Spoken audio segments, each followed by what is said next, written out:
Hey folks, welcome you all to a new video. This is CA Ganesh Bharadwaj, and I'm very excited to meet you all in our CA Inter Paper 4 Costing Marathon. Of course, this is just part 1 of our marathon series because YouTube has this restriction of 12 hours per video. So this is just part 1. The subsequent parts will be released in the upcoming next few days, right? Or maybe in the next week or so. Right, guys? Fine. So before we get started in this particular marathon, so I want to give you guys a brief introduction and I want to set the ground rules right for you.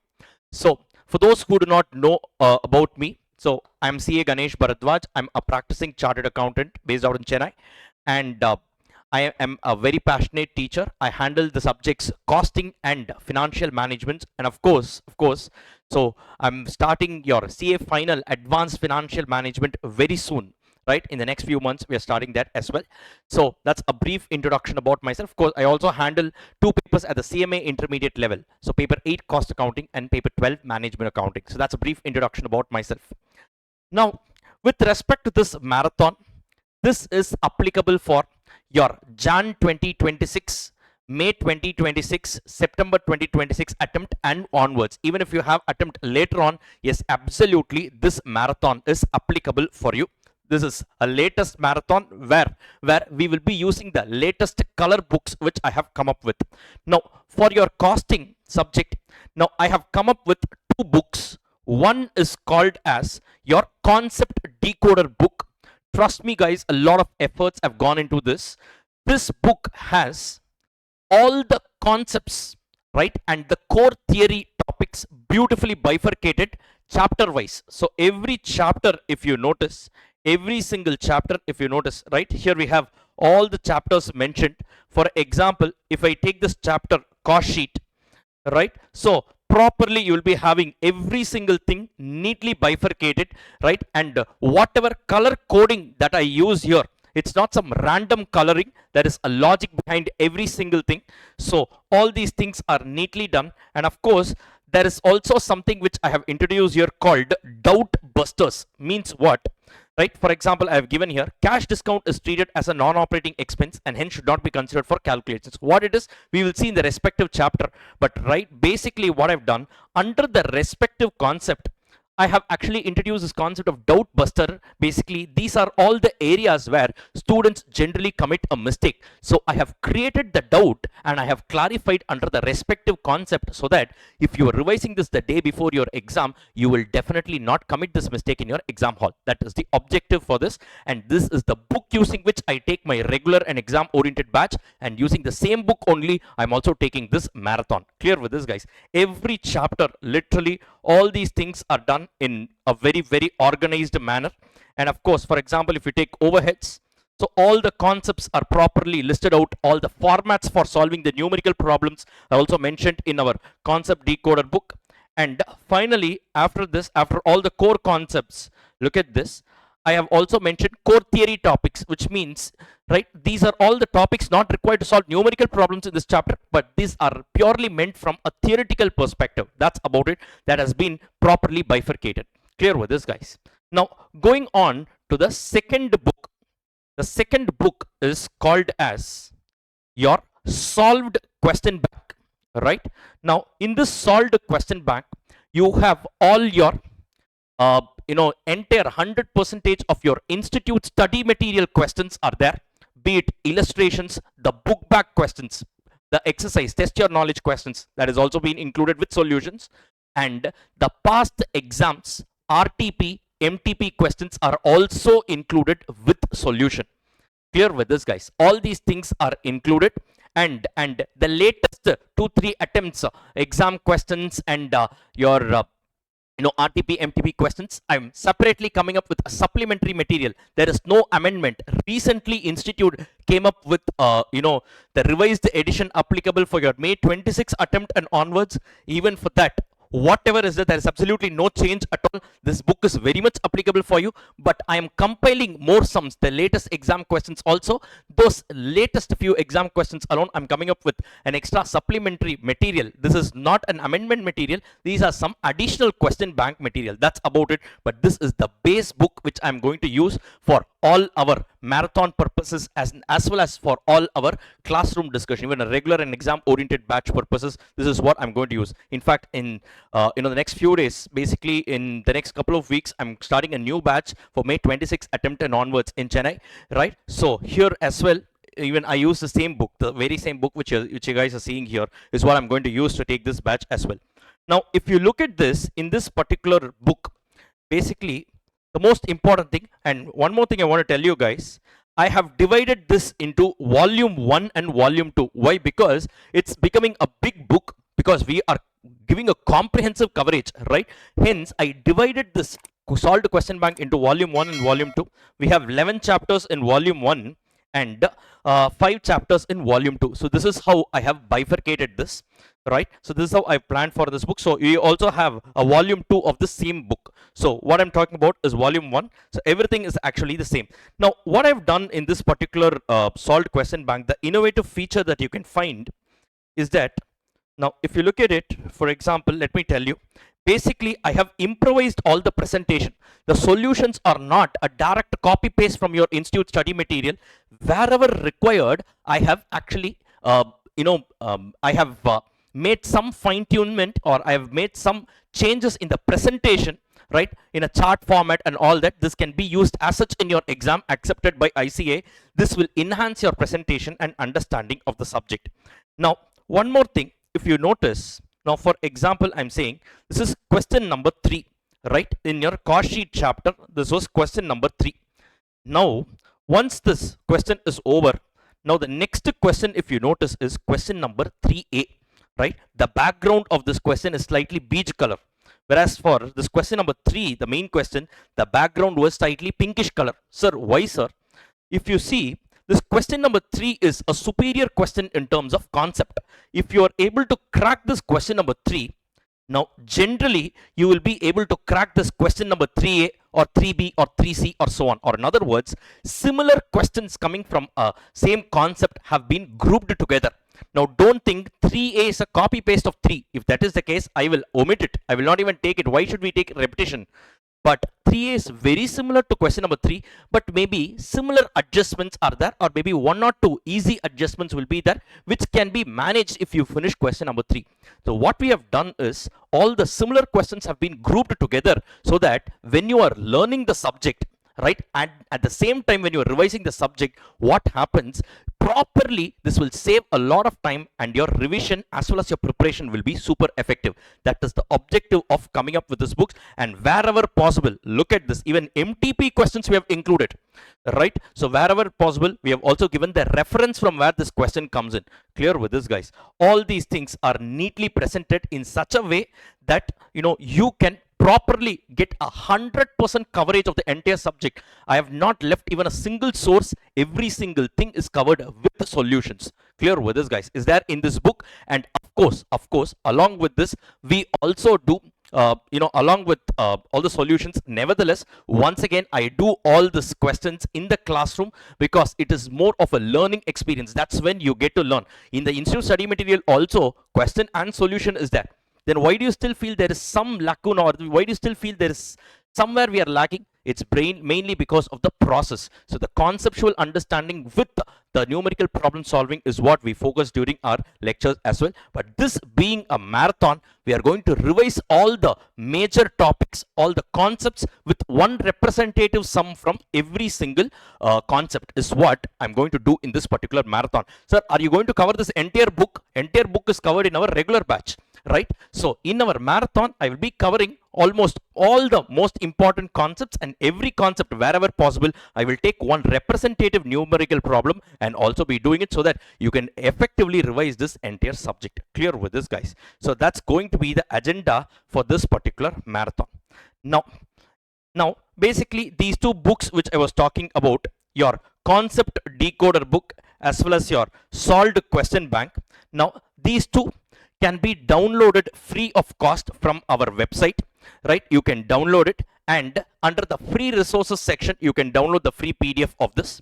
If you want to place an order for the hard copy, under the book section you can go ahead and place an hard copy also. It is also available, right? That is something that I want to tell you all, mainly because this is the book which I use during our our regular batch as well as the exam oriented batch, and the same book is what I'm going to use even for this marathon purposes.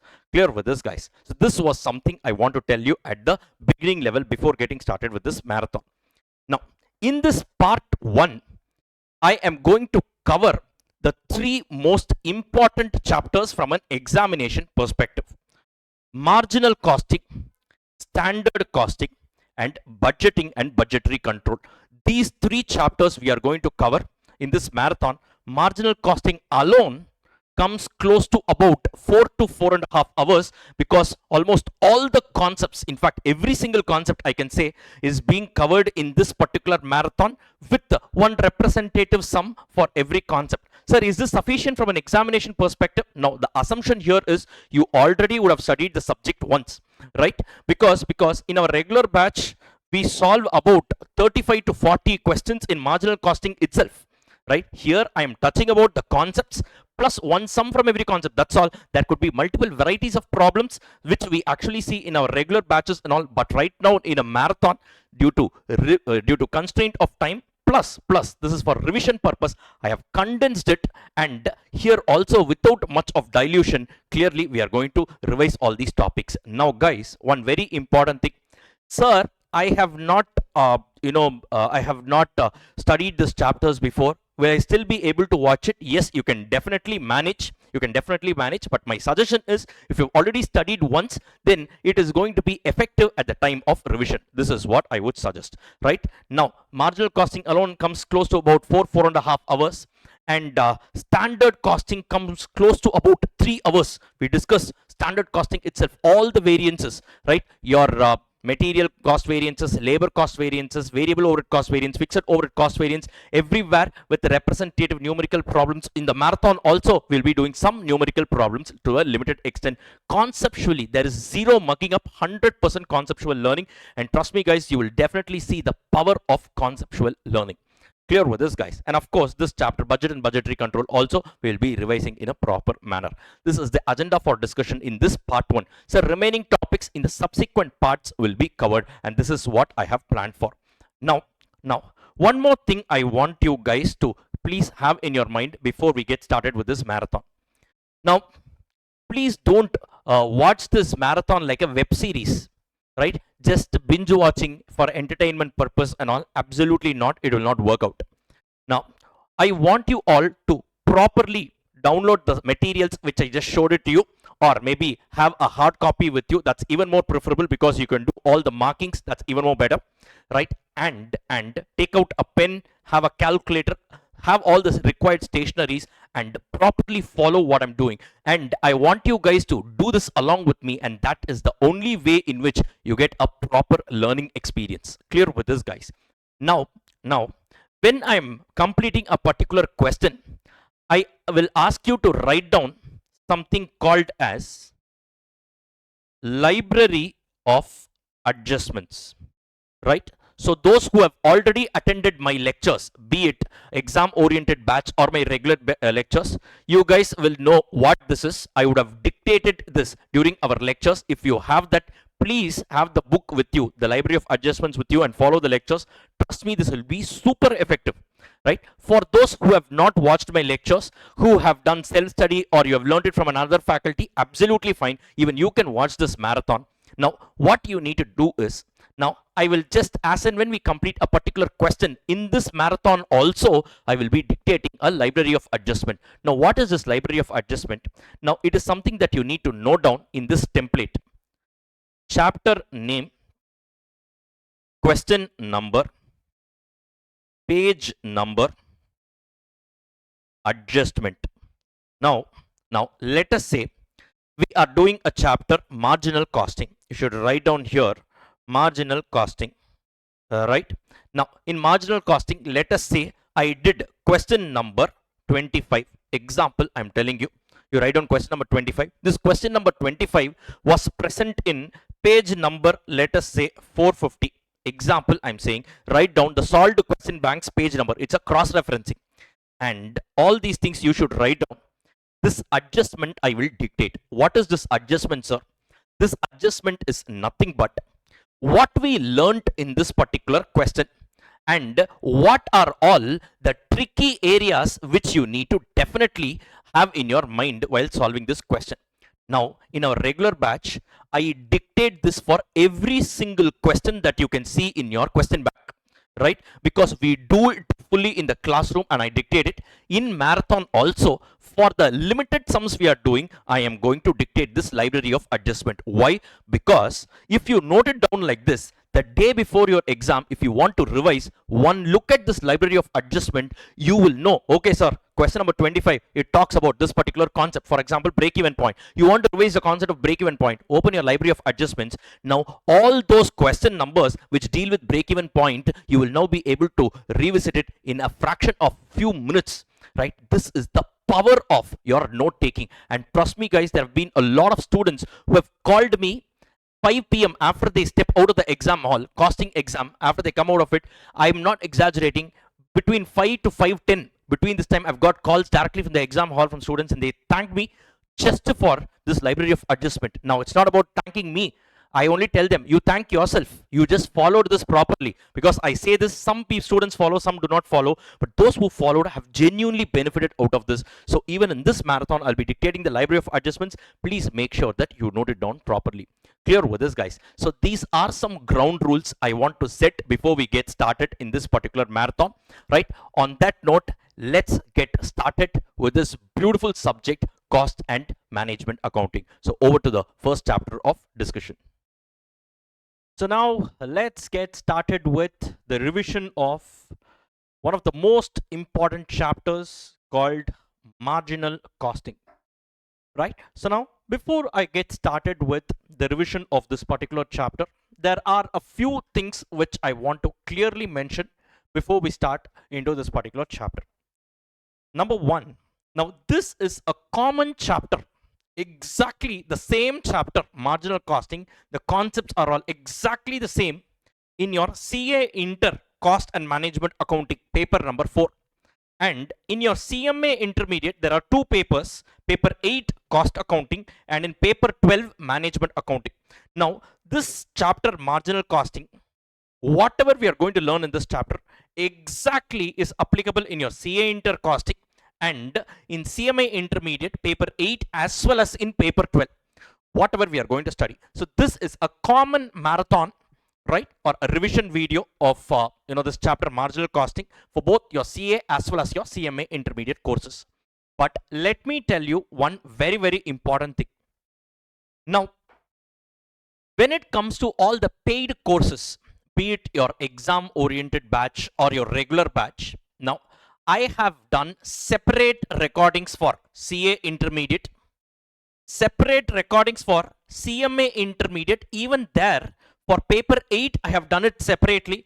Paper 12, I have done it separately. I'm talking about the paid courses, be it exam oriented or your regular batch, right? So I have done separately. This entire chapter has been done separately 3 times. Though the learning objectives, the concepts are all exactly the same. Now, this has been done strictly based on the respective institute study materials as well as the past exam questions and all of that. But when it comes to a marathon, for the purpose of marathon alone, I'm combining it so that the same marathon or a revision video will be useful across all the students. For all the students, they can use the same marathon purpose. So for marathon purpose alone, I am doing this particular chapter in a combined manner.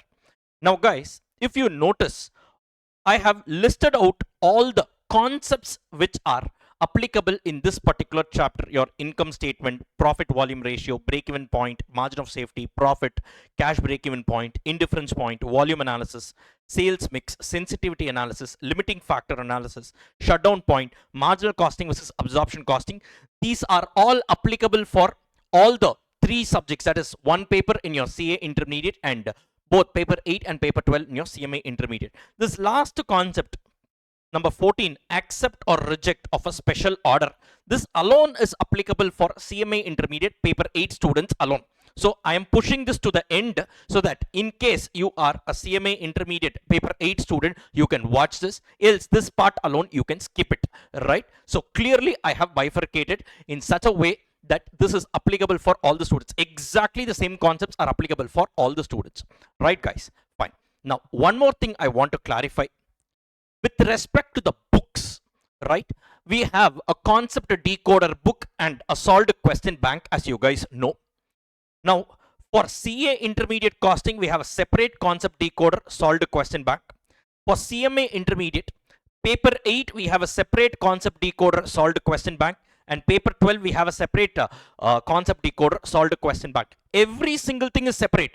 Paid courses, your books, everything is separate. Marathon purpose alone, I'm combining for the benefit of all the students, so that because the concept is going to be the same, right? We will be covering, and in this marathon itself, I will be covering a few sums from your CA, few sums from your CMA. Now, do not think that, sir, then you are mixing the two, so CA students need not work out CMA questions, CMA students need not work out CA questions, nothing like that.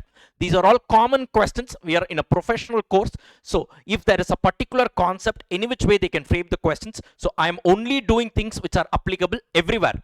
In case something is exclusive, I will clearly tell you it is exclusive. The last concept alone is exclusive for CMA intermediate paper 8 students. So this is also one thing which I want to clearly clarify before we get started into this particular chapter. Now, on that note, let's get started with this revision of marginal costing.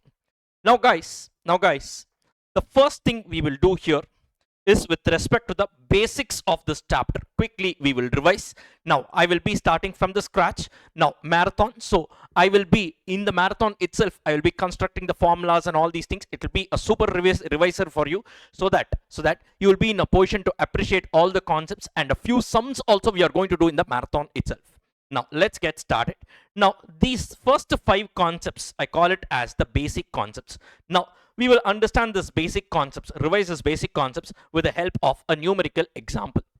Now let us say that the selling price is 10 rupees, the variable cost is 6 rupees, fixed cost is 10,000 rupees, the volume is 6,000 units.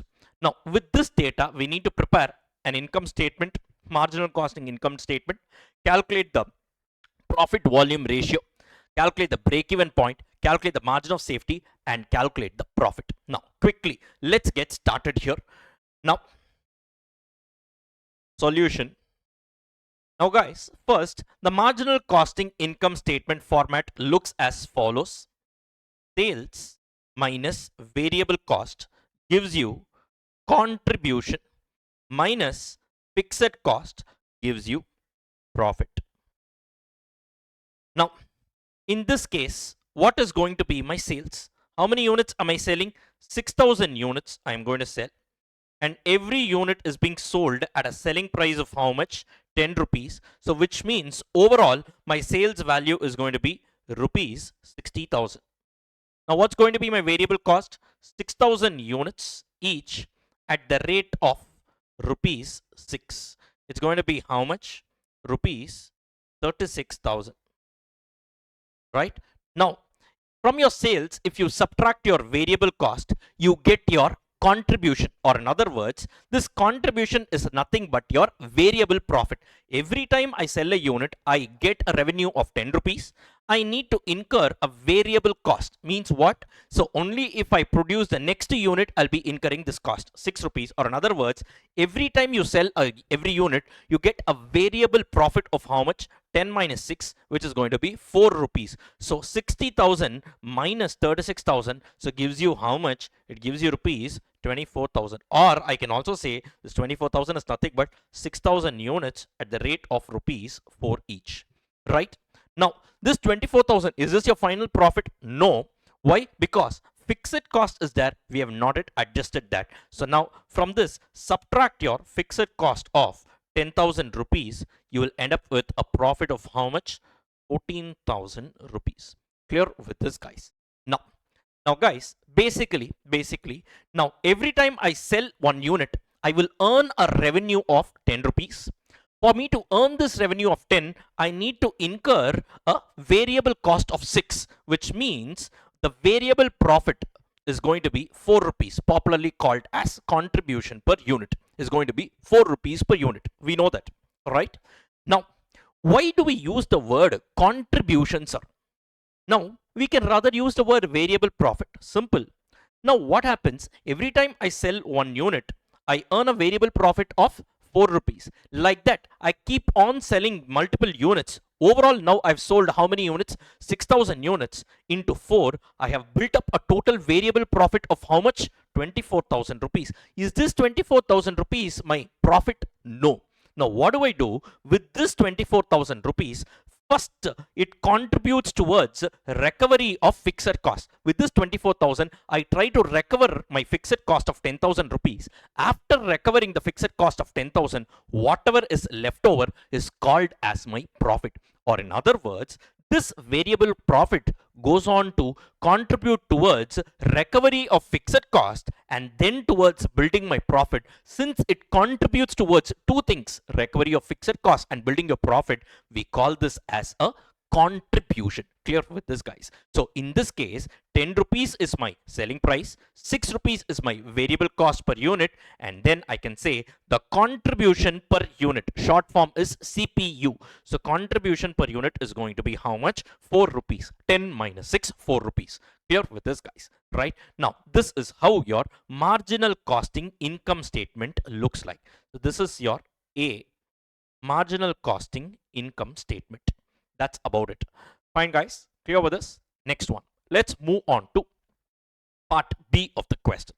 Now, in this part B of the question, what have they asked?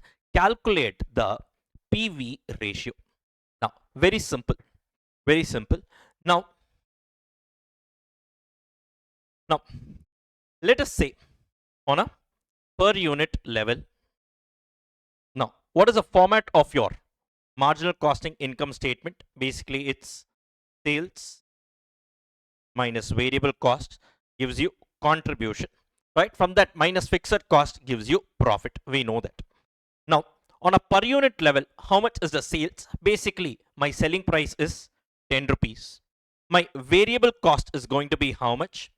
6 rupees, which means my contribution is going to be how much? 4 rupees, right? Or if you want it in value, for 6,000 units, we know that if I'm going to sell 6,000 units, my total sales is going to be simple. 10 into 6,000, 60,000 rupees, right? And my variable cost is 6 into 6,000, it's going to be 36,000 rupees. And my contribution is going to be 4 into 6,000, that's going to be rupees 24,000. Right, guys? Fine. Now, if I want to express everything as a percentage of my sales, or in other words, if I keep my sales as the base, and if I say, right, keep your sales as a base, that is going to be 100%. Now, if I want to express my variable cost as a percentage of sale, now can I say when my sales is 10 rupees, my variable cost is 6 rupees, or in other words, the variable cost is generally 60% of my sales. Yes, so 6 divided by 10 into 100. So can I say this is nothing but 60% of sales. So variable cost, if expressed as a percentage, I can say that it is 60% of my sales. Clear with this, guys? Right? So this is called as variable cost ratio. BC ratio. What do you mean by variable cost ratio? Variable cost divided by sales into 100. Variable cost expressed as a percentage of sales into 100. Next, now I can also express my contribution as a percentage of sales. That is, contribution 4 rupees divided by 10 into 100. I can clearly say, so contribution expressed as a percentage of sales is how much? 40%. Now I can call this as PV ratio. What do you mean by PV ratio? Profit volume ratio. Are you clear with this, guys? Sir, why is this called as profit volume ratio? Basically, your contribution is nothing but variable profit. So your variable profit expressed as a percentage of sales is called as PV ratio. Are you all able to understand this? Yes. Now, guys, now always remember one thing. Your variable cost ratio plus your profit volume ratio will be equal to 100. Why? Obviously, your sales is made up of what? Your variable cost and contribution, right? If variable cost ratio is 60%, then obviously 100 minus 60, 40% will be my PV ratio. Now, this way you can easily approach any kind of question which has everything expressed as a percentage. Are you all able to understand? Or in other words, guys, profit volume ratio is nothing but contribution divided by sales into 100. Now, don't think this can be calculated only on a per unit level. Now, on a per unit level, it is 4 divided by 10 into 100. Suppose if you want to take at 6,000 units level, no problem. You can take 24,000 divided by 60,000 into 100. You calculate and see. So 24,000 divided by 60,000 into 100. Once again, you will get 40%. How, sir? Simple. Contribution 24,000. How did you get? Simple. It's going to be rupees 4 into 6,000 units, right? Divided by what is the sales? 60,000. How did you get? Rupees 10 into 6,000 units. Anyways, both the numerator and the denominator are multiplied with the same units. Effectively, you will get only contribution per unit divided by selling price per unit. Are you all able to understand? So the proportion will not change because both the numerator and the denominator are multiplied by the same number of units. Are you all able to understand? So literally you can say PV ratio is equal to contribution by sales into 100 at any given volume level, or a per unit level, or on a total level. Fine, guys. So this is your story about profit volume ratio. With this, we have also completed the second part of the question.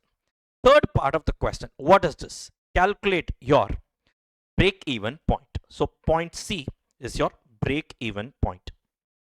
Now, by the way, guys, as I told you earlier, separately I have mentioned all these things in the concept decoder book of the respective subjects.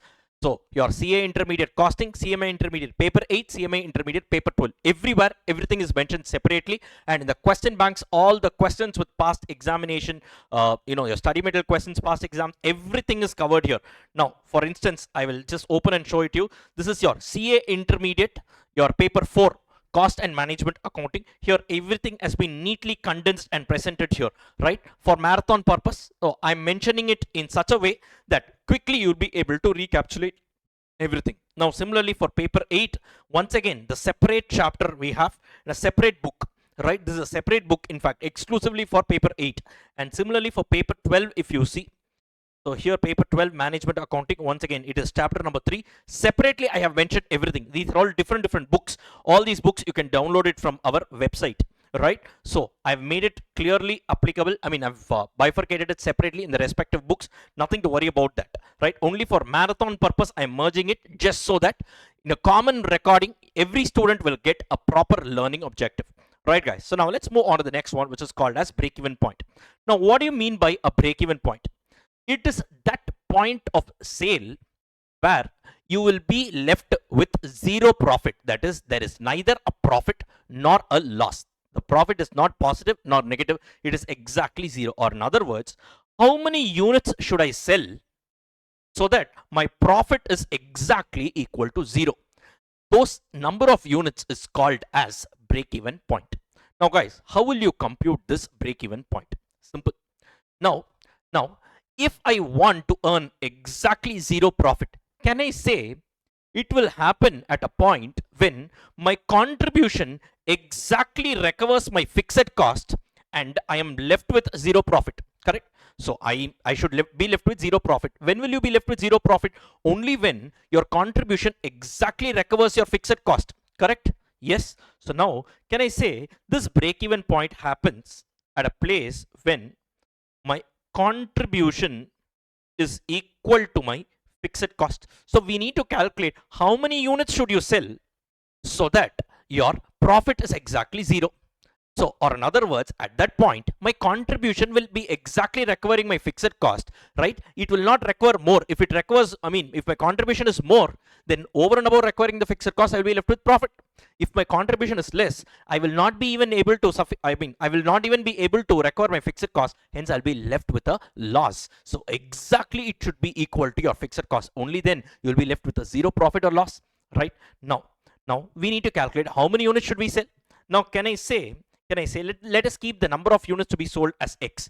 So now contribution is equal to nothing but the number of units to be sold. Let us keep it as X into every time I sell a unit, I know I will be earning a contribution of how much? 4 rupees. So can I say X into rupees 4 should be exactly recovering my fixed cost. how much is my fixed cost? In this question, they have clearly given the fixed cost is going to be 10,000 rupees. So exactly I should be recovering how much? 10,000 rupees. Or in other words, can I say X should be equal to rupees 10,000 divided by rupees 4. Or in other words, it's going to be how much? 10,000 by 4. We will say it is 2,500 units. So if you exactly sell 2,500 units, so 2,500 into 4, you will generate a contribution of 10,000 rupees. From that contribution, subtract fixed cost, which is 10,000. Exactly, you will be left with zero profit or zero loss. Or in other words, we can clearly say your break-even point is 2,500 units. How did we calculate? 10,000, which is nothing but fixed cost, divided by 4, which is nothing but contribution per unit. Or in other words, we can say the break-even point formula, if you want to compute that in units, is going to be fixed cost divided by contribution per unit. As simple as that. Clear for this, guys? So why do we need to mug it up? So simple and logical. Beyond this, there is nothing that you will need. Clear with this, guys? Yes. Now, suppose break-even point is nothing but point of sale. How many units? What is the volume I should sell so that my contribution exactly recovers my fixed cost? That's my break-even point. Now, this break-even point can also be expressed in values because it is sales. No, sales can be expressed in units or in values. Now, suppose if I want to find out the break-even point in value, how can I do that? Very simple. Similar thing. So break-even point is a point at which what? My contribution should be equal to my fixed cost. Correct? So it is a point where my contribution should be equal to my fixed cost. Now, how much is the fixed cost? 10,000 rupees. Now, can I say contribution is nothing but, one way of arriving at the contribution is number of units, X number of units into rupees 4 contribution per unit. Or can I say contribution is nothing but sales in value into PV ratio? For example, in this case, PV ratio was how much? 40% in this question. So this 24,000 was the contribution when my sales was how much? 60,000. Or in other words, can we say 60,000 into 40%? Can I say will be 60,000 into 40% will exactly be 24,000. So can I say another way of computing contribution is your sales in value multiplied by PV ratio. So now we can say here, we can keep this as sales in value, or in other words, I can say this is your required sales X in value. I'm putting a rupee symbol here into PV ratio should be equal to 10,000 rupees. Correct? Now, or in other words, X, that is sales, required sales in value into how much is my PV ratio in this question? 40% into 40% is equal to rupees 10,000. Or in other words, X in rupees or in value is going to be rupees 10,000 divided by 40%. Or this is nothing but how much is it? 10,000 divided by 0.4. You get how much? Rupees 25,000 is going to be my break-even point in value. Or in other words, guys, very simple. Now I can say if you want to calculate the break-even point in value, the formula is fixed cost divided by PV ratio. Are you all able to understand? Now, sir, logic for this. So one second, I will just put it here. Break-even point in value is going to be fixed cost divided by PV ratio. What is the meaning of this? If you generate sales worth 25,000, now what will happen? Sales is 25,000 in this case.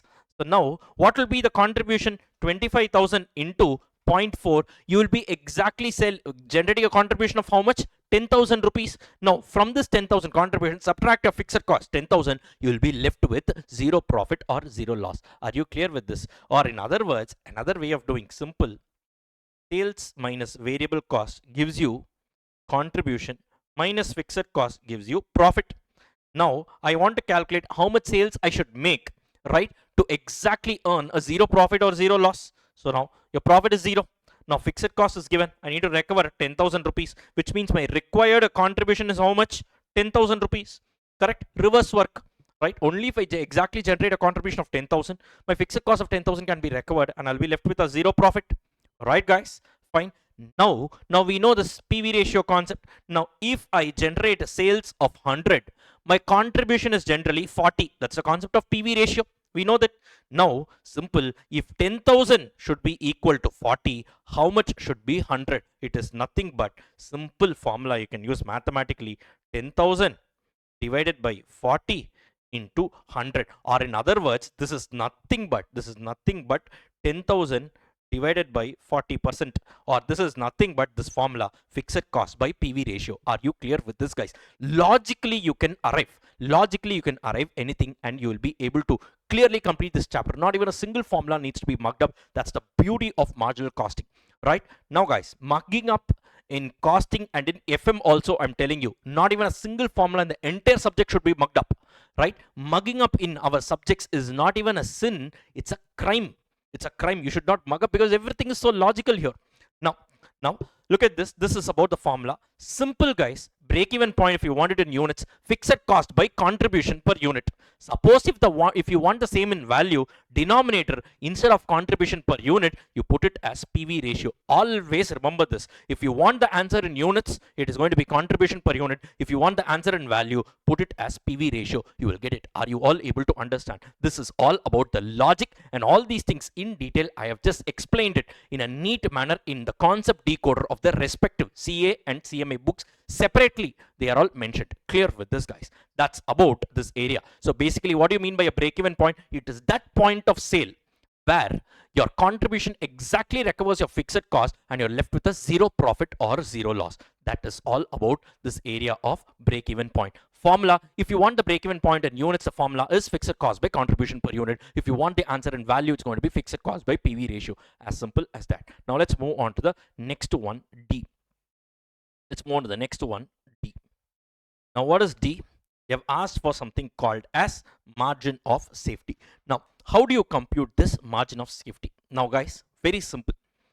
Now, in this question, you guys tell me, overall, how many units have been sold? The example that I gave you. They have sold a total of 6,000 units, correct? Right. So they have sold a total of 6,000 units. So I'm keeping it here. The total sales made was 6,000 units. Right, guys? Fine. And what was the break-even point? The break-even point we just now computed. Let's put it in units. 2,500 units. So the break-even point was 2,500 units. Right, guys? So this is nothing but your break-even point. This is nothing but your total sales. Perfect. Now, what do you mean by margin of safety? Very simple. You've totally made sales of how much? 6,000 units. Now, if you sell 2,500 units, you generate a contribution that exactly recovers what? Your fixed cost, and you're left with zero profit or zero loss. Correct? Now, any sale that you make over and above your break-even point generates a contribution that goes on to contribute towards building your profit. Are you guys clear with this? So overall sales 6,000 units is broken up into two. First 2,500 units, it generates a contribution that is meant for recovering your fixed cost. Once entire fixed cost is recovered, whatever contribution you earn goes on towards building your profit. So the number of units sold over and above my break-even point is called as margin of safety. Now, in this particular scenario, how many units have we sold over and above the break-even point? So we have sold, literally, so 6,000 units minus 2,500 units. Literally, guys, in this case, we have sold 3,500 units over and above my break-even point. This is called as margin of safety. Clear with this, guys? Or in other words, total sales minus break-even point gives you margin of safety. Are you all able to understand this? Now, a very, very important thing that I'm going to tell you, I call this as marginal costing jodis.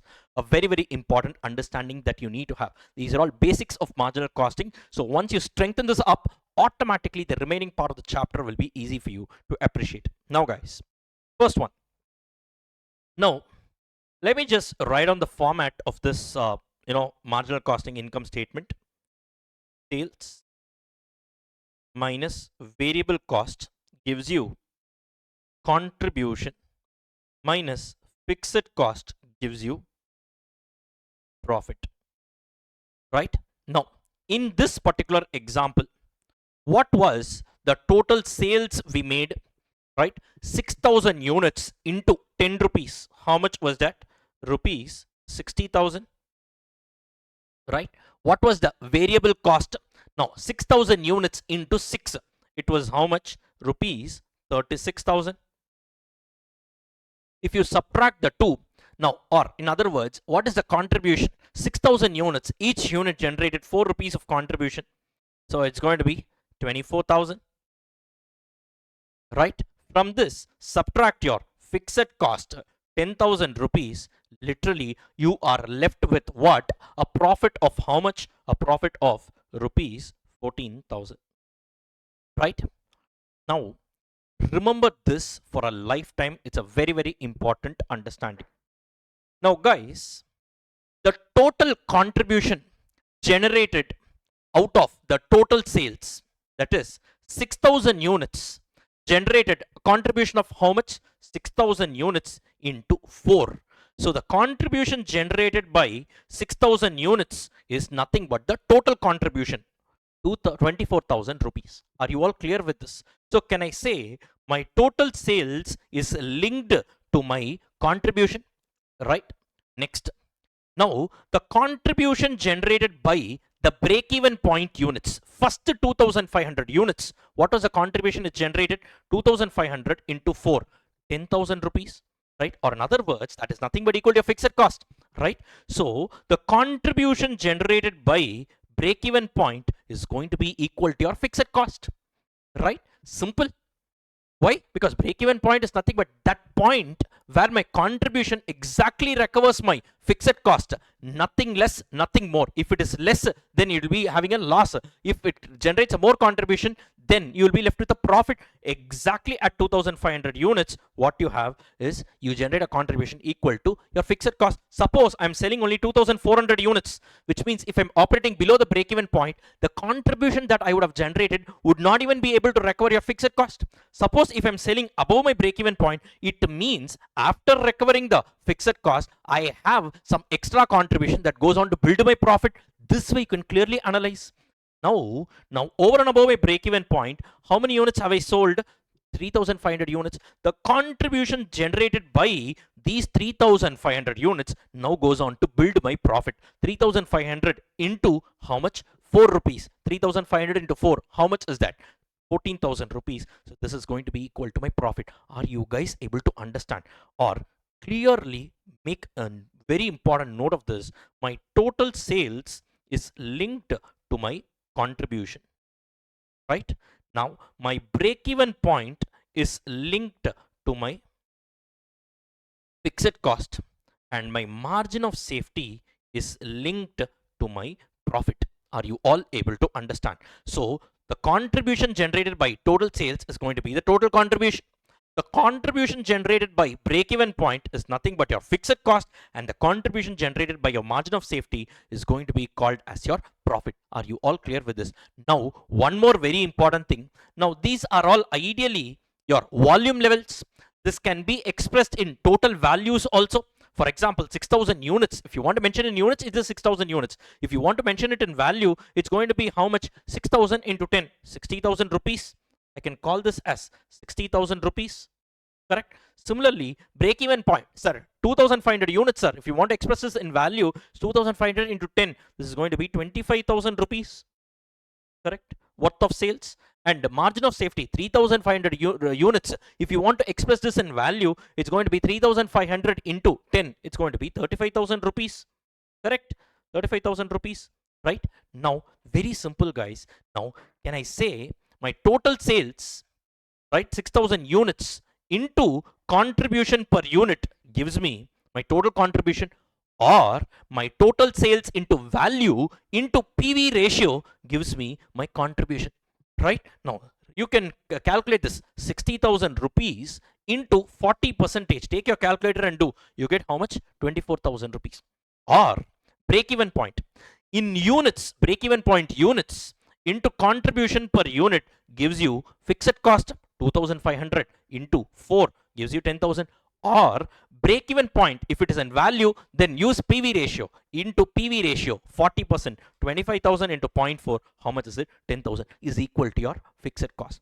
Or margin of safety, similarly in units into contribution per unit, that is 4 rupees, you will get a profit, or margin of safety into in value into PV ratio 40 percentage, you try and do, you will get what? Profit. Are you guys clear with this? Or in other words, total sales is linked to total contribution, break even point is linked to fixed cost, and margin of safety is linked to profit. The linking factor is what? The linking factor is ideally your contribution per unit, the contribution per unit, or you can also say PV ratio.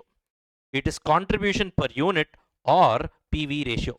Sir, how? Or sir, if these are in units, if these three, the top figures are in units, then the linking factor is contribution per unit. If these are in values, the linking factor is PV ratio. Are you guys able to understand this? Are you guys able to understand this? Right? Now, coming to the discussion of margin of safety. Coming to the discussion of margin of safety. Now, guys, can I say margin of safety once again can be expressed either in units or in value, correct? Now, if you want to express this in units, now I can say simple, one formula is what? Total sales minus break even point, correct? In this case, how much is it? Sir, totally I've sold 6,000 units. Sir, break even point is how much? 2,500 units. How many units have I sold over and above the break even point? 3,500 units. Clear with this, guys? Next, another formula. Now, use this marginal costing jodis.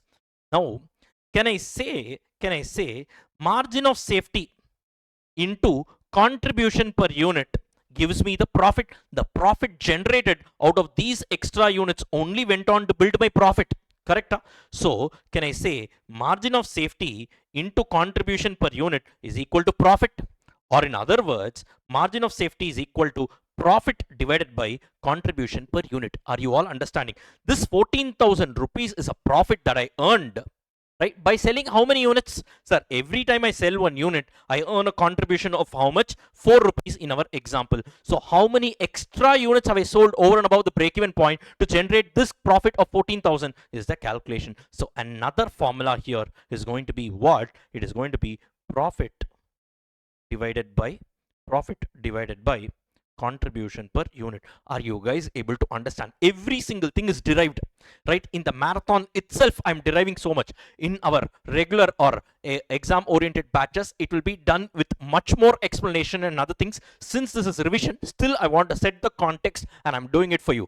Clear with this, guys? Because there might be some students who might not have listened properly, or maybe some freshers who have not at all attended the lecture. Since to set the context, I'm just giving all these explanations once again, so that the remaining part of discussion in this marathon itself will be very, very easy for you to understand. Clear with this, guys?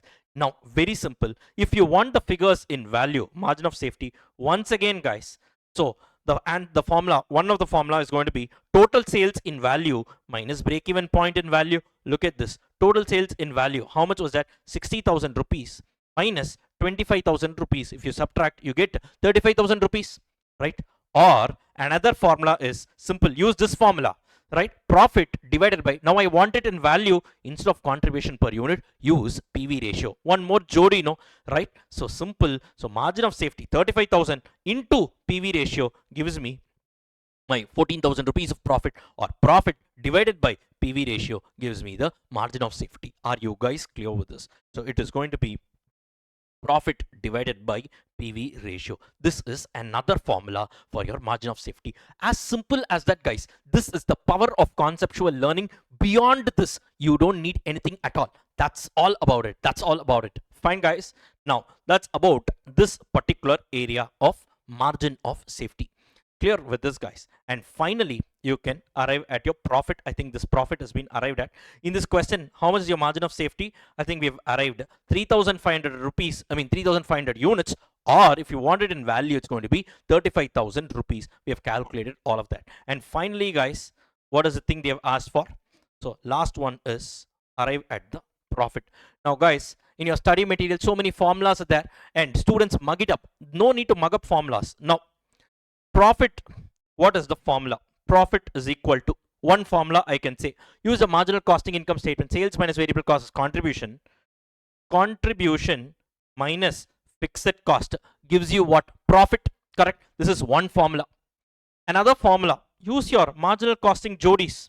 Can I say profit is equal to margin of safety units? Profit is nothing but the contribution generated by the margin of safety units, or in other words, your margin of safety units into contribution per unit. 3,500 into contribution per unit is 4. This is also equal to your profit, right? So another formula we can say is profit is equal to margin of safety units into contribution per unit, or suppose margin of safety is given in value, multiply that with PV ratio. This way also you can arrive at the profit, right? In this question you look at it, what is the margin of safety in value? 35,000 rupees into PV ratio, how much was that? 40%. So 35,000 into 0.4, how much you get? 14,000 rupees. As simple as that. You can literally play around with the figures. This is the power of conceptual learning. Clear with this, guys? Just we spent some time and look at the variety of formulas we ourselves can arrive. That's about it. You need not mug it up. You need not mug it up at all. Clear with this, guys? So these are different variants of arriving at the the profit formula. That's about it. Now itself, if you notice, we have covered so many formulas, and the best part is that all these formulas on the spot you can derive and arrive it. You need not take the pain of mugging up anything. The formula construction, we spent about 35-40 minutes right now. With that itself, we are getting this much level of conceptual clarity so that you can arrive the formula by yourself. With this any kind of sums in this basic level, you will be in a position to handle. Clear with this, guys, right? So that is about the basic concepts covered in this particular chapter initially. So with this, we have covered the revision of income statement, PV ratio, break-even point, margin of safety, and profit. Clear with this, guys, right? Now let us go on and cover one more small concept called as cash break-even point. Now guys, what do you mean by cash break-even point? Now let us take this particular example itself for discussion. Now all the facts are same. Only one small additional information. Here fixed cost is given. How much? 10,000 rupees. Now let us say out of this fixed cost of 10,000 rupees, right? Example I'm telling you, depreciation amounts to rupees 2,000, which means what?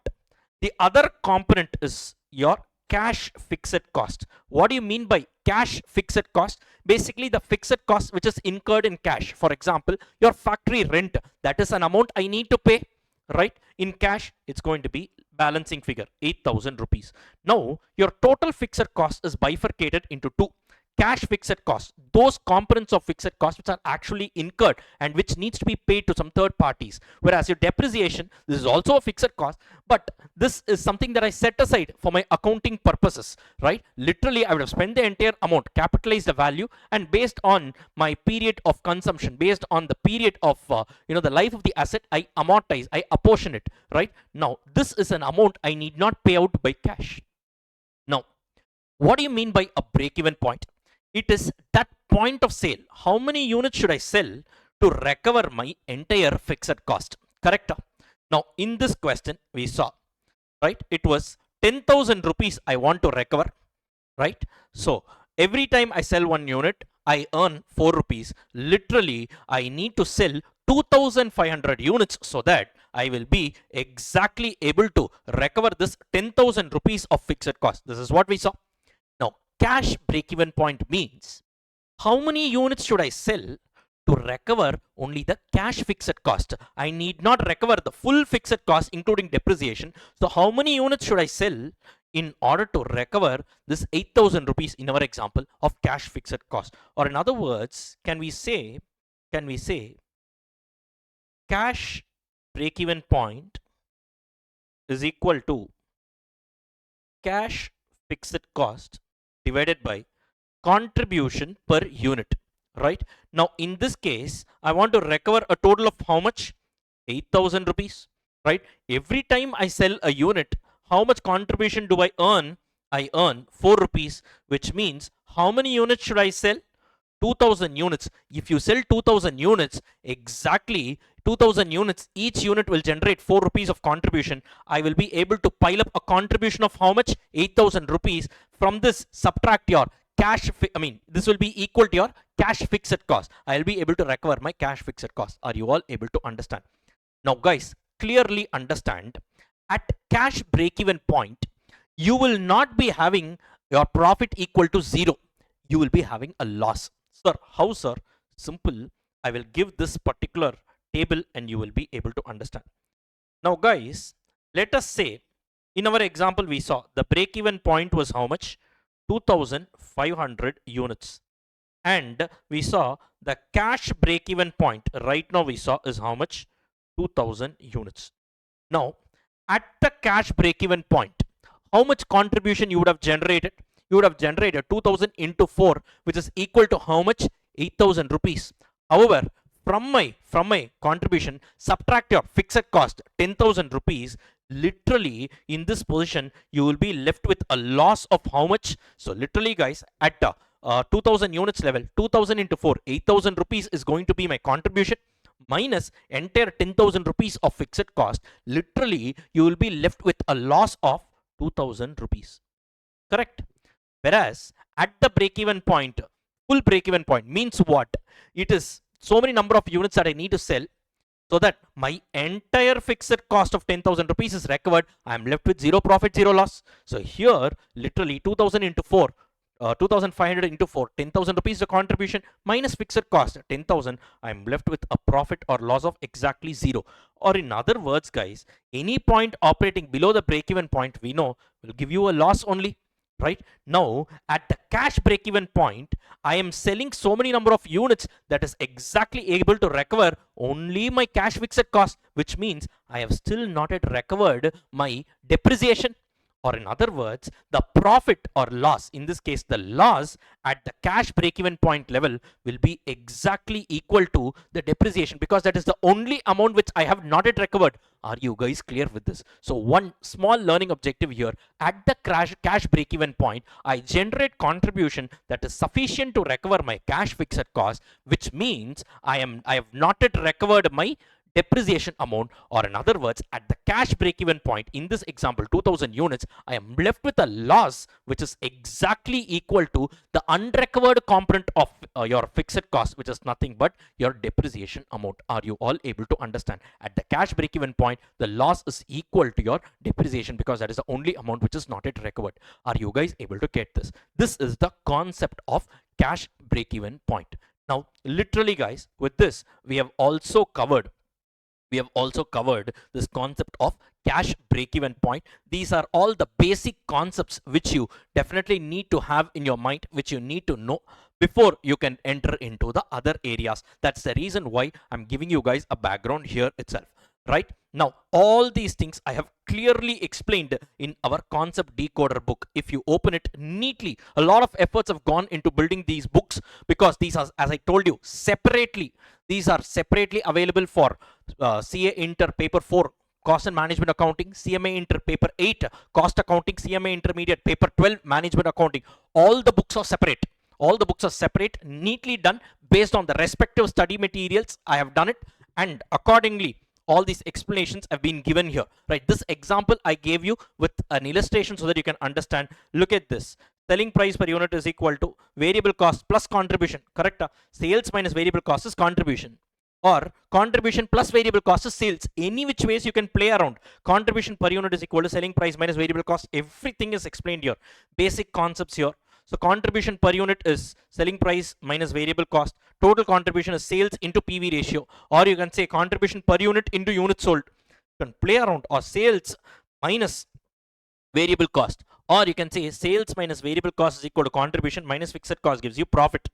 So contribution is equal to sales minus variable cost, or if you want to reverse work, you can say it is going to be fixed cost plus profit.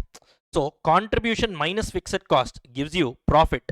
Now if this goes to the other side, contribution is equal to profit plus fixed cost. This way also you can write, literally you can play around everything I have mentioned here. The background logics is what I just taught you right now. Like this, every single thing, PV ratio, right? The formula, contribution by sales into 100, right? Required sales, we'll be doing it. Now all these things, literally, this is also something that we'll be covering in volume analysis. I will just come up right now. So every single thing, cash break even point, what is the meaning of that? Fixed cost divided by contribution per unit is your break even sales, right? If you want it in units, if you want it in value, it's divided by PV ratio, right? Now the break even sales, you can say it's break even units into selling price per unit. So cash break even point is nothing but cash fixed cost divided by contribution per unit or PV ratio, as the case may be, right? And I've also given this doubt buster clearly. Doubt buster basically is those areas which you can have a confusion. At the cash break even point, there will be a loss which is exactly equal to your non-cash expenditure depreciation. Every single thing literally has been mentioned here in the concept decoder book itself. Clear with this, guys? So there is nothing beyond this that you need. This is a very good way to actually, once you cover this conceptual explanation, you just go through it once, you will be able to have a full-fledged understanding the day before your exam. You just need to open your concept decoder and go through it once. You will be able to remember every single thing that I taught you. That is the biggest value addition, because all these things have been carefully designed. All the colorings and other things have been designed in such a way that you will be able to recollect all the important parts, whatever I've taught you during this lecture, when you are revising it. So this is a book which you can use both at the time of preparation, same book at the time of revision also. So I've removed all the unwanted content that runs into multiple paragraphs. We have used some AI tools and all to condense everything in a neat presentation manner. And if you notice, all these formulas are mentioned in a separate font, dark purple, right? So that the day before your exam, you can quickly revisit everything. Clear with this, guys? And the logic for all these things through our lectures is what we cover. Now just imagine, in the marathon itself, I'm covering all these things. In our exam oriented or regular batches and all, it will be in a much detailed manner, in such a way that we'll be covering so many sums also in the marathon revision. So little bit of sums here also I will cover, but all the sums in detail, all the chapters will be covering in our exam oriented as well as regular batches, right, guys? Fine. So with this, let us move on to the next concept called as indifference point. So indifference point. Now let's get started with this particular concept. Now guys, we will also do one numerical problem in this particular area, one high level question we will be doing. Now even in the marathon, still it's okay, we will do a high level question, because this will cover this entire concept of indifference point. But before that, quickly I will walk you through the concept of indifference point with all the formula explanation we will derive and see everything.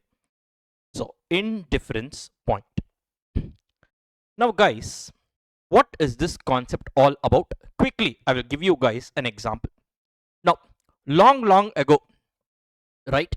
So now don't think I'm talking about some previous generation, years and decades back. No, a few years back, right? Before 2016, right? Why sir 2016 specifically? That was the year when Jio came into this telecom sector.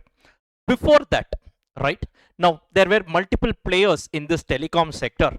Now they had this concept of prepaid, postpaid. It is still there, but it is not as vibrant as it was before, because Jio has come up with all this unlimited plans. So many people, they don't know the concept of prepaid, postpaid and all nowadays. That's why I started off with saying long ago, master stroke by the Reliance group of companies. Master stroke, they wiped off the entire market, and initially they gave all the SIM cards free of cost and everything, and people were actually making fun. They were thinking, why are these guys doing all this, right? And they thought in India people will use free of cost and then they will not buy. Slowly and gradually he introduced all this paid subscription into the market, and literally they swept off this entire telecom industry. Fine, the case study another part, maybe in a separate video I'll make. But right now, let's take this example of telecom sector to understand the concept of this concept of indifference point. Now guys, let's say you have two models. One is called as prepaid, the other one is called as postpaid, right? Now in prepaid, generally what you have, in both the models you have a variable cost and a fixed cost. Let me take an example. Suppose if you are opting for a prepaid SIM, they will say, sir, monthly you should pay us a fixed charges of 100 rupees, right? What is this? This is going to be an amount which you pay them because they are retaining your number, mobile number. Variable cost, for every call you make, let us say you are supposed to pay them 50 paise, right? So which means if you're taking a prepaid SIM, flat 100 rupees every month, irrespective of your calls you need to pay, plus every call you make you need to pay them 0.5 rupees. Whereas if you're going for a postpaid plan, every month you need to pay them a fixed charges of 500 rupees. But the advantage here is every time you make a call, per call you need to pay only 30 paise, right? Now guys, prepaid plan, this is the cost model, 100 rupees flat every month plus 50 paise per call. Postpaid, 500 rupees every month plus 30 paise per call. Now you guys tell me, which is more beneficial? Which is more beneficial? Will I go for prepaid or will I go for postpaid? Out of the two, which one is the best? Now, you can't come up with a solution like always prepaid is best or always postpaid is best. Why? Because here we need to choose between two different alternatives, and in prepaid, the advantage is lower fixed cost. Instead of 500 here, it's only 100 rupees. Whereas in postpaid, the advantage is by way of lower variable cost. Instead of 50 paise, here it's only 30 paise, that is 0.3. Or in other words, both these options, alternatives, will have one advantage and one disadvantage each. In this case, you can't directly come to a conclusion saying one particular alternative is always better than another particular alternative. Are you guys clear with this? And this concept of indifference point will come into picture only when you are deciding to choose between either of the two alternatives. Between choice of multiple alternatives, only then will you have a concept of indifference point. By the way guys, this chapter goes on to achieve the objective of decision making. Here in this chapter throughout, we are going to take decisions, right? So that is the most important thing that you need to have in mind. Ideally, I should have told this before. This chapter has an objective of decision making, right? And by the way guys, now our subject, right, cost and management accounting, overall it has three objectives. One is your stock valuation and profit computation. The second objective is decision making. The third objective is control. Right now, this chapter helps you achieve the objective of decision making. Every single chapter has its own objective, either of the three objectives. This chapter has the objective of achieving your objective B, the second objective, decision making. However, in one area alone, that is in this concept called marginal costing versus absorption costing, we will also be seeing in this concept alone, it goes on to achieve the first objective, stock valuation and profit computation. This particular segment alone. Everything else in this chapter goes on to achieve your decision making objective. Now coming back here guys, now sir, prepaid is better or postpaid is better? You can't come to a conclusion like that, because each of these two alternatives have one advantage and one disadvantage each. Now but can I say there will be one point when both the alternatives will give me the same cost, same result. Now guys, you all think practically and tell. Let us say you are a missed call party, a conjuice party, right? So you will not make much of calls, you will only make missed calls. Literally, you want a phone number, for that only you actually subscribe to either prepaid or postpaid SIM, right? You will not make much of calls. If at all, you make only at emergency purposes, right? Beyond that, you will not make. In that case, you tell me, will you go for a prepaid SIM card or will you go for a postpaid SIM card? Now, clearly, you will go only for prepaid. Why? Sir, my volume is not less, so I need not commit 500 rupees. Prepaid, I need to commit only 100 rupees. If I make a phone call, only then 0.5 rupees I need to pay. Maximum, sir, my volume is very less, I will not make many phone calls and all. In that case, overall, your significant component of your cost is driven by your fixed cost, so you will go for that option that gives you a lower fixed cost. Generally, when your volume is less, you will go for that alternative that gives you a lower fixed cost. Suppose, let us say, now you are a businessman and you need to make a lot of phone calls every month. Now here you don't mind paying this 500 rupees, but every time you make a call, your volume is very high. Instead of paying 0.5, you just need to pay 0.30. So if your volume is very high, now overall cost comprises of fixed plus variable. If your volume is huge, then generally the variable cost will be actually the compensation of variable cost will be more. Hence, you will go for that alternative which gives you a lower variable cost per unit. In this case, if you are a person who makes multiple phone calls every month, you will go for a postpaid option because that will give you overall lower cost. Clear with this, guys?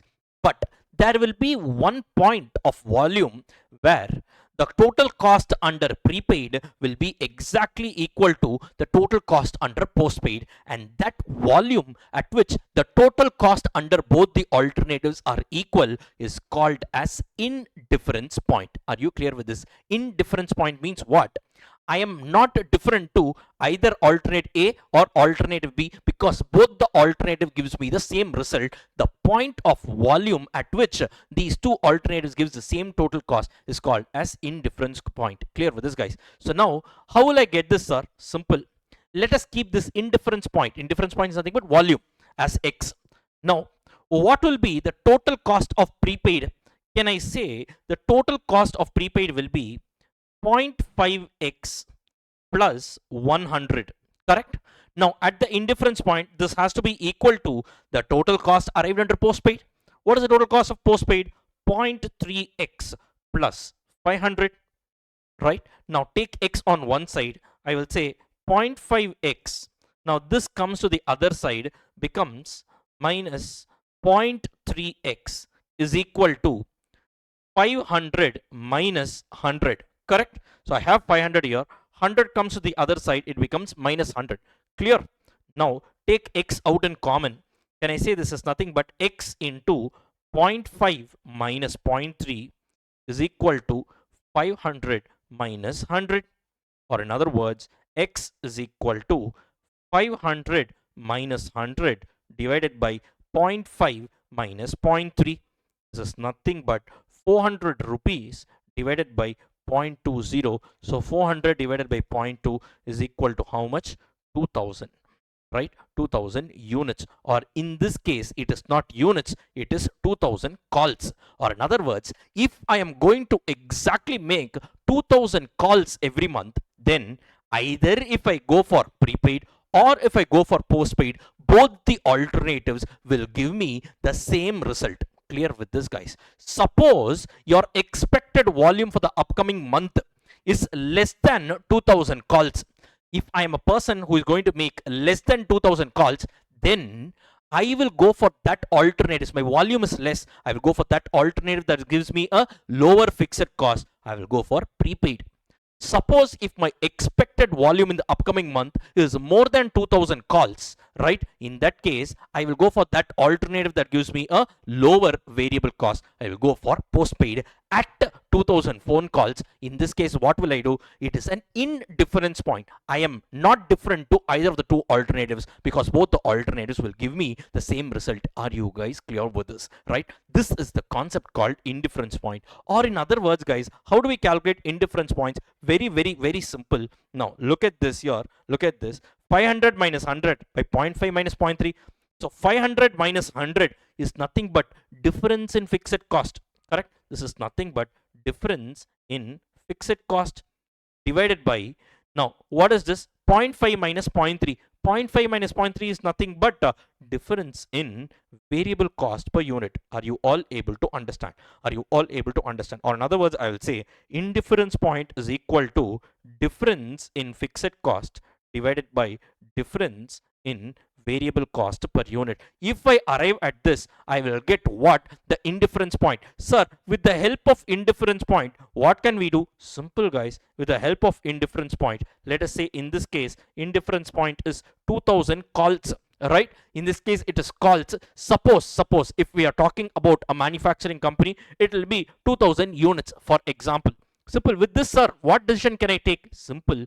Now, sir, 2000 units is going to be your indifference point. Now, suppose in the next month you have your expected demand is less than 2000 units. What will you do? You will go for that option which has a lower fixed cost. Suppose in the upcoming month your expected demand is more than 2000 units, you will go for that option which has a lower variable cost per unit. Clear with this, guys? And sir, exactly it is going to be 2000 units. It is called as indifference point. Whether you go for alternative 1 or you go for alternate 2, in either of the two alternatives, it is going to give you the same result. In this case, I am going to make 2000 phone calls exactly. Whether I go for prepaid or I go for postpaid, it doesn't make any difference. Suppose I'm a person who is going to make less than 2000 phone calls every month, then I will go for prepaid option. Why do I go for prepaid option? It is the option which has a lower fixed cost.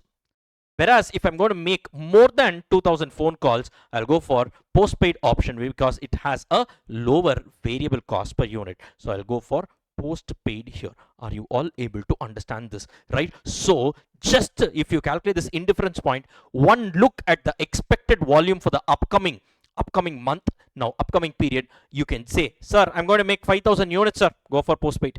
Why? Lower variable cost per unit, right?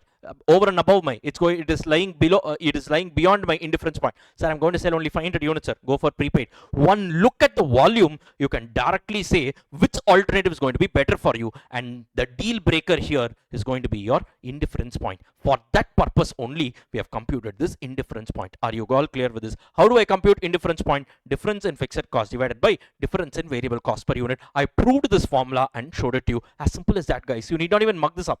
Clear with this, guys? So by one look at the expected output for the next period, you will be able to clearly tell which option is going to be working out for you. Are you all able to understand this? Yes. Now, sir, now in this case, if you notice, here we have 100 rupees of fixed cost. Here we have 500 rupees of fixed cost. Right? Now, out of these two alternatives, which one has a lower fixed cost? Obviously, your prepaid.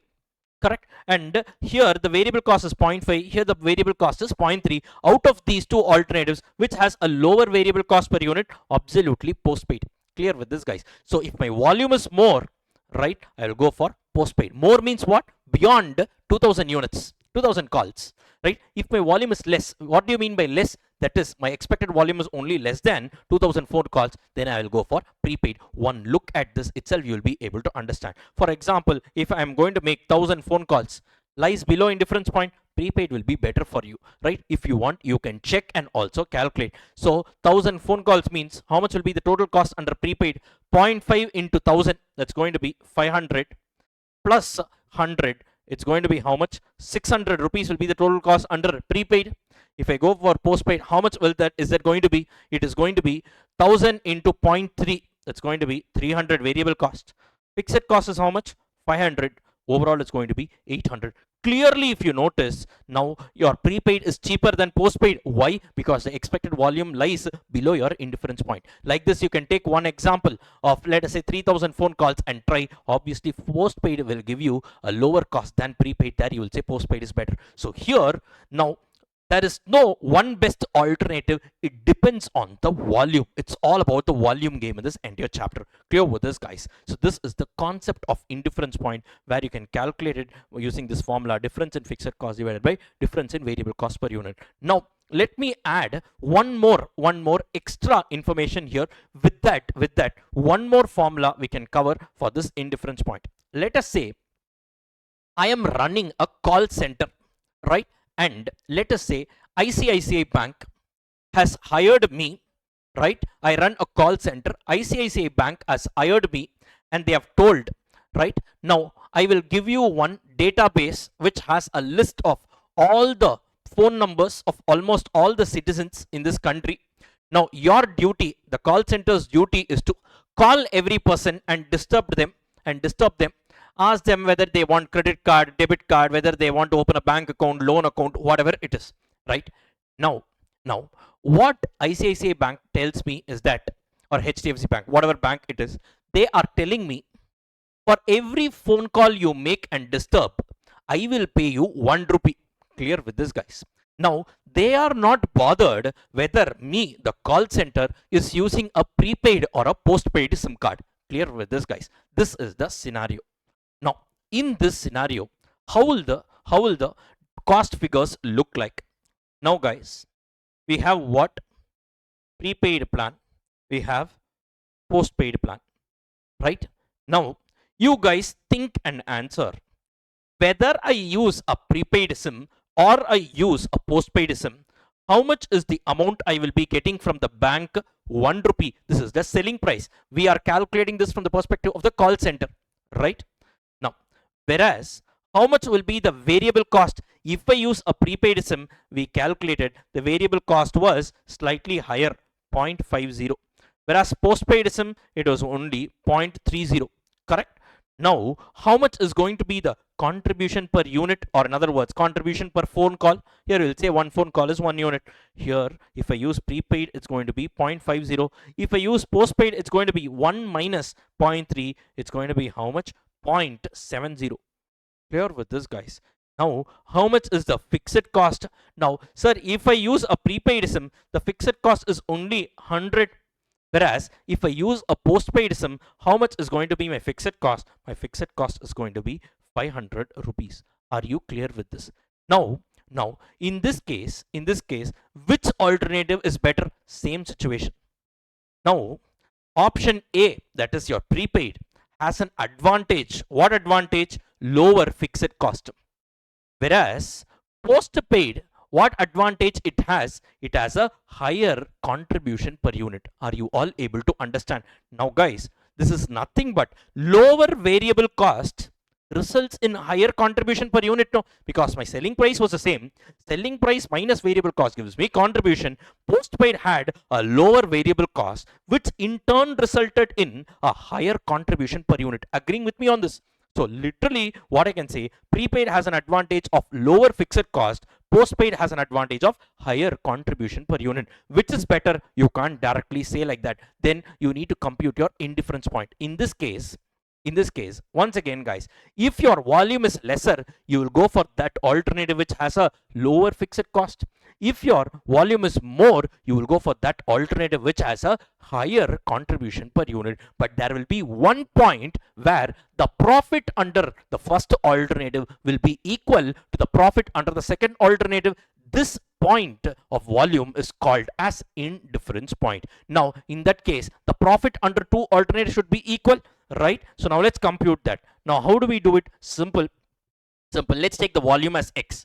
In that case, tell me what will be the profit under prepaid plan. The prepaid plan profit is going to be 0.5x, correct? Contribution 0.5 into X is the number of units which we need to compute, indifference point, minus contribution minus fixed cost 100 rupees, right? That's going to be the profit under first alternative should be equal to 0.7x. This is going to be the contribution under the second alternative minus 500 rupees, right? So now what we need to do?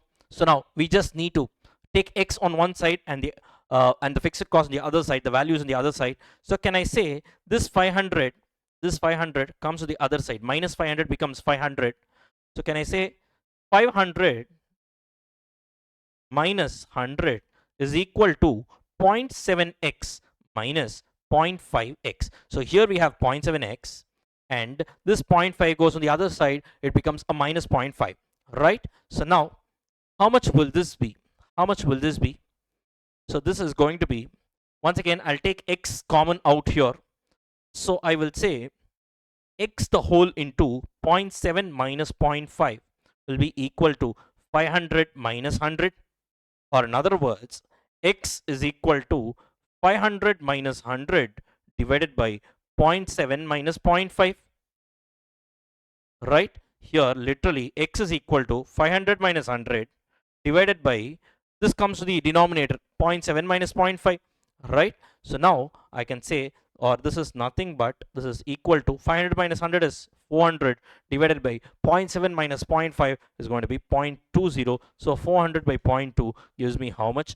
2000 units, or in other words 2004 calls. In this case, how did we compute? 500 minus 100. 500 minus 100 is nothing but difference in fixed cost. Correct? Is nothing but difference in fixed cost. And 0.7 minus 0.5, so 0.7, this is nothing but difference in contribution per unit. This is nothing but what? Difference in contribution per unit. Or in other words, I can say indifference point is equal to difference in fixed cost divided by difference in contribution per unit. Are you guys able to understand? This is another formula for your indifference point calculation. See how logical it is. Now, sir, with this, what can you come to a conclusion? Simple. So now I have an indifference point. How much is my indifference point? It's going to be 2000 units. In this case, 2000 phone calls. If my expected volume is less than the indifference point, I will go for that alternative which gives me a lower fixed cost. If my expected volume is more than the indifference point, I will go for that option which gives me a higher contribution per unit. Or in other words, lower variable cost. Because of lower variable cost, you will have a higher contribution per unit, because at the end of the day, selling price minus variable cost is only contribution per unit. If your contribution is less, if your variable cost is less, contribution will be more. As simple as that. Clear with this, guys? In this case, under the first alternative, lower fixed cost, hence I will go for prepaid plan. So if I am a person who is going to make less than 2000 phone calls, go for prepaid. That will always give you the highest amount of profit. Whereas if you are a person who makes more than 2000 phone calls, go for the option which has a higher contribution per unit, which is nothing but your postpaid plan, because that will give you the highest amount of profit. Are you guys clear with this? And at exactly, if you're going to make 2000 phone calls, whether you go for prepaid or you go for postpaid, both will give you the same amount of profit. Are you guys able to understand? This concept is called as indifference point. So two formulas we saw here. What are they? Indifference point is equal to difference in fixed cost divided by difference in variable cost per unit, or it is nothing but difference in fixed cost divided by difference in contribution per unit. Clearly understand, difference in variable cost, how much is it? 0.5, 0.3. The difference is how much? 0.2. And the difference in contribution, how much? 0.5, 0.7. How much is it? 0.2 only. So obviously, when my selling price is the same, the difference in fixed cost, the difference in variable cost is equal to difference in contribution per unit. Are you guys clear with this? Here, my contribution was 0.5, 1 minus 0.5. Here, what is the contribution? It is 1 minus 0.3. How much is it? 0.7 rupees. Clear with this, guys? Now, literally, why did this happen? Simple. From the same 1 rupee, here I'm subtracting 0.5, here I'm subtracting 0.7. So literally, this difference in contribution per unit of 0.2 is clearly because of this difference, variable cost difference, which is 0.2. So literally, guys, the difference in variable cost is equal to difference in contribution per unit when my selling price is the same. Clear with this, guys? That's why it can be calculated using two different formulas: difference in fixed cost divided by difference in contribution per unit, or difference in fixed cost divided by difference in variable cost per unit. Are you guys clear with this? So why do we use this indifference point? At the indifference point, you can use either of the two alternatives, but if your expected demand or the volume is less than the indifference point, go for that option which gives you the lower fixed cost. Always mention the advantage, right? If your expected volume is more than your indifference point, go for that option which gives you lower variable cost per unit, or you can say, in other words, higher contribution per unit. Are you guys able to understand? This is all about the concept of indifference point. Now, with this in mind, let us go and do one numerical problem. This sum is as per our CA intermediate. It is in our CA intermediate. I have kept it in our solved question bank. This is very much applicable even for CMA paper 8 and paper 12 students. You guys can also use it. It is not something out of syllabus. Absolutely. If there is something that is not applicable, I will clearly tell you. So here, the reason why I'm merging the marathon is because this is very much applicable for you guys. Right? That is the reason why I'm doing it. But please remember, all our courses and all are separately recorded. Even P8 and P12, I don't merge. Every single thing is separate only. Clear with this, guys? On this note, please take our solved question bank. This is in volume 2. This is our solved question bank looks like. This is CA intermediate solved question bank. So you can download all the materials I'm using here. You can download it from our website free of cost. All these things are available, right? In case you want a hard copy, that you can buy. We are just recovering whatever is the printing cost and the courier cost and other things. But if you want, you can even download this free PDF and use it. Now, please take this question number 12. It's on page number 412. It's in the volume 2. So please take this question. Right. So now, let me just read this question. It's a high-end question, high-level question. With this question, the entire concept of indifference point can be covered very, very easily. Now, guys, what are they saying? The following are the cost data for 3 alternative ways of processing clerical work for cases brought before LC court system. There is a court like magistrate court or high court. They are saying there are 3 different ways in which they can process some clerical work. Some files are all coming, so they need to process the files. So there are 3 different ways in which they can process the files. One is called as a manual way. Then the second option is called semi-automatic processing. The third one is fully automatic. 3 different alternatives are there. Now, what have they given? Particulars: monthly fixed cost, occupancy, maintenance contract, equipment lease. Now, if I'm going for manual, there is only one fixed cost, 15,000 rupees. Second alternative, if I'm going, I have 15,000 plus 5,000 plus 25,000. 3 different fixed costs I have. So literally, what is the total fixed cost? Let us keep this as alternative A. We will keep this as alternative B. We will keep this as alternative C. Each of the 3 alternatives tell me how much is the fixed cost. Manual, that is alternative A, fixed cost is 15,000 rupees. Alternative B, how much is the total fixed cost? 15 plus 5, that is 20,000. 20 plus 25, it's going to be 45,000 rupees. Right? So it's going to be 45,000. And alternative C, fully automatic, 15 plus 10,000 plus 1 lakh, it's going to be 1,25,000. This is going to be what? The total fixed cost under the third alternative. Fine, guys. Now, they have also given us the unit variable cost.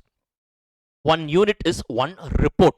Clear with this, guys. Now, per unit or per report, what is the variable cost? Here, there are 2 different variable costs here. Supplies, labor. Simple, add the 2. Alternative 1, my variable cost is going to be 40 plus 200. How much is this? 240 rupees is my variable cost. Alternative 2, 80 plus 60. How much is it? 140 rupees. And alternative 3, 20 plus 20. How much is it? 40 rupees. Clear with this, guys. Now, what we need to do, for every alternative, we have the total fixed cost, total variable cost. Like that, for each of the 3 alternatives, we have the fixed cost, variable cost. Now they're asking, calculate the cost in different points and interpret your results.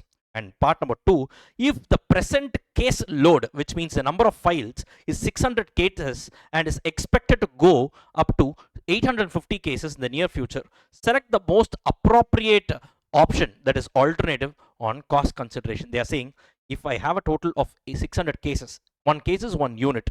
So 600 cases means which is the best alternative. Suppose if I'm going to have 850 cases or 850 units is going to be the volume, in that case, which is better? Now, guys, first of all, in whatever I have taught you till now, we have seen clearly indifference point is nothing but difference in fixed cost divided by difference in variable cost per unit. Sir, we had only 2 alternatives, sir, but in this particular question, if you see, we have 3 alternatives. How can we do this question? Now, simple, guys. Always remember, indifference point calculation can be solved only by taking 2 alternatives. In this case, what we need to do, we need to take 2 different alternatives at a time and take up all different combinations. For instance, first, A and B. Calculate indifference point of A and B. Then calculate indifference point of A and C. Then calculate indifference point of B and C. Right? So 3 different indifference point we need to calculate. AB, AC, BC. 3 different indifference point. First we need to calculate. And once we calculate this, then we need to interpret the results. Clear with this, guys? Now, the first part of the question is fairly simple. Calculation of indifference point. So AB, AC, BC, three different indifference point we need to calculate. Once we calculate this, then sir, we will be having three different indifference point. With this, sir, what do we do? Right, I will tell you what needs to be done. Clear with this, guys? Let's quickly do this particular question here. Let's quickly do this particular question. Okay, the solution is given here, but anyways, I would like to do this question in detail. So it's going to be let me just put it up here. This was question number 12, right? So question number 12 from our CA intermediate. Right, guys? Now, so first let me list out the options we have. Option A, option B, option C. That is your manual, semi-automatic and fully automatic. Then you have variable cost and you have fixed cost. How much was our variable cost? Now I'm just putting it up here.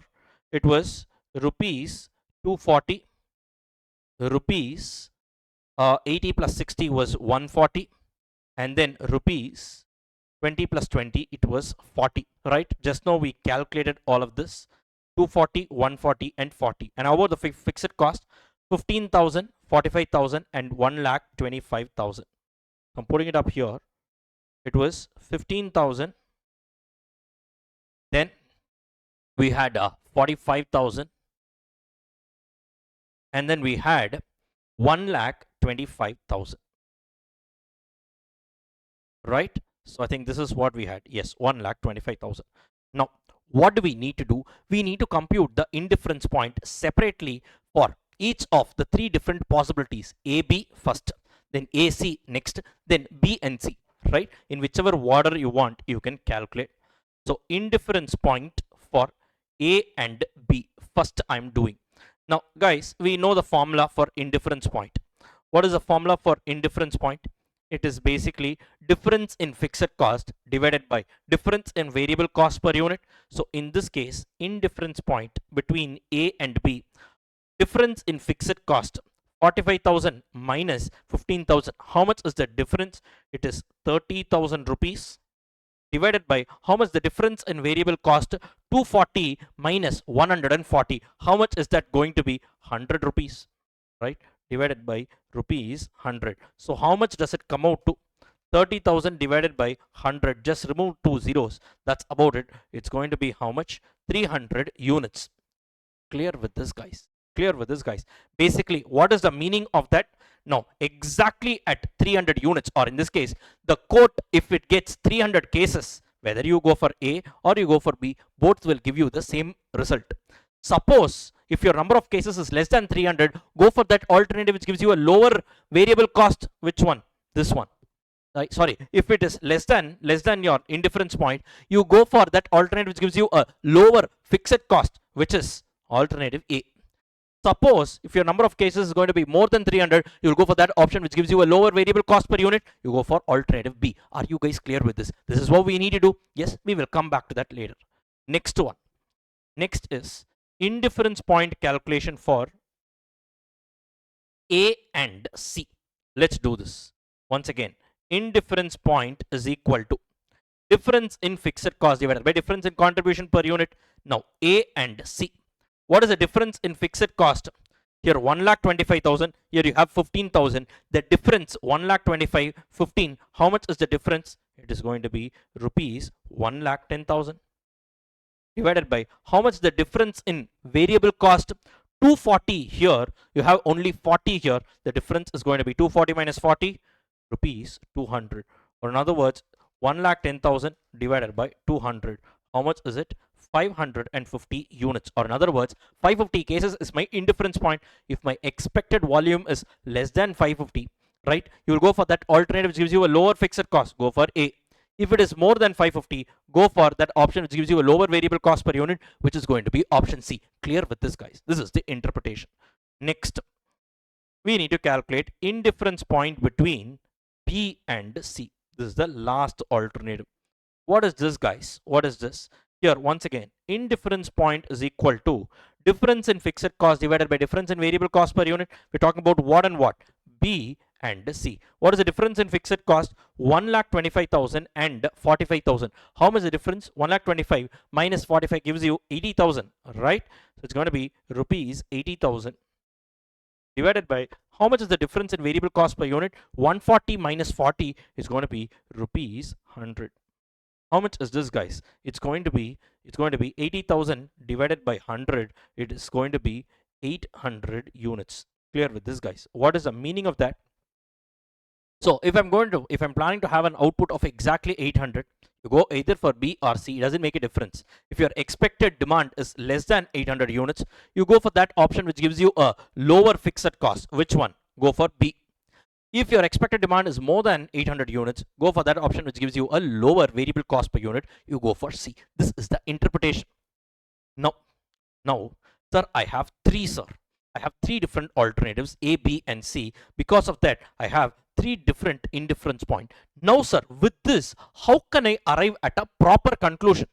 Now, let me clearly put this on a line and clearly explain what it is. This explanation is not there in your study material also, but based on this only they have arrived at the answer. Now, look at this. Look at this, guys. Now, plot this on, let me plot this on a graphical presentation. The first indifference point is what? 300 units, right? So the first indifference point was at yes, 300 units. Perfect. The next indifference point happens at 550 units. Okay, let me put it up here. It's going to be 550 units. And the next indifference point comes in at 800 units. Let me put it here. It's going to come at 800 units. Now 300 units is the indifference point between A and B, correct? I'm plotting it here. This is between A and B, right? Next, 550 is the indifference point between A and C, correct? A and C. And 800 is the indifference point between B and C. Now, we have plotted everything on this graph. Now, clearly, let us settle the score. Now, sir, 300 units, at 300 units, exactly if my demand is going to be 300, you can either go for A or you can go for B, right? Now, if it is less than 300, now we are just talking about A and B, you will go for what? The one with a lower fixed cost, which is A, correct? So here I will say, if I'm going to operate at less than 300 units, I will go for what? A. More than 300 units, I will go for what? B. Correct? This is the meaning of that, because it has a lower variable cost per unit. B has a lower variable cost per unit between A and B. Next is the clash between A and C. At 550 units level, exactly 550 units, sir, either go for A or you go for B. But sir, below 550, now which one will you go? We're talking about what? A and C. Between A and C, if my volume is less than my indifference point, I'll go for that option which gives me a lower fixed cost. I will go for what? A, right? So here, less than this, I will go for A as per this indifference point between A and C. So more than 550 units, I will go for C. Why? Because between these two, A and C, it has a lower variable cost per unit. Next, the last indifference point, 800 units, B and C. Now, if my expected volume is going to be less than 800 units, I will go for that option which gives me a lower fixed cost. Between what? Sorry, this is between B and C. B and C. Which one has a lower fixed cost? This one, right? So I will go for B, correct? More than this 800 units, I will go for C because it has a lower variable cost per unit. So here I will say, go for B. Beyond this, you can go for option number C. Clear with this, guys? Now, this is how each of the three indifference point comes to a conclusion. Now understand one thing. What is the issue here? Less than 300 units, you have only one player. A. Always A is best. More than 800 units, always C is best. There is no problem here. The problem arises only in this region, that is between 300 units to 800 units. Why? Look at this. As per this indifference point A and B, more than 300 units they have nominated whom? Option B. Whereas, as per this indifference point between A and C, less than 550 they have nominated whom? A. Or in other words, between 300 and 550, which is better, B or A?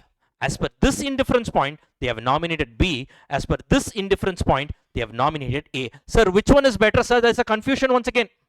Correct? Right? Similarly, in this scenario also, as per this indifference point, more than 550, they have nominated C. Here, less than 800, they have nominated B. Which means, sir, for this range, should I select C or should I select B? This is one issue. There is a clash. Right? Now, how will I resolve this conflict? Very simple. Now, first, guys, now for this range, we will talk. Who are the nominees for this range? Right? B and A. Correct? The nominees for this range are B and A. Now, guys, between B and A, whatever was the conflict was clearly clarified here only. Right? Between B and A, in this case, this was nominated between A and C. Because of that, A came into this picture. Correct? Now, once again, we are having a conflict between B and A. Go down and check A and B. Between these two guys, where the indifference point clarification happened here. Now, clearly between A and B, we already found out anything beyond 300, B should only come. A should not interfere there because A's territory is below 300. Clear with this, guys? Whenever you have a conflict on the top, go refer between these two where the indifference point was actually calculated. It is calculated here. Now, what does this say? Sir, above 300 units, go for B, not for A. Hence, what I will do in this case, so obviously A will not come in this area, only B will come into picture. Are you guys clear with this? Why this conflict was resolved in this scenario? Once again, don't create a conflict because of another indifference point. More than 300 units between A and B, only B should come. Sir, once again, because of another indifference point, A has come back, sir. No, this area is actually clarified by this fellow. Are you all able to understand this? So only B will come. Next, in this area, the conflict is clashes between where? C and B. So between C and B, where did we compute the indifference point? Where was this conflict resolved? Sir, C and B or B and C, it was actually resolved here, sir.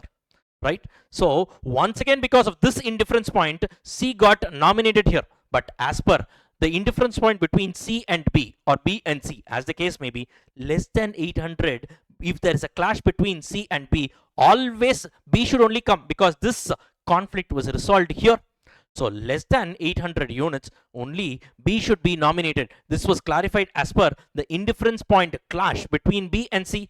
So here what I will do, C will not come. In this case, once again, B is only selected. Or in other words, if at all you want me to build a range and tell me, sir, when to go for which alternative, I will clearly say this is the final conclusion. What we will say is, if your expected demand or the number of units, in this case, in the court, number of cases, if it is less than 300 cases, always go for option A. At 300 units or cases, you can either go for option A or option B. Now, this itself is not relevant because this entire place is ruled by B, right? Now, more than 300 cases up to less than 800 cases, it is always B. Clear with this, guys? Always, if you check, B will give you the least total cost. At 800 units or 800 cases, you can either go for B or C because both of them will give you the same cost.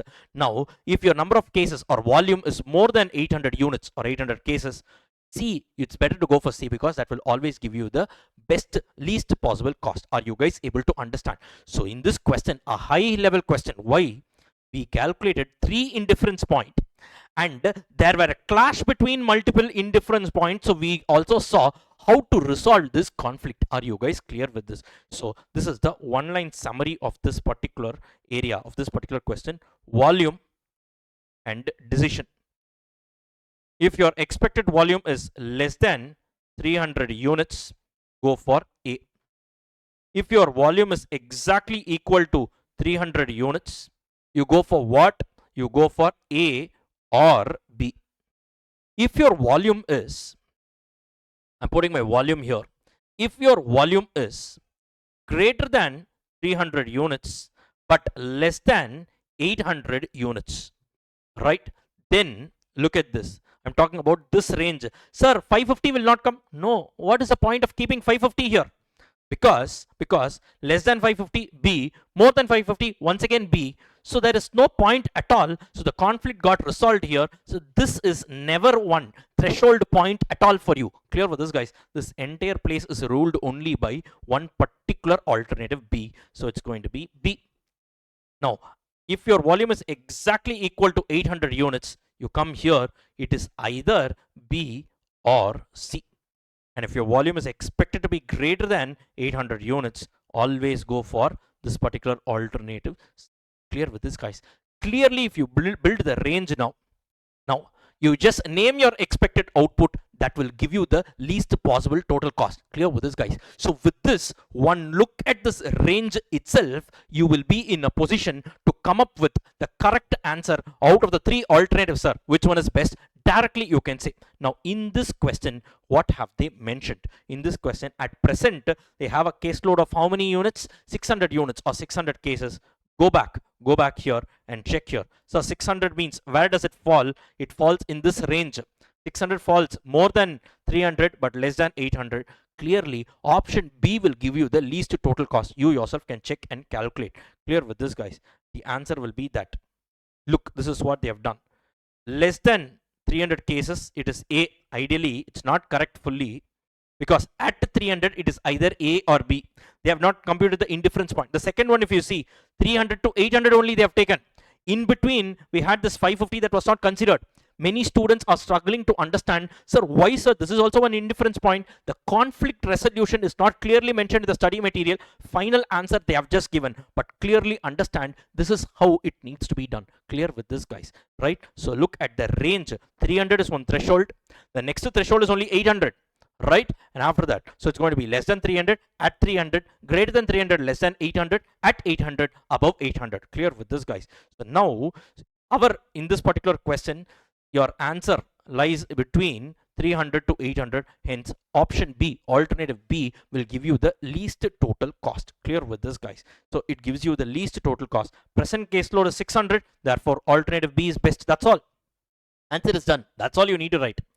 Suppose, sir, our cases are expected to go up to 850 units. In that case, which one will you go? 850 means above 800. You go for alternative number C. Clear with this, guys? Have a look at this. You go for alternative number C. Clear with this, guys? That's about it. So this is what they have mentioned. As the number of cases expected to go up to 850, alternative C is more appropriate. One look at this range table, you will be in a position to clearly say, sir, this is the output. This is going to be the best alternative for you. If you want, you can check and compute out of the three alternatives, whichever alternative I'm telling you as the answer will give you the least possible cost. Clear with this, guys? But in your study material as well as in your past exam searched answers, directly they have given this range. Many students struggle to understand how to build the range. Clearly, I've told you right now, this is how you need to build the range, by resolving the conflict. Are you guys clear with this? Right? With this, we have completed this particular question. So this I wanted to cover. This is applicable even for CMA students. Please don't think it's not applicable for you. It's a high-end question, one single question. I'm handpicking certain comprehensive questions. I'm doing it so that your entire revision is going to be super comprehensive. So please go and update your library of adjustments. Write down. Please give the cross-referencing and all. Write down indifference point hyphen indifference point hyphen calculation of 3 IDPs for 3 different alternatives, semicolon, range building. So calculation of 3 indifference points for 3 different alternatives, semicolon, range building. We saw the conflict resolution, how to build the range and all that. A very good question to revise this entire concept of indifference point. It has been coming in a lot of exams, past exams as well, both in CA as well as in CMA intermediate level. Clear with this, guys? So with this, we have finished this particular question, and with this we have also quickly revised this entire concept, right? Not quick, in fact we've done in a very elaborate manner as well. Now with this we are done with the concept of indifference point. Now let's move on to the next concept called as volume analysis.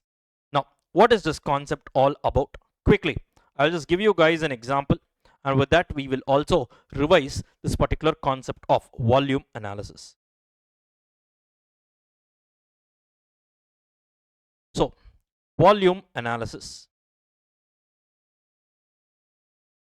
what is this about? The explanation, everything has been neatly mentioned here. Volume analysis and all, clearly I have mentioned separately. Indifference point, look at this volume analysis. Whatever is the formula mentioned, all these things are here. But how do you arrive? What is the underlying concept here? This is there in our concept decoder for you to understand the logic. I'm quickly recapitulating here. In our courses, we do it in a much more elaborate manner. Since this is a revision, there is a time constraint. Even here, I'm trying to maximize out of the limited time available. Let's quickly get started here. Now, guys, let me just take an example. Our signature style of learning, always we take up examples that, even the complicated things can be easily understood. Now, let us say our selling price is 10 rupees, right? Your variable cost is going to be rupees 6. Your fixed cost is going to be rupees 10,000. Just an example, right? Now, I'm going to prepare an income statement for two different levels of output. First, I'm going to prepare an income statement for 5,000 units of output. Then I'm going to prepare another income statement for 7,000 units of output, right? Now let us take this example. Now what's your format of income statement and marginal costing? Come on, tell it along. Sales minus variable cost gives you contribution minus fixed cost gives you profit, right? Now what's going to be your total sales? 10 rupees per unit. So 5,000 units means sales of 50,000, and 7,000 units means 70,000 rupees of sales. What's going to be a variable cost? 6 into 5,000, that's going to be 30,000. And here it's going to be 6 into 7,000, that's going to be 42,000. Right? Next, what's going to be a contribution? It's going to be what? 10 minus 6, 4 rupees is the contribution per unit. So 4 into 5,000, it's going to be 20,000. And here it's going to be how much? So 4 into 7,000. It's going to be 28,000, right? Or you can even say 70,000 minus 42,000. That way also you can arrive. It's going to be 28,000. Next one, fixed cost. In both the cases, it's going to be 10,000, 10,000. Right, guys? Now, what's going to be the profit here? 20,000 minus 10,000, going to be 10,000. And here it's going to be 28 minus 10. It's going to be 18,000. Sir, this is something we know, no, sir. Why are you doing this particular example? I mean, why are you giving all this scenario? Now, one small observation. At 5,000 units level, how much was the contribution? 20,000 rupees. At 7,000 units level, how much was the contribution? 28,000 rupees. My contribution has increased by how much? 8,000 rupees. Correct? My contribution has increased by how much? 8,000 rupees. Now, or in other words, this contribution increase 8,000, right? Now, if you carefully observe, at 5,000 units level, what was your total profit? 10,000. At 7,000 units level, how much was your total profit? 18,000. Now, guys, in this case, your profit has increased by how much? 8,000 rupees. Conclusion, can I say?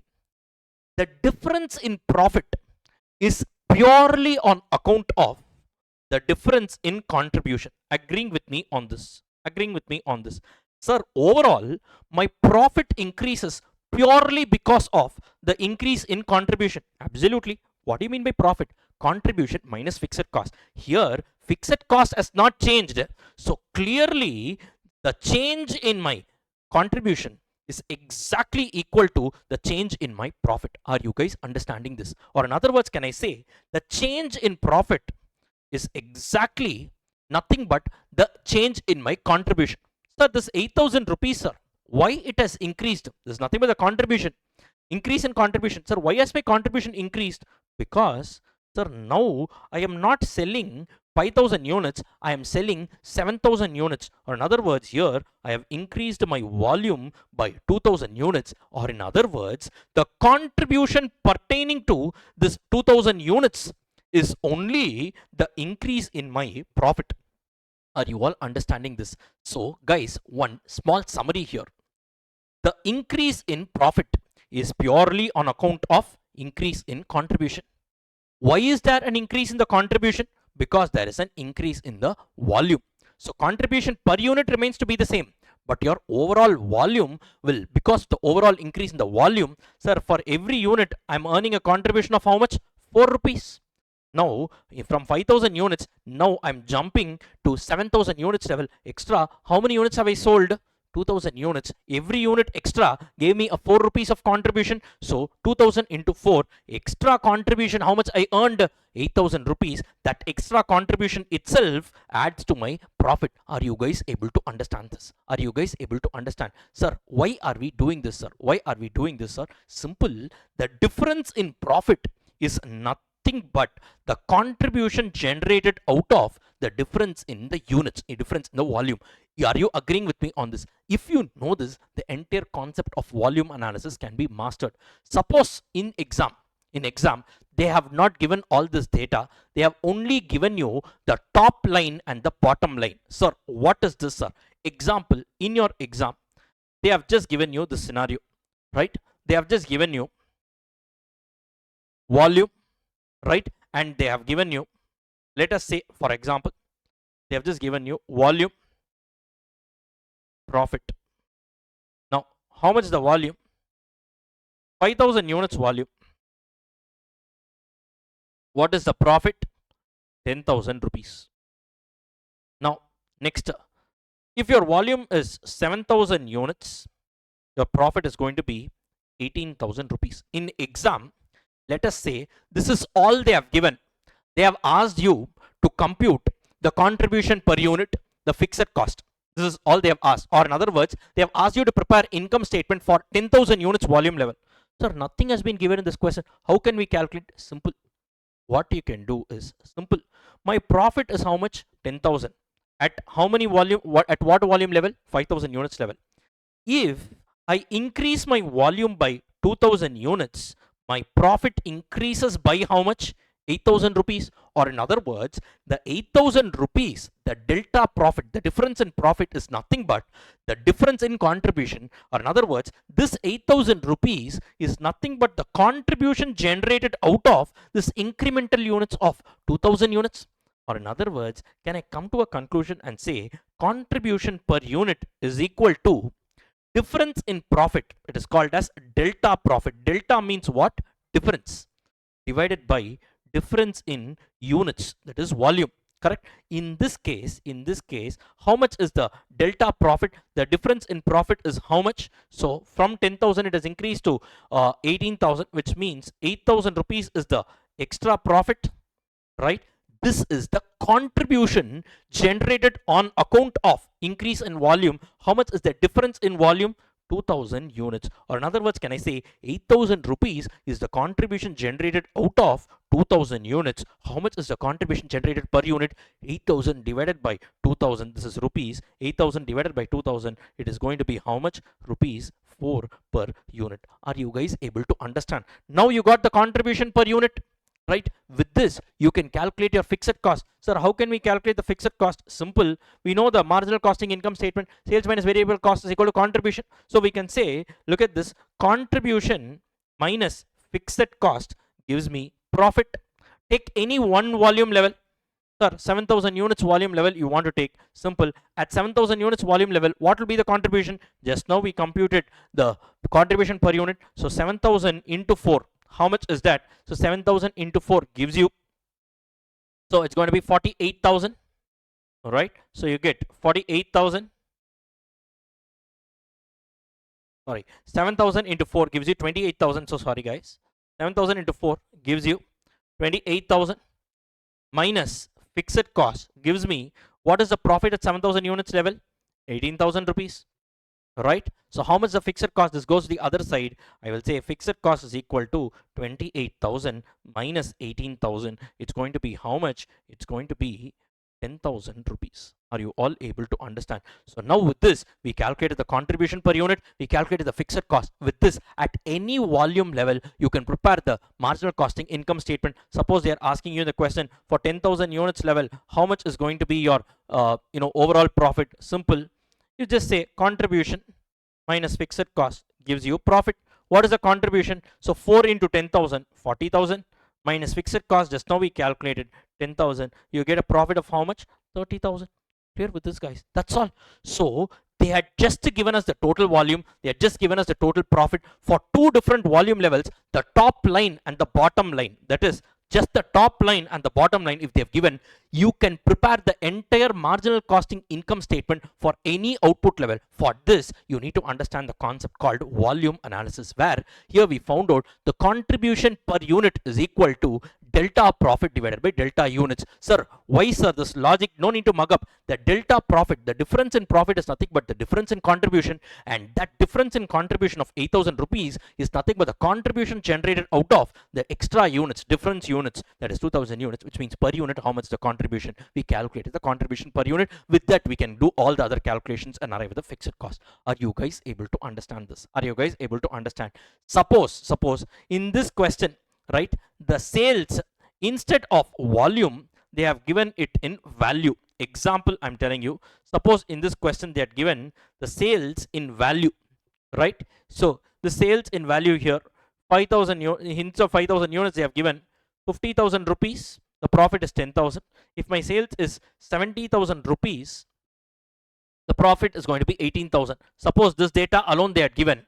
Now what you need to do, very simple. So instead of contribution per unit, I can calculate the PV ratio here. So can I say PV ratio is equal to delta profit divided by delta sales in value. Clear with this, guys? So I can say simple, this 8,000 rupees is the contribution pertaining to the incremental sales. How much was the incremental sales here? So 20,000 rupees of incremental sales. From 50 it became 70,000, right? So 8,000 rupees is the contribution pertaining to a sales of how much? 20,000 rupees, which means in this case, how much is the PV ratio? I can say the PV ratio is simple, 8,000 rupees divided by 20,000 into 100. It's going to be how much? It's going to be 40%. Are you guys understanding this? You can just play around with the figures. You can literally play around with the figures. So here we saw two formulas. One, contribution per unit is equal to delta profit divided by delta volume, sales in units, or PV ratio is equal to same formula, only instead of units you use sales in value, delta profit divided by delta sales in value. Are you guys able to understand this? Are you guys able to understand this? That's about this area. That's about this area. Fine, guys, clear with this? Similar thing you can also do on the cost side. On the cost side, literally the same question they can also give you, right? 5,000 units, 7,000 units are there, right? I will just put it up here. Let us say in the question, this is all they have given, right? So I'll mention it here. Volume and cost. Volume and cost. So what are the two different volumes we have? 5,000 units, 7,000 units, and let us say they are just given cost 40,000 rupees, right? Sir, at 5,000 units level, the total cost is 40,000. At 7,000 units level, the total cost comes out to 52,000. Now, in this case, they are asking us to find out how much is the variable cost, how much is the fixed cost. Will you be in a position to calculate? First, you tell me, is this a fixed cost? No. Why? Had it been a fixed cost, it would have remained constant in total, right? Is this a variable cost? Let us check. Now, variable cost, what is the behavior pattern of variable cost? It remains constant on a per unit level. So 40,000 divided by 5,000, how much you get? It's going to be 8 rupees. Whereas 52,000 divided by 7,000, you get how much? 7.4 something. So literally this is not constant on a per unit level. This is also not constant in total, which means it's a semi-variable cost. It has one component of fixed, one component of variable in it. Now in this case, how will you calculate? How will you arrive at the fixed component, variable component? Very simple, using this formula. Variable cost is equal to difference in total cost divided by difference in the total units, right? Sir, how will we do that, sir? Simple. Whatsoever, if I was selling 5,000 units, what was my total cost? 40,000 rupees. Now, if I increase my volume by 2,000 units, my overall cost increases by how much? 12,000 rupees. Now, why does my cost increase by 12,000 rupees? This cost comprises of variable plus fixed. Now, the increase in cost is purely on account of the variable component, because fixed component will not increase my total cost, right? Now, can I say this 12,000 rupees is nothing but the variable cost pertaining to this extra 2,000 units, right? Or in other words, how much the variable cost per unit? 12,000 divided by 2,000. This is the variable cost for the extra units of 2,000, which means on a per unit level, how much is it? Delta cost by delta units. Here I will say it is nothing but how much the delta cost here. So the difference in cost is going to be 12,000 rupees. The difference is in units is going to be 2,000 units. It's going to be 12,000 divided by 2,000 units. You get how much? It's going to be rupees 6 per unit, right? Now with this you can calculate the fixed cost. So now how much will your fixed cost be? Simple, take any one volume level. From there, the total cost minus the variable component is going to be your fixed component. So the total cost minus variable cost gives you fixed cost. Now take any one volume level. 5,000 units volume level will take, what is the total cost? 40,000. From that, subtract your variable component. How much the variable component? 5,000 units into 6. So 5,000 into 6 is 30,000. So 40,000 minus 30,000 gives you how much? A fixed cost of 10,000 rupees. Are you guys able to understand? So literally guys, the variable cost is nothing but variable cost per unit is equal to delta cost, difference in total cost, divided by difference in total units. Are you guys clear with this? Are you guys clear with this? Suppose the same thing goes here. The volume, if it is not expressed in units, if they have expressed this in sales, right? If they had mentioned this in sales value, let us say this is going to be rupees 50,000 and this is going to be rupees 70,000. Let us say they had mentioned, when my sales is 50,000 rupees, my total cost is 40,000. When my sales is 70,000 rupees, my total cost is how much? 52,000. In this case, what I will say, sir, this extra 12,000 rupees of variable cost is something that I incur because my sales has increased by 20,000 rupees. Or in other words, this 12,000 rupees is the variable cost attributable to the sales of how much? 20,000 rupees. Or in other words, 12,000 by 20,000. Here you get variable cost ratio. Are you guys able to understand? So here I can say VC ratio is equal to delta cost divided by delta sales in value. Are you all able to understand? This study is called as volume analysis. What we are doing for a change in volume, we are analyzing for the change in volume, the impact it has on your profitability or your cost side. Are you guys clear with this? Literally guys, how did I arrive at this figure? 5,000 units, total cost is 40,000. How did I arrive? Simple. I took the total variable cost plus fixed cost, I added it up and I put it here. Similarly, 7,000 units, what is the total cost? 42,000 plus 10,000, it becomes how much? 52,000. Suppose in exam only this data is given, will you still be able to calculate and do all the workings? Yes, that is what I have just taught you right now. So if you just have the top line and the bottom line, you will be in a position to crack this entire area. So these are all the formulas which we saw here. PV ratio is equal to delta profit by delta sales, or contribution per unit is equal to delta profit by delta units. On the cost side, variable cost ratio is equal to delta cost, difference in total cost by difference in sales value, or variable cost per unit is equal to delta cost divided by delta units. The formula is mentioned here, the logic for that, literally we learned with the help of this particular example. Any sum that comes in this area, you will be able to handle it. Clear with this guys? And that is all about this particular concept of volume analysis. Simple, neat, and that's about it, guys. Beyond this, you need not take the pain of mugging up anything, right? This is once again a common concept in your CA intermediate as well as in your CMA intermediate, both in paper 8 and paper 12, right? So with that, we have finished this particular concept of volume analysis, right? So this particular concept is also now over. Now let's go ahead to the next concept called as sensitivity analysis, right? So first we will complete the sensitivity analysis and then we will come back to sales mix. Now guys, this sensitivity analysis, what does this talk about? What does this segment of discussion deal with?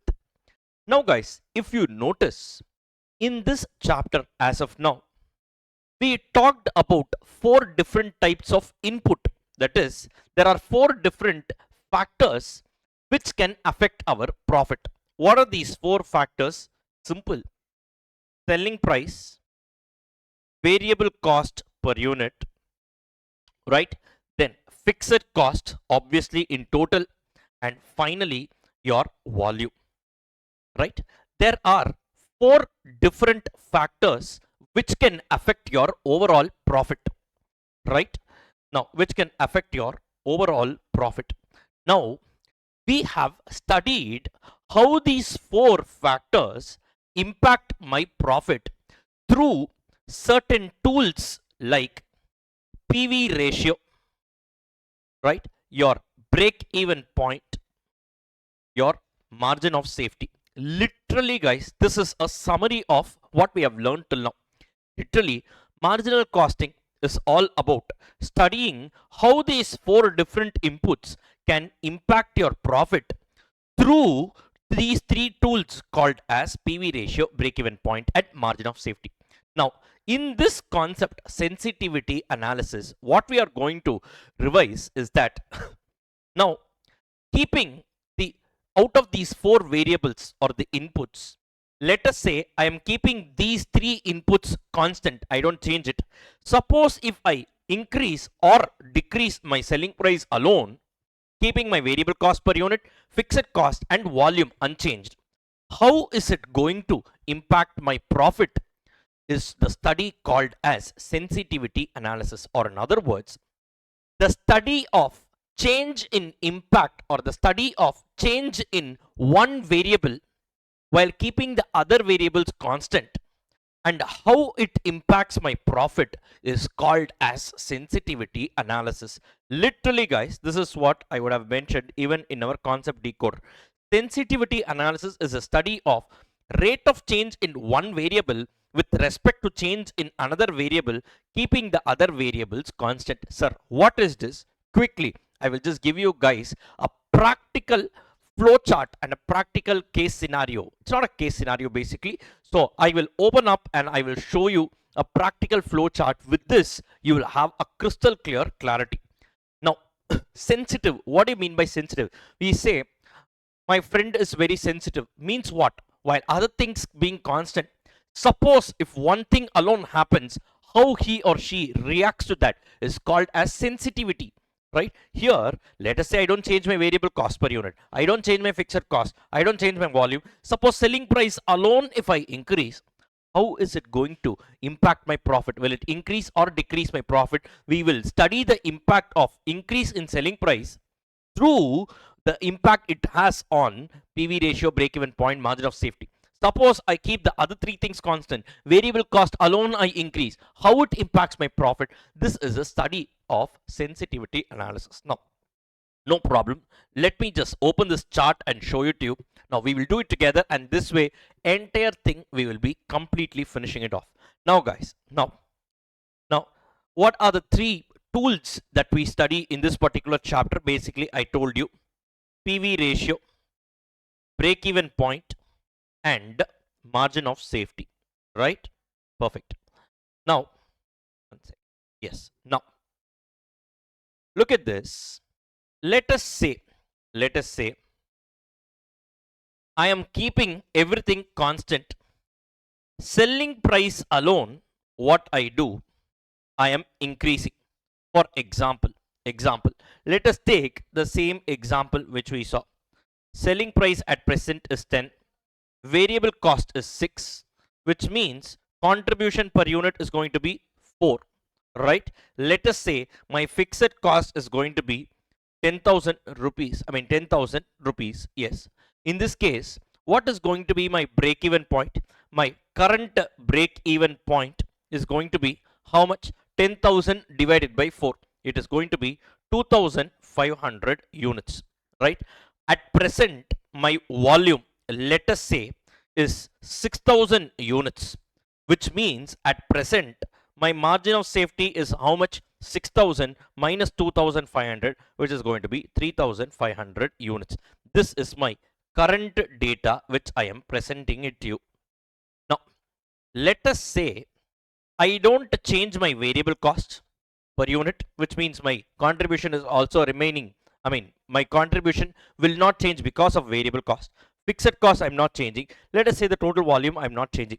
Selling price alone, let us say I am increasing. Now, what happens to my PV ratio? At present, what is the PV ratio? 4 by 10 into 100. 40% is my current PV ratio.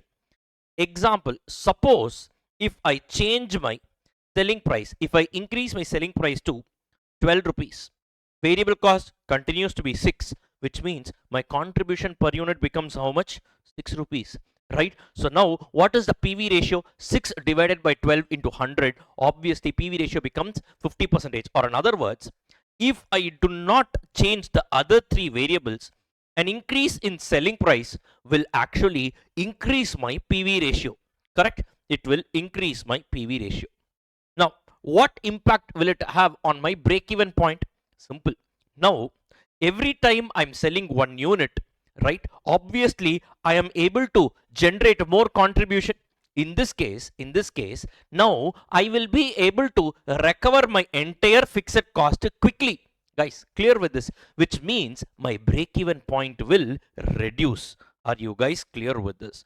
Right? So in this case, my break-even point will reduce. Why? Because I've increased the selling price. Every time I sell one unit, I will be able to generate more contribution, which means that in this case, now I will be able to recover the same fixed cost. Now, how much is the fixed cost? 10,000 rupees. Every time I sell one unit, I will generate 6 rupees. So literally, if you see 10,000 divided by 6, you get your break-even point is 1,666.66 units or 1,667 units.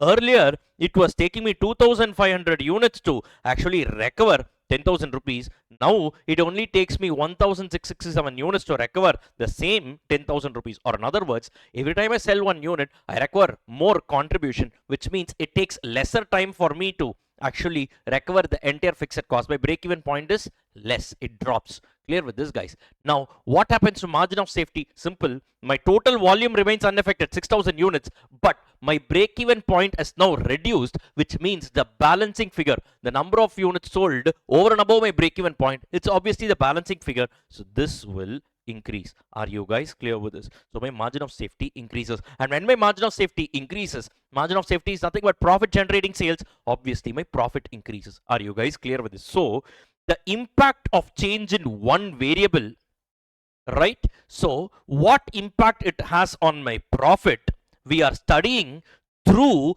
these three tools called as PV ratio, break even point, and margin of safety.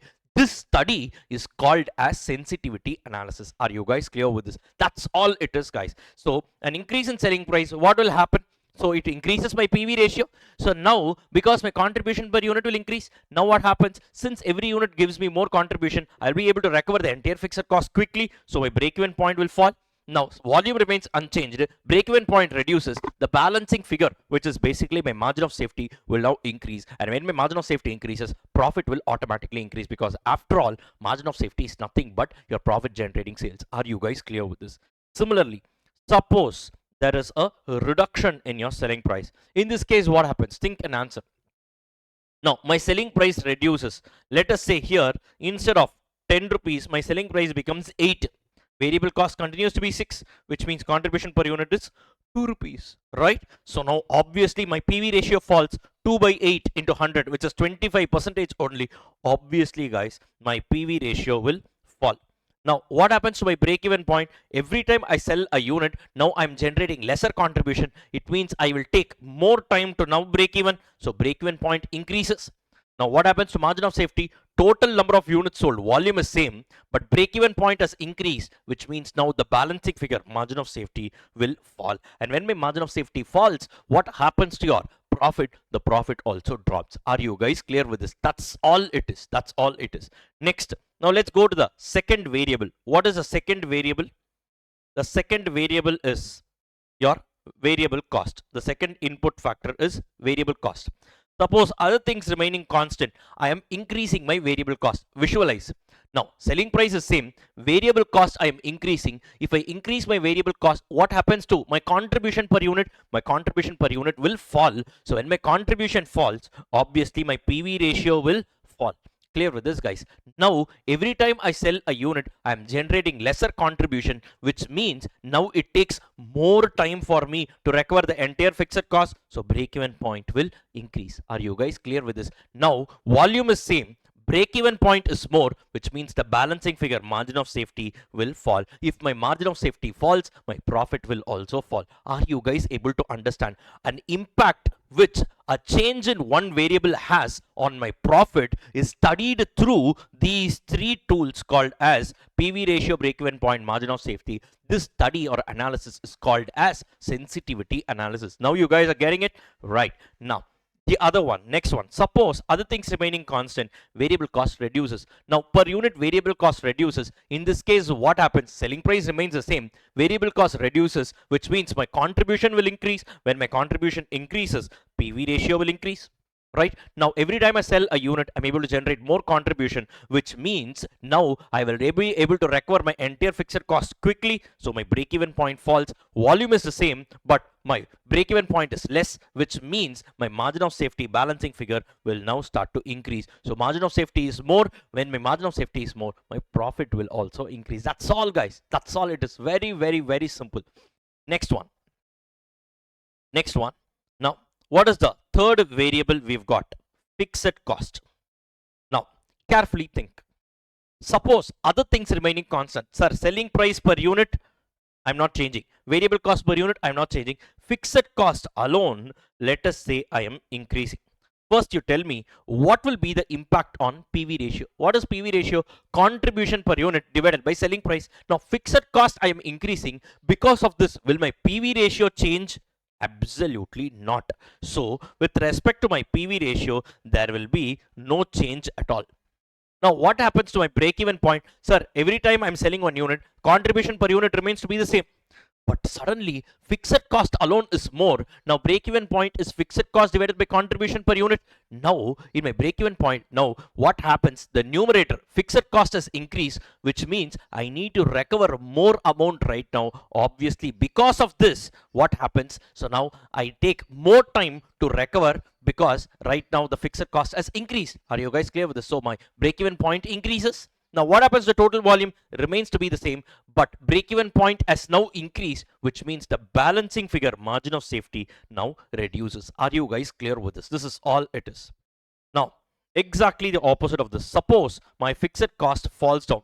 What will happen in this case? If my fixed cost falls down, now what happens to PV ratio? No change, because PV ratio is nothing but contribution divided by sales, right? Contribution per unit divided by selling price. This will not, fixed cost will not impact my PV ratio. But what happens to my break-even point? Now I need to recover only lesser amount as fixed cost, which means now the break-even point will fall, because now by selling lesser number of units, the entire fixed cost can be recovered. Volume is same, your break-even point is reduced, which means now the balancing figure, margin of safety, will increase. When my margin of safety increases, my profit will automatically increase. Are you guys clear with this? The last one, which is your volume. The last one, which is your volume. Now, other things remaining constant. So selling price per unit, I'm not changing. Variable cost per unit, I'm not changing. Fixed cost in total, I'm not changing. Volume alone, I am increasing. Now, think and answer. What will happen to PV ratio? Absolutely no change. Why? Because obviously PV ratio is what? Contribution per unit divided by selling price. Now, on a per unit level, the contribution is not changing. Right? My selling price is not changing. Even variable cost is not changing. Obviously, here, the PV ratio will remain unchanged. Guys, correct? Now, what happens to my break-even point? break even point is fixed cost divided by contribution per unit.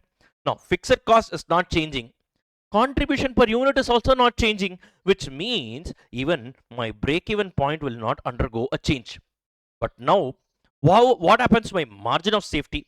Now, volume alone has increased right now. Let us say now, instead of 6,000 units, I am selling 8,000 units.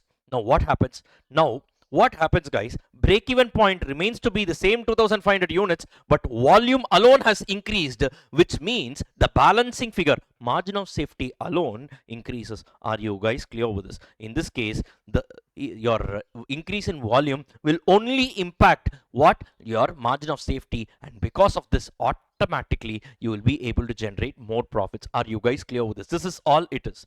Suppose my volume drops, what will be the impact on PV ratio? Absolutely nothing, right?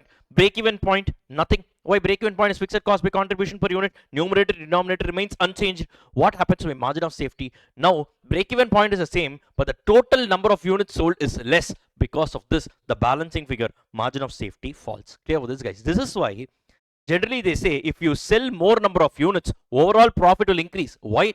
Purely because break even point is a point. Anything excess sold in excess of the break even point is going to be margin of safety. So if the volume increases, margin of safety will increase. The volume decreases, margin of safety will reduce. Because of that, the profit will increase or decrease as the case may be. This will not impact your break even point and other things. Are you guys clear with this? This study is called as sensitivity analysis. If you put this arrow and study this entire area, you'll be able to master, and that's about this area, guys. Clear with this, guys? So literally what we have seen, your profit can be impacted by only these four variables, and what we have seen is a change in any one of these four variables will impact your profit, and we studied the impact of the change in any one of these four variables or inputs through PV ratio, break even point, and margin of safety, and this entire study is popularly called as sensitivity analysis. As simple as that. Clear with this, guys? Now we will just go and solve one numerical problem. Once again, we'll be doing this from our CA Inter solved question bank. It's in volume number 2. So please go to question number 15A. Please go to question number 15A.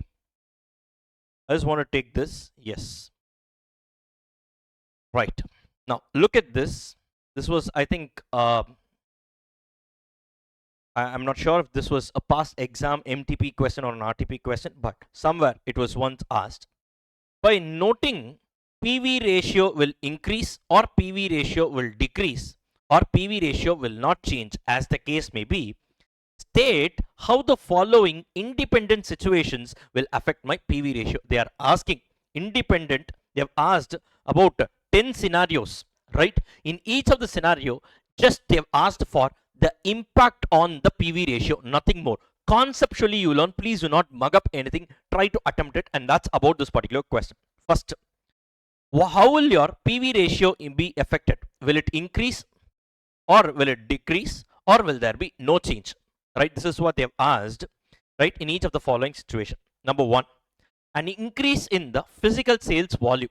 Now if I increase my physical sales volume, how will it impact my PV ratio? Now we all know PV ratio is nothing but contribution divided by, or contribution per unit divided by selling price, right? Now if there is a change either in the numerator or the denominator, only then PV ratio will change. Now first, an increase in the volume. Now tell me, will it impact my PV ratio? Absolutely not. We just saw an increase or decrease in the volume will only impact my margin of safety. Nothing else will be impacted, guys, correct? So in this case, what happens? An increase in the physical sales, it will not impact my, there will be no change. It will not impact what? It will not impact my PV ratio. Look at this. My PV ratio will not change. The ratio of sales value and the variable cost will remain the same irrespective of the change in the sales volume. Obviously, what happens? My numerator denominator does not change. Now, how will my PV ratio change? The next one. If there is an increase in fixed cost, will this change? Will this impact my Will this impact my PV ratio? Absolutely not. This will only impact your break-even point. When your break-even point gets affected, the balancing figure, margin of safety, will also get affected.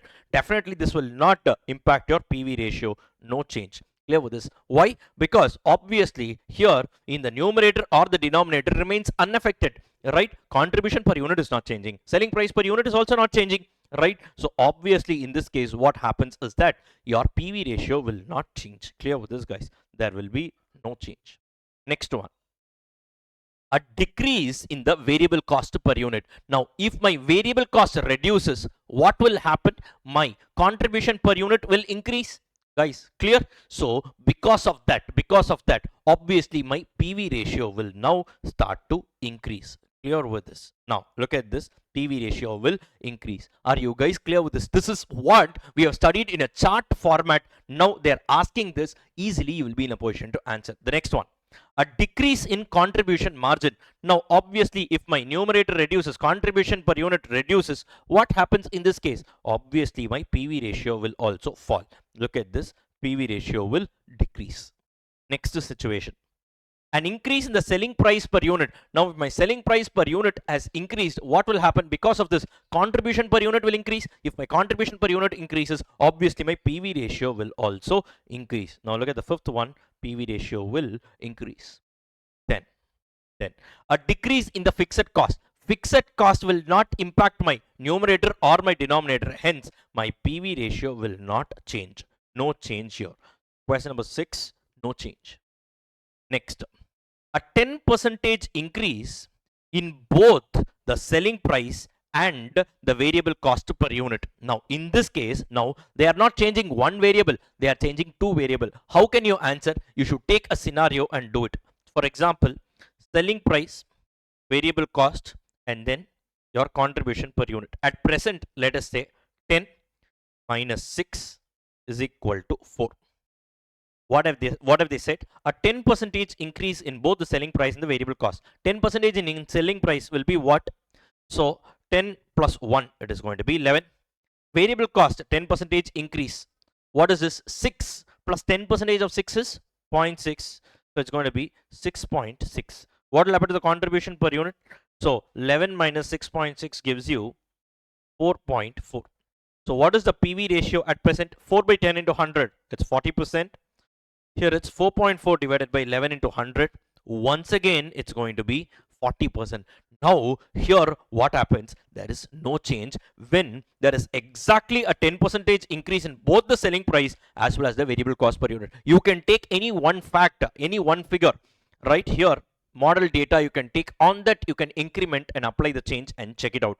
So here there will not be any change. Clear with this, guys, right? This is what you can just go ahead and update. Next one, a 10% increase in the selling price per unit and a 10% decrease in the physical sales volume.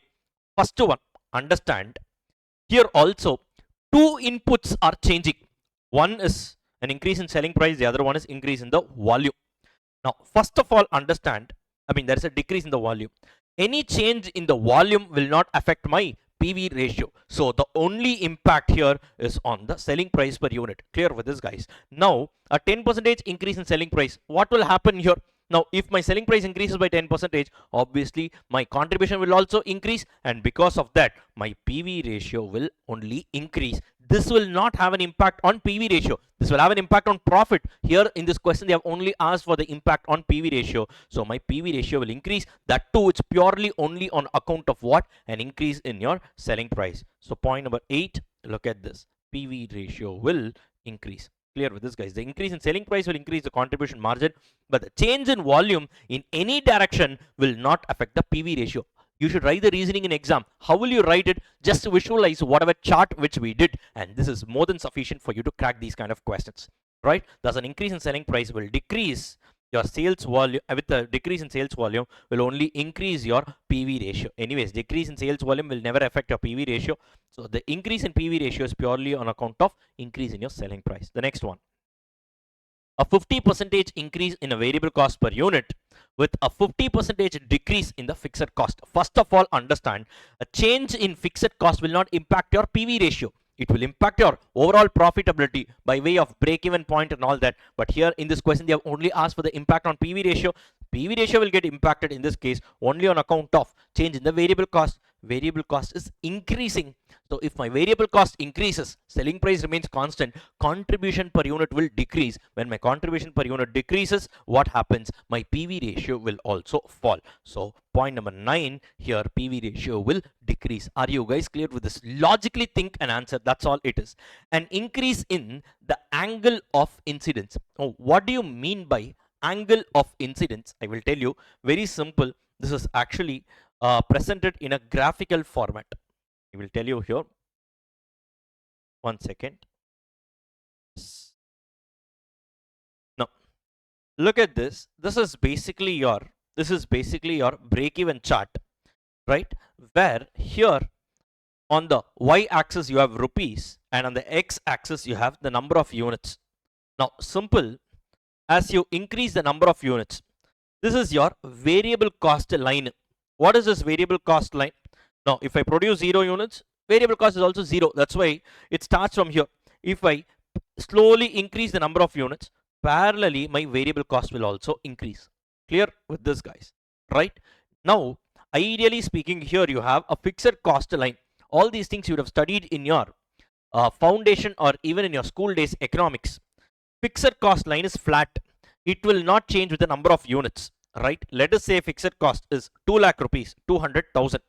Now, if I produce 0 units, still I will be incurring fixed cost alone. That's why your total cost basically is nothing but fixed cost plus variable cost. This line starts from here and it slowly increases. Right? Here, this is your fixed cost line. Any increase in volume will not impact your fixed cost. So, your total cost alone, what happens? Increases because parallelly your variable cost line is here, and parallel to this variable cost line you will be having the total cost line, because total cost is fixed cost plus variable cost. That's why it is running parallel here. Now what we need to do here, this is your total cost line, basically your fixed cost plus variable cost. This is your sales line, right? Sales line, basically it starts from 0. So if I don't sell any units, my revenue is 0. If I keep on increasing my units, obviously my turnover will also increase. Now what happens, guys? This is going to be my sales line. This is going to be my cost line, total cost. Now break-even point is a point where my total sales is equal to total cost. Only in that case exactly I will be earning a profit of 0, right? So this is my break-even point, right? Now if you notice, this is going to be my sales line, right? Now if you notice, below the break-even point my cost is always greater than sales. This is the reason why you are reporting a loss. At the break-even point, my total cost is equal to total sales, hence there is a 0 profit or 0 loss. And above this break-even point, my sales, right, is greater than my total cost. Hence, above the break-even point, you are always making a profit. This is a graphical presentation. Now, from the break-even point to above, there is an angle that has been generated here, right? This angle is called as angle of incidence. Simple, guys. Now, if the angle is wider, obviously it means the difference between my sales and cost is more, or in other words, my profit is more.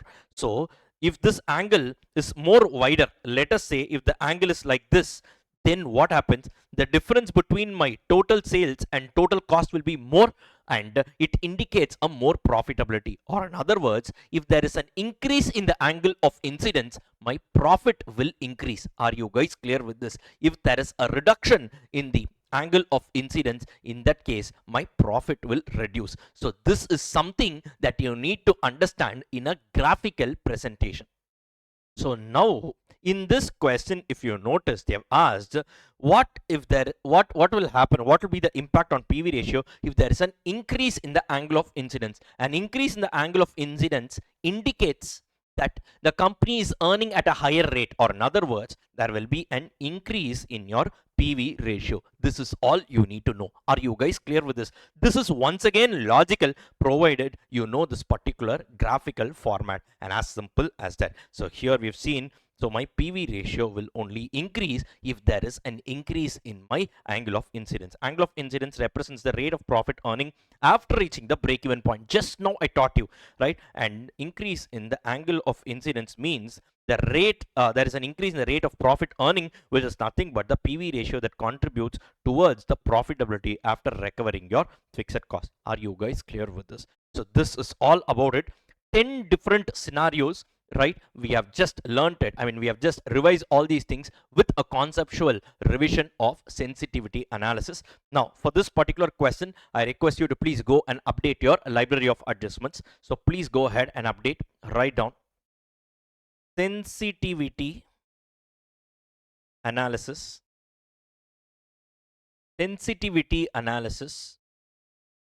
hyphen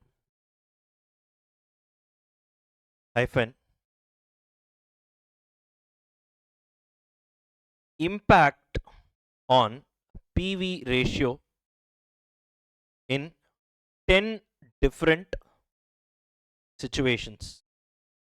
In 10 different situations. An excellent question to summarize and revise the entire concept of sensitivity analysis. So this is once again logical.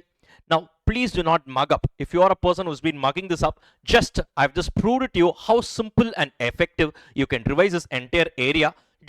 We have studied conceptually. In fact, in the marathon itself, I have done one numerical problem, right? That's about it, right? In our batches, in our regular or EVO batches, we'll be doing a few more numerical problems. But here, since this is a marathon and I didn't want to miss this question also, so one full-fledged question we are solving, right? So with that, we have completed this particular concept of sensitivity analysis. So this particular concept of sensitivity analysis is now over. Now let's move.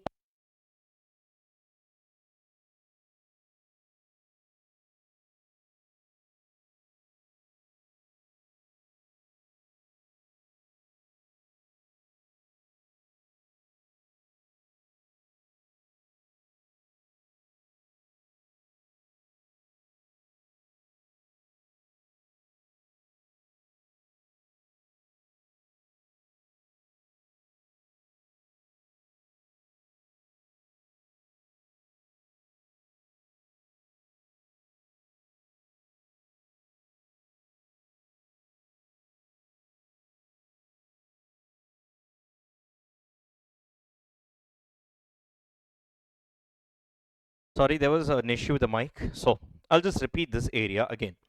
So now we are going to get started with the next concept called as sales mix in marginal costing. Now, till now, in sensitivity analysis, we have learned that these four variables or inputs, namely your selling price, variable cost, fixed cost, and volume, these four variables or inputs will only impact your profit. A change in any one of these four inputs is only going to impact your profit. But now, in this next segment of discussion, which is sales mix, we will learn that ideally there is one more fifth input factor called as your sales mix, which will also impact your profitability. Now, let me take the heading here. Sales mix and marginal costing. Now guys, let me take an example of BMW. Now, as you guys know, BMW is in the business of manufacturing car as well as bikes, right? Now, let me take an example here. Now, I am taking 2 years. Let us say in the year 2025 and in the year 2026, right? Now, between these 2 years, BMW did not change the selling price of bike and car. They did not change the variable cost per unit of their products, bikes and cars. They also did not change the fixed cost. It was also constant. And for your information, the volume was also constant. That is, in the year 2025, they sold a total of 1 lakh units. This 1 lakh comprises of, let us say, 60,000 cars and 40,000 bikes. Now, in year 2026 also, they sold 1 lakh units. So here, the volume did not change, but the composition, that is the sales mix alone changed. Here, if you notice, they sold 40,000 cars and 60,000 bikes. So guys, if you notice here, selling price did not change, variable cost did not change, fixed cost did not change, even the total volume did not change, but the composition of the total volume, basically the sales mix alone changed. Now you tell me, the profit reported in 2025 and the profit reported in 2026 will definitely be different. Why? Sir, the 4 inputs we saw did not change, sir. Still, why was there a change in the overall profit? This was purely because of the change in the sales mix. Or in other words, sales mix represents the composition of the different products that the company is dealing in. Till now, whatever we have learned is all about a concept of all this marginal costing in case the company deals only in one product. But in real life, companies deal in more than one products. Now, in case when company deals in more than one product, in that case, there is a fifth factor which affects your profitability, which is called as sales mix, right? This is something that is very, very important.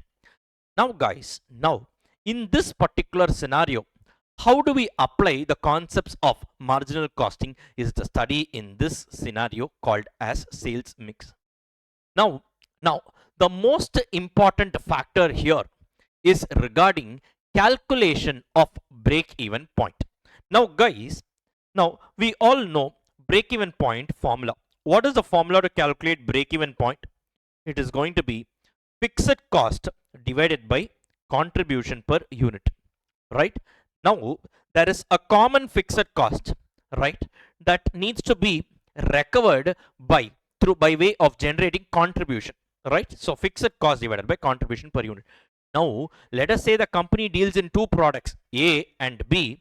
Now, in the denominator, should I take the contribution of product A or should I take the contribution of product B or should I jointly take the contribution of A as well as B is the study in this particular scenario. Or simply in other words, now there is a common fixed cost which is incurred, right, towards production on sales of 2 products. In our example, 2 products. A company can also have 3 products or any number of products.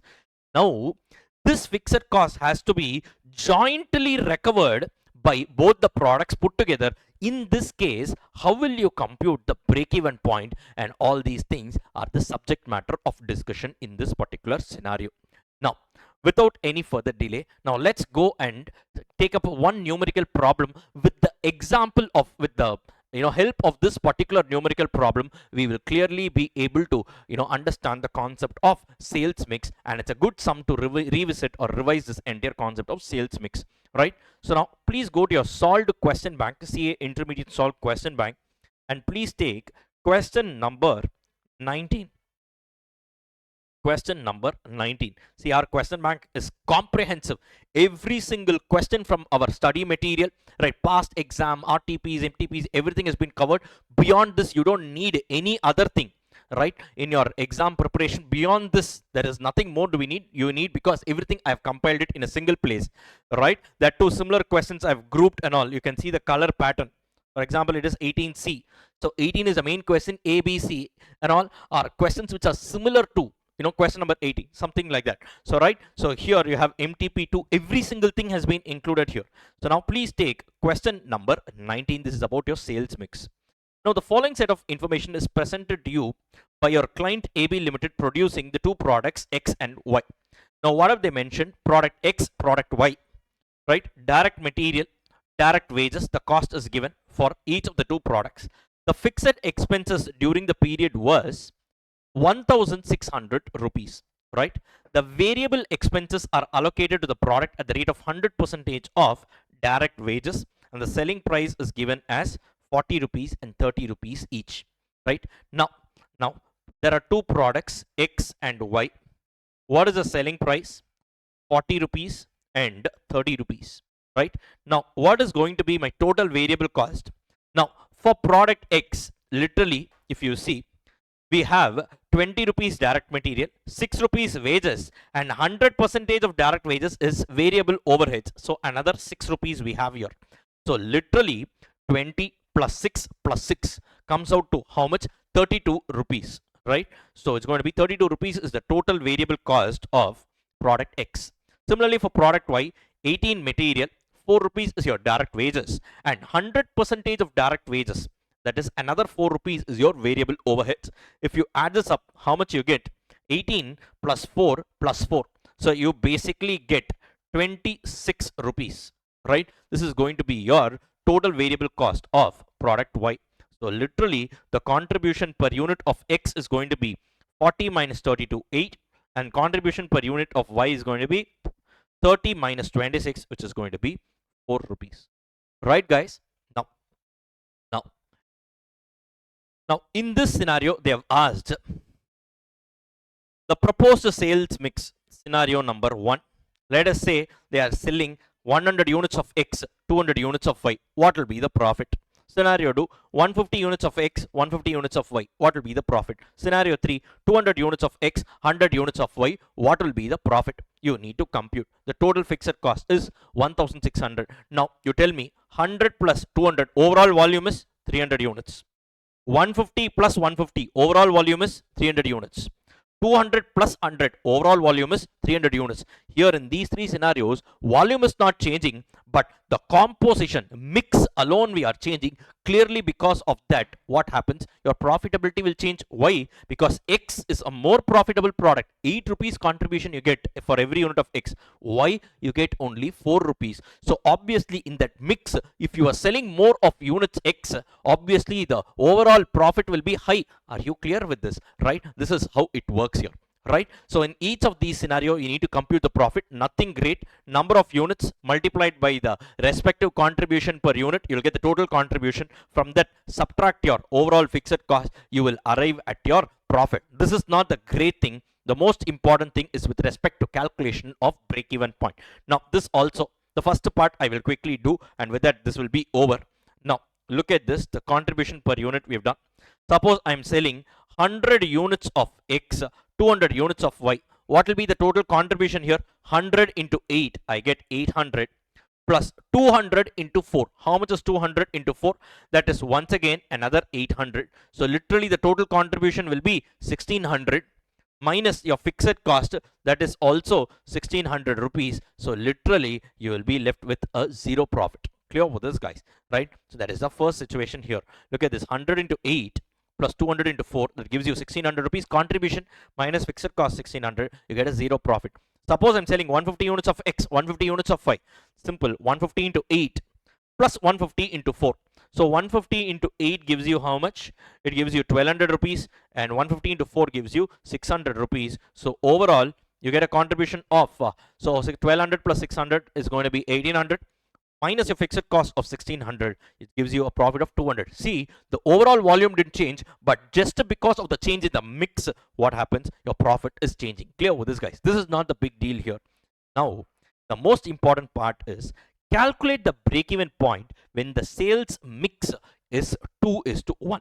Now, in this case, now how will we actually calculate the break-even point? This is the most important part of calculation in this entire concept of sales mix. Quickly, we will revise. So now, what is going to be my sales mix? It is going to be 2:1.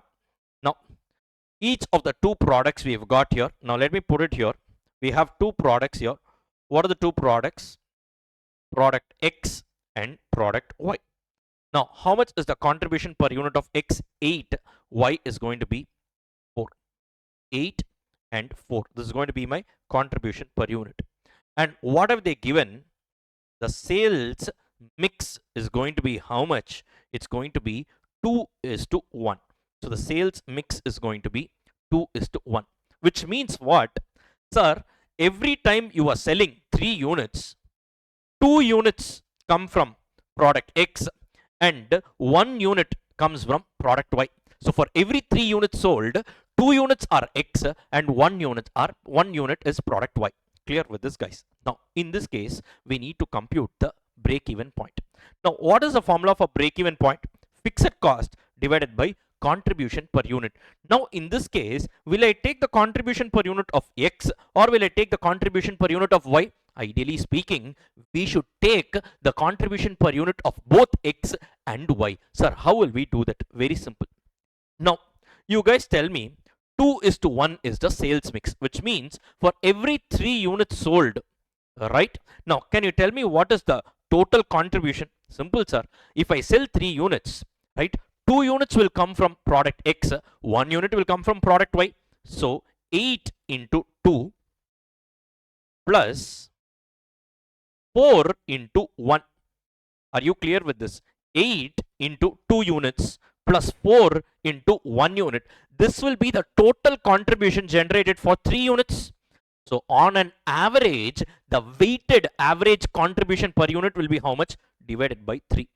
So this is the total contribution for 3 units. If you divide it by 3, on an average, what is the contribution per unit? You can calculate. Guys, clear with this? So how much does it come out to? So 8 into 2 is 16 plus 4 into 1 is 4 divided by 3. So 16 plus 4 is 20. So 20 by 3 comes out to how much? 6.6666. It keeps on going. Or in other words, you can also say, sir, this is nothing but weighted contribution per unit. Actually, we call it as weighted contribution per unit because in this case, this fixed cost is going to be recovered jointly by these two products. Hence, I will have to consider the contribution per unit of both the products. Hence, we don't take the contribution of X or we don't take the contribution of Y. We take the weighted contribution of X and Y. Or in other words, we can also say the weighted contribution can be calculated as follows. So what is product X's contribution per unit? 8. I can say 8 into 2 by 3, that is a sales mix, plus 4 into 1 by 3. This way also you can calculate. The same thing can be rewritten as 8 into 2 by 3 plus 4 into 1 by 3. Are you guys clear with this? This way also you can calculate and show it off, not a problem. Ideally, this is nothing but weighted contribution per unit. Now, in case when a company manufactures more than one products, ideally speaking, the formula for calculating the break-even point is nothing but fixed cost divided by weighted contribution per unit. Are you guys clear with this? So in this case, how much the weighted contribution per unit? 6.6666. So now in this case, you tell me what is going to be your break-even point? My break-even point is equal to how much is my fixed cost? My fixed cost is going to be 1600. We saw that. So rupees 1600 divided by what is the weighted contribution per unit? 6.6666. So retain the decimals in your calculator. So it's going to be 1600 divided by 6.6666. You get 240 units. So if I have a total volume of 240 units, I will be able to recover my entire fixed cost of 1600 rupees. I'll be left with no profit or no loss. Now you tell me, is this 240 units of X or units of Y? It is jointly units of X plus units of Y. Now what we need to do, this 240 units, split it into 2. So how many units of X, how many units of Y? We know the sales mix. Generally when the company is selling, they will always have the sales mix as 2:1. So which means, so 240 into 2 by 3 will be the number of units of X. 240 into 1 by 3 will be the number of units of Y. So 240 into 2 by 3, how much is that? It's going to be 160 units. 240 into 1 by 3, it's going to be 80 units. Or in other words, if I sell 160 units of X and 80 units of Y, I will be able to break even. That is going to be, I will be able to recover my entire fixed cost of 1600 and I'll be left with no profit or no loss. Are you guys clear with this? This is the way to compute your break-even point when you have sales mix, when you have more than one product for the company and the sales mix ratio is given. Are you guys clear with this? So when a company is having more than one product, in this case, how do we compute your break-even point? Break-even point is equal to fixed cost divided by weighted contribution per unit. How do you compute weighted contribution per unit? The respective contribution per unit multiplied by weight of that particular product. Are you clear with this? As simple as that. Or you can also say the total contribution divided by the total number of units in that particular mix. Are you guys clear with this? It's absolutely logical. Nothing needs to be mugged up here. And this is exactly what I've solved and showed here in this particular solution. Look at this. All these solutions I have improvised, right? So this is not as it is in the study material. It's not a copy paste. This entire question bank, we have revamped it, and literally the presentation also, just like how I've done here, I've presented it. So basically it's going to be 240 units. Ideally this is wrong. It has to be 240 units, right? So 240 units. So 2/3 and 1/3. Ideally, when the company sells 160 units of X and 80 units of Y, it earns zero profit. That's going to be your break-even point. Are you guys clear with this? Right? This is the most important learning objective here. Suppose if there is a change in your sales mix, accordingly, what happens? Recalculate the break-even point when the sales mix is 1:2. Very simple. Now, suppose it is going to be 1:2. Right? So what happens here? Instead of 2:1, it's going to be 1:2. Then what do you do? Recalculate the weighted contribution per unit. So weighted contribution per unit is equal to 8 into 1/3 plus 4 into 2/3. Correct? Because 1 is to 2 right now. Right? So 8 into 1/3 plus 4 into 2/3. Now once again, you need to compute. Quickly, let me do this here. Product X, product Y. What is the contribution per unit? Just now read it here, 8 and 4. So rupees 8, rupees 4. The sales mix is going to be 1:2, which means the weighted contribution per unit is going to be 8 into 1/3 plus 4 into 2/3. Alright, so how much is this going to be? 8/3 plus 4 into 2 is 8. So 8/3, right? Or another word is going to be 16/3. So 16/3 is going to be what? 5.3333.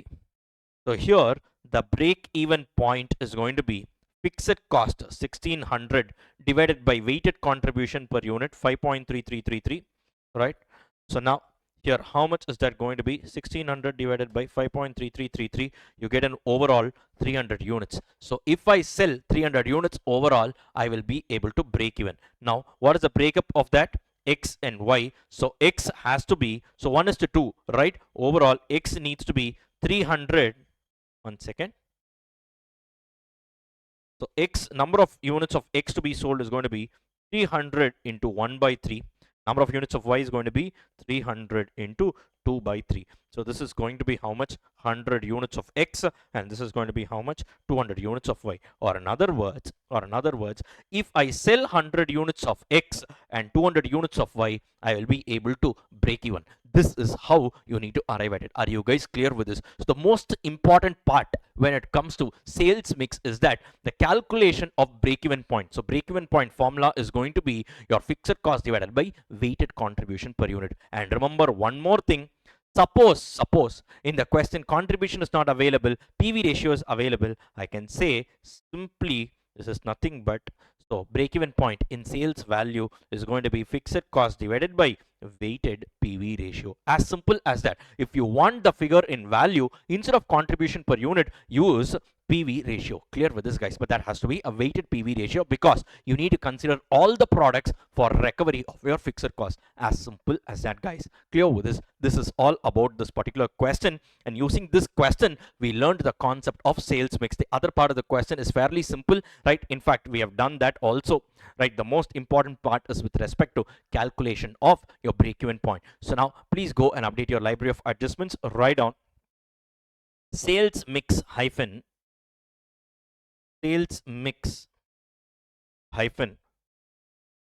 calculation of profit and break-even point in different scenarios. Calculation of profit and break-even point in different scenarios. right? That's about this concept of sales mix. Look at this. We can just knock off all these concepts without mugging up anything. That's the beauty of costing, guys. Trust me. Costing, FM, these subjects should never be mugged up. Mugging up is not even a sin. I told you it's a crime. So you should never mug up in these subjects and all. As simple as that. So here the break-even point is what? Fixed cost by weighted contribution per unit or fixed cost by weighted PV ratio. How will you do that? Simple. The respective contribution per unit into the weights or the respected PV ratio into weights, and as simple as that, guys. Clear with this, right? And that's about this particular concept of sales mix and marginal costing, right? With this, we have completed this particular concept called as sales mix. Now let's move on to another concept called limiting factor. We will do one concept called as limiting factor. Quickly, we will revisit this area. So let's get started. So I will take this up here. 1 second.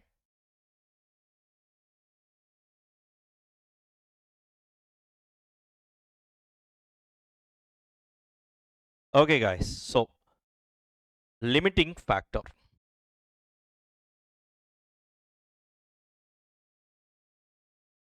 Okay. Now guys, let us say I deal with two products, A and B. Let us say the selling price is going to be 10 rupees for product A and 10 rupees for product B. The variable cost is going to be 6 rupees for product A and 4 rupees for product B. The contribution per unit is going to be 4 rupees for product A and 6 rupees for product B. Now, you guys tell me, these two products are there. Which product will I manufacture? Now, you might say, sir, product B, sir, I will manufacture because it gives me a higher contribution per unit. Now, I will say, why only product B? Product A is also giving me some positive contribution. So, I will produce both A and B, no? Who is stopping me? Yes, I can sell as many number of units of B possible. I will also parallelly sell as many number of units of A possible. Guys, clear with this. So why should I limit my production to only one product? I can produce as many products as possible, right? So generally, when there is no constraint, no one is stopping you from producing a product which has a positive contribution. You can produce all the products which will generate a positive contribution. Are you clear with this? Now, let me add one more data here. Let us say both these products are produced by using a common raw material called X. Now this X needs to be imported from, let us say, China, right? Now there is some import restriction and the Indian government has clearly mentioned that you cannot import beyond 10,000 kgs of raw material X, or in other words, raw material X is a scarce product. It is called as limiting factor. Are you clear with this? Any factor that limits your production or output is called as a limiting factor. In this scenario, your raw material is a limiting factor. So now you guys tell me, what is the total kgs of raw material available? 10,000 kgs. Clear with this, guys, right? And let us say to produce 1 unit of product A, I require 1 kg of raw material. To produce 1 unit of product B, let us say I need 2 kgs of raw material. And overall in the Indian market for product A, let us say I have a total demand of 2000 units, and for product B I have a demand of, let us say, 8000 units. This is the scenario. Now guys, first you tell me, in the market I have a total demand of 2000 units of product A and 8000 units of product B. Will I be able to fulfill the entire market demand? Is that possible right now? So to fulfill the entire market demand, sir, to produce 2000 units, 2000 into 1, I need 2000 kgs of raw material plus 8000 units of B, sir. 8000 into 2, 16,000 kgs of raw material. Overall, 2 plus 16, I need a total of 18,000 kgs of raw material. If I have 18,000 kgs of raw material, I can satisfy the entire market demand for product A as well as product B. But now you tell me, how many kgs of raw material do I have? Only 10,000 kgs of raw material, which means raw material is a scarce component. I call that as a limiting factor. This is a factor that limits my production. In this case, what should I do? I should judiciously and very, very carefully, I should use my raw material. Now, how am I going to use it? Which means I need to use this raw material properly and very judiciously towards production, right? Now, you guys tell me, I need to prioritize, sir, which product should I produce first, A or B?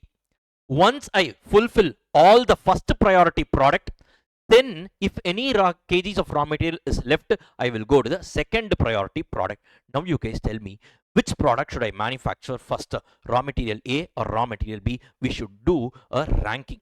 Now, many of you might think, sir, first ranking will go to product B because it has a high contribution per unit. First produce this particular product B. Then if you are left with any raw material, then you can produce product A. So which means product B should get the first rank, product B should get the second rank, priority.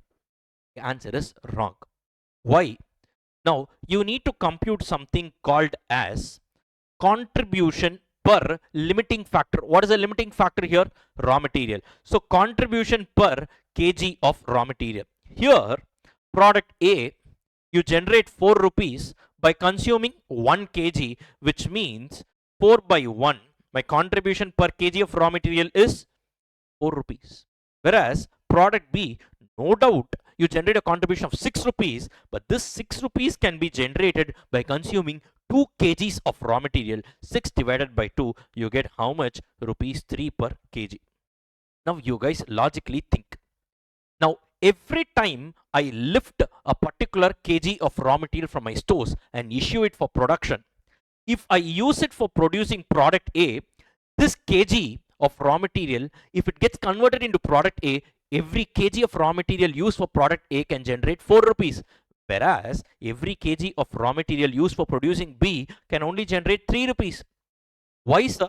No doubt product B has an advantage of higher contribution per unit, but product A has an advantage of lower consumption per kg, which may lower consumption per unit. So which means in this case, so you need to consider both the contribution as well as the consumption. Hence, what we do is we do the ranking by considering contribution per limiting factor. In this case, contribution per kg of raw material.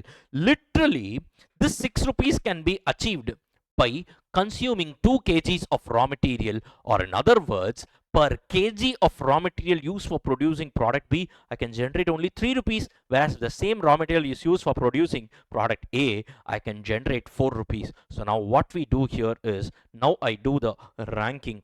So as per the ranking, the first priority will go to product A. So use all the kgs of raw material and try to fulfill the entire market demand of product A. 2000 units of product A you produce. If you are left with the balance kgs of raw material, then you go ahead and use it for producing product B. That is going to be the second ranking product. So the first step in questions which have limiting factor is, doing the ranking. Ranking should be based on what? Contribution per limiting factor. In this question, I told you the limiting factor is raw material.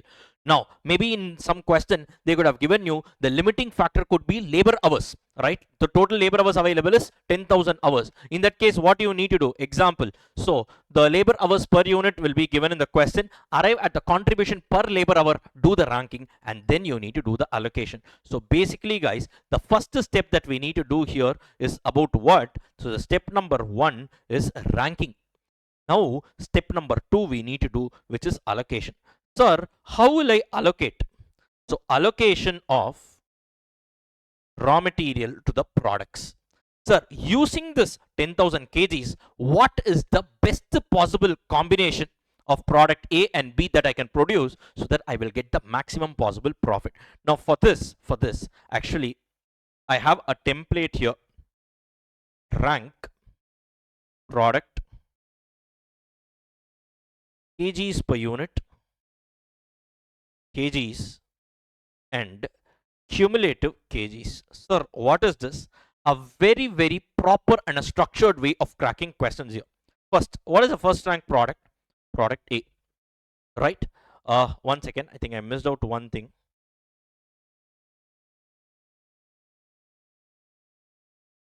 Okay, so here I will write it down. Units, kgs per unit, kgs, and cumulative kgs. I will tell you what this is. Product A. Now, what is the maximum possible demand of a product A? 2000 units, right? So 2000 units. Now, to produce 1 unit of product A, how many kgs of raw material do I need? It's given in the question, 1 kg, which means to satisfy this entire 2000 kgs, 2000 units, how many kgs do I need? 2000 into 1, 2000 units. So till now, cumulative kgs I've consumed is how much? 2000 units. Next, what is the second rank product? B. Now, come from the reverse. After I produce A plus B, totally how many kgs of raw material would have been consumed? The total 10,000 kgs, right? The total 10,000 kgs, right? So this is not units, this is kgs.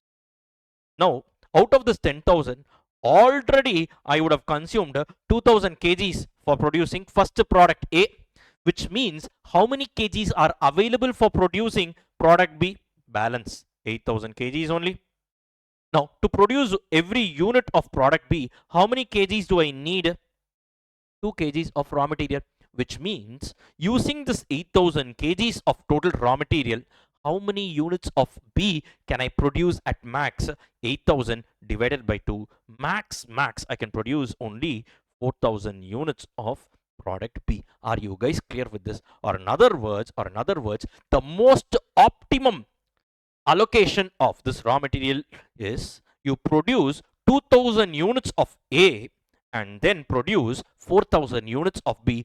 This combination will only give you the maximum possible profit. Now, if you deviate from this mix, definitely your profit will definitely reduce as compared to this particular allocation. Are you guys clear with this? So there are two steps involved in your limiting factor questions. Number one, ranking your the products based on contribution per limiting factor, and step number 2 is allocation of your limiting factor to the products. Are you guys clear with this? In this scenario, right, what we did, I narrated one particular question, and based on this particular facts, we have seen that the best optimum possible production is going to be to produce 2000 units of A and 4000 units of B. So we are fulfilling entire product A's demand.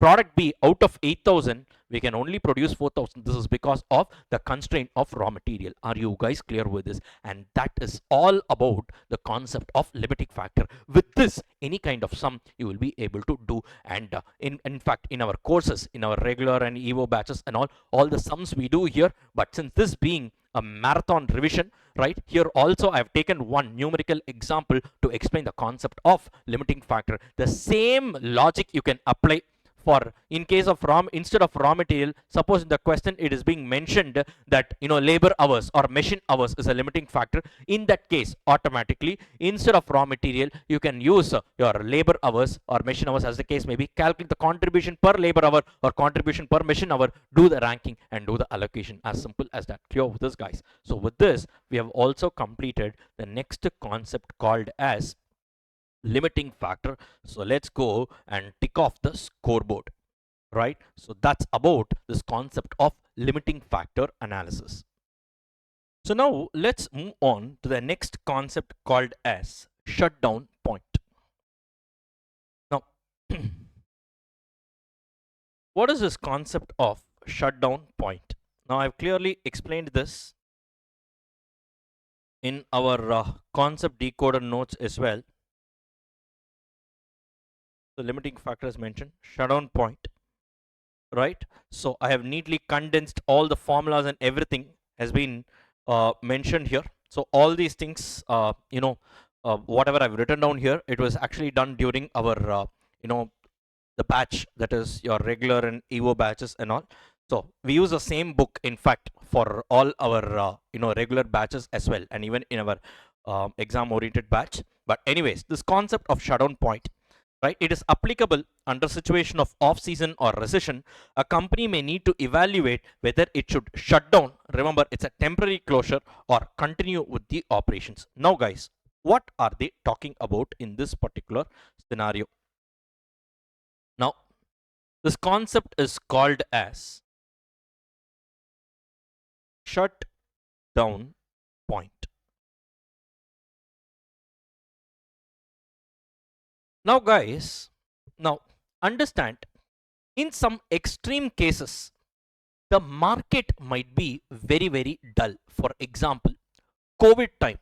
Now, what happens? Though my product is very, very good, it has all quality, it provides value addition to my customers, but still, during certain time of recession, a perfect example is COVID, people might not be having the money to buy the product, though my product is very good in all other aspects.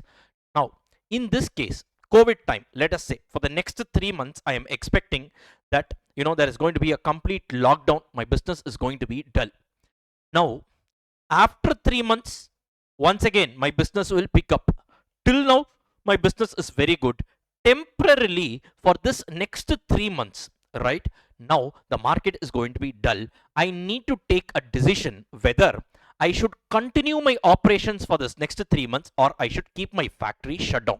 Clear with this, guys? This is called as shut down or continue decision. In this chapter, we're going to take decisions. That's all, right? Shut down or continue decision. Sir, after 3 months, I will continue. That goes without saying. This is a temporary or a short-term decision we are taking. In our subject, we only take short-term decisions. We don't take long-term decisions. Long-term decisions are taken in financial management. Only short-term decisions are taken in cost and management accounting. Now, guys, now, how do we do this? Simple, based on cost benefit analysis, right? What is this? Sir, if I shut down, what is going to be my benefit? What is going to be my cost? We need to compute. If my benefits are going to be more than the cost of shutting down, then I will definitely shut down. If it is the other way around, that is costs are greater than benefit, then I will continue. Are you guys clear with this? Now, let me take an example. Now, let us say I run a coaching institute. Example I'm giving you, right? In a face-to-face model, I have hired one classroom, and on an average, let us say 200 students generally come and attend my class. Now, during COVID, what happens? I got an inquiry only from 8 students. Everyone preferred online, right? I'm talking about a face-to-face batch. Now, only 8 students said, sir, we are living nearby in the same street. We can come, sir. Don't worry. Now, instead of 200 students, now I have a demand of only 8 students. In this scenario, now I'm going to take a call whether this particular batch or for this particular next 3 months, should I shut down or should I continue? Now, if I shut down the batch, what are all the benefits? I will write it down here. If I shut down the batch, because of shutting down, what are all the extra cost? I will write it down here. Now, guys, let us say I'm running an academy with multiple faculties, right? Now, let us say I have fixed costs, right? There are 2 types of fixed costs. One is called as avoidable fixed cost. The other one is called as unavoidable fixed cost. Now, what are these two, sir? Example. Now, the same example of coaching institute. Now, let us say I'm going to cancel the upcoming batch, face-to-face batch. Because of this, can I go ask my landlord, sir, next batch is not going to happen, so I will not pay your rent for the next 3 months? Can I tell him that? Absolutely not. So clearly, rent is an example of unavoidable fixed cost. Whether you shut down or you continue, definitely this rent has to be incurred. Whereas, let us say I have faculties for multiple subjects and I'm going to pay them for every batch. If you take one batch, I will be paying you a fixed amount of so much. It is not dependent on the number of students. Example, I'm telling you. Suppose if I cancel the next batch, I need not pay my faculties, obviously, because the batch is not conducted. Clear with this, guys? Now, the faculty fee payment is an example of avoidable fixed cost. It is fixed cost only. Both rent as well as faculty payment are examples of fixed cost, but your faculty payment is avoidable in nature, rent is unavoidable in nature. Are you guys clear with this? If I shut down, I will be able to save my avoidable fixed cost. Are you guys clear with this? So the benefit of shutting down, there is only one benefit. What is this?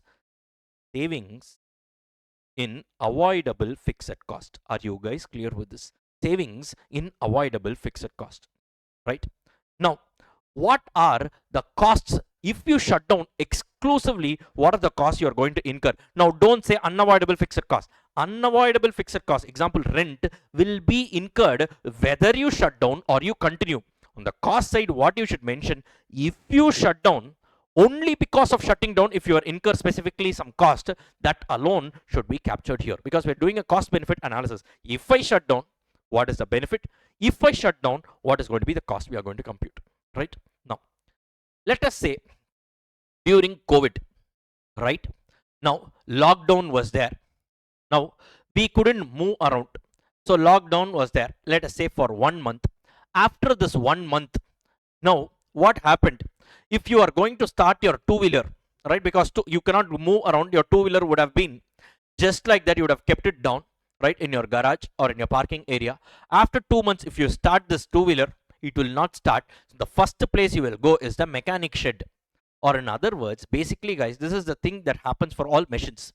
If you don't use a particular machine, then it requires some extra maintenance. Clear with this, guys? Similarly, if I am planning to shut down my factory for the next 3 months, I need to incur some extra cost which I will not be incurring if the business is running. Clear with this, guys? I need to do some trial run, extra overhaul, maintenance, lubrication, other things I need to do just to make sure that the machine will run after 3 months of shutting down. Clear with this, guys? So, or in other words, this is called as shut down cost. What do you mean by shutdown costs? The costs which are exclusively incurred if I am shutting down my business. Are you guys clear with this? So if I shut down, there is an exclusive cost which I incur. It is called as shutdown cost. So this is one cost which I incur only if I shut down. Clear with this, guys? Next, there is one more cost, opportunity cost. This is nothing but the contribution lost on shutdown period demand. What is this? Now, I told you, instead of 200 students during the shutdown period, or in other words, during this 3 months upcoming batch, I got inquiries from 8 students. Now, because I am shutting down, now what happens? I cannot generate the contribution on this 8 students also. Are you guys clear with this? So, if I shut down, what happens? I am losing out on the contribution that I could have otherwise generated on the shutdown period demand. Whatever less demand it is, on that I could have generated some contribution, that also I will be losing. Clear with this, guys? Right? So now there is one benefit and there are 2 costs here. If the benefits exceed the cost, then you can go ahead and shut down. If your costs exceed the benefit of shutting down, then do not shut down, go and continue. Clear with this, guys? But there will be one point where the benefits is equal to the cost, that is called as shutdown point, and at that point, whether you shut down or you continue, basically you will get the same result because your benefits is equal to cost. Now let me give you a numerical example. With the help of this, you will be able to understand. Now let us say, guys, right, this is example number 1. So I'm classifying this benefits and cost. Let us say avoidable fixed cost is equal to 1 lakh rupees. Sir, if you shut down, you will be able to save fixed cost of 1 lakh rupees. But what happens? Sir, exclusively for shutting down, you need to incur some extra maintenance. How much is that? 40,000 rupees. And contribution lost, how much is it? Let us say, sir, for the upcoming 3 months, I predict I'm going to get a demand of 8,000 units. So generally, sir, for this 3 months, generally 1 quarter, I get a demand of 70,000, 80,000 units generally. Whereas now I'm getting only 8,000 units. But if you shut down, that 8,000 units also cannot generate a contribution. Ideally, if I sell 1 unit, I could have generated 4 rupees of contribution. But since I'm shutting down, 8,000 into 4, I'm losing how much? 32,000 rupees. Guys, are you clear with this? So now total cost is how much? 72,000. Or in other words, if you see, if you shut down, how much amount you will save? 1 lakh rupees benefits, right? But because of shutting down, extra how much you lose? 72,000 net off. You have a net benefit. If you shut down, you save 1 lakh rupees, but extra you incur is 72 net off. That is on 28,000 rupees of net benefit. So now what will you say? Sir, the decision is please go ahead and shut down, right? Because the benefit of shutting down exceeds the cost of shutting down. Are you guys clear with this? Now, let me give you a second situation. Sir, if I shut down benefits, avoidable fixed costs, I can save 1 lakh rupees. This will not change. Cost, shutdown cost is going to be equal to 40,000 rupees. This also will not change. Contribution lost. Suppose, let us say, during the next 3 months, I am predicting a demand of 20,000 units. I am predicting a demand of how much? 20,000 units. Each unit, I will be losing contribution of how much? 4 rupees. So literally the contribution loss is going to be how much? 20,000 into 4, 80,000 rupees. Clear with this, guys? This case, what is the total amount I'm losing if I shut down? 1,20,000 rupees. But what is the benefit I'm getting because of shutting down? Only 1 lakh rupees. Here, the cost of shutting down exceeds the benefits of shutting down. In this case, what I will do? Sir, please do not shut down. It is better to continue. Are you guys clear with this? Right? Now, guys, why did we change the decision? Why did we change the decision? There is only one factor that played a role. Avoidable fixed cost did not change. Shutdown cost did not change. The entire thing here changed because of the shutdown period demand. Volume. Volume is the biggest hero of this chapter. Now, what happened here? If the shutdown period demand was only 8,000 units, right? Then in that case, I didn't lose much. Overall, I was losing to 72,000, right? But I was getting 1 lakh. Here, now since the shutdown period demand increased, so the contribution lost, opportunity cost increased significantly. Hence, what has happened? The costs exceeded my benefits, and hence what happened in this case? I felt no, please don't shut down, because if you shut down, what happens? You lose 20,000 units, and every unit you generate a contribution of 4 rupees. You have lost 80,000 rupees of contribution. Because of this, the entire decision changed. Are you clear with this? Or in other words, there is one point where my benefit is equal to cost. That point is called as shutdown point. Or in other words, shutdown point is nothing but how much demand of during the shutdown period do you expect, so that your benefit will be equal to cost. That is, the demand level at which my benefits is equal to the cost is called as shutdown point. How will we do this? Simple, equate the two. So at the shutdown point, benefit should be equal to cost. So here I will say 1 lakh should be equal to 40,000 plus 40,000 is this, plus I need to calculate the shutdown point only. I will keep the number of units as X into every unit will generate 4 rupees. Or can I say this is nothing but 40,000 plus 4x? Guys, clear with this? So now can I say, I'll put it on to the other side, 4x is equal to, now this goes to the other side, 1 lakh minus 40,000. So 1 lakh minus 40,000. Or in other words, x is equal to 1 lakh minus 40,000 divided by 4. Are you guys clear with this? Or in other words, x is equal to 1 lakh minus 40,000 is 60,000 rupees divided by 4. How much is this? 60,000 by 4. It's going to be 15,000 units. Are you guys able to understand? So my shutdown point is equal to 15,000 units. Sir, with this shutdown point, what can we conclude, sir? What can we conclude? Sir, shutdown point is going to be equal to 15,000 units. What can we conclude, sir? Simple. Sir, shutdown point is 15,000 units. Suppose your expected demand, sir, during this next quarter, I am expecting the expected volume is less than your shutdown point. In that case, market is not vibrant. You can just go ahead and shut down. It is better to shut down, right? Suppose your expected demand for this upcoming quarter or the next 3 months or 2 months, as the case may be, is greater than the shutdown point. In that case, what will you do? Definitely you should continue, because the cost of shutting down will exceed the benefits of shutting down. Clear for this, guys? So if your expected demand, right, shutdown period demand is less than the shutdown point, it is better to shut down. If your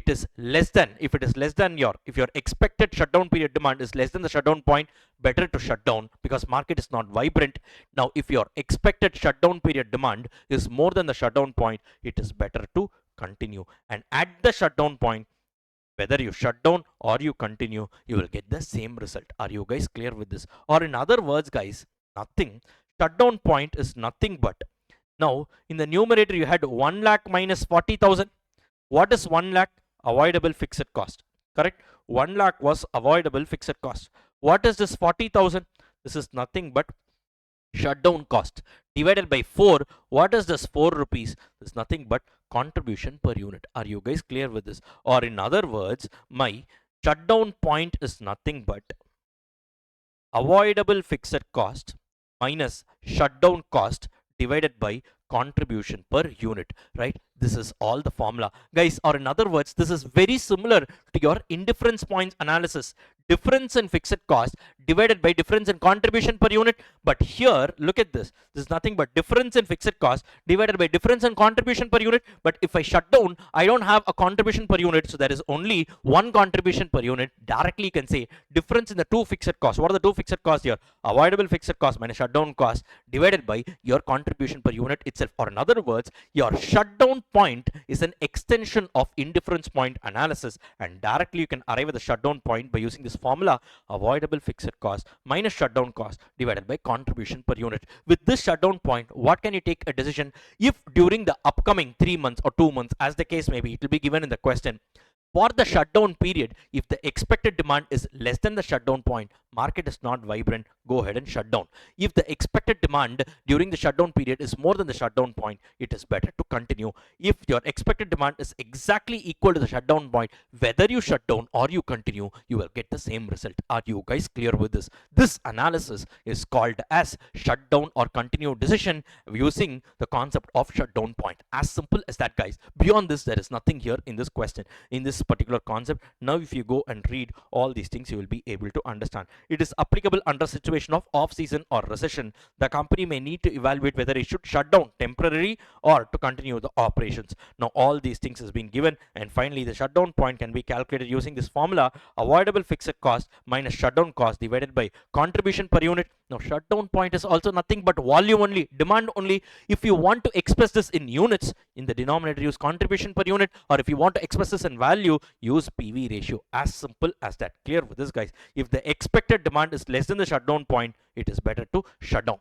If it is equal to shutdown point, whether you can shut down or continue, it will give you the same result. If the expected demand is greater than the shutdown point, it's better to continue. And in the doubt buster segment, clearly I have mentioned here, what is this? The shutdown point concept is based on indifference point concept, and the formula is derived from indifference point formula: change in fixed cost divided by change in contribution per unit. As simple as that, guys. Beyond this, there is nothing great at all. So now let's quickly go and solve one numerical problem. So please take question number 18.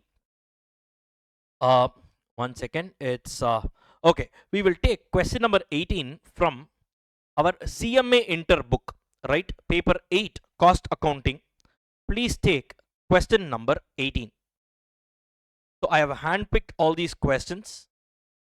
So just so that we cover. Now for CA Inter students, please don't think that, sir, this is not applicable for me and all. Absolutely not. Absolutely not. In fact, in the CA Inter material also, few CMA questions I've kept for a simple reason, right? Separate books only, but still I've kept, because in past I've noticed one trend. If a good question comes in CMA Intermediate, now our CA Institute is keeping it here, right? And at times CA Inter questions are being tested in CMA Intermediate. So these kind of shuffling keeps happening. So please do not worry. If I'm doing something, it's absolutely applicable for your syllabus. Clear with this, guys? So now let's go and do this question number 18. Please remember, this question number 18, we are doing it from CMA Intermediate, paper 8, cost accounting. That book, you can please download it. So It's on page number 275. Right? So this book. So cost accounting, paper 8, cost accounting, question bank. From here we are going to do this question. Right? So quickly, let's get started. 1 second, I'm taking out the question for you.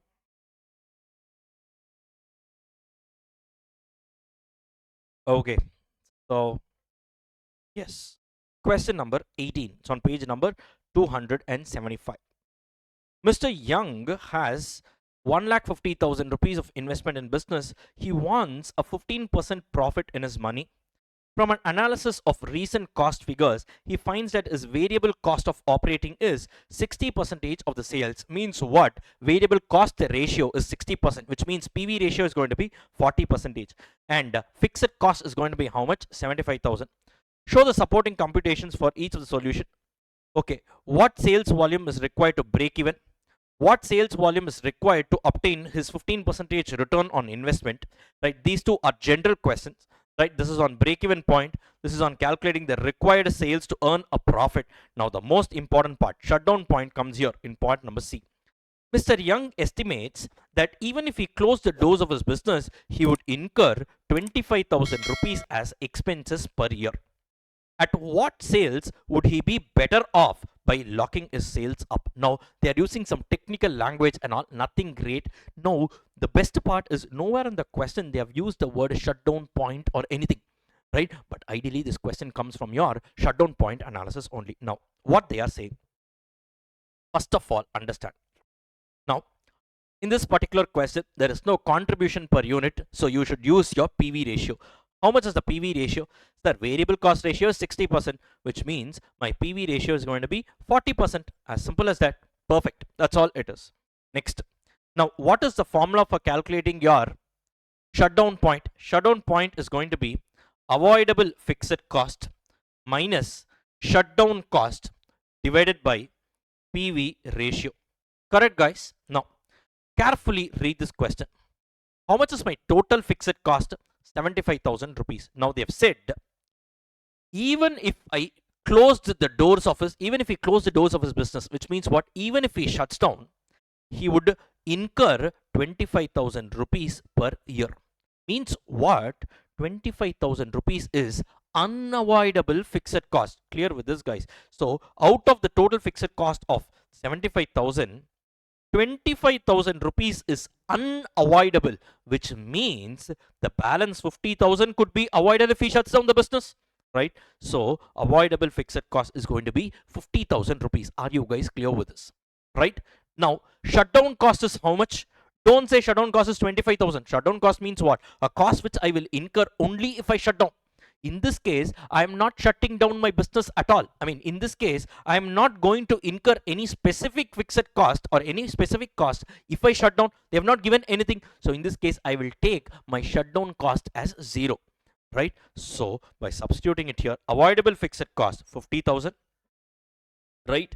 Minus shutdown cost 0 divided by PV ratio 40%. So how much does it come out to? 50,000 by 0.4, you get 1,25,000 rupees as your shutdown point. Are you guys clear with this? Now here they have used a different formula and all, but ultimately the answer matches. But trust me, this is the correct formula. Please write that only in your exam.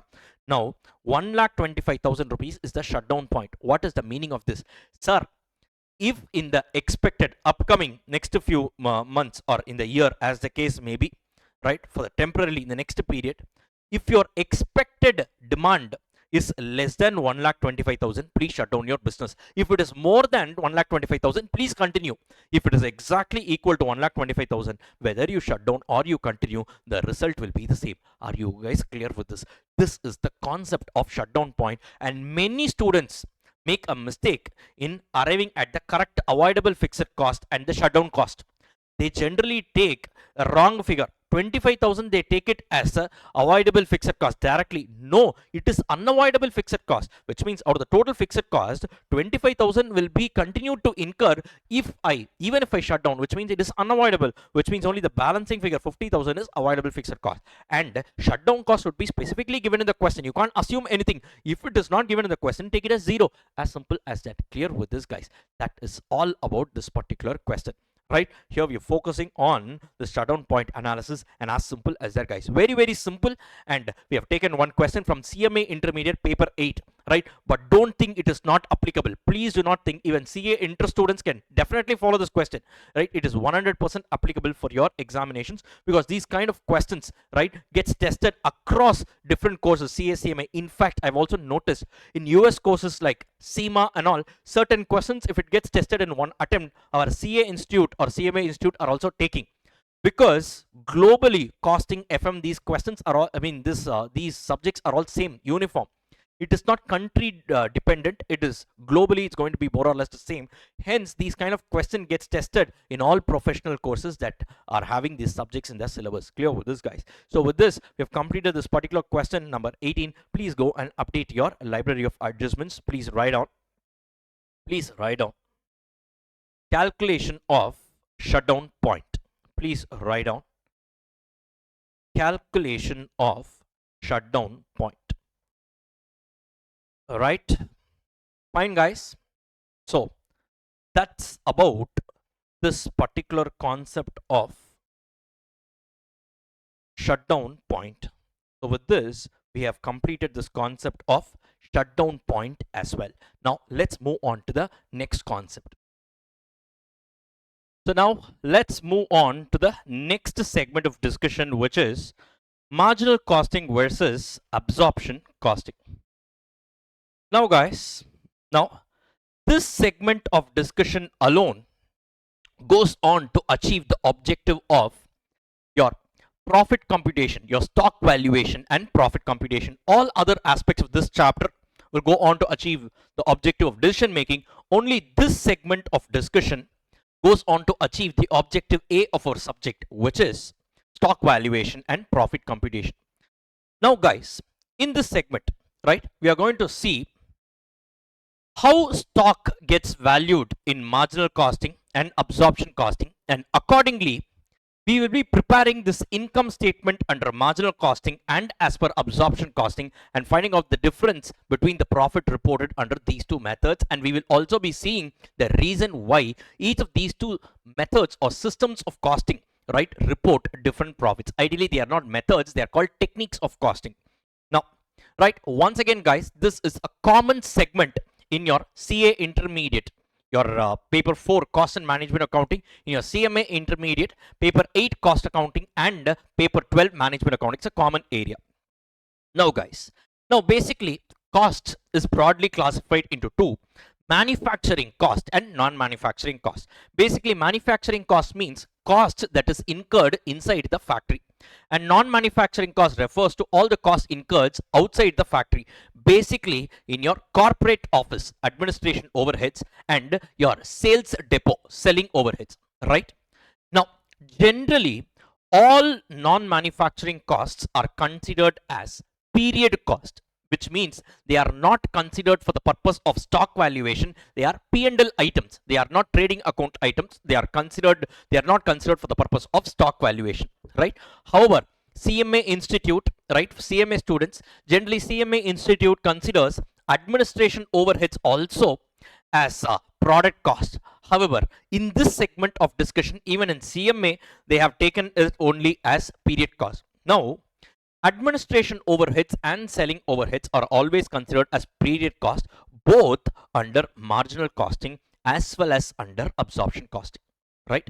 Now, manufacturing cost, that is cost incurred inside a factory, can be classified into direct material, direct labor, direct expenses, and production overheads. Now, this production overheads can be further categorized into two: variable production overheads and fixed production overheads. Now, guys, under absorption costing, right, now every unit of stock is valued at full manufacturing cost, or in other words, right, product cost means all the costs incurred inside the factory, that is direct material, direct labor, direct expense, called as prime cost, plus entire production overheads, which means variable as well as fixed component of production overheads.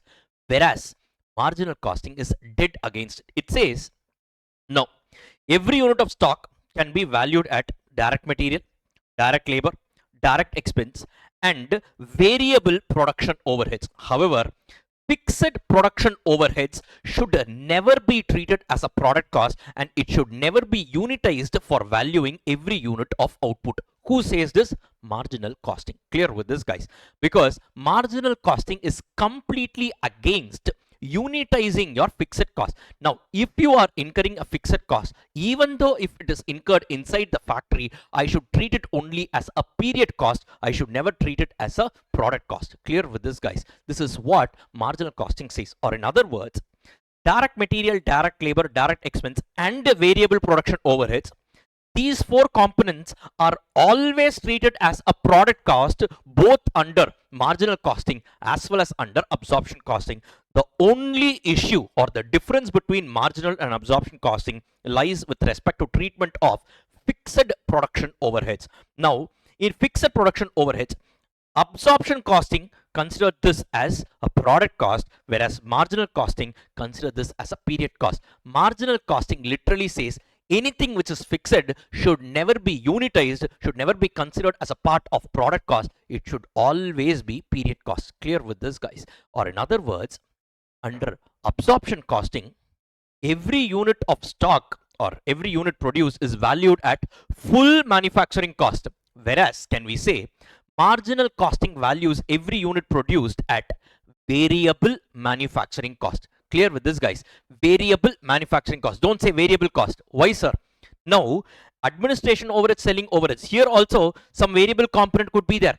But marginal costing says anything incurred outside the factory should never be considered as a part of stock valuation. Clear with this, guys? So, AOH and SOH are always period cost, irrespective of whether it is variable component or fixed component. So, marginal costing is very clear. It says stock should be valued at variable cost, that too incurred inside the factory. So variable manufacturing cost alone is considered for the purpose of stock valuation. Clear with this, guys? Right? Under marginal costing. So clearly understand, with respect to non-manufacturing cost, AOH, SOH, always treated as period by both the systems of costing. And with respect to prime cost components and variable production overheads, always considered as a product cost under both the systems of costing. The only issue with respect to treatment of fixed production overheads, now absorption costing consider this as a product cost, whereas marginal costing consider this as a period cost. Simple, guys. Now there is a famous movie dialogue in Tamil. So there is a movie dialogue that says, நண்பன்ல எங்கம்மா நல்ல நண்பன் கெட்ட நண்பன் நண்பனாலே நல்லவன் தான். Right? For those who do not understand Tamil, it's okay, fine, just a movie reference. Now similarly, marginal costing says fixed la engama product period, fixed nale period da. So fixed cost means period cost. Right? Now whether it is incurred inside the factory, outside the factory, marginal costing is completely dead against unitizing your fixed cost. It says simple, if it is fixed, even though if it is incurred inside the factory, I will only consider that as a period cost. Clear with this, guys? Or in other words, in marginal costing, every unit of stock is valued at variable manufacturing cost, whereas absorption costing values every unit at full manufacturing cost. The only difference between the two is with respect to treatment of fixed production overheads. All other areas, marginal costing and absorption costing, are agreeing. The only disagreement is with respect to fixed production overheads. And we all know in absorption costing, what we do is that, right? So we arrive at the predetermined rate and all, budgeted fixed overheads divided by your budgeted base quantity. Using absorption technique, we charge it the product. At the end of the period, you take the absorbed overheads, compare that with actual overheads, arrive at under or over absorption, give the adjustment. Here in marginal costing, there is no question of absorption itself. Only then will the question of under or over absorption come. So all these things are not even there in marginal costing. Only in absorption costing that issue is there. Clear with this, guys? Now with this background, let us go and do one numerical problem. With the help of this numerical problem, we will clearly understand the difference between your marginal costing and absorption costing. Why will there be a difference in the profit reported? If so, why? And all these things we will clearly understand. This is a masterpiece question, right? It has all the variety combinations, all the different kinds of combinations possible, right? And with this, the entire concept of marginal and absorption costing will be covered here, right? So please go to your CA Intermediate Solved Question Bank, volume number 2, and please go to question number 27. It's on page number 449. This is equally applicable for CMA students. So the kind of questions which I am picking here in the marathon revision is purely which is common for everybody, right? If there is something which is not common, I will clearly indicate. You need not have to worry about that, right, guys? So now on that note, let's get started with question number 27. Now, from the following data, compute the profit under marginal costing and absorption costing and reconcile the difference in profit. Now, the selling price per unit is how much? 8 rupees. The variable cost is 4. Fixed cost is 2. Assume all these are manufacturing costs incurred in the factory. Literally, guys, which means what? The total cost of production, the full cost, full manufacturing cost is how much? 6 rupees. Right? So under absorption costing, every unit of stock will be valued at 6 rupees, whereas under marginal costing, every unit of stock will be valued only at 4 rupees. Perfect. Now, the normal volume of production is 26,000 units per quarter. Every quarter, I plan to produce how many units? 26,000. Normally, this is the production level. The opening and closing stock consists of both finished goods and equivalent units of WIP as follows. Literally, what they have said. Q1, Q2, Q3, Q4. 4 quarters they have given. Quarter wise, how much is the opening stock? How much is the production? How much is the sales? How much is the closing stock? Everything is given. Q1, no opening stock. 26,000 units I produced and I sold entire 26,000 units, which means I'm left with no closing stock. Closing stock of Q1 becomes opening stock of Q2, 0. Plus production is how much? 30,000. So I have 30,000 units, out of which I have sold 24,000 units, which means units unsold. Closing stock is 6,000 units. Now this becomes the opening stock for the next quarter. So 6,000 plus 24,000 they have produced in that quarter. Overall, how many units are available for sale? 30,000. Out of this, they have sold only 28,000, which means the balance 2,000 is the closing stock, becomes the opening stock for the next quarter, right? Add 30,000. Overall, 32,000 units are available for sale. They have sold entire 32,000. Hence, closing stock is 0. Clear with this, guys? Quarter wise, they have clearly given opening stock, production, sales, closing stock. All the data is given. Now, what we need to do, quarter wise, we need to compute the profit. First under marginal costing, then under absorption costing. We will see what is the difference between the two. Clear with this, guys? Now, remember, in marginal costing, every unit of stock will be valued at what? 4 rupees. Clear with this, guys? Please have this very, very clearly. Now, one more thing in this question. Now, how much will be the fixed cost? Now, they have not given anything in specific. So, clearly we know normal production volume is how much? 26,000. So 26,000 per quarter. So 26,000 into 2 comes out to rupees 52,000. So quarter wise, 52,000 rupees is going to be my fixed cost in total. Clear with this, guys? Right? I will take this. Now, with this, let us go and prepare the profit statement under marginal costing system quarter wise. Now, first sales figure. How much is the sales figure? Respective number of units multiplied by the selling price 8. So 8 into 26,000 is equal to 2,08,000. So 24,000 is equal to 1,92,000. 28,000 is equal to 2,24,000. 32,000 is equal to 2,56,000. Literally quarter wise sales figure is done.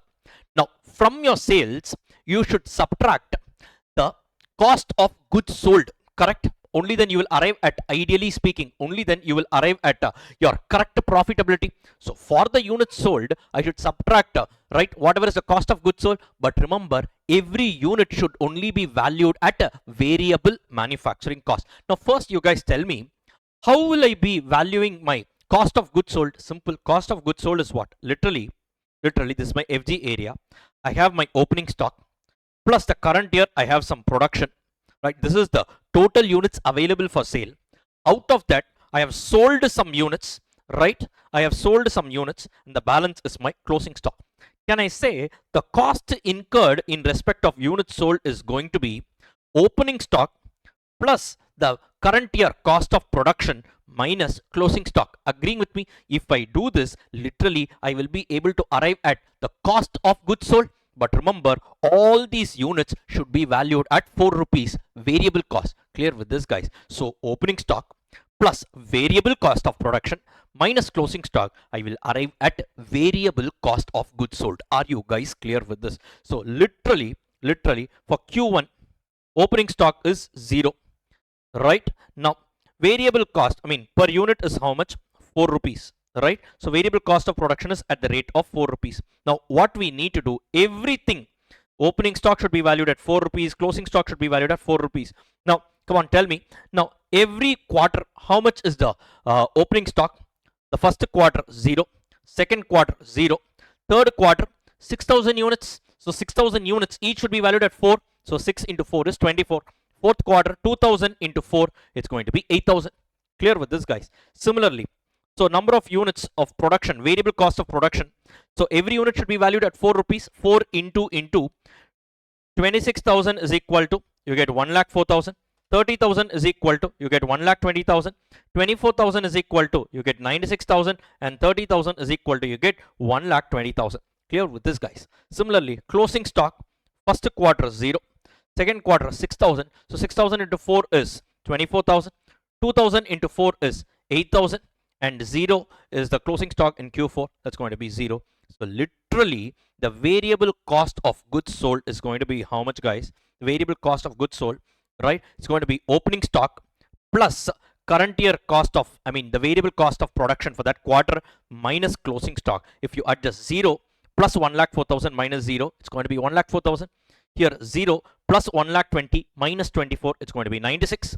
So 24,000 plus 96,000, right? You get how much? So 24 plus 96, you get 1,20,000 minus 8,000, you get 1,12,000, right? Similarly, 8,000 plus 1,20,000 minus 0, you get 1,28,000. Literally, quarter wise, now we have arrived at variable cost of goods sold. Clear with this, guys? Are you all able to understand? So now sales minus variable cost of goods sold, call it as gross contribution. It's not the final contribution. Why? Till now we have only considered the variable manufacturing cost. Now there could also be some variable SOH, AOH and all, right? Only if I subtract all my variable cost from my sales, I will arrive at my net contribution. Till now we have only adjusted for what? The variable cost incurred inside the factory. Hence I call this as gross contribution. So sales minus variable cost of goods sold, 2,08,000 minus 1,04,000 is 1,04,000. 1,92,000 minus 96 is 96,000. 2,24,000 minus 1,12,000 is 1,12,000. And 2,56,000 minus 1,28,000 is 1,28,000. Clear with this, guys? Now from this further subtract variable selling and distribution cost, right? Variable cost incurred outside the factory, that is variable AOH, variable SOH. In this question nothing is there, hence I am putting this as nil. From this you will arrive at the net contribution. It's nothing but the same figure because there is no variable selling and distribution cost. Clear with this, guys?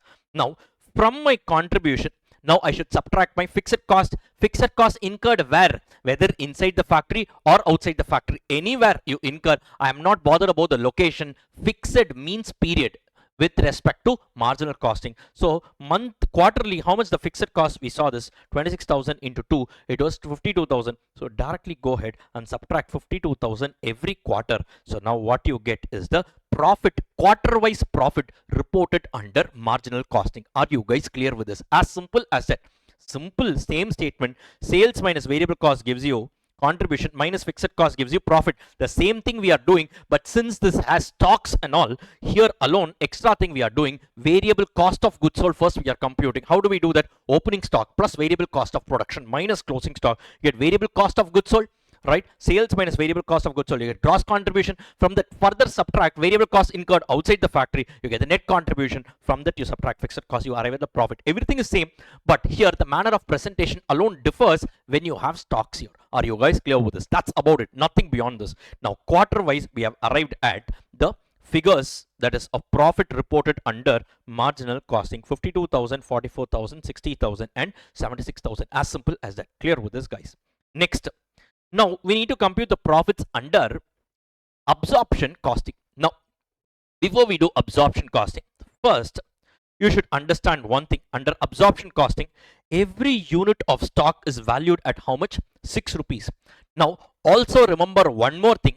In absorption costing, what we use is we use predetermined rate to absorb the fixed production overheads, correct? Now for that we need to know the budget fixed costs, the budget fixed overheads. We need to arrive at it. Clear with this, guys? Now divided by the budget units and all we do, accordingly we arrive at the predetermined rate.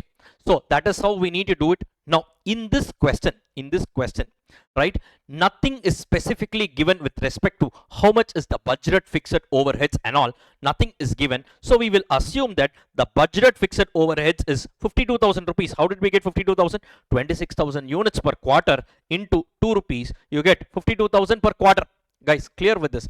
And actual overheads incurred was also 52,000 rupees. In the absence of information, generally you can assume, right, your budgeted fixed overheads is equal to actual fixed overheads. Ideally, this is a discussion which is covered in overheads, which we have seen in detail in our regular classes, right? But I just want to set the context right even in this marathon. That's the reason this is a standard assumption you will take. Clear with this, guys? Now with this, first we should compute how much is the under or over absorption. How will you compute under or over absorption? Absorbed overheads should be compared with actual overheads, and based on this you will arrive at under or over absorption. Now the predetermined rate is 2 rupees, right? Absorbed overheads is going to be, right, your predetermined rate into actual production. So quarter wise you should arrive at the absorbed overheads first. So 2 into 26,000, 2 into 30,000, 2 into 24,000, 2 into 30,000 will be the absorbed overheads for the respective quarters. First we should compute under or over absorption. So absorbed overheads is going to be actual output into predetermined rate. So actual output we saw here 26,000, 30,000, 24,000, 30,000, right? Multiply that with 2 rupees of predetermined rate. How much you get here? If you look at it, it's going to be 52,000 for the first quarter. Second quarter, it's going to be how much? 30,000 into 2, it's going to be 60,000 here. Look at this, it's going to be how much? So it's going to be 60,000. For the third quarter, how much is it going to be? So 24,000 into 2, it's going to be 48,000. And for the fourth quarter, how much is that going to be? 30,000 into 2, it's going to be 60,000 rupees. Clear with this, guys? Right? Now what is the actual fixed overheads for every quarter? In the absence of information, we said budget is equal to actual. Every quarter it was 52, 52, 52 and 52. Clear with this, guys? Which means how much is the under or over absorption we need to calculate. Now for Q1, actual is 52, absorbed is also 52, which means there is no under or over absorption. In quarter 2, actual was 52, absorbed was how much? 60,000 rupees, which means absorbed is more than actual. There is an over absorption to the extent of 8,000 rupees. Clear with this, guys? For Q3, actual was 52,000, absorbed was only 48,000, under absorption to the extent of 4,000 rupees. And for Q4, 52 is the actual, absorbed was 60,000, over absorbed to the extent of 8,000 rupees. Clear with this, guys? So now literally quarter wise we have computed the under or over absorption, because this is an adjustment we need to do at the end. Now guys, coming back to the profit statement under absorption costing system. First, sales figure, you can just do it. The respective selling price multiplied by the respective units sold, you will be getting it. Right? From sales, if you subtract the cost of goods sold, right? From the sales, if you subtract cost of goods sold, right, you will arrive at the gross profit. Visualize your trading account, right? From the sales, you should subtract your cost of goods sold, you will arrive at what? Your gross profit. Now guys, under absorption costing, every unit is valued at how much? 6 rupees, right? So what I will do here, so opening stock is valued at 6 rupees. Current year units produced is also valued at 6 rupees, and even the closing stock is valued at 6 rupees. So the respective units, right, multiplied with 6 rupees, I will arrive at the respective figures. For example, here opening stock value will be 6 into first quarter is 0, second quarter is 0, third quarter is 6,000. So 6,000 into 6 gives you how much? 36,000 rupees is the value of opening stock for Q3. And for Q4, it's going to be 6 into 2,000, it's going to be 12,000 rupees. Clear with this, right? Now, cost of production, here you look at this. So 26,000, so 6 into 26,000 gives you 1,56,000 for Q1. So it's 1,56,000 for Q1. For Q2, how much is that? 30,000. into 6, so how much is that? 1,80,000. For Q3, how much is that? So 24,000. So 24,000 into 6 is 1,44,000. And for Q4, how much is it? It's going to be 30,000. So 30,000 into 6 gives you how much? 1,80,000. Clear with this, guys, right? And closing stock similarly. So 6 into 0 is 0. 6 into 6,000 is going to be 36,000. Here you get this closing stock 36,000, and 6 into 2,000 gives you how much? 12,000 rupees, right? And Q4 it is nil. So opening stock plus current year cost of production minus closing stock, if you do, you will arrive at the cost of goods sold for the respective quarter, right? Sales minus cost of goods sold, you will arrive at the gross profit. Gross profit is only reported in your trading account. From your gross profit, subtract all the non-manufacturing costs, selling and administrative expenses. Here variable or fixed, everything, irrespective of the nature of variable or fixed. We don't classify here as variable, fixed. Any cost incurred outside the factory comes in your P&L account. Clear with this, guys? You subtract, in this case it is nil. But remember, one more very important adjustment you need to do, which is with respect to under or over absorption. Ideally, all these things are a subject matter of discussion in your overheads area.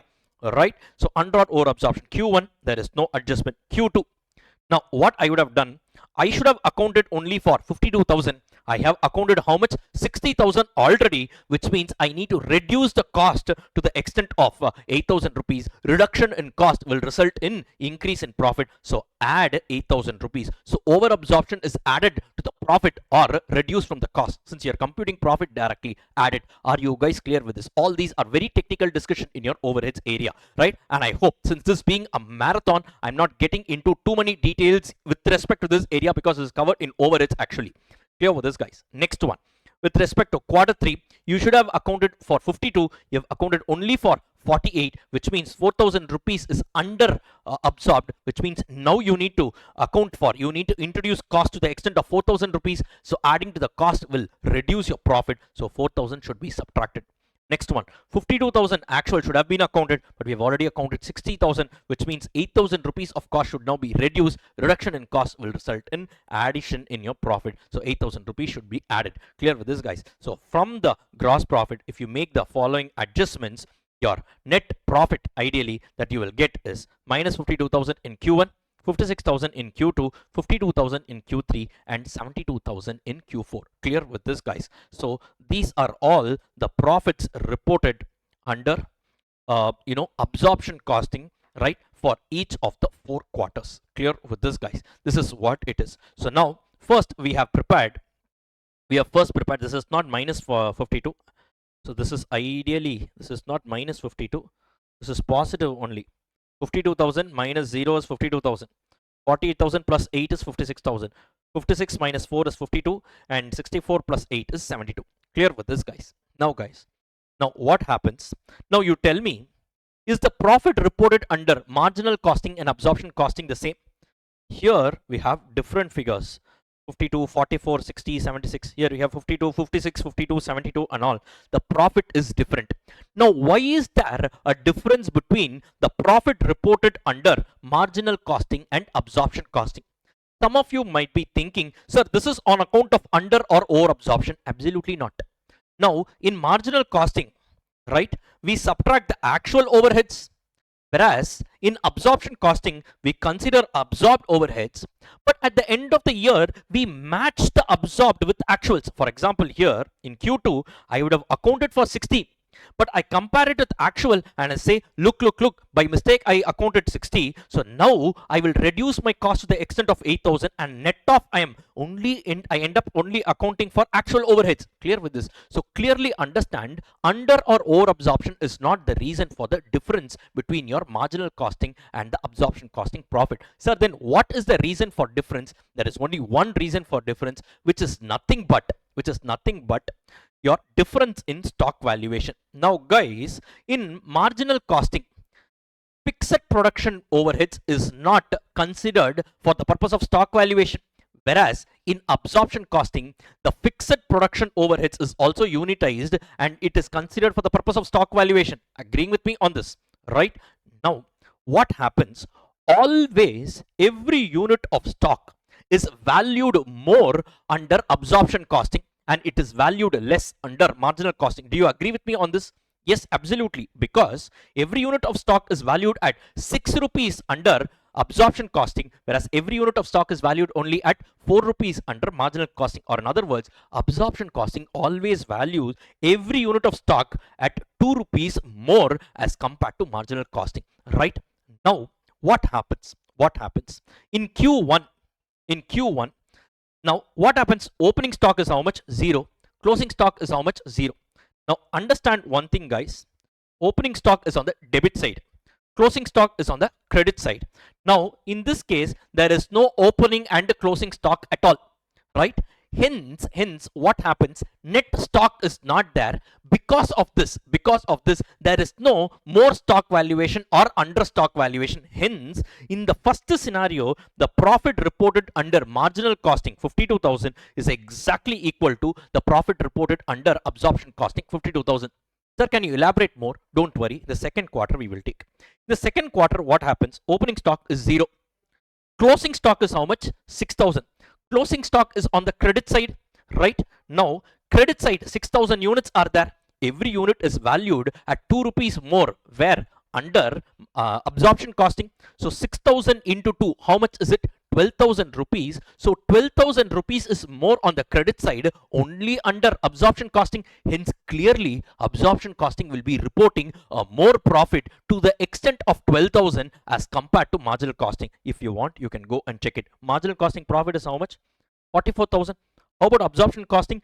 56,000. 56,000 minus 44,000. How much is this? 12,000 rupees. Why, sir? Because there is a net closing stock, and the closing stock is on the credit side, and always stock is valued more under absorption costing. So 6,000 into 2, 12,000 rupees is the difference. This is what I would have mentioned here, right? There is a net closing stock of how much? 6,000. So 6,000 into 2, 12,000 rupees is the difference in profit. Clear with this, guys? Let's go to the third scenario. Now, under third scenario, what happens? Opening stock is 6,000, closing stock is 2,000. You have both opening and closing. Now, you guys tell me, opening stock is how much? 6,000 units. Closing stock is how much? 2,000 units. If you net off the two, there is a net opening stock. Correct? The opening stock is more than the closing stock. Net opening stock is how much? 4,000 units. This is on the debit side. And always remember, stock is valued more only under absorption costing. So 4,000 into 2, how much is it? 8,000 rupees is more on the debit side, where under absorption costing, right? Now, when the debit side is more, obviously the profit will reduce. Hence, in this case, your absorption costing will be reporting a lesser profit than your marginal costing, exactly to the extent of 8,000 rupees. If you want, you can check. Marginal costing is 60,000. Whereas absorption costing is only 52,000. The difference between the two is 8,000 rupees. That is nothing but your fixed production overheads sitting inside your net stock. 6,000 minus 2,000. Net opening stock is there. Always stock is valued more under absorption costing. If the stock is on the debit side, the debit will be more, so profit will be less. If the stock is on the credit side, the credit is more, hence profit will be more. Are you guys clear with this? Right? So don't say more stock valuation means always absorption costing will be reporting more profit. No, it depends on where the profit is lying. If there is a net opening stock, right, the debit is more under absorption costing, hence your profit will reduce.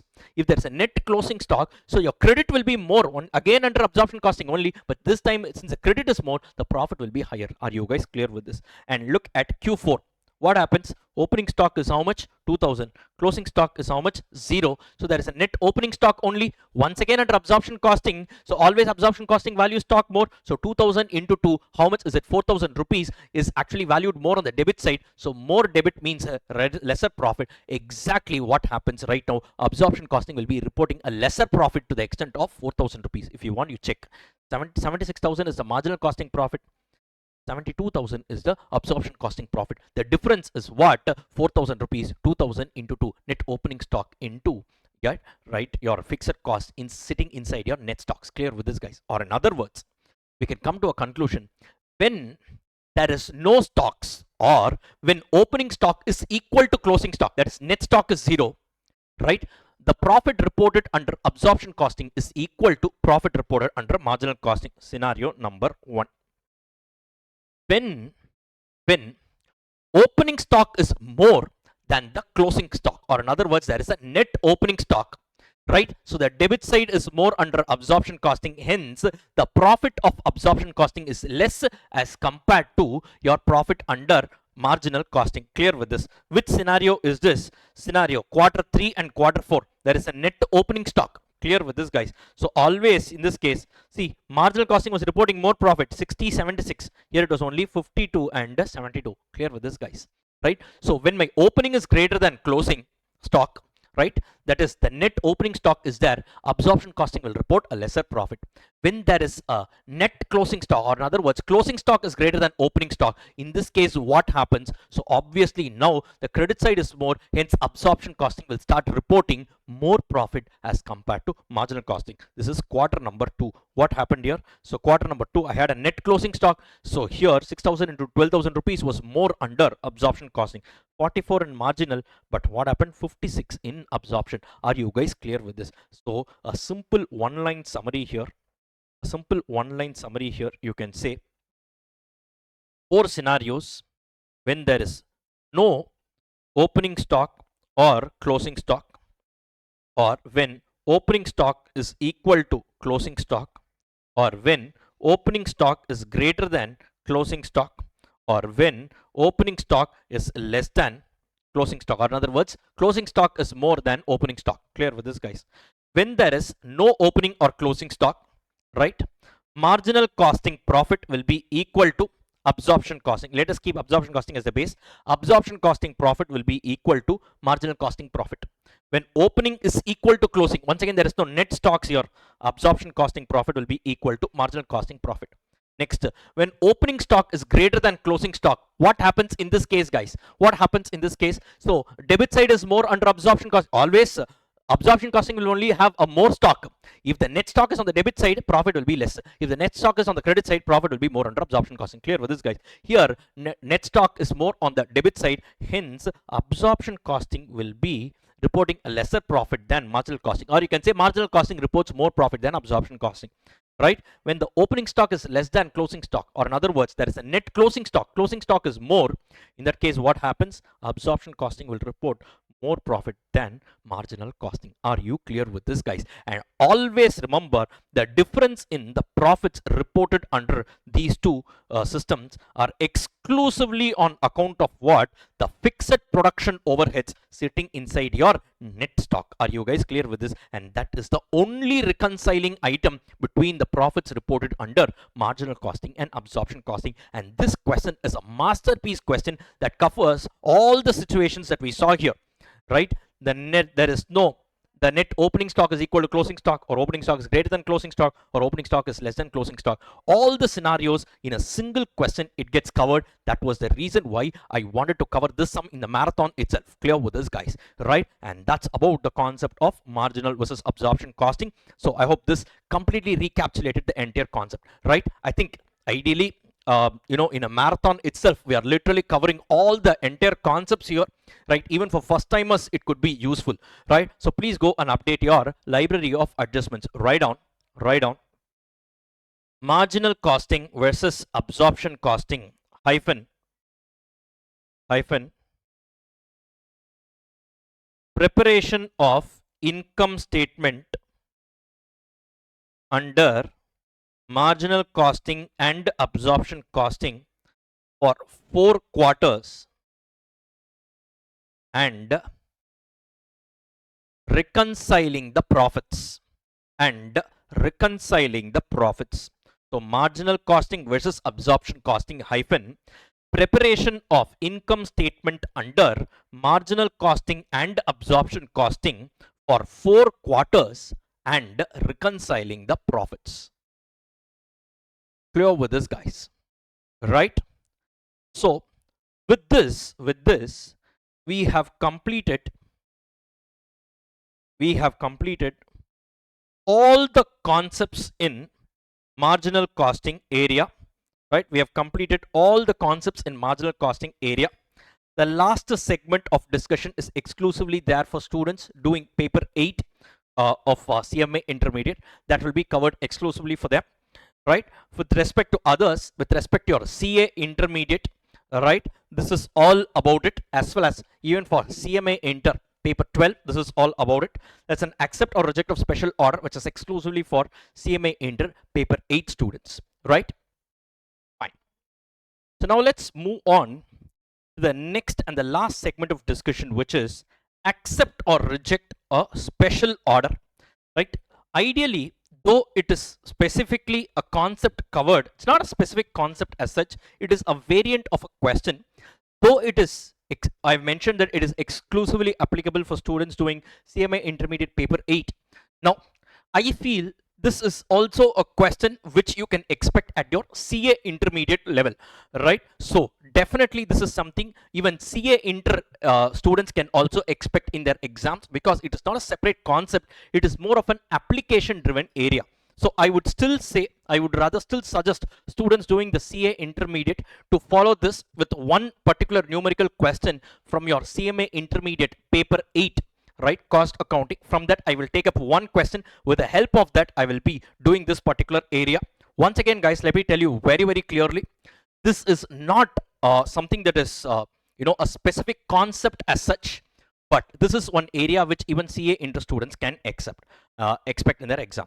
On that note, let's get started with one numerical problem from your CMA Intermediate Paper 8, right? Cost accounting solved question bank. So please take question number 12 of your Paper 8 solved question bank. It's on page number 269. Now, look at this. The operating statement of a company is as follows. Now, what have they mentioned? Sales 80,000 units at the rate of 15. The sales value is given. Variable cost, material, labor, overheads. The total variable cost is given, right? Which means how much is the variable cost per unit? 7,20,000 divided by 80,000. 7,20,000 divided by 80,000. How much is that?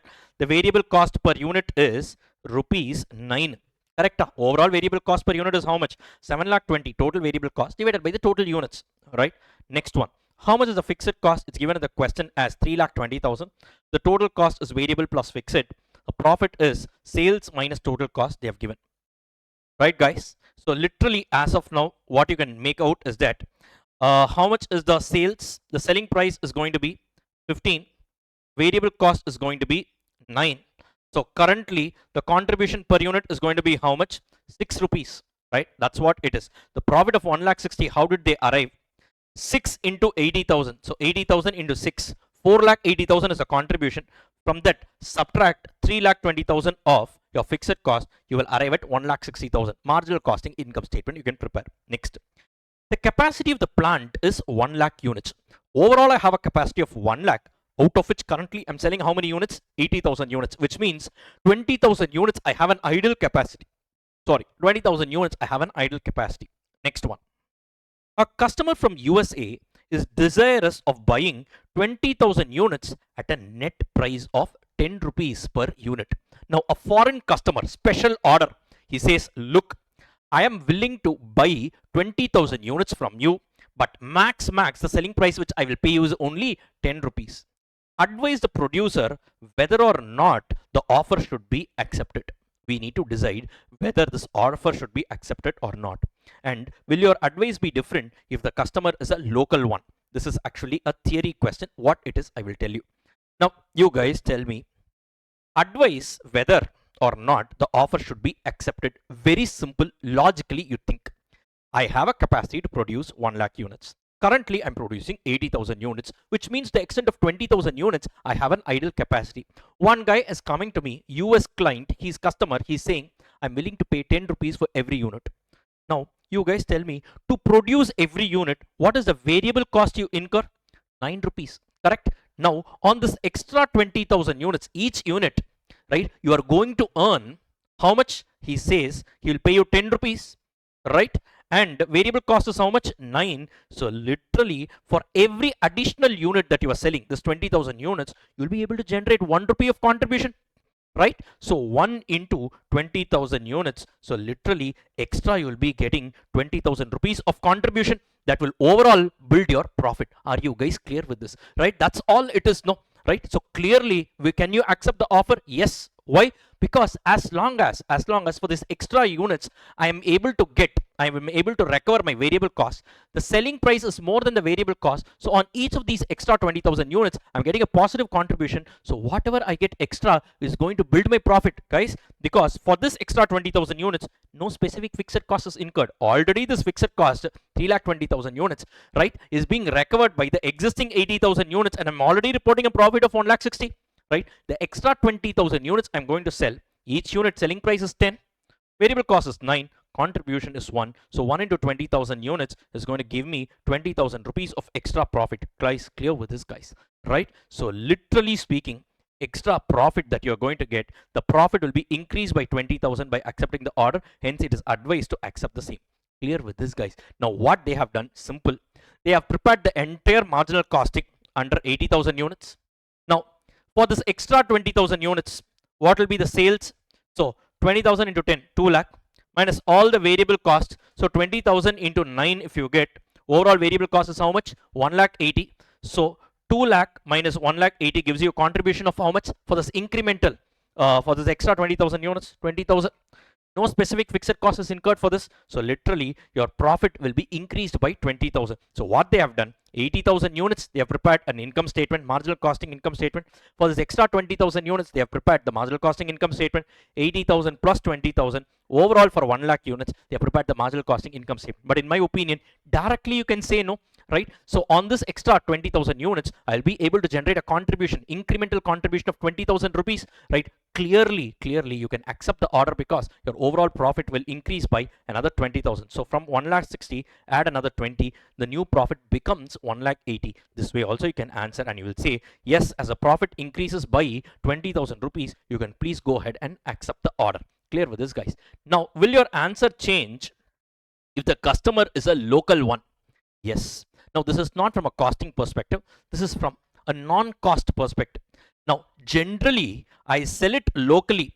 80,000 units I'm selling. Local sales price is how much? 15.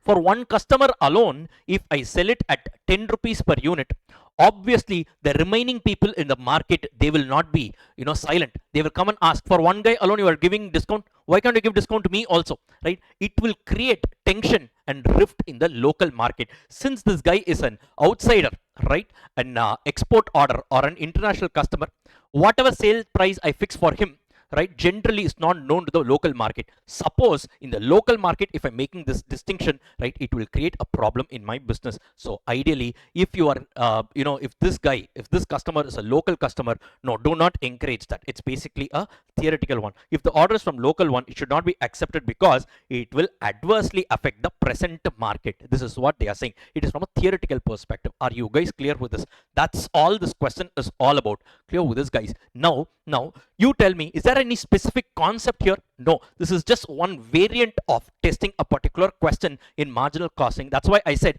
even CA intermediate students can just, have a look at this kind of question. You can watch out for these kind of questions in your exam, right, guys? So with this, you can just go and update your library of adjustment. Write down accept or reject a special order. Please write down accept or reject a special order.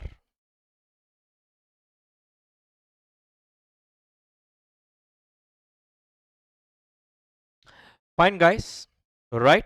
So with this, we have also completed the last part, though I mentioned it is only for CMA intermediate paper 8 students, but still, in my opinion, other TA inter students can also definitely watch out for this area because it is a common sense driven area. Clear with this, guys? So with this, we have literally covered this entire chapter of marginal costing. In fact, though it was marathon, we actually solved about 5 or 6 exact questions we solved, right? In the marathon itself, we solved the 2 comprehensive questions touching about every single concept covered in this particular chapter, right? It's more than a marathon ideally, in my opinion, because every single thing we have derived it based on concepts and other things. But during our regular lectures and all, right, during our regular or the exam oriented batch, we cover a lot of numerical problems, some 30-40 numerical problems depending on, right, the respective courses, CA, CMA and all, whatever is there, we do in detail. Since this being a marathon, here also I didn't condense on the concepts. Every concept was actually revised. every single concept we did, along with a few numerical problems, which in my opinion were very important for revision. With this, we have comprehensively covered this particular chapter called as marginal costing, right? On that note, let's move on to the next chapter. So now let's get started with the revision of yet another important chapter called standard costing, right? So now, before we get started, so first of all, guys, I want to tell you something very important. This chapter is once again a common chapter both in your CA intermediate and in your CMA intermediate, right? In CA Inter paper 4 cost and management accounting, and in your CMA intermediate, this chapter is there in paper 8 cost accounting as well as in paper 12 management accounting, right? Now, what is there in each of the respective courses? Clearly, I will be talking about that in a few minutes from now. But before that, first I want to make one thing once again very, very clear.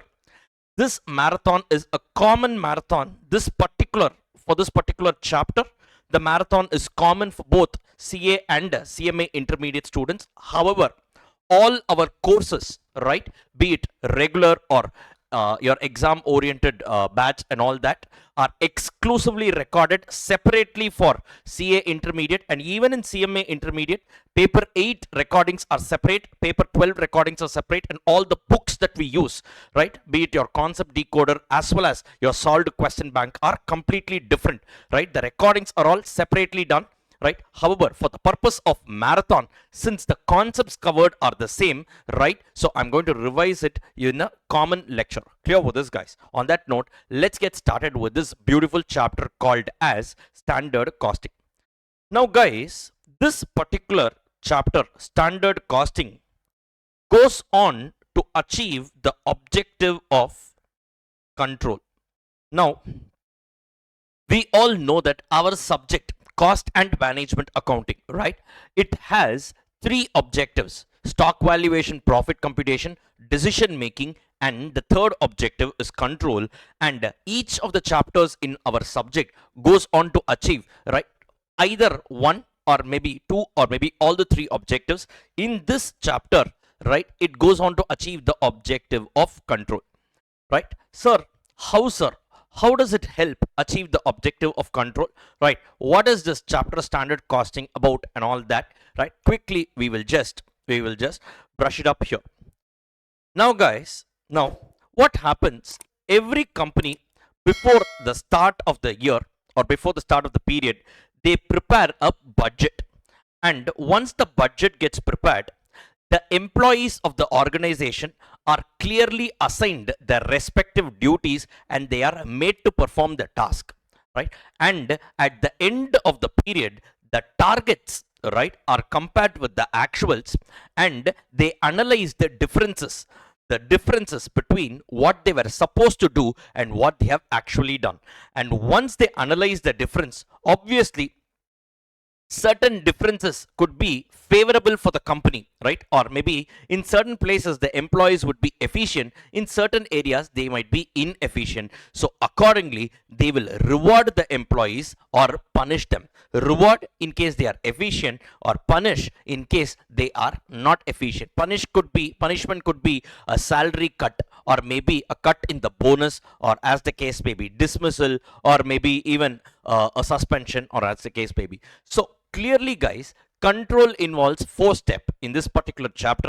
Number 1, the company establish standards or targets. Number 2, these targets are evaluated, right? They are compared with the actual performance, and they analyze the variance. Variance means the difference between your target and actual. And finally, they are rewarded, or the company takes corrective actions in case they are not able to meet the targets.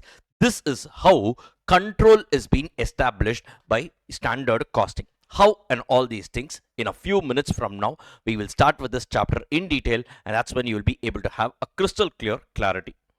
Now, guys, always remember, at the beginning of every period, the company prepares a budget. They will say budgeted sales is so much. These are all the budgeted cost I'm planning to incur. So sales minus cost, they will arrive at the budgeted profit.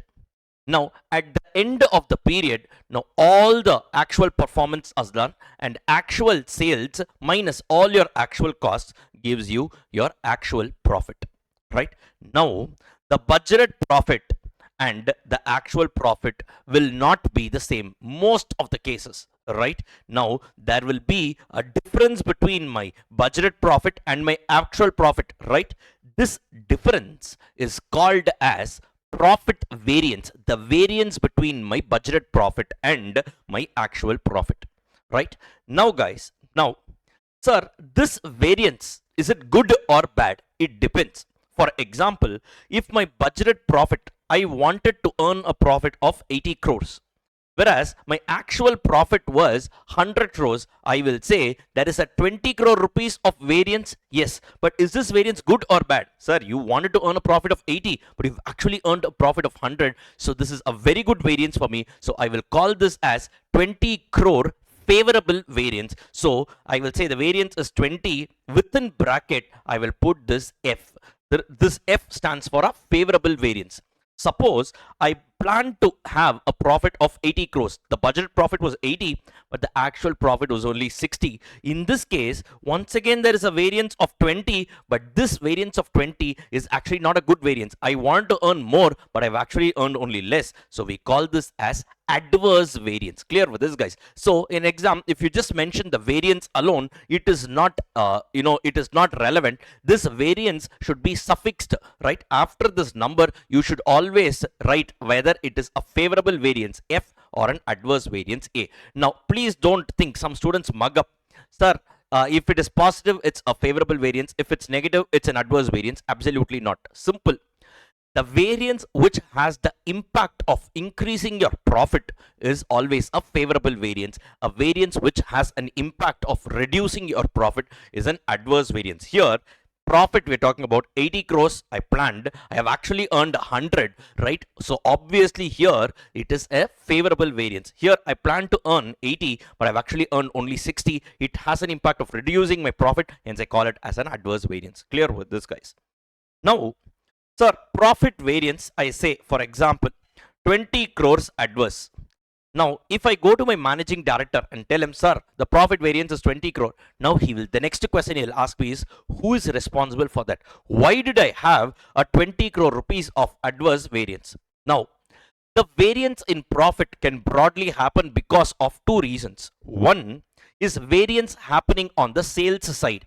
And number two, the variance is happening on the cost side. Once again, the variances happening on the cost side can be further bifurcated into material related variance, labor cost related variances, variable overhead related variances, and fixed overhead variances. Clear with this, guys? So the variance in profit is nothing but sales minus cost. So, sir, the variance in profit can happen because of variances happening on the sales side and variances happening on the cost side. So sales related variances and cost related variance. Further, sir, cost, what are the costs I have? Material, labor, variable overhead, and fixed overhead variances. So literally what we do in this entire chapter, we find out the reason for the variance in my profit, that is budgeted profit and actual profit. We split it out and find out how much is my sales related variance and how much is my cost variance. Cost variance is further bifurcated into material, labor, variable overhead, and fixed overhead variances. Clear with this, guys? So this is the overall objective and big picture of this chapter. And once we find out all these variances, we now know the actual reason why actually the profit has been varied, why there is a difference in between my budgeted profit and actual profit. With this, even a reconciliation statement can be prepared. Are you guys clear with this? Overall, this is the big picture of this chapter. Now guys, sir, what is applicable for my exam? For CA intermediate students, you have all the cost variances, material variances, labor variances, variable overhead variances, fixed overhead variance. CA intermediate, in your syllabus you have only these 4 variances. That's about it. With respect to CMA intermediate students, 2 papers are there. Paper 8 cost accounting, paper 12 management accounting. Paper 8 cost accounting, you have only material variances and labor variances. That's all you have. right? And with respect to paper 12 students, right, management accounting, literally guys, this entire chapter is applicable for you, right? You have all the four cost side variances, plus you also have your sales side variances. Literally this chapter is very extensive for CMA intermediate paper 12 students, group 2 students of CMA intermediate. Clear with this guys? So this is how your syllabus has been bifurcated, but trust me guys, every single thing, concept are all one and the same, right? And once again I'm telling you, this marathon is a common marathon for everybody, CA and CMA inter students. However, right, our course recordings are completely different. All our paid batches, be it your regular or exam oriented, are exclusively recorded for CA inter, CMA intermediate paper 8 and CMA intermediate paper 12. Even in CMA intermediate, between the two papers we don't have a common recording, exclusively done. The books are all separate. Clear with this guys, right? Since it's a common topic that is done here, for the purpose of marathon alone I'm doing it in a common manner, right guys? So on that note, let's get started with this particular chapter, right guys? Fine. Now before we enter into this particular chapter, once again let's quickly recapitulate what is the meaning of standard cost, right? So I will recapitulate the meaning of standard cost with a small example, right? Understanding the concept of standard cost, this is very important to set the context. Now guys, now let us say I plan to incur a cost of 1 lakh rupees, right? Budgeted cost was 1 lakh, but actually I ended up spending, let us say, rupees 96,000. Now you guys tell me, how much is the variance, and if so, that variance, is it favorable or adverse? Sir, you could have incurred 1 lakh, you have actually incurred only 96,000. Sir, 4,000 rupees you have incurred less, sir, so it is 4,000 favorable variance for us, right? This is what you might think. Now let me add one more data here. Let us say this 1 lakh rupees you are allowed to incur for a budgeted output of 10,000 units, right? So I thought you are allowed to incur 1 lakh rupees if you are producing 10,000 units. You have actually incurred 96,000 rupees for producing 8,000 units. Now you guys tell me, first question, now can this 1 lakh be directly compared with 96,000? The answer is absolutely not.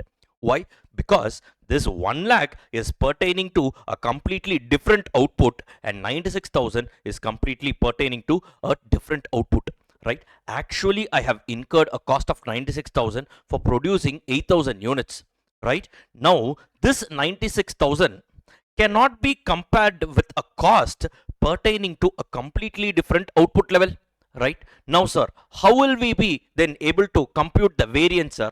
Now what I will do, based on the budget, I can understand, sir, you are allowed to incur 1 lakh rupees to produce how many units? 10,000 units, which means per unit, how much is the cost you are allowed to incur? 1 lakh divided by 10,000, it's going to be rupees 10 per unit.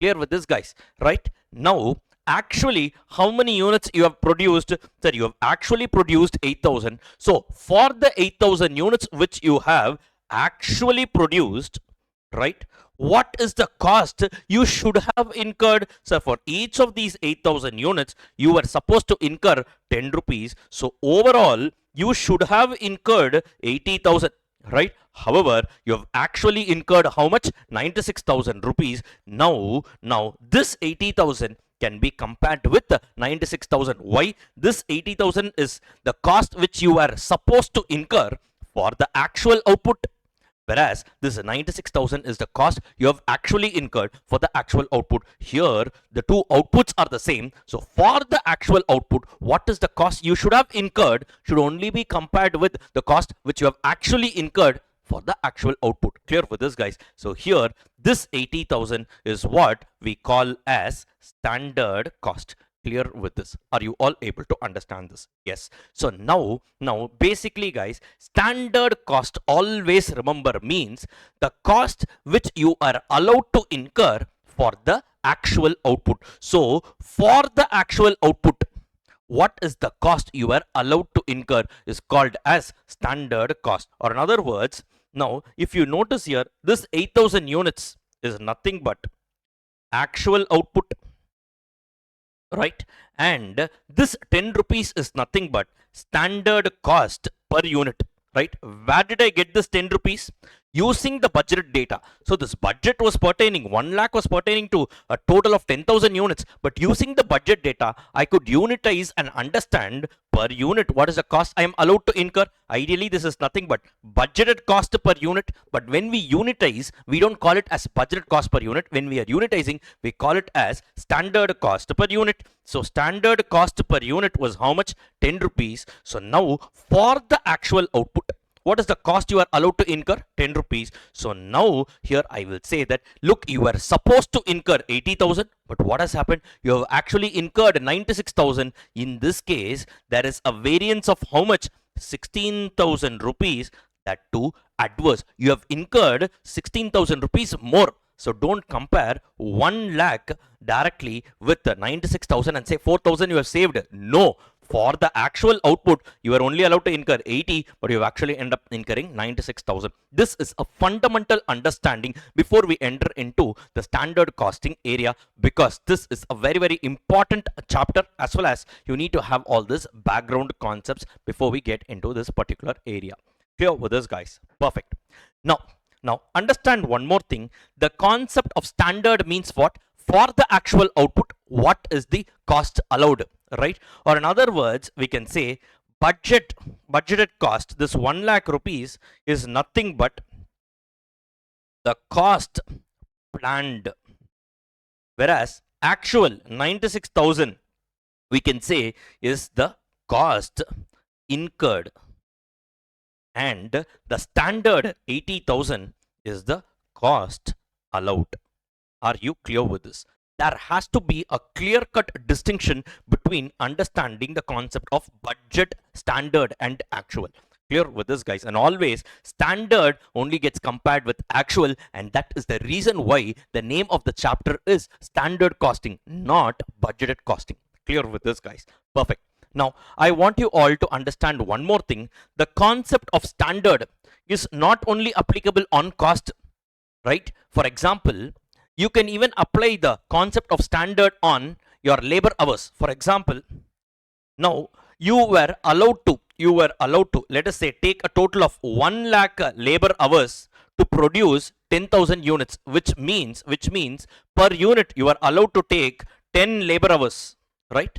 But actually I have taken 96,000 hours to produce 8,000 units, right? Which means, what is the standard labor hours? Means, what is the labor hours you are allowed to take? Actually 8,000 units. Into every unit you are allowed to take 10 hours. Overall you could have taken 80,000 hours, but actually I have taken how many hours? 96,000 hours, which means 16,000 hours I have actually taken more. So, or in other words, the concept of standard can be applied on cost. The concept of standard can be applied on labor hours. The concept of standard can be applied on kgs of raw material consumed, on anything. Clear with this, guys? Basically, what do you mean by standard? For the actual output, how much of cost is allowed, or how much of labor hours is allowed, or how much of kgs you are allowed to consume, and so on. Clear with this, guys? So basically understand one thing, the concept of standard always keeps the actual output as the base to do all the computations. Clear with this, guys? So with this backdrop,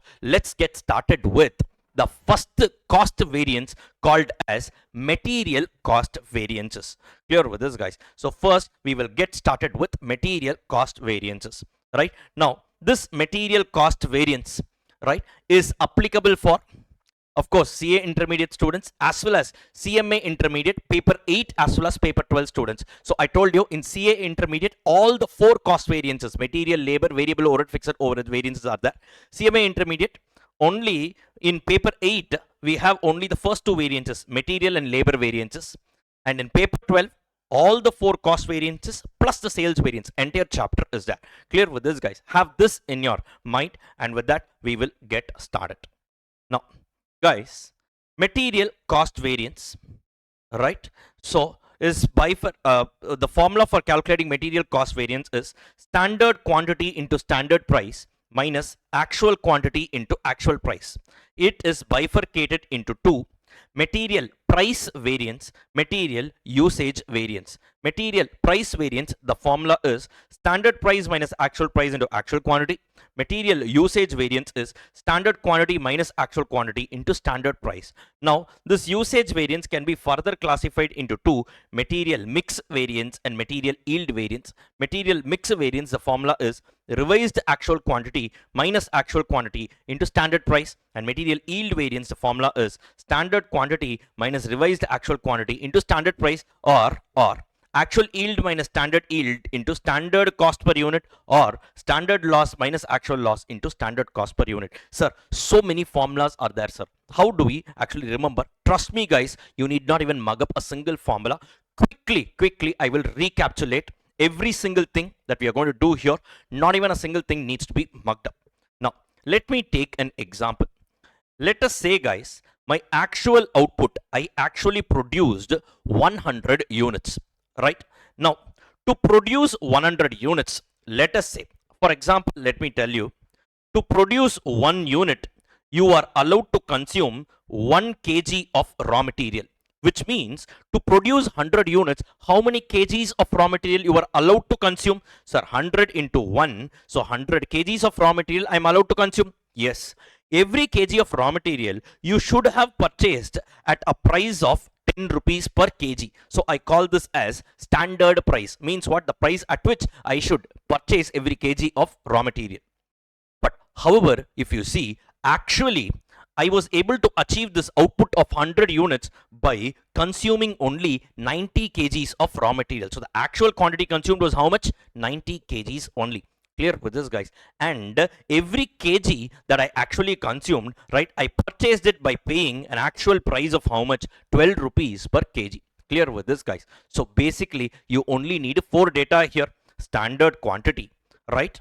Standard price, that is the kg of raw material you are supposed to consume, and every kg you are supposed to pay 10 rupees. Actual quantity, you consume 90 kgs, and every kg you have actually incurred a cost of 12 rupees. So now material cost variance is what? Standard material cost, the material cost you are allowed to incur, minus the actual material cost, the material cost you have actually incurred. What is the formula? Material cost you are supposed to incur is what? Standard quantity into standard price. You are supposed to incur, or you are supposed to consume 100 kgs, each kg at a cost of 10 rupees. So 100 into 10, that is nothing but standard quantity into standard price. Literally 100 into 10, the total material cost should have been how much? 1000 rupees. Whereas actual material cost was how much, sir?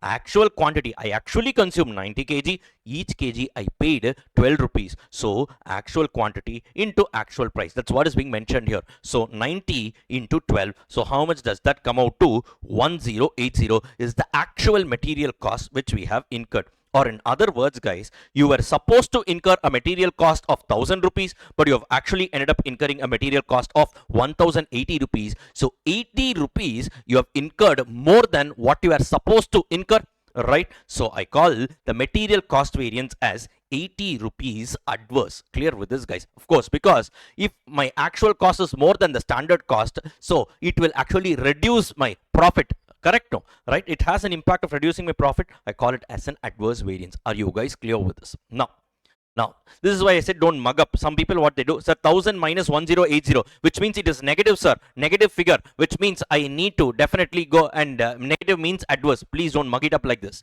right? So here, logically think, actual cost is more than standard cost, which means it has an impact of reducing my profit. Hence, I call that as an adverse variance.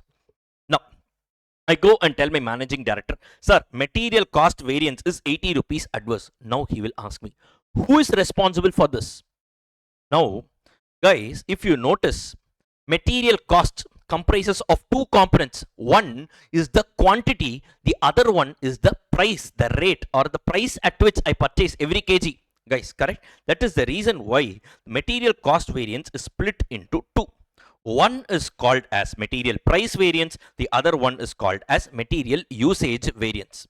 Now, material price variance, right? Who is responsible for the pricing of this particular raw material, right? Now, actually, in a factory, the purchase manager is only responsible for the price, right? Now, every kg, right, he was supposed to purchase by paying 10 rupees to the supplier. He had to negotiate and make sure that he purchases every kg at 10 rupees only. It is his responsibility. However, due to his inefficiency, what he has done, he has ended up negotiating a deal by paying 12 rupees for every kg of raw material purchase. Clear with this, guys? So, this particular purchase manager is responsible for the price, right? So here what I do, he is responsible for what? Price. Hence, within the bracket I say standard price minus actual price, right? You were supposed to incur only 10, but you have incurred how much? 12 rupees. Clear with this, guys? Into, I multiply this with actual quantity. Sir, why sir actual quantity? If you notice, purchase manager is responsible only for the price decision. Quantity he will not decide. Whatever quantity the production manager asks the purchase manager to purchase, all those quantity he needs to purchase, and on every quantity that he has purchased, right, he is only responsible for the price. Clear with this, guys? Now my my production manager asked me to purchase how much? 90 kgs, because he's consuming only 90 kgs. On each of these 90 kgs, this purchase manager is responsible for the pricing decision. Are you clear with this? Hence, the material price variance will be what? Your standard price minus actual price into actual quantity. That is, the purchase manager is dependent on the production manager for the quantity decision. Hence, I multiply this with actual quantity. So, 90 kgs, sir, I purchase. On each of these 90 kgs, I ended up paying 2 rupees more. So, 90 into 2, 180 rupees is the extra cost I have incurred. Hence, it is an adverse variance. As simple as that. Nothing needs to be mugged up. Clear with this, guys? Next one. On the other side, what do we have? Material usage variance. Usage means consumption. Who is responsible for the usage? Production manager is responsible for the usage.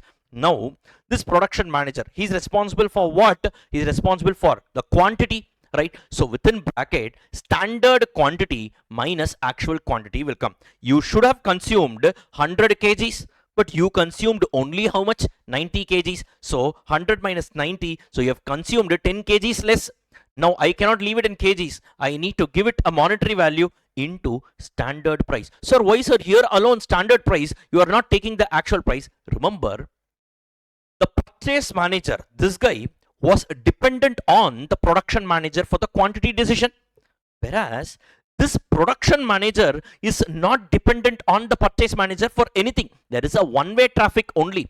Purchase manager is dependent on production manager. Our guy, production manager, he is not dependent on purchase manager for anything, right? Suppose if I take actual price here, then the efficiency or inefficiency of the purchase manager will be passed on to my production manager, right? So I don't want to do that. I want to clearly identify which manager is responsible to the extent of how much to the variance. Clear with this, guys? Hence, I don't take actual price. I only take standard price here because our guy, production manager, is not dependent on whom? The purchase manager. Clear with this, guys? So he's responsible for what? Quantity. So within bracket, standard quantity minus actual quantity into standard price, because our guy is not production manager is not dependent on the purchase manager for anything. Clear with this, guys? So 100 minus 90 into 10. So 10 kgs you have consumed less into 10. It's going to be 100 favorable. Good for the company. Now if you notice, ideally speaking, because of the purchase manager, I have lost 180 rupees. And because of the production manager, I have actually gained 100 rupees. Net of the net extra loss for me is only 80 rupees. So if I just report this 80 rupees, there is absolutely no meaning by itself. Are you guys clear with this? So now what we actually do is that we bifurcate this into price and usage variant and clearly identify who is responsible to what extent and how much do they contribute to the overall variance of the company. Are you guys clear with this? So here, this purchase manager has been super inefficient. right? So I will clearly take a corrective action here. I will never give him a bonus, or I will ask him for a pay cut. Whereas the production manager has been super efficient. Here, what will I do here? So to him, I will say, very good, you have done a very good job. Maybe I will incentivize him by giving a bonus and all these things. This way, overall, it helps in achieving the control. Clear with this, guys? Are you all able to understand? And that's about it. And that's about this area. So now, your material cost variance. What is the formula? Standard quantity. Look at this. Standard quantity into standard price minus actual quantity into actual price, bifurcated into two: material price variance and material usage variance. Material price variance, halt. Whose responsibility? Purchase manager. So standard price minus actual price into what? Actual quantity. Why? Because I'm responsible for the pricing on every quantity that I purchase. Quantity is not in my control, so the quantity is something which the production manager asks me to purchase. Are you guys clear with this? Right now, how about the other guy? Material usage variance. Whose responsibility? Production manager. So standard quantity minus actual quantity into standard price. Why not actuals? Because if I take the actual, I will be passing on the efficiency or inefficiency of the purchase manager to the production manager, while ideally the production manager is not dependent on him for anything. Are you guys clear with this? Logically, if you just remember all these things, there is no way you will find this chapter difficult. It's that simple. Clear with this, guys? Now, suppose a company uses more than one type of raw material. If a company uses more than one type of raw material to produce an output, then your usage variance is further classified into two: material mix variance and material yield variance. Clear with this, guys? So if a particular company is actually using more than one type of raw material, right, to produce every unit of output, then the usage variance is bifurcated into mix and yield variance. Right now, the formula for material mix variance is revised actual quantity minus actual quantity into standard price, and the formula for yield variance is ideally the balancing figure: standard quantity minus revised actual quantity into standard price, or there are two other formulas prescribed here. Now, what is this, sir? Do not worry. This too alone, with the help of a numerical problem of actual example, an actual exam question I will take, and based on that we will be cracking this also. Clear with this, guys? Right? That is actually a strategy to crack all these areas. And the best part is, once you finish material cost variance, automatically labor cost variances, even variable overhead cost variances are very similar, and it will also be done together. As simple as that. Clear with this, guys? That's why I'm spending a little more time here, so that we complete it smoothly. And in fact, guys, we are going to do some numerical problems as well. So I'm going to give an exhaustive coverage in the marathon itself, so that you guys get a very good comfort in this particular chapter. Right, guys? So now I'm going to pick one question from your CA intermediate, uh, in your from your CA intermediate solved question bank. Now, guys, as I told you, there are separate question banks, separate materials we have for CA intermediate, CMA intermediate paper 8. We have a separate book. CMA intermediate paper 12 also we have a separate book. But this particular question, I'm going to take it from CA intermediate, right? CA intermediate solved question bank. It's in volume number 2, right? So I'm going to take this from volume number 2. I'm handpicking a few sums, and that alone I'm covering in the marathon, because in marathon, it is meant for revision purposes, right? When we are learning from the scratch, obviously every single sum we do in all our courses and all, in a marathon we are revising it. Still, for the benefit of all students, I'm setting the background concepts, and I'm handpicking a few sums and doing it in the marathon also, right? I'm doing it only for the benefit of students, but don't worry, in all our courses we do the entire chapter fully. Clear with this, guys? So now let's get started here. So please take question number 2, right? It's on page number 464. This is CA Inter solved question bank. This question is very much applicable for CMA intermediate, both paper 8 and paper 12 also, right? So this is a revision we are doing, so that is the reason why I'm doing it in a common manner. Fine, guys. So now let's get started here. Now, the standard cost of a chemical mixture is as follows. So, one second, I will just take this question separately.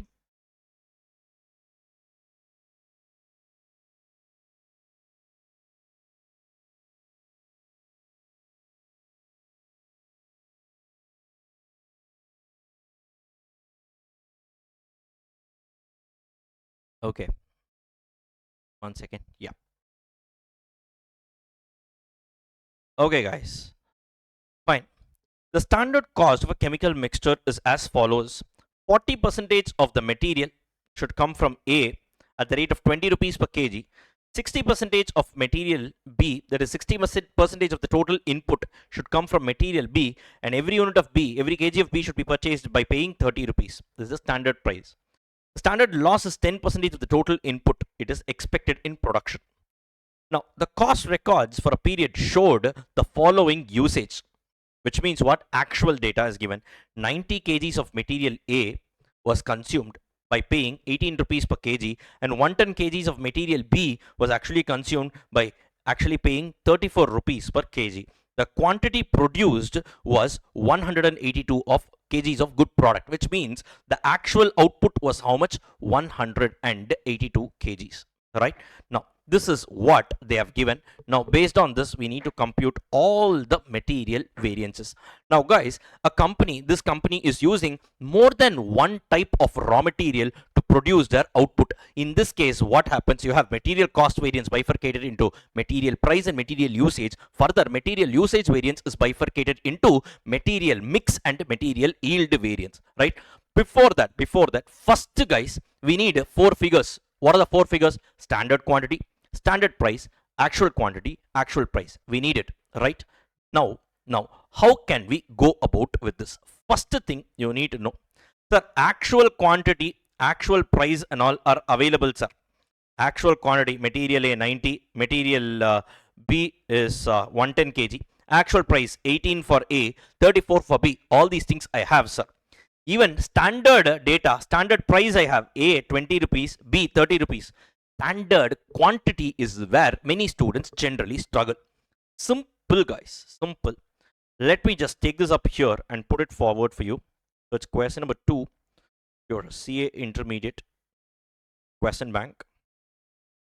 Now, how do we go about with this? First, what have they given? What have they given?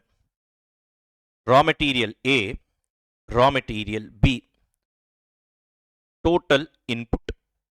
If you look at it, raw material A, basically, guys, what they are saying, say if your total input was 100 kgs, 40% should come from material A. Please have the book with you. You can download the book from our website. Please have the book with you, right? So 40 kgs will come from A. And how about B? 60%, 60 kgs will come from B. Clear, guys? Now they are saying out of this total input, a standard loss of 10% is expected. So a standard loss of 10% on the total input means what? 10 on 10% on 100 is 10 kgs of loss is expected, which means effectively you will get an output of how much? 90 kgs. Clear with this, guys?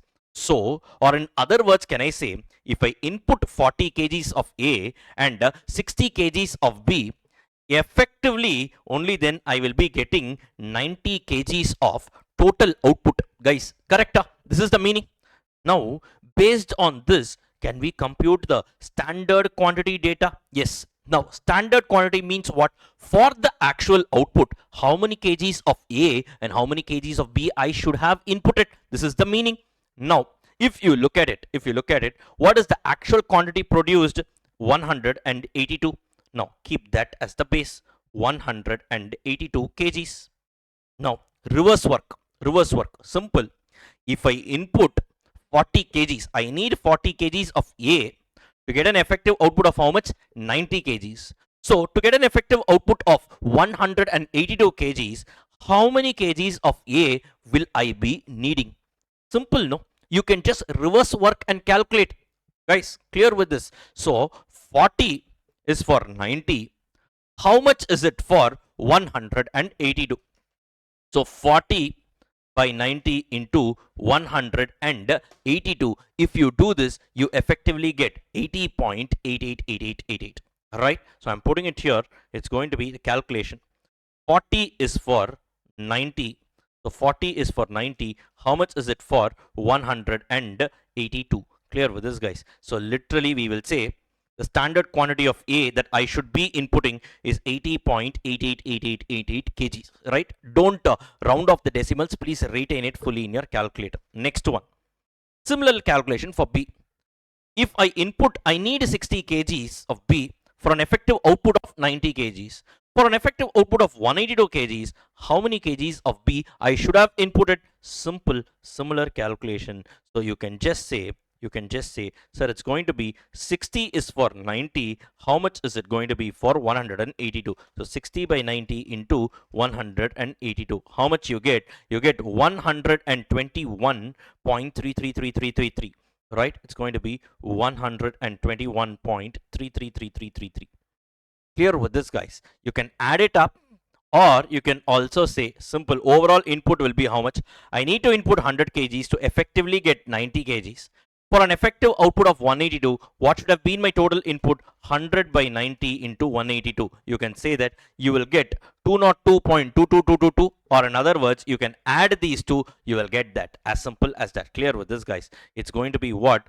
202.22222 kgs is the total number of is the total number of the input, the total quantity of input that I will be needing. Guys, are you all able to understand this? So now literally what has happened here, I should have inputted 202.2222 kgs, right, to effectively get an output of how much? 182 kgs, which means the balancing figure, the difference between these two is going to be what? My standard loss. Are you guys able to understand? So how much is going to be my standard loss? The difference between the two. So 202.222, or in other words, you can also say 10 is the standard loss allowed for 90 kgs. How much is it going to be for 182? So 10 by 90 into 182, you will get 20.222, or in other words, 202.22 is the input allowed to get an effective output of 182. So the standard loss allowed is going to be how much? So it's going to be 20.2222 kgs. Are you guys clear with this?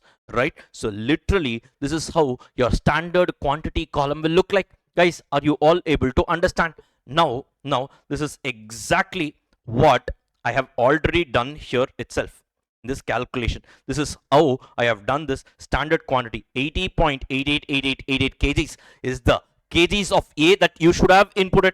Kgs of B you should have inputted is 121.33333. You can see all the calculations. The back working is all given here. Just now we have done it. Clear with this, guys? Right? The total input that was supposed to be done less loss, standard loss, you arrive at the effective output. Ideally speaking, this has to be 20.22222. Clear with this, guys? Right? Now, what is the standard price? Now, we know it's given in the question. Every kg of A should be purchased at 20 and B at 30. So you can put it up here, 20 and 30. And how about the actual quantity? So actual quantity, 90 kgs of A. This is the actual, right? 110 kgs of B. Overall, what was the actual input? I have actually inputted how much? 200 kgs. Effectively, I got an output of how much? 182. By inputting 200, I actually got how much? 182 kgs, which means the actual loss was how much? 18 kgs. This is nothing but the actual loss. Clear with this, guys? What was the actual price here? The price was for A, 18 rupees per kg. B was purchased by paying 34 rupees per kg. Clear with this, guys? All these things are available. So now what you need to do? Standard quantity into standard price. You'll get the amount column.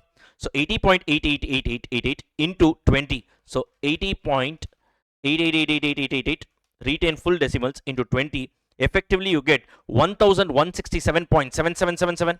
Then 121.333333 into 30. If you do, you get what? 3639.999. That can be rounded off to 3640. If you add the two, you get how much? 9257, 5257.777. Right? Ideally speaking, this is the total cost of material which you were supposed to incur to get an effective output of 182. Ideally speaking, the standard quantity into standard price, the total raw material cost allowed to be incurred is going to be 5257.777. But what is the actual cost? 90 into 18.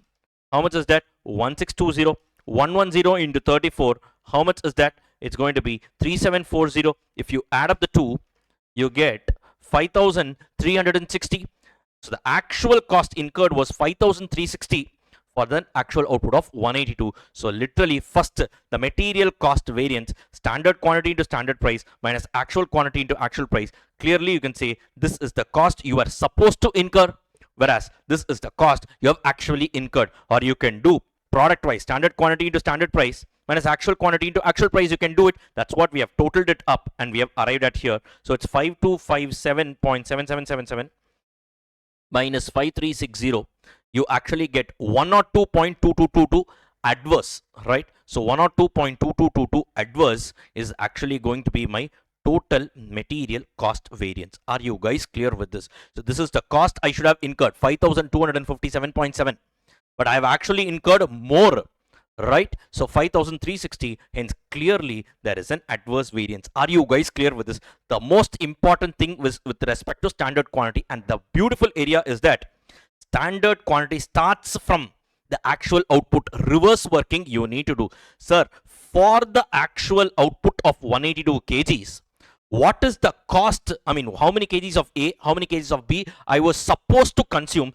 This working you need to do. Only if you do this, you will arrive at the proper standard quantity. Every other data is available. We just need 4 ingredients: standard quantity, standard price, actual quantity, actual price. Right? Actual quantity, actual price was available. Even standard price was available. Only standard quantity was required. And if you do it this organically, that's all is required. That's the reason why I started off even this revision marathon with the concept of understanding your standard cost and all. This is the reason behind that. Clear with this, guys? So the first thing that we have done is what? The first thing we have done is arrived at the material cost variance. Next one, what should we do? Material price variance. Now, what is the formula for material price variance? Simple. Material price variance is going to be, first, who is the responsible person? Your purchase manager. So we will say standard price minus actual price into actual quantity. Correct? This is going to be my material price variance. Right? Now what we need to do, raw material wise we need to compute. Simple. Clear with this, guys? The logic and everything we have seen here, right? So now we just need to do this raw material, I mean your every single raw material wise. So first, for material A, how much is the standard price? 20. How much the actual price? 18 into how much the actual quantity? 1620. So 20 minus 18, right, into actual, I'm sorry, actual quantity was 90. So 1620 is actual quantity to actual price, sorry. So 20 minus 18 into 90 kgs. So each of the 90 kgs I have purchased by paying 2 rupees less. So obviously it's a favorable variance. So 180 favorable. This is for raw material A. How about raw material B? Standard price minus actual price into actual quantity. You were supposed to incur 30. You have ended up incurring 34. 4 rupees you have incurred more on each of 110 kgs. So it's going to be 440 adverse. So net off, if you see 440 adverse minus 180 favorable, there is a net adverse of how much? 260 adverse. Are you guys clear with this? Right? And that's about this particular variance also. Guys, are you all able to understand? That's about it. Now comes your material usage variance. Material usage variance. So what is the formula for material usage variance? You guys tell me. So the material usage variance is going to be, right, standard quantity minus actual quantity into standard price, right? So this is the quantity, right? The quantity you should have consumed minus the quantity you have actually consumed into standard price. This is what we have seen, logic and everything we have seen now. Now guys, now material usage variance, what you need to do once again, so component wise you just need to compute, right? Once again they have mentioned all this. This is not required. Fine. What you need to do, so product wise you need to compute 80.888 for first raw material A. Standard quantity is 80.88888, but actual quantity was how much? 90. Correct? So which means you are supposed to consume only 80.88888. You have actually consumed how much? 90, right? Into standard price 20. So what you need to do, 80.88888 minus 90. Literally you have consumed 9.11111 kgs more, right? So 80.88888 minus 90 into, so how much is this? 20. So how much you get? 182.22222 adverse. Are you guys clear with this? Here what they have done, 80 into 182 by 80. So all those things are not required. Directly we have computed. So 80.8888. That's all you need to write here.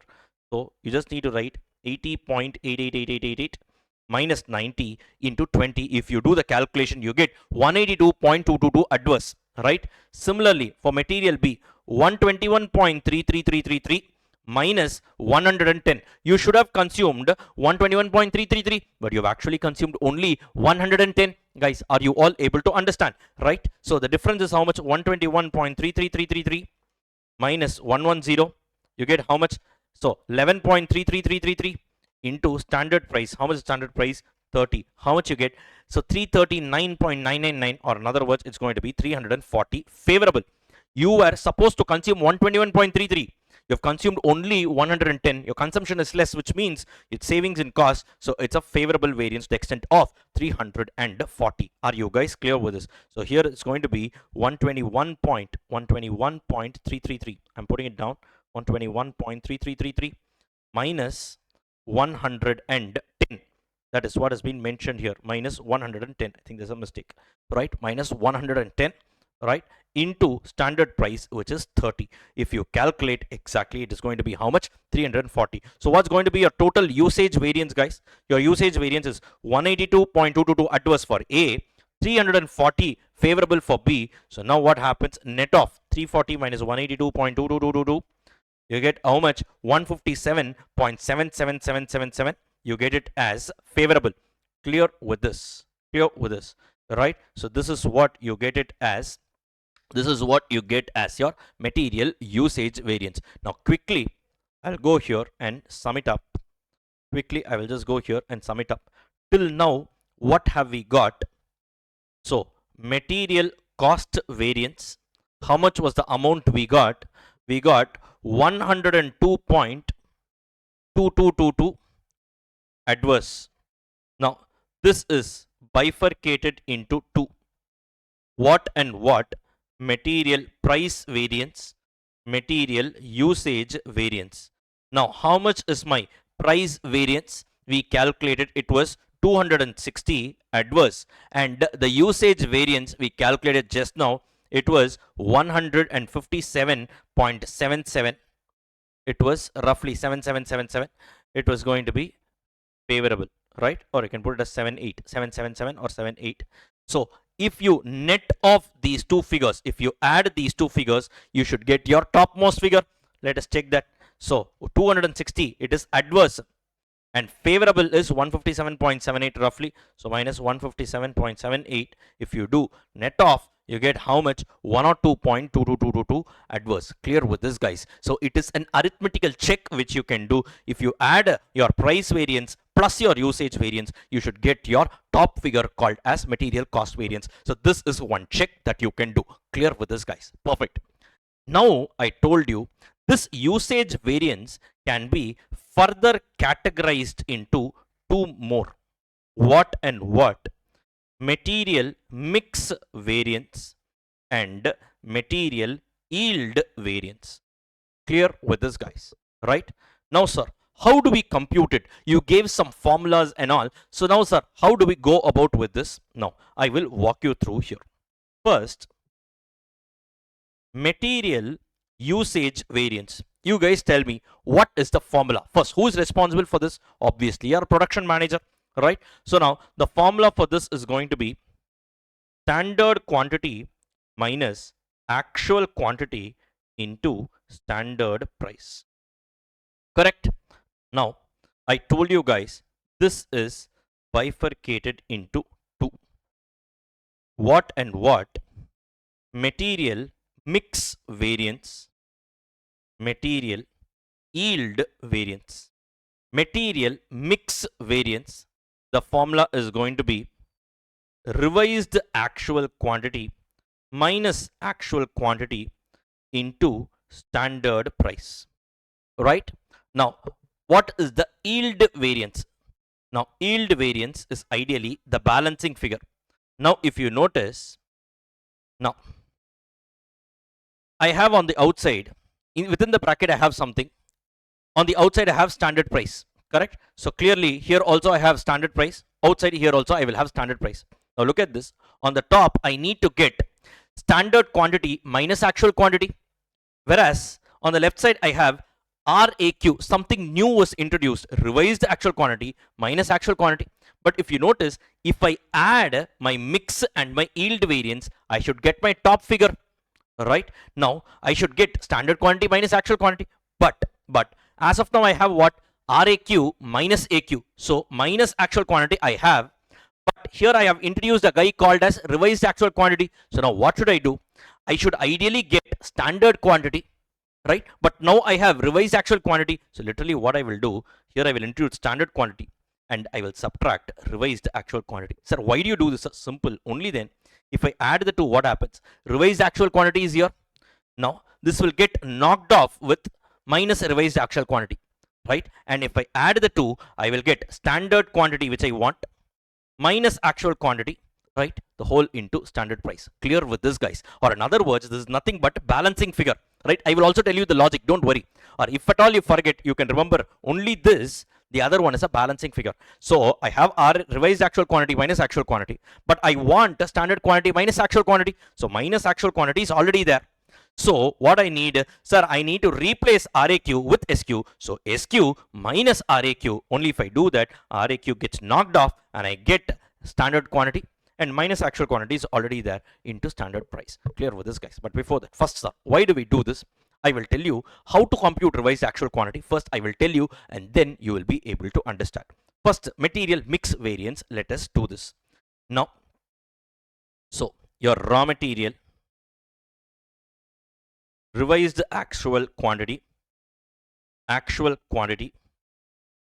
price, and your material mix variance. Now guys, first fill this column actual quantity. Now let me go back to the question. Now what is my actual quantity? Here we have 90 kgs of A and 110 kgs of B, correct? So I'll put it up here. It's going to be 90 kgs. So first A and B I will write down. A, B, then I'll write down the total. Now actual quantity is how much?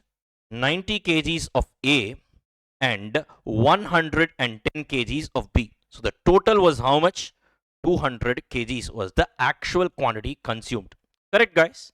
Right? I'm talking about the input. Right? Now what you do? Revise the actual quantity. Take the total and put it here. How much was the total actual quantity? 200. Perfect. Now revise the actual quantity means what? Fine. You have actually consumed a total of 200 kgs. Fine, be it so. But this 200 kgs of total actual input should have been consumed in the standard mix, the proportion. What is the proportion in which you should have consumed? Sir, 40% should have been A, 60% should have been B, right? So now what I will do, I will take the total actual input, right? And I will revise that actual quantity for the standard mix. 40% should come from A and 60% should come from B. That's what the question says, 40 for A and 60 for B, right? So 40A and 60B. So now put it here. So 200 into 0.4, 40 for A. How much is it coming out to? 80 kg should have been A.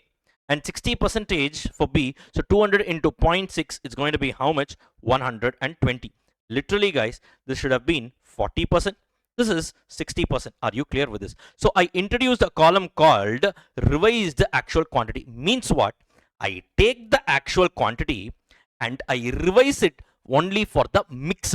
Sir, it should have been, for some reason you have consumed actual quantity of 200. I am not comparing standard with actual. I am comparing here what I am doing. Sir, actual quantity itself I am taking and I am revising it for the standard mix. Clear with this, guys? So here literally I am comparing actual quantity at standard mix with actual quantity at actual mix. Mix means proportion. Clear with this, guys? So the actual quantity, this itself should have been in what mix? 40:60, right? But so that's why I revised my actual quantity. Clear with this, guys? And that I am comparing with the actual quantity, right? Clear with this, guys? So now how much is the standard price? I mean, for this question, standard price we already know. The standard price is here 20 and 30 respectively. Let's put it up here. It's going to be 20 and 30 respectively. So now what is my material mix variance? You could have consumed 80. You've consumed how much? 90. Clear with this, guys. So now how much you consumed? 10 kgs more into 20. So 10 into 20, how much you get? You get 200. Is it adverse or favorable? Obviously adverse. You've consumed more than what you're supposed to. And how about here? 120 is the revised actual quantity minus 110. You are allowed to incur you are allowed to consume 120. We've only consumed 110. So 10 kgs less into 30. How much does that come out to? It's going to be 300 favorable. So the net of these two comes out how much? 300 favorable, 200 adverse. Net off is going to be 100 favorable. Clear with this, guys? Now, sir, what do we calculate in this material mix variance? What does this indicate? Simple.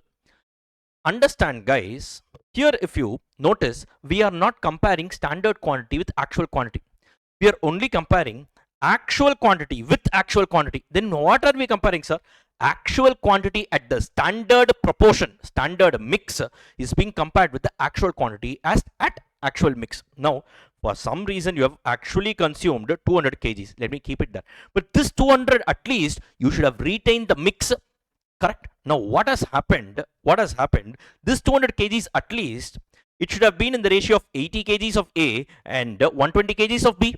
Whereas what you did, 90 kgs of A you consumed and 110 kgs of B you had consumed. Clear with this? Now, between A and B, which is a costlier raw material? Obviously, raw material B. 30 rupees per kg, sir. Whereas raw material A is only 20 rupees per kg. Now, what these people have done, literally for A, cheaper raw material, instead of 80 kgs, they have consumed 90 kgs. Or in other words, they have consumed 10 kgs more of a cheaper raw material. So how could they consume 10 kgs more? Because in raw material B, costly raw material, they consumed 10 kgs less. Or in other words, they changed the actual mix. The actual proportion was 90s to 110. How, sir? They consumed less of a cheaper raw material and more of a costlier. They consumed less of a costlier raw material. A costlier raw material was consumed less. And this kgs, 10 kgs, they actually consumed more of a cheaper raw material. Now, if you sacrifice a costlier raw material and instead that you use it in actually a cheaper raw material, what happens? Obviously, you will save some cost. Clear with this, guys? Or in other words, this 100 rupees of favorable variance has clearly been achieved not because of efficiency, because I deviated from the mix. This is nothing but adulteration. Sir, here I should have used what? I should have used 80 kgs of A and 120 kgs of B. But what I did, that's how 200 should have come. But this 200, how I achieved? Right? 10 kgs less I consumed B. 110 kgs only I consumed. What I did, this 10 kgs I added here in A. Right? Instead of 80, I consumed 90. So I consumed more of a cheaper raw material, less of a costlier raw material. Because of this, I achieved this 100 rupees of favorable variance. Ideally speaking, this 100 rupees of favorable variance is not because of the efficiency of the production manager to the extent of material mix variance. Here, this favorable 100 rupees of variance is purely attributable to your adulteration, the mix. Clear with this, guys? So what we are doing here, the usage variance overall is being further classified into mix variance and yield variance. In the mix variance, we are calculating not standard and actual. We are comparing look, because of deviating from the mix, how much is it contributing to your total variance is what is being found out in this particular material mix variance. Are you guys clear with this?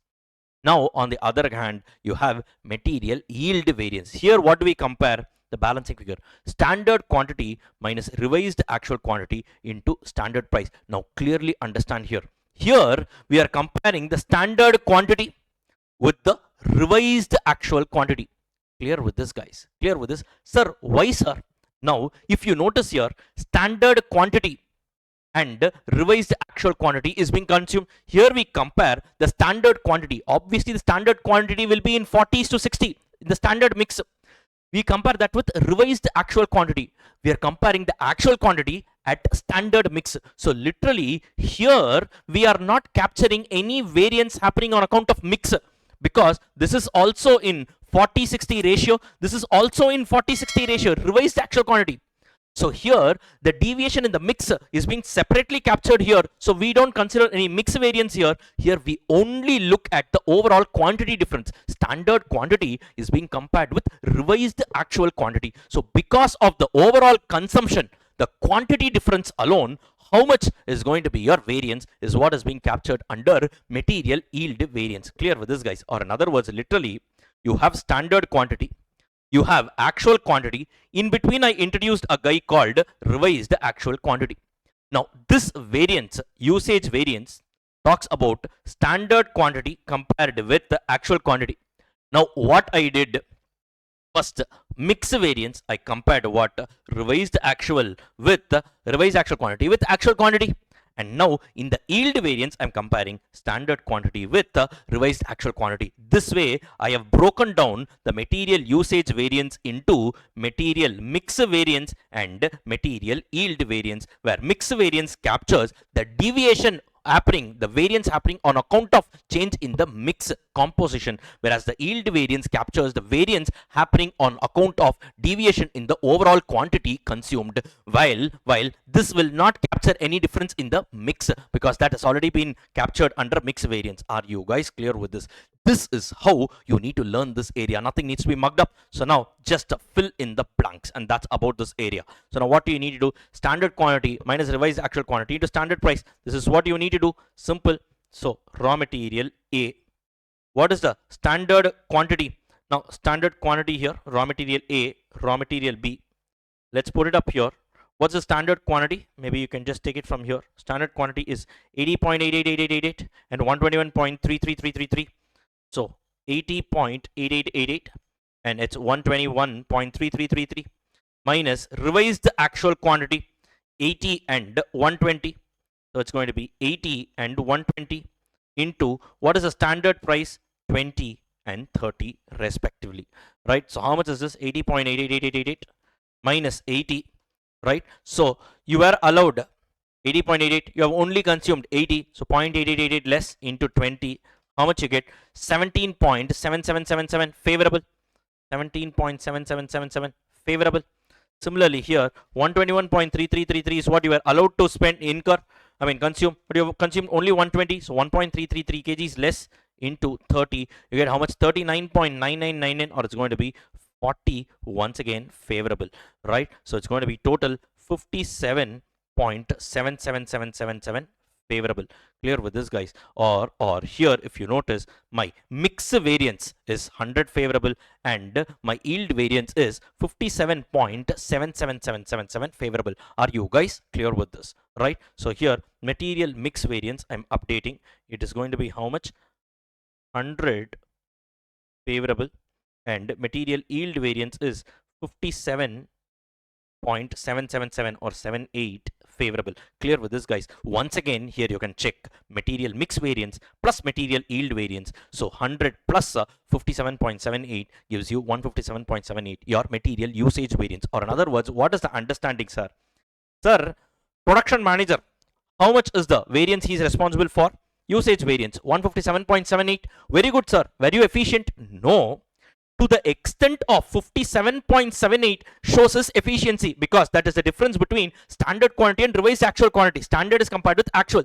Whereas to the extent of 100, it was not because of his efficiency, because he used more of a cheaper raw material and less of a costlier raw material. Because of the change in the composition, 100 rupees was the actually variance that is attributable to this. So clearly now you can understand and judge. Now the managing director will not be happy for this 100 favorable variance. It is impacting on the quality of the product. Clear with this, guys, right? So literally, genuinely, he should be rewarded only for this yield variance, which genuinely it is because of his efficiency level. Mix variance is because of adulteration with this guy has done. Clear with this, guys? So this is the beauty of marginal costing. It will break down every your standard costing. It will break down every single variance and clearly tell who is responsible for what variance to what extent, and the reason. If you know for every single variance, nothing more you need. Clear with this, guys? And that's about this particular question. Now, guys, I told you for your material yield variance, you also have two other alternative formulas. Quickly, let me just walk you through that also. Now, another formula for material yield variance is actual yield minus standard yield into standard cost per unit. Now, let me just write it down here. Material yield variance. Yield means output. What was the formula we saw here? Actual yield minus standard yield into standard cost per unit, right? All these three are new terminologies. What it is, I will tell you, right? You can easily understand. Now, first, standard cost per unit. Per unit means it is not per kg of input, it is per kg of output. Clear with this, guys? What is it? I will tell you. Now, literally we saw standard, we computed, right? Overall, you should have incurred a cost of how much? 5257.777. You should have incurred this cost for an effective output of how much? 182 kgs, which means what is the standard cost per unit of output? In this case, the output is also in kg. So per kg of output, what is the cost you are allowed to incur? So 5257.77777 divided by 182. How much you get? 28.888888, right? So clearly I will say here the standard cost per unit of output or per kg of output is going to be rupees 28.888888. Clear with this, guys? Right? So suppose if they ask, you can actually do it in this way also. Now in your CMA intermediate, right, you have this formulas, these alternate formulas. In your CA intermediate, these formulas are not there as such, but at times I have also seen institute suggested answers where they have used these formulas. In RTP I've seen a couple of times where they have used this formula also. So it is not like it's not there for you. Definitely these are concepts of standard costing globally are there, right? So they are one and the same. So there's nothing like specific for CA inter or CMA inter here. Clear with this, guys? Now the standard cost per kg of output is how much? 28.888888. Clear with this? This is the cost per kg of output you are allowed to incur.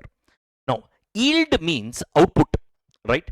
Actual yield minus standard yield. What is the actual yield? Actual yield is actual output. How much is the actual output the company has achieved? 182 kgs. Correct? So put it up here. 182 is the actual yield. Now standard yield here means, please understand, here it's nothing but standard output for actual input. Sir, what is the meaning of this? I will tell you, and logically also we will understand this. Now actually I have inputted a total of how many kgs of input? 200 kgs of input. Correct? Now they have mentioned in the question a standard loss of 10% is allowed. Correct? Now a standard loss apply on the actual input 200 kgs, right? Now you were allowed, let us say, for 200 kgs, assuming after allowing for a 10% of standard loss, so minus 10%, how much is that? 20 kgs. You would have got an yield of how much? 180 kgs of output. Output you would have got how much? 180. I'm repeating, the standard yield, the output, standard output for the actual input will be how much? 200 minus 10% loss 20 gives you how much? 180. This is called standard yield for the actual input. Clear with this, guys? How much is it? 180. Clear with this, guys? 180. Now what they are saying, for the actual input, they kept input as the base here. You have actually achieved how many kgs of output? 182. But you should have ideally got only 180 kgs of output. Clear with this, guys? So literally you have got how many kgs of output more? 2 kgs of output. Clear with this, guys? This is kg of output. Correct? Hence I am multiplying this with standard cost per unit. Now 2 into 28.888888. How much you get, guys? How much you get? This is nothing but here you get 57.77777. Is it favorable or adverse? Obviously favorable. You have actually got an yield of 182 units. or kgs, but you should have got, for the actual input that you had inputted, you should have got only 180. So 2 kgs you've got more, and every kg is valued at a cost of 28.8888. Literally, you have got yield variance is how much? 57.777 variable favorable. Clear with this, guys? This is exactly what we got using that formula also. This formula also you got 57.777, right? That is exactly what we've got here as well. Clear with this, guys? This is another way of computing. Or there is one more formula. What is that formula? Standard loss minus actual loss into standard cost per unit. I'm putting it here. Standard loss minus actual loss into standard cost per unit. Now standard cost per unit, you guys know it's 28.888888, right? Now standard loss minus actual loss, what it is, clearly understand here the wordings are a little different. Actual loss, actually I've lost how much? Sir, I inputted 200 and I got 182, which means actual loss was how much? 18. But for the actual input, what is the loss I could have earned? I mean, what is the loss that was allowed for the actual input? 10% was allowed. 10% on 200 is how much? 20. So you could have lost 20, but you have lost only 18. Clear with this, guys, right? So standard loss here represents standard loss for actual input. Clear with this, guys? So standard loss for actual input, for this two formulas alone, the actual input is kept as the base. Are you guys clear with this, right? So the standard loss for actual input, how much is it? 200 you have actually inputted. For that you could have lost how much? 20 kgs, but you have lost only how much? 18 kgs. Since you lost 2 kgs less, ideally this is the reason why you got 2 kgs more as an yield, guys, correct? Or in other words, the difference in your output is nothing but the difference in your loss, guys. Clear or not? That is the reason why you got an yield variance. So how much is it? The same 20 you could have lost, but you've lost only 18. So 2 kgs you've lost less. So 2 into 28.888888. Literally, what do you get here? You get 57.77777 favorable. The same answer you will get under all the 3 methods. Correct. This is for yield variance. First formula is standard quantity minus revised actual quantity to standard price. You use this formula generally. Suppose they have asked in a particular question, calculate the yield variance alone, right? And they have not given all this data. They have given actual yield, standard cost. Based on this, they have given all the data. Only then you will use either of these 2 formulas. Are you guys clear with this? This could be a trick hack in your exam. In case they ask this, you can cover this also. Are you all able to understand this? And that's about this question. A comprehensive question covering one question that covers the entire concept of material cost variance with all possible adjustments, right? And this was once tested as a past exam question as well, right? Definitely it will carry a huge weightage in your exam. Fine, guys. So please go and update your library of adjustments. Write down material cost variance hyphen mix of raw material with losses. Mix of raw material with losses. A very good question, a signature and a masterpiece question, a must visit the day before your exam. That is the kind of importance I would attach to a question like this. So please mark this as a very, very important question. Fine, guys. Perfect. So now let's move on to the second segment of discussion, which is labor cost variances. Right? Fine. Now, guys, labor cost variances is exactly same as your material cost variance. Only one difference is here. Now, instead of quantity, here you have hours, right? There it was standard quantity, actual quantity. Here we have standard hours, actual hours. There we had price. For material, we call it as price. Standard price, actual price. Here we use standard rate, actual rate. So instead of price, here we have rate. Instead of quantity, here we have hours. That's all is the difference here. Look at this. Labor cost variance. What is the formula?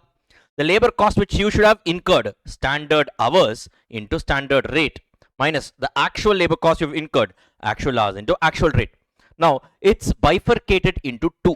What and what? labor rate variance and labor efficiency variance. Now, who is responsible for rate variance? The HR manager of the company. Now, he is responsible for negotiating the wages with the workers.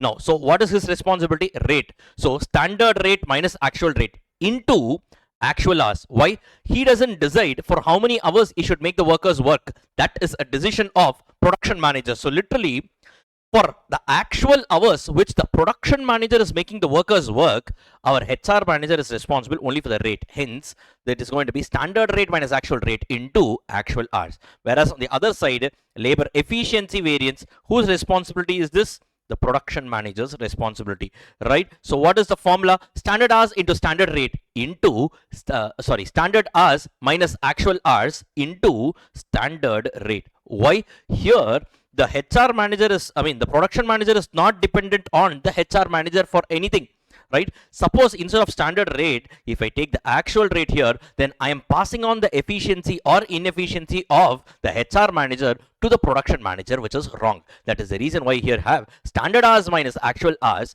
into standard rate. Are you guys clear with this? Now, efficiency variance is further classified into two: labor mix variance and labor yield variance. Mix variance is also known as gang variance, right? And yield variance is also called as sub efficiency variance, right? Efficiency, this is sub efficiency. Simple. When will these two variances, mix and yield variances, when will they arise? When a company is using more than one type of skill set laborers, that is skilled, semi-skilled, unskilled. When I have more than one variant of workforce, labor force, in that case I have mix variance and yield variance. Now, what is the formula for mix variance? Revised actual hours minus actual hours into standard rate. Exactly everything is same. Here you have what? Balancing here. Standard hours minus revised actual hours into standard rate. By the way, guys, I think I forgot to mention this. Now, earlier we had this, in your material mix variance, I told you the formula is revised actual quantity minus actual quantity to standard price, right? Now, for examination purposes, logically speaking, revised actual quantity is the more sensible usage because the actual quantity is now being revised, correct? So, on the actual quantity, I'm revising with what? Standard. That's why I'm calling it as revise. So, the revision happens on the actual quantity. But in exam, in your study material, both in CA as well as in CMA intermediate study materials, they have mentioned this as revised standard quantity. That is, the manner of computation is same. The terminology alone, the wording alone, they have made it differently, right? Instead of revised actual quantity, it is better to mention it as revised standard quantity. In exam, just write it down as revised standard quantity. But however, you remember, the manner of computation is same. Clear with this, guys? That's why I told this as revised actual quantity and did, so that, for understanding purpose, you will understand the logic, right? Later on, at the end, I wanted to mention it as revised standard quantity. That's why I have put a circle here and written it down as revised standard quantity. Just in examination, use the words revised standard quantity. Manner of computation, same. Now, here, what do we have? So similarly here, revised actual hours. Actually speaking, what do we do? On the actual hours, we revise it for the standard mix, but in examination, write this as revised standard hours. Right? The terminology around is different. The manner of computation is exactly the same. Clear with this, guys? And or there is another formula here. Actual yield minus standard yield into standard cost per unit. Here you don't have the loss because in labor there is no concept of loss. So actual yield minus standard yield into standard cost per unit. This is another formula exactly same as what we saw in our material variances. Now, sir, without any further delay, let's go and do a few numerical problems. With the help of that, we will complete this aspect also. So that's all, sir, in labor cost variances. There is one more thing called as idle time variance. What is it and all? I will just walk you through with the help of a numerical example. Quickly, let's get started. Now, please take your CA intermediate, once again, CA intermediate solved question bank, right? Please take question number 4. Please take question number 4. Yes, please take question number 4. Right? This is definitely applicable even for CMA intermediate students. Don't think that it is something applicable only for CA inter students. Nothing of that sort. It's applicable even for CMA intermediate students. Right? So I will definitely not take something which is not applicable for one particular set of students. If that is the case, then I will make it separate. Nothing to worry, and I will clearly mention what is what as well. Right? So come on, let's get started. The standard and actual figures of the firm are as under. Standard time for the job. For a job, you are allowed to take how many hours? 1000 hours. Okay, perfect. So this is nothing but your standard hours. What is the standard rate per hour? Every hour you should have paid how much? 50 rupees. Actual time taken 900 hours. It is actual hours. Actual wages paid. How much was it? 36,000. What is the meaning of this? Literally, actual hours into actual rate is equal to how much? 36,000. So now with this we can compute actual rate. No? Yes. How? Because actual hours was how much? 900 rupees. 900 hours. So 900 hours into actual rate would have been 36,000, or actual rate is equal to, so 36,000 rupees is the overall labor cost for 900 hours. What is the cost per hour? It's going to be 4 rupees per hour. So it's going to be 40 rupees per hour. So yes, 36,000 divided by 900, it's going to be 40 rupees per hour. Clear with this, guys? So now we have all the ingredients. Standard hours 1000, standard rate 50, actual hours 900, actual rate is 40. So now you just have to go ahead and compute. So what is going to be a labor cost variance? So now quickly I will just write it down here. One second, I will just take the question for my reference. That easy. I hope you guys have downloaded the materials. So yes, writing down, this is question number 4. Yes, so question number 4. So standard hours is going to be 1000 hours. Standard rate is going to be 50 rupees per hour. And the actual hours is going to be 900 hours. And the actual rate is going to be how much? Rupees 40 per hour. Now, what is going to be my labor cost variance? Standard hours 1000 into standard rate 50. This is the cost you should have incurred. Whereas actual cost is how much? 900. Actual hours into actual rate. So it's going to be 50,000. 1 second. Yes. 50,000 minus. So 900 into 40 is going to be 36,000. So you were supposed to incur a cost of 50, but you have incurred only 36,000 rupees of labor cost, which means there's a 14,000 rupees of favorable variance, right? This is bifurcated into two. What and what? Labor rate variance and labor efficiency variance. That's about it. Labor rate variance. What is the formula? Who is responsible? The HR manager. Hence, what is going to be the formula? Standard rate minus actual rate into actual hours. So you should have paid 50, but you've paid only 40 on how many hours? Actually 900 hours. So on each of these 900 hours, you've saved 10 rupees for the firm, for the company, which means how much is the rate variance? So it's going to be 900 into 10, 9,000, obviously favorable. You've saved money for the company. And on the other hand, the efficiency variance is what? Standard hours minus actual hours into standard rate. How much is this going to be? Standard hours. Every hour, you should have spent a total of 1,000 hours, but you've actually spent only 900 hours into what is the standard rate? It's going to be 50. So you've saved 100 hours for the company. So 100 into 50, how much is that going to be? It's going to be 5,000, right? And it's going to be favorable. So you can also check. It's going to be 9,000 favorable plus 5,000 favorable. You get your top figure, 14,000 favorable. As simple as that, guys. Logical, simple and straightforward. Literally, look at this. We spent very little time in labor variance. Why? Because the foundation of this, we actually spent more time on material cost variances. As simple as that. Nothing beyond it. So please go and update your library of adjustments. Write down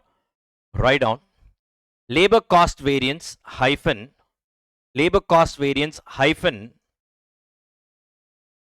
single skill set. Only one skill set is that. That is, there is no mix of skill set and all. Please write down single skill set within bracket without idle time. Within bracket without idle time. Within bracket without idle time. That's about it.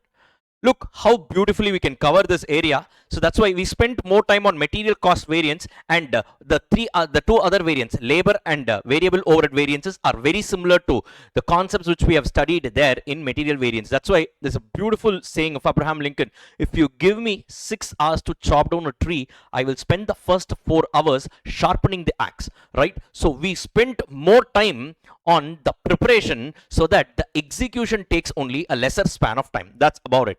Now, please go to the next question. We can take question number 5 from the same CA intermediate only solved question bank. We will take question number 5, and with the help of this particular question, we will see the treatment in case of idle time. All right. Now, quickly, the standard output of a product X is 25 units per hour in a manufacturing department of a company employing 100 workers. Perfect. Now, what have they mentioned? Right? The standard output of a particular product is 100 units per hour in a manufacturing department of a company employing 100 hours, 100 workers, which means what? If 100 workers simultaneously, if they are working for 1 hour, 25 units can be produced, or in other words, can we say 100 man hours. If you spend 100 hours totally, that is 100 workers each spending 1 hour, means what? 100 man hours if you are spending, you will be able to generate how many units? 25 units. This is the standard. Next, the standard wage rate per labor hour is 6. So per person per hour, per man per hour, I'm going to pay them. You are allowed to pay how much? 6 rupees. Next, in a 42-hour week, in a week there are 42 hours, the department actually produced how much? 1040. The actual output, this is the base for all calculations, is 1040. Despite 5% of the time paid being lost due to abnormal reason. The hourly wages actually paid were 6.2, 6 and 5.7 respectively to 10, 30 and 60 of the workers. Calculate the relevant labor variances. Now guys, now a very important calculation is something that we need to do here. Now, if you notice what has happened here. Now, there is no multiple skill set of workers and all. Look, 100 workers you have. All the 100 workers should have been paid at the rate of how much? 6 rupees. But what did this HR manager do? To 10 workers, for 10 workers, maybe his relatives and friends, he paid more. 6.2 he paid, right? Then for 30 workers, he paid 6 rupees, maybe strangers.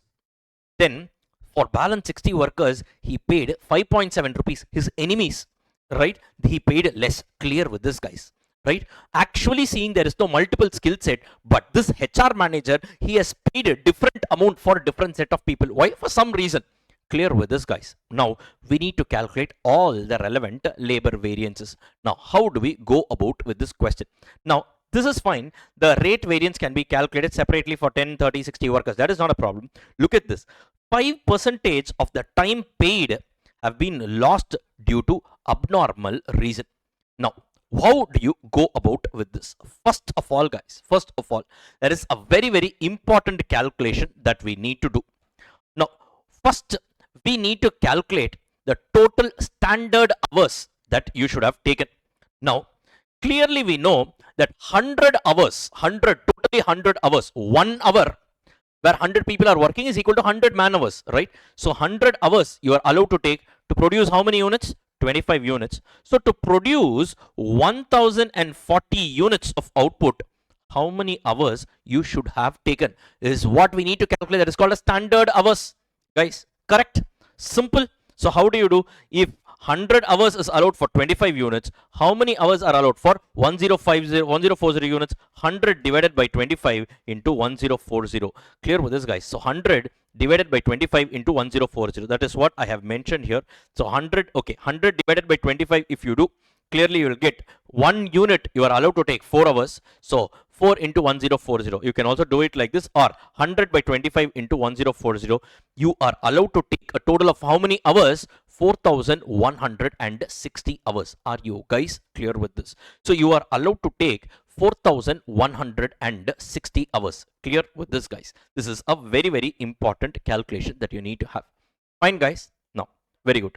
Now, what has happened? This is the standard hours which we have now computed. Now, look at this. In this particular question, there is one more unique adjustment. What is it? 5% of the time paid has been lost due to abnormal reason. What is the meaning of that? Now, first, let me clearly put it in a tabular format. Then you guys will be able to appreciate this in a much more easier manner. Now, what is the standard hours you are allowed to take? 4,160. Perfect. Now, what has happened? What has happened? Let us look at the actuals. Now, actually, if you notice, please have the question with you. If you notice, right, what has happened is that, so number of workers, if you see, this HR fellow, he has actually categorized them into so many different workers, that is 10 workers, 30 worker, 60 workers and all. He has categorized overall 100 workers totally. Now, what has happened? Actual hours actual hours for which I am going to pay them, I call it as actual hours paid. Clear with this, guys? Now, actual hours paid. Now, for how many actual hours am I going to pay them? Simple. They have come to my factory and they have spent 42 hours in my factory. Clear with this, guys? So literally for all the workers, 100 workers, sir, they worked here. Correct? So 100 workers, each of them have spent 42 hours in my factory. So literally 100 into 42, total hours for which I need to pay them is 4,200 hours, right? Fine. Category of worker, you can say. So you have 42 into 10 is equal to 420 for this 30 workers. So 42 into 30, it's going to be 1260. And 42 into 60 is going to be 2,520. Clear with this, guys? Right. Next one. Now, what they have mentioned here, there is an idle time of how much? Sir, 5% of the total hours for which I am paying them is idle time. Or guys, simply put in other words, simply, guys, so now 10 workers are working for a total of how many hours? I mean, they didn't work. I am paying them for how many hours? 420 hours. So 0.05 into 420. How much does it come out to? 21 hours. So 21 hours are idle time. That is meaning these 10 workers, sir, I pay them for 420 hours. But out of this 420 hours, 21 hours they didn't work. Why? It was not because of their problem. Maybe power cut has happened. Because of that, they were sitting in dark. Machines will not work. Right? Literally, 420 minus 21. This is going to be the actual hours worked. How much is that? 420 minus 21. How much is that going to be? 399. They have actually worked for 399 hours. But abnormal idle time was for 21 hours, for which I can't penalize them. It was an issue with the company. So overall, I have to pay them for 420. The breakup of 420 hours, actual hours I'm paying is 21 hours idle time and 399 hours is the actual hours worked. Clear with this, guys? Similarly here, 1260. So 0.05 into 1260 is equal to how much? It's going to be 63 hours of idle time. Right? And here 2520 is equal to how much? 126 hours of idle time. So out of the total 4,200 hours, 5%, 210 hours are idle time. You can add it up, you get only 210. Clear with this, guys? Which means the remaining 95% is only the actual hours worked. So 1260 minus 63. So 1260 minus 63, you get actual hours worked 1197.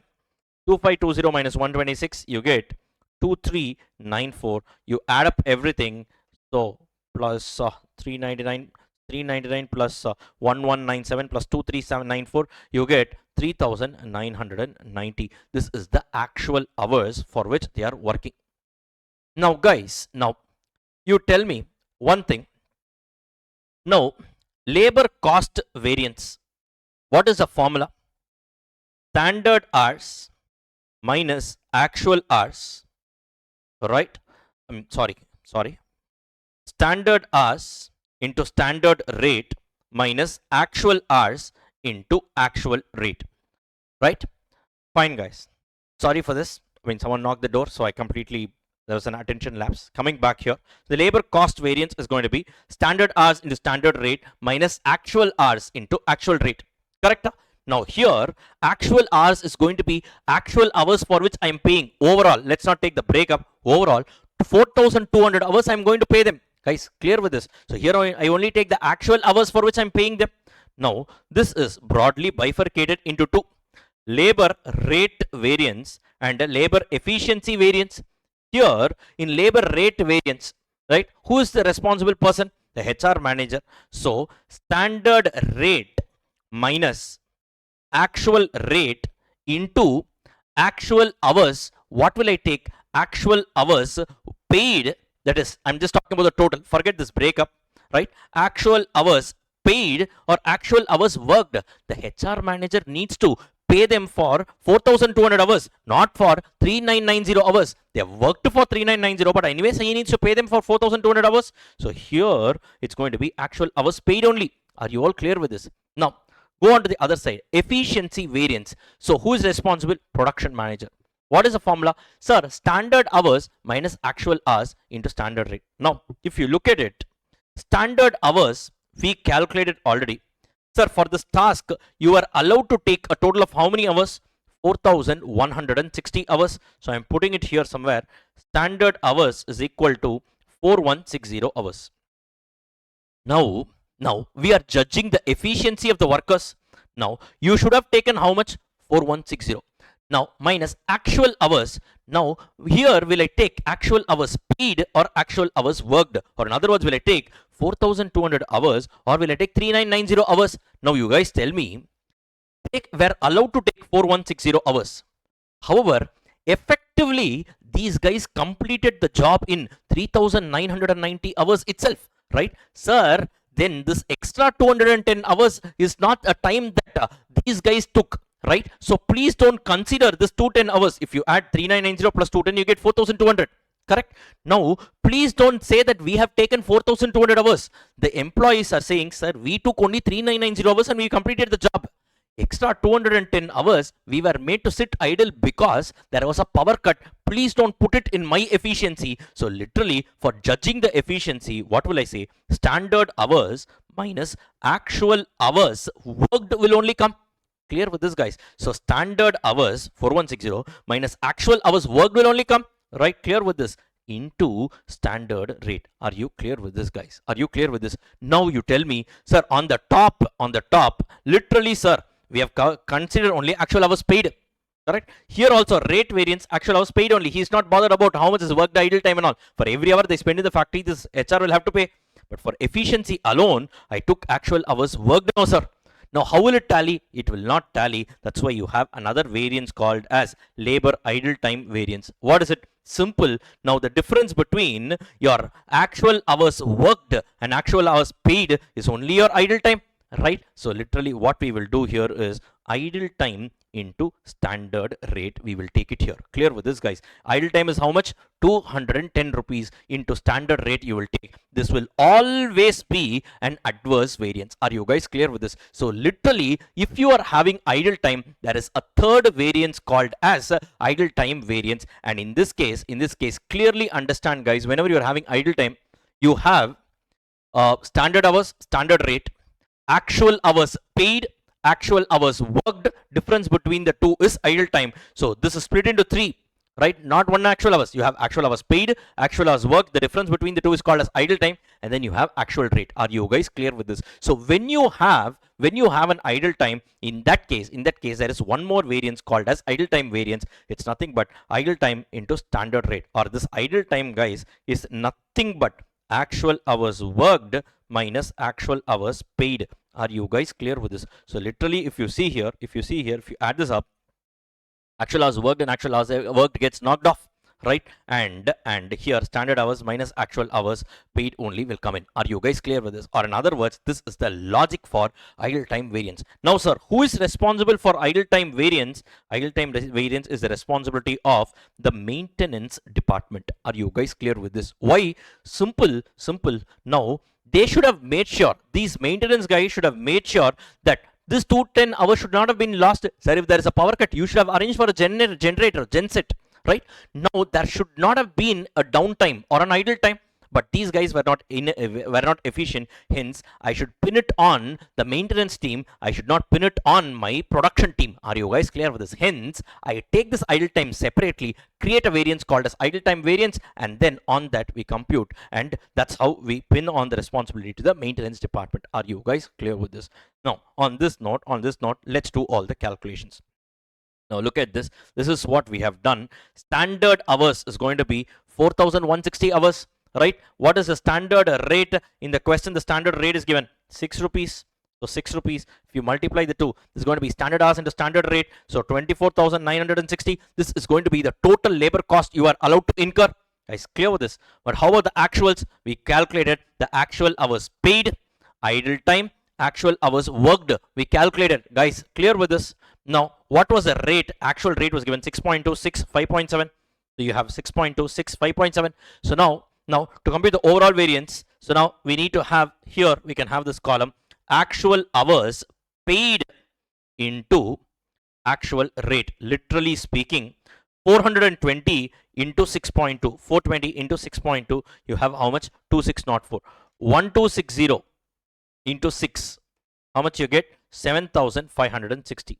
Next, 2,520 into 5.7, 2520 into 5.7, you get how much? 13,364. You add up, this is the total labor cost actually incurred. Are you guys clear with this? So now what is the labor cost variance? You were supposed to incur 24,960, you have actually incurred only 24,528. So the difference between the two, 24,960 minus 24,528 gives you 432. Favorable is going to be your labor cost variance. Are you guys clear with this? Very, very simple, guys, provided you have the conceptual understanding. Please do not fall into the trap of mugging up things here. It's all 100% logical.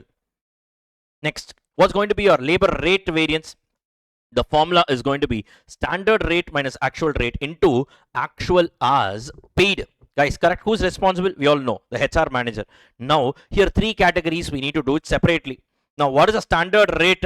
Always it is 6 rupees. So 6, 6 and 6. Whereas, what is the actual rate? Sir, for 420 hours, I used a rate of 6.2. Right? For the next 30 workers, actual hours paid was how much? 1260. I paid them at 6 rupees. And for the next 60 workers, I paid them at 5.7. So there are 3 different actual rates here. So 6.2, 6, 5.7. Correct? 6.2, 6, 5.7. Right? So standard rate minus actual rate into actual hours paid. You can take these figures.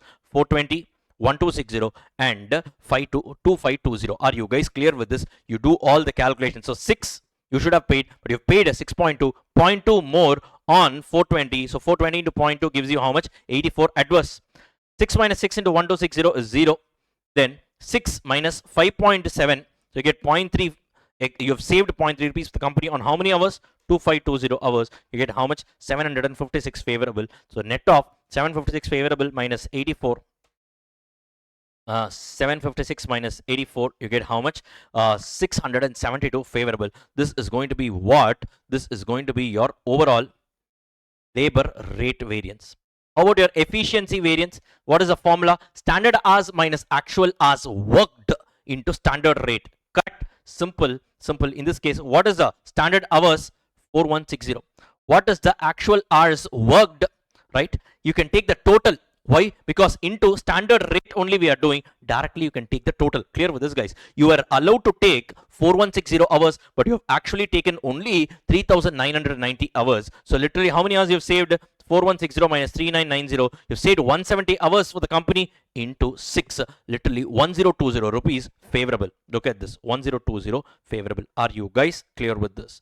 Right? So that's about this. So 1020 favorable. Then the difference is an idle time. So how much is my idle time? So 210 hours, sir. So 210 into 6. So 210 into 6. 1260 adverse is going to be my labor idle time variance. Look at this. 1260 adverse idle time into standard rate 1260. It is always an adverse variance. Clear with this, guys? So now if you knock off these three, you will get your topmost figure, your labor cost variance. Let's check for this.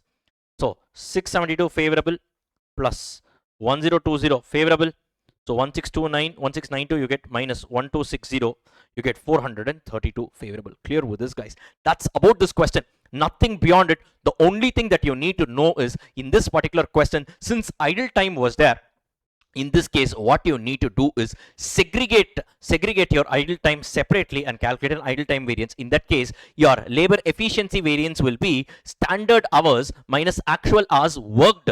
Correct? So because when I'm judging the efficiency, you should have taken so much hours and I should compare with how much actual hours you actually worked for. Clear with this, guys? So standard hours minus actual hours worked into standard rate. That's how it should be. And the difference between actual hours worked and actual hours paid, which is your idle time, that should be separately taken idle time into standard rate. It's always an adverse variance which is captured, which is the responsibility of the maintenance department. That's the learning objective here. And with that, this particular variance, your labor cost variances with your idle time variance is also done. So please go and update your library of adjustments. Write down labor cost variance hyphen single skill set, labor cost variance hyphen single skill set within bracket with idle time. Labor cost variance hyphen single skill set within bracket with idle time. Right, guys? Fine. So in the marathon itself, we are doing a few numerical problems and all these are signature problems, right? You can expect these kind of questions as it is in the exam also, or maybe variants of this also you can expect. But the main objective here is from an examination perspective, as well as I'm picking up hand-picking questions to cover all variety of concepts covered across this particular chapter. Clear with this, guys? Now on that note, let's do one more question here. One last question in this labor related variances. Please take question number 7 for the same CA intermediate solved question bank.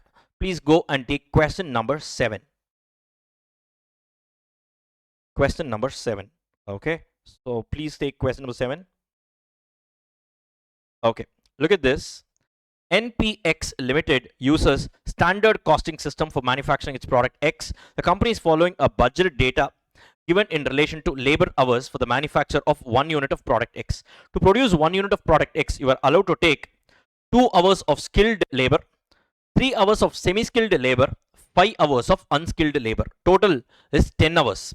And every hour of skilled labor should be paid at the rate of 6. Unskilled labor should be paid at the rate of 4, and every hour of semi-skilled should be paid at the rate of 4, and unskilled should be paid at the rate of 3. Now what happens? You have different skill set of workforce to produce every unit of a product. Now in this case, your mix and yield variance, right, will also come into picture. Your labor mix variance is also called as labor gang variance. That will also come into the picture. That's about it. For that purpose only, I've taken one more sum. In the month of Jan 2021, a total of 10,000 units were actually produced, right? And the following are the results. What have they given? Actual hours they have given here is going to be how much? 18,000 skilled, 33,000 semi-skilled, unskilled was 58,000. Total hours is given. Actual rate is also given. They have multiplied and arrived at the amount. Now, idle time, abnormal idle time during the month is also being given here. Calculate all the labor variances, right? Then they've also asked, show the effect of labor rate variance if 5,000 hours of skilled labor are paid at the rate of 5.5 and the balance are paid at the rate of 7. Now, let's focus on this, the first part of the question, the main thing here for this marathon. That's the most important thing. Now, guys, what have they given? Now, this is going to be, guys, this is going to be my actual rate, correct? Now, this is going to be my actual hours paid. Sir, how do you know, so this is actual hours paid? This could also be actual hours worked, idle time is there. Now, that is the reason why they have clearly given actual hours paid, right? You can check it. 18,000, right, into 7 will only give 1,26,000, correct? 18,000 into 7 is 1,26,000, right? Now, when they have given the amount, right? It means they are paying at the rate of 7 for how many hours? 18,000 hours, which means this 18,000 is not actual hours worked, it is actual hours paid. Clear with this, guys? Since they have given the amount, you can clearly take this as actual hours paid. Now, there were also some idle hours and all. So now what will you do? Sir, actual hours paid respective 3 types of labor. From that minus your abnormal idle time, you will arrive at actual hours worked. Clear with this, guys, right? So now this is also available for your information. And then you can go ahead and do this question, right, guys? So now what I will do is right now, first look at this. What is going to be the standard hours? How many units were actually produced? 10,000 units, which means 10,000 units you have actually produced. So you are allowed to take a total of how much? 10,000 into 2, 20,000 skilled hours, then 30,000 semi-skilled hours, then 50,000 unskilled hours. This is the time allowed, correct? Standard hours. So 20,000, 30,000, 50,000, right? Clear with this, guys? The total time that is allowed was how much? 1 lakh labor hours at the rate of how much? 6, 4 and 3. So this is going to be your standard rate. Are you guys clear with this? So standard hours we have, standard rate we have. If you multiply the two, standard hours into standard rate, right? So now you get the total labor cost which you are allowed to incur, right? So 20,000 into 6 is 1,20,000, 30,000 into 4 once again is 1,20,000, 50,000 into 3 is 1,50,000. So 1,20,000 plus 1,20,000 plus 1,50,000, how much is it?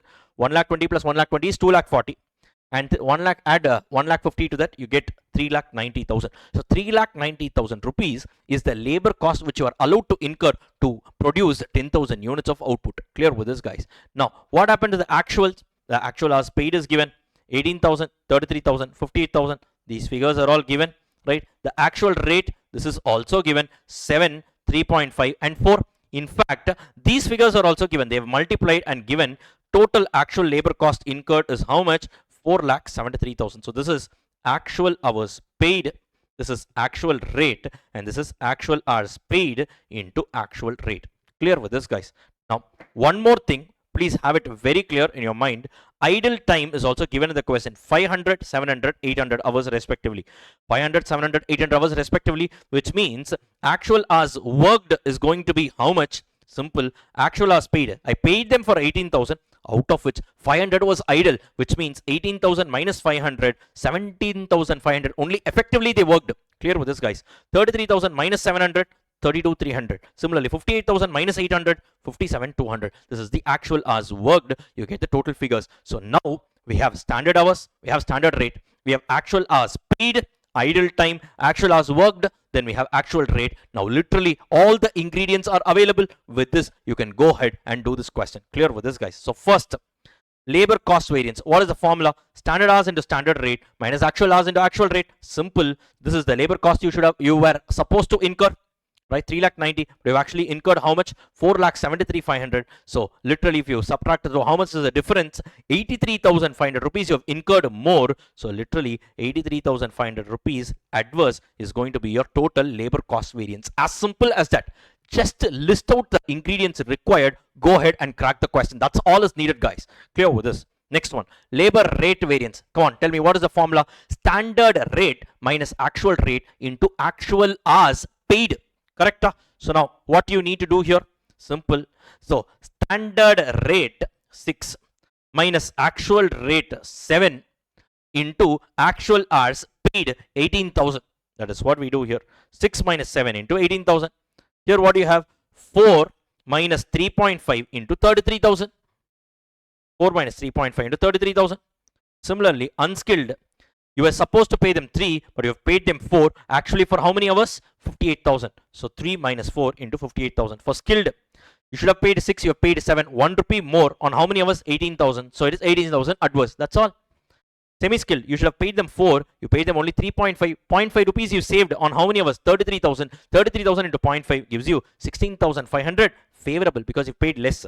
You should have paid 3 for unskilled, but you've paid 4, which means 1 rupee more you have paid on how many hours? 58,000. So totally 58,000 you have paid more. It's an adverse variance. So add up everything. So here you get, these two are adverse. So 18,000 plus 58,000. Total adverse is 76 minus 16,500 favorable. Net off you get 59,500 rupees. This is going to be what? This is going to be your labor rate variance. Clear with this, guys? Next one. Next one, labor efficiency variance. How much is that going to be? How will you calculate standard hours minus actual hours worked into standard rate? So literally, I will compare this column, standard hours. I will compare this with actual hours worked. You were allowed to take this time, but you actually took only so much. I'm judging the efficiency into standard rate. That's about it. Clear with this, guys? So respective figure, this column, standard hours minus actual hours worked, 17,500, 32,300 and 57,200. We only take this actual hours worked, clear with this, into standard rate 6, 4 and 3. You can just take it up and you will arrive at this figure, right? I'm not getting into the calculation once again. So this is the amount you get. Clear with this, guys? Are you all able to understand? And finally, you have your labor idle time variance. What is that? Idle time into standard rate. Simple. So take this column, 500, 700, 800, multiply that with the standard rate. Look at this, 500, 700, 800, multiply with the standard rate, you will arrive at the figures. This is always an adverse variance, 8,200. Clear with this, guys? Right? So now what do you do here? Basically, you should understand efficiency variance is what? Here you have, this is actual hours worked. Please have this in your mind. So now, guys, so now ideally, always you should do the checking. So rate variance plus efficiency variance plus idle time variance should give you your labor cost variance. So 59,500 adverse plus 15,800 adverse plus 8,200 adverse, you get 83,500, right? So 83,500 adverse, it matches. Now, guys, I'm just summing it up here, and from here we will do that the gang yield variance and your mix and yield variance, we will be doing it, right? One second, I will just summarize this here. So labor cost variance, how much was the labor cost variance? It was 83,500, right? 83,500 favorable, sorry, adverse, right? Now this is bifurcated into two. What and what? Labor rate variance and labor efficiency variance. How much is my labor rate variance? We calculated it was 59,500 adverse. And how much was my efficiency variance? My efficiency variance was 15,800 adverse, right? And in between you have your labor idle time variance. So it is going to be how much? 8,200 adverse. 8,200 adverse. Now, guys, your efficiency variance is further classified into two. What and what? Labor mix variance, also known as labor gang variance. Mix or gang. Why gang? Gang means a group of people. So here you have multiple skill set of people. Labor mix variance or gang variance and labor yield variance. It's also known as sub efficiency variance. Formulas, same formulas, guys. So here labor mix variance. What is going to be the formula? Come on, revised actual hours minus actual hours into standard rate. Clear with this, guys? And here it's going to be what? The other way around, right? Actual hours, sorry, it's going to be standard hours minus revised actual hours into standard rate. That's about it. But please understand one thing here, actual hours stands only for actual hours worked. Why? Look, under efficiency variance only these two variances come. So in efficiency variance, right, what do we calculate? It is going to be standard hours minus actual hours worked only, right? Obviously, so these two are these two are actually offroots of efficiency only. So wherever you find actual hours, it is always actual hours worked only. Are you guys clear with this? So there's absolutely no second thoughts about that. Now with this, let's go and quickly wrap this off also. Now, guys, now I'm just going here and now taking this table. I'm just taking this table, okay? So now, what is going to be my actual hours worked? So this is the table that we are bothered about. So actual hours worked. So let me just take this table. 1 second. Right. So now, here, I'm just using this table once again. So first, let me come up with a template. Skill set, right? Or in other words, you can say the type of workforce, type of labor, then revised actual hours, actual hours worked, standard rate, and labor mix variance. Now, what is the type of workforce?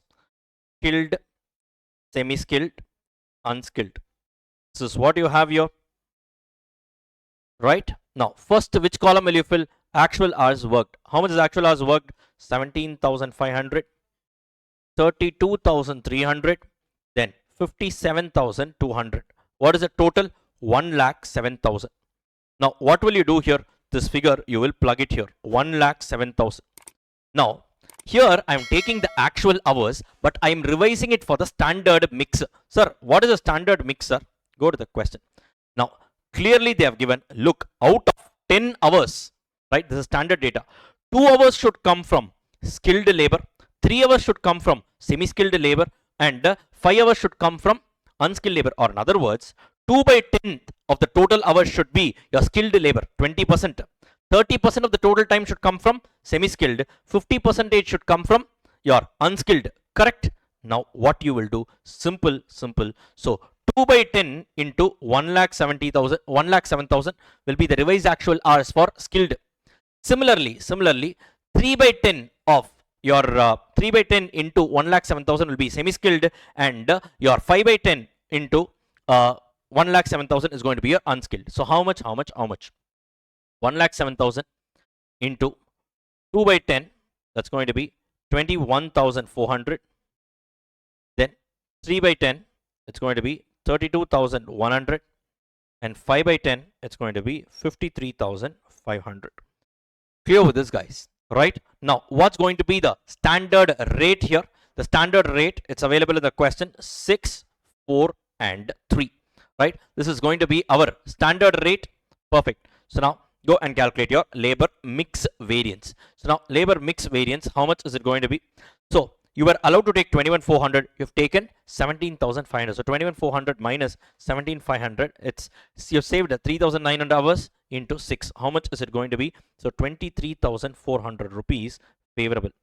Similarly, you could have taken 32,100. You've taken 32,300. So 200 hours you've taken more into 4 gives you how much? 800 adverse. Next, you could have taken 53,500. You've taken 57,200. So 53,500 minus 57,200 is 3,700 hours. You've taken more into 3. It's going to be 11,100 adverse. So now if you net this off, how much will you get? So 23,400 minus 800 minus 11,100. You get 11,500 rupees of hot favorable variance. What happened here? Literally guys, skilled labor is the most costliest labor. Semi-skilled, little lesser costly, and unskilled, it is the least costliest. Now what I have done, skilled labor, I should have taken 21,400 hours, but I've taken only 17,400 hours, which means I have used less time of a costly workforce. That's why I got a favorable variance here. And I have more time of a cheaper workforce. That is the reason why I have a favorable variance. Why favorable variance? I took more time of a cheaper workforce, less time of a costlier workforce. I actually changed the mix. Because of that, I ended up getting 11,500 rupees favorable variance. You tell me, is this because of efficiency? No, it is because of changing the mix of the gang. Are you guys clear with this? Now let's go on to the next one, which is labor yield variance. Now labor yield variance is going to be standard hours minus revised actual hours into standard rate. Now quickly, let's complete this also, and then the sum will be over. So here we have skilled, semi-skilled, and unskilled. So standard hours minus revised actual hours into standard rate. Right? Now let's do this quickly. So what's my standard hours? So it's already there. We've done this. Standard hours is going to be 20,000, 30,000, and 50,000. It's going to be 20,000, 30,000, and 50,000. Minus, what's my revised actual hours? the revised actual hours, just now we computed. It's 21,400, 32,100 and 53,500, right? So now let's do this. So 21,400, then you have 32,100 and 53,500. All the figures are available. Nothing needs to be computed now into standard rate 6, 4 and 3. Come on, guys. So 20,000 you were allowed to take, but you've actually taken 21,400. So 1,400 into 6, it's going to be how much? It's going to be 8,400 adverse. This is the extra cost you have actually incurred, right? Next one. So you could have taken 30,000, but you've taken 32,100, 2,100 hours extra into 4. It's going to be 8,400 once again adverse.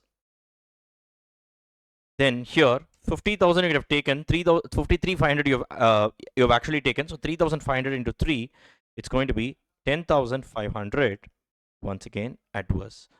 Right? So now if you add this up, you get how much? So 10,500 plus 8,400 plus 8,400, you get 27,300. What is it going to be? Adverse variance. Now guys, that's all it is. So your labor mix variance or the gang variance was 11,500 favorable, and here you have an yield variance of 27,300 adverse. So 27,300 minus 11,500, 15,500 rupees adverse is going to be your labor efficiency variance, and hence our computation is correct. Clear with this, guys? This is all it is. Now literally, why did you have a mix variance, right? The mix or the gang variance you had, because simple, it was a favorable variance. Why? Skilled was the most costliest source of your labor, right? What happened? We consumed, or we actually incurred less time from a costlier labor source, and we took more time in a cheaper source of labor. Because of this mix difference, actually we had a variance to the extent of 11,500 rupees we could save.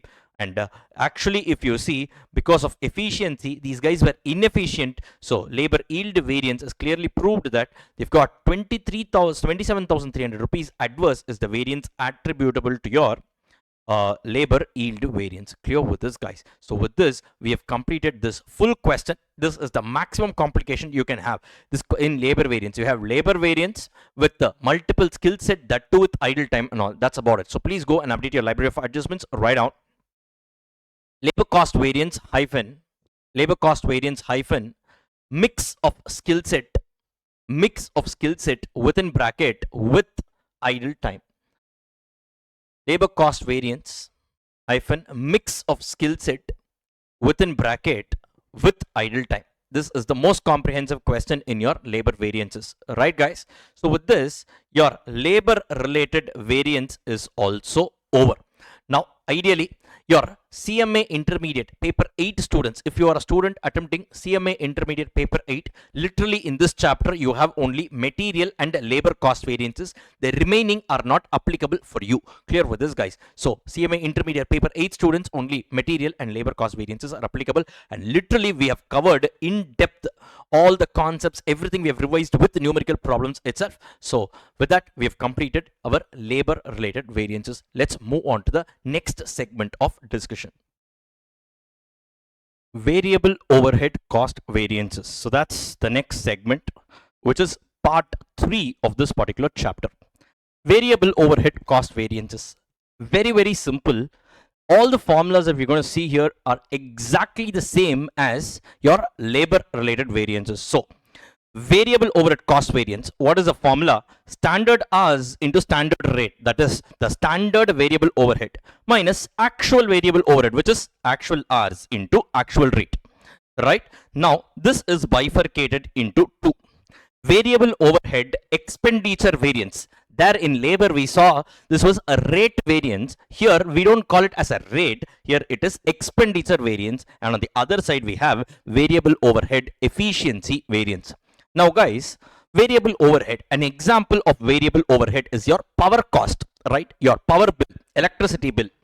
Now let us say, right, so a company has to incur, let us say your power cost is incurred as and when you run the machine, correct?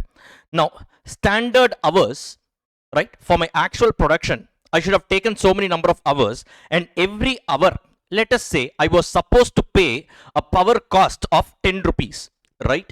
So this is standard hours into standard rate. But actually what happened, actual hours, my machines ran for so many number of hours, right, into actual rate at which I am paying the electricity department. Clear with this, guys? Now this is bifurcated into two: expenditure variance and efficiency variance. Expenditure variance, now this is the responsibility of the maintenance department.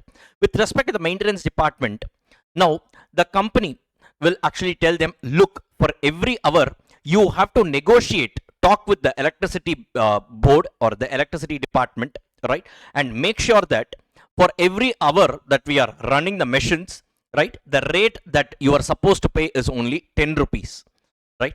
But actually, let us say these guys, our maintenance team, they were not that good in negotiation. They ended up striking a deal for 12 rupees per hour. Now before that, first, sir, here electricity, power bill and all, we only generally pay what the government asks us to. No, sir.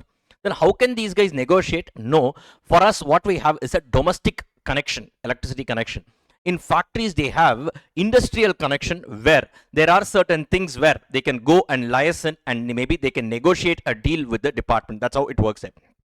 Now what is the responsible for the maintenance guy? The rate. So obviously within the bracket, standard rate minus actual rate into actual hours. Why? Because the hours are not in his control. For how many hours the machines are being run.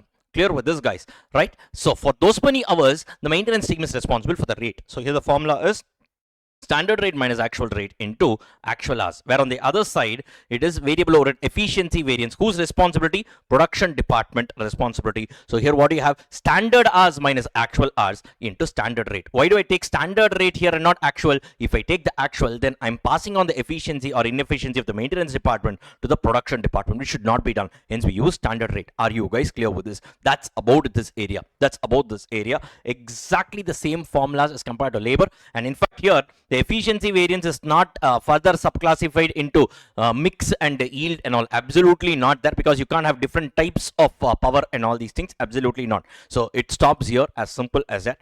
Now here if you notice one very important thing, always remember actual hours in this entire calculation of variable overhead variances. Actual hours is always actual hours worked. You don't have actual hours paid, actual hours worked separately. Actual hours means actual hours worked for the purpose of variable overhead variances. Why, sir? Simple. Only for those many number of hours for which my workers are working, right, my machines will be parallelly running, right? Suppose idle times, power cut, how will my machines run? So actual hours means actual hours worked only. Only for the actual hours worked, my machines will be running, and only for the machine hours that is being run, I will incur the power cost. Are you guys clear with this? And that's about the story of variable overhead variance. Quickly, let's go and do one numerical problem in this regard. Now, please take once again your solved question bank of your CA intermediate, right? Please take question number 9. Fairly decent question. This one is a fairly decent question. So let's quickly go and do this. From the following information of G Limited, calculate the variable overhead cost variance, the variable overhead expenditure variance, and the variable overhead efficiency variance. Okay, fine. All the variable overhead variances they are asking. Budgeted production is 6,000 units. The budgeted variable overhead is 1,20,000. The standard time required for 1 unit of output is going to be 2 hours. And the actual production is going to be 5,900 units. Actual overheads incurred is 1,22,000. Actual hours worked is going to be 11,600, right? These are the data given. With the help of this, we need to do what? We need to arrive at all the variable overhead variances. Fairly a direct and a simple question. Let's quickly get started with this. So this is going to be question number 9 in your variable overhead variances. So question number 9. Okay, so now first we only need 4 ingredients. What are they? Standard hours, standard rate, actual hours, and actual rate. And always remember, for the purpose of variable overheads, actual hour represents actual hours worked. Now standard hours, please have the question with you. So what is my standard hours? Actual production. So I have produced how many units? I've actually produced 5,900 units, and for each of these 5,900 units, I should have taken how many hours? 2 hours. So 5,900 into 2 is going to be my standard hours. So 5,900 units into each unit I was supposed to take 2 hours. So 5,900 into 2 gives me 11,800 hours. It's going to be my standard hours. I should have taken a total of 11,800 hours. Now, what is going to be my standard rate per hour? Now, look at this. Now, what's my budgeted variable overheads? 1,20,000. Right? Now, the standard rate per hour means what? Budgeted overheads, right? Variable overheads divided by budgeted hours. Correct? Right? Now, what was my budgeted variable overheads? 1,20,000. What was my budgeted hours? They have given budgeted production is going to be how much? 6,000 units. Every unit, the standard time allowed is 2 hours, which means the budgeted hours would have been how much? 6,000 into 2, 12,000 hours. Guys, are you clear with this? So literally, the standard rate of variable overhead per hour is going to be 1,20,000 divided by 12,000. How did we get 12,000 hours? Budgeted hours, 6,000 units into 2 hours each. Are you guys clear with this? So here, it's going to be 1,20,000 divided by 6,000 units. Each unit can take 2 hours, which means the budgeted hours are going to be 12,000 hours. So 1,20,000 divided by 12,000 is going to be 10 rupees per hour. Are you guys clear with this? So it's going to be rupees 10 per hour. How did we get? If you want, you can put the calculation. Rupees 1,20,000 divided by 12,000 hours. Clear with this? It just requires some little bit presence of mind, and that's about it. Next one. Actual hours. Actual hours, they've actually worked for how many hours? 11,600 hours. And what is the actual rate? So the actual variable overhead incurred is given 1,22,000. So this divided by actual hours worked, you will get the actual rate, right? So 1,22,000 divided by 11,600. So it's going to be 1,22,000 divided by 11,600 hours. So it's going to be how much? 122,000 divided by 11,600.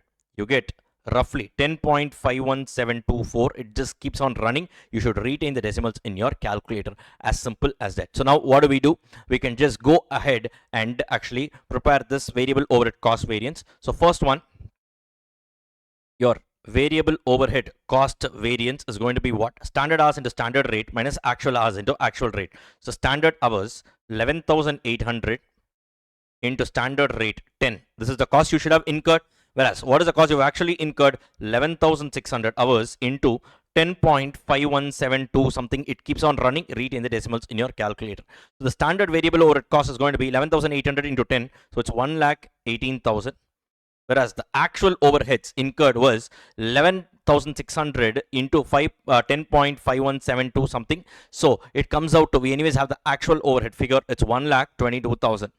So which means you should have incurred a variable overhead of 1,18,000, but you've actually incurred 1,22,000. So the difference between that, how much is it? 4,000 rupees adverse is the variance here. Are you guys clear with this? So that's about the variable overhead cost variance. Now this should be classified into two. What and what? Variable overhead expenditure variance and variable overhead efficiency variance. Right? So now variable overhead expenditure variance, we know the formula. It's going to be standard rate minus actual rate into actual hours, and efficiency variance, standard hours minus actual hours into standard rate. Nothing needs to be mugged up. Even the formulas, logic, we are discussing in the marathon itself. So now come back. So what's going to be my standard rate, guys? So standard rate is given 10 rupees you were supposed to incur, but you have incurred actually how much? 10.5172. Please retain all the decimals in your calculator. Into actual hours were 11,600 hours. So now 10 minus 10.5172 something, right, into 11,600, you get how much? 5,999.999, or in other words, it's going to be 6,000 rupees, obviously adverse, because you've actually incurred more than what you're supposed to incur. It's an adverse variance. Clear with this, guys? And how about your efficiency?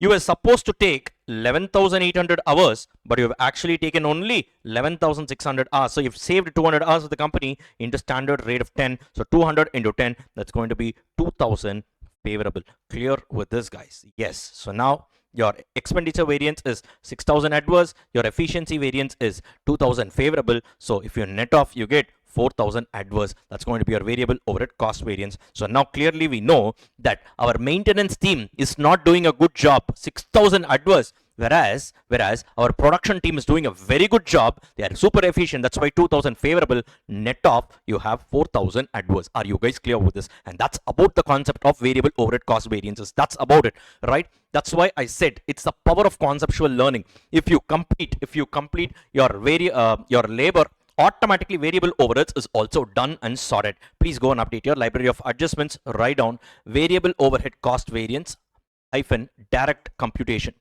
Variable overhead cost variance hyphen direct computation, right? And that's about the concept of variable overhead cost variances.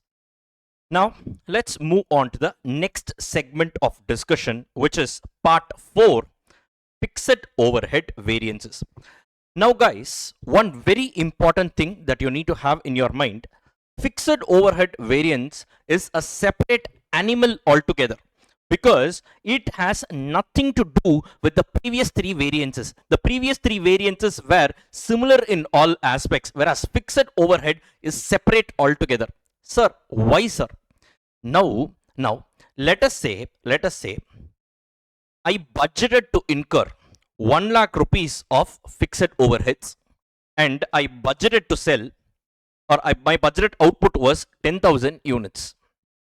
Whereas actually I ended up incurring 96,000 rupees of fixed overheads, and my actual output was 8,000 units. Now think and answer.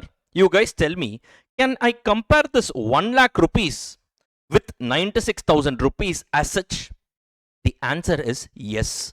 Sir, just now you said it was not correct, right? So maybe some time back we understood the concept of standard cost and all, where you said, sir, this cost is pertaining for a different output level, whereas this cost is pertaining for 8,000 units level, so which means they are not comparable as such. Arrive at the standard cost, and that should only be compared with actuals. But here you are saying directly the budget can be compared with actuals. Wait, those concepts applied for all components of cost which are variable in nature, be it your material, labor, variable overhead. But fixed overheads, you logically think and answer.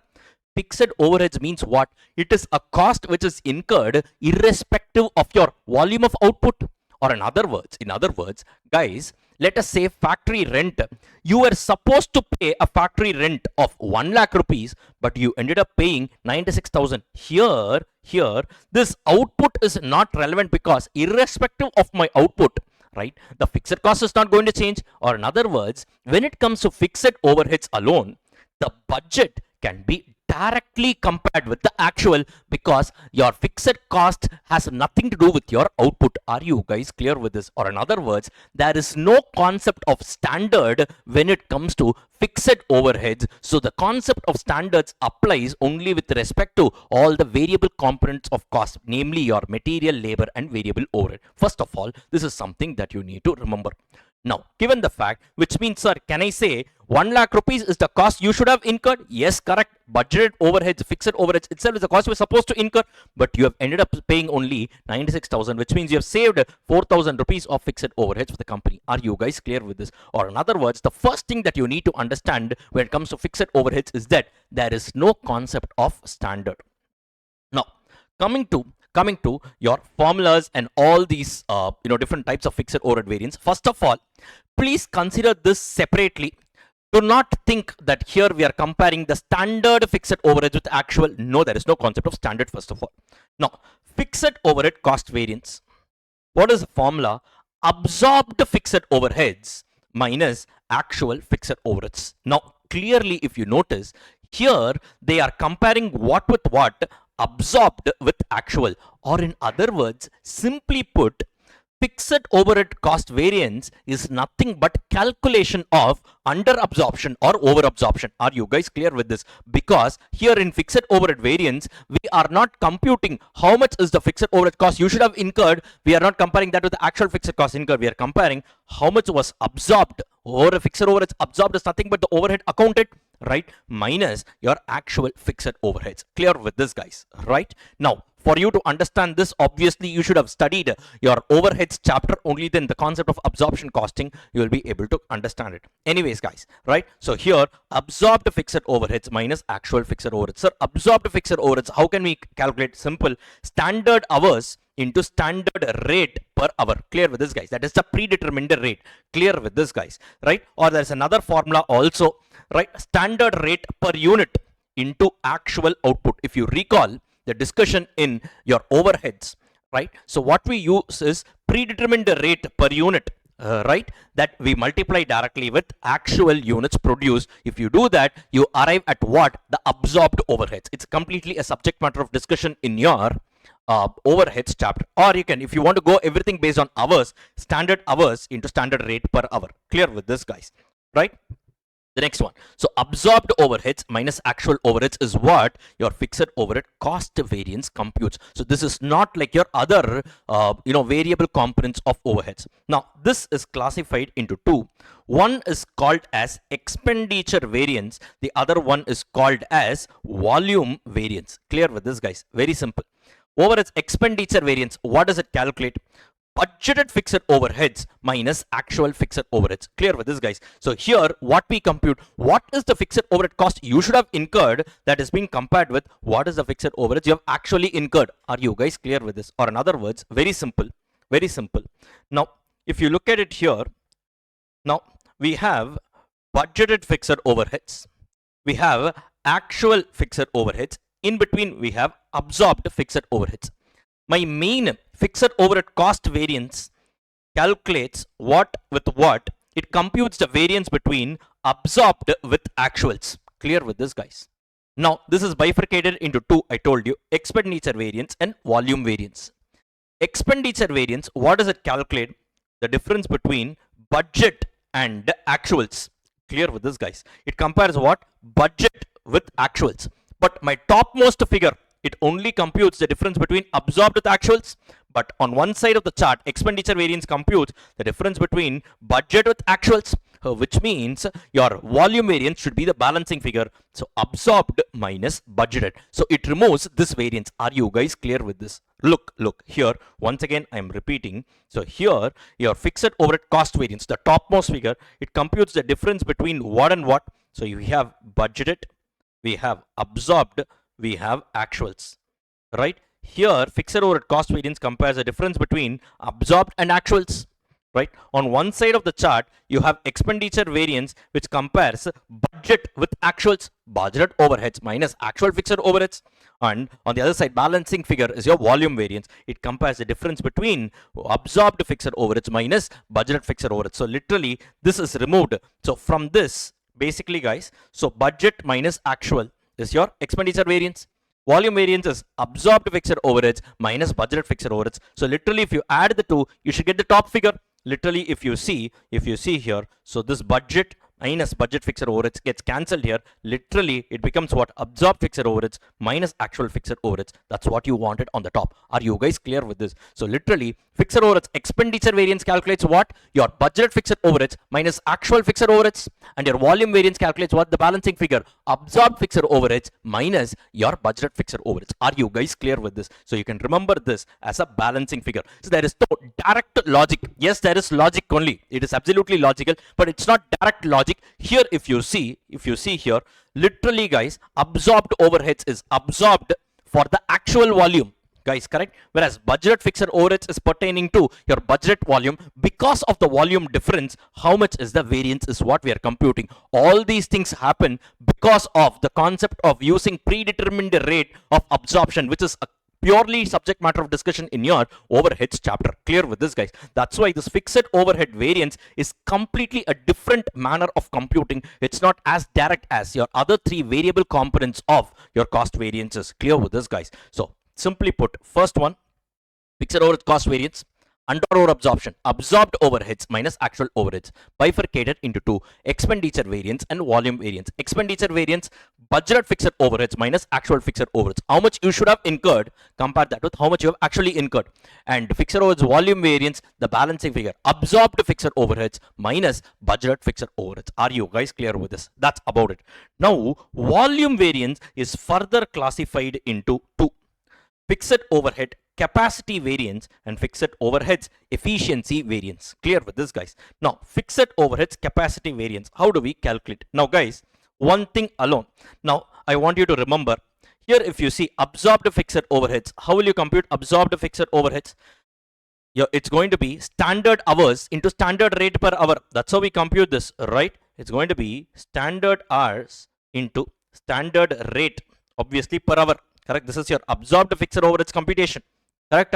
Now here, if you see fixed overhead capacity variance, only one thing is new here: actual hours into standard rate per hour. This actual hours alone, I want you to remember. Sir, is it not logical? It is fully logical only. But if I start explaining the logic right now, it will take so many other, I will have to take the explanation of so many other areas which are not a subject matter of your CA or CMA intermediate level. That is the reason why I'm not getting too technical here. One thing alone, let us accept: actual hours into standard rate per hour minus whatever is your budgeted fixed overheads. That's all. Clear with this, guys? And efficiency variance is going to be the balancing figure.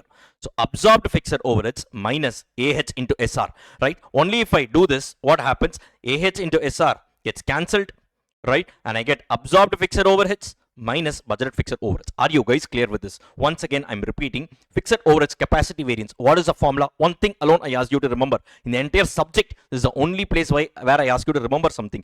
Actual hours into standard rate per hour minus whatever is your budget fixed overheads. And your efficiency variance is the balancing figure. Absorbed fixed overheads minus AH into SR. Only if I do this, this gets knocked off, right? And I get absorbed fixed overheads on the top minus budgeted fixed overheads on the top. Clear with this, guys? And that's about the concept of fixed overhead cost variance. Now, actually seeing there is one more variance called calendar variance. Now, what happens in case of calendar variance? Separately, I will teach you with the help of a numerical example. But as of now, this is the base for you to compute. First, guys, once again, I'm summarizing. Many students struggle in fixed overhead variances. That's why I'm just repeating this again and again. Fixed overhead cost variance. First of all, understand there is no concept of standard and fixed overheads. So fixed overhead cost variance is nothing but a computation of under or over absorption. So what do you have here? Absorbed overheads is compared with actual overheads, bifurcated into two: expenditure variance and volume variance. Expenditure variance compares what and what?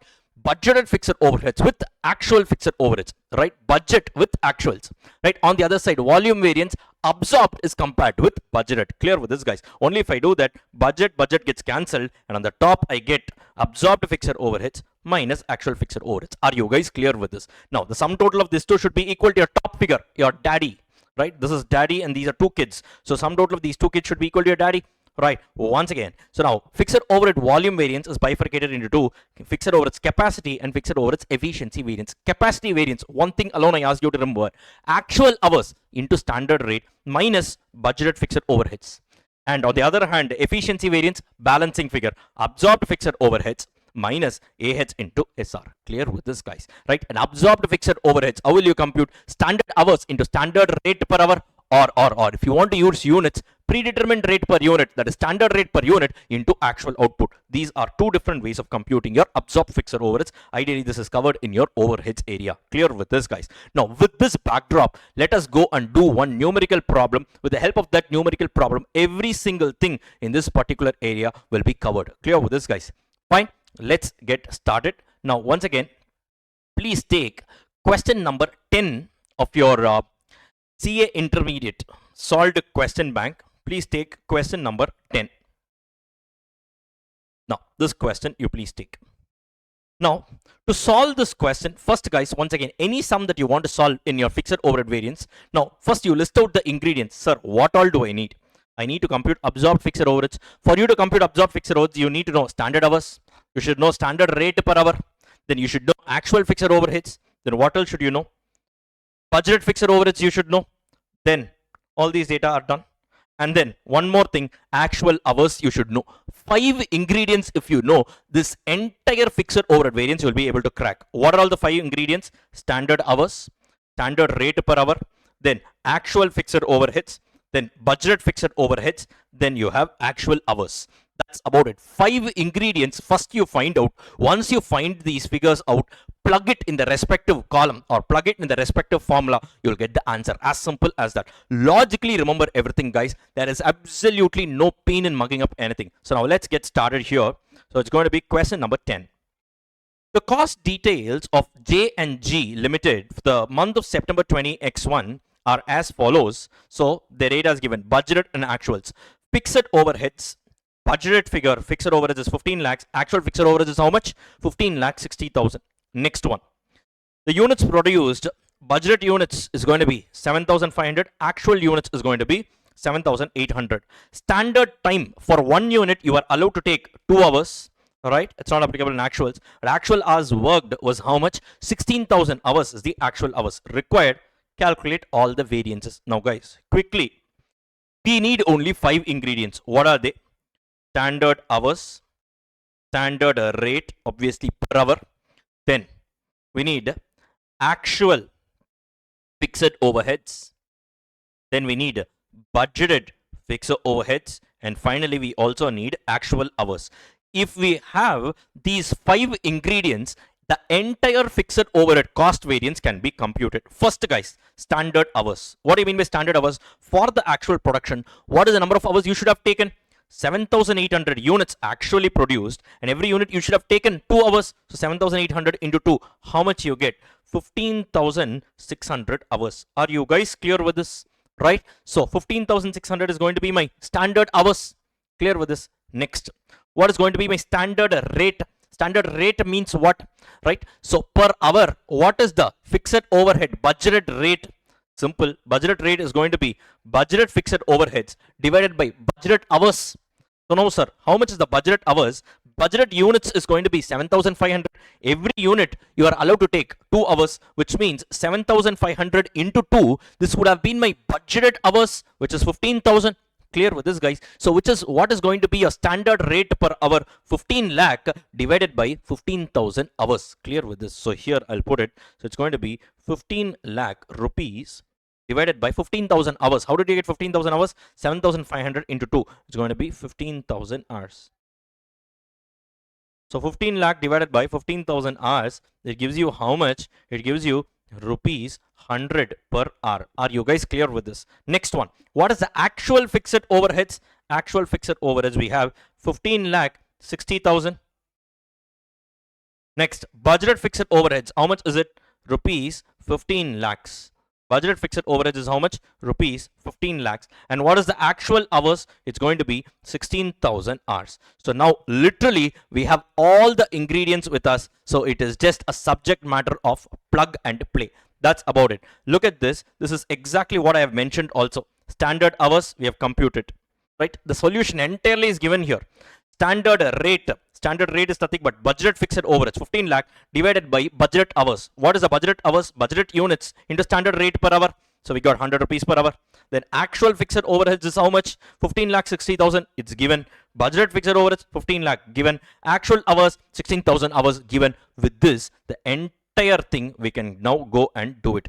Shall we get started? Yes. So this is question number 10. So I'm doing it here for you. Question number 10. So, fixed overhead cost variance.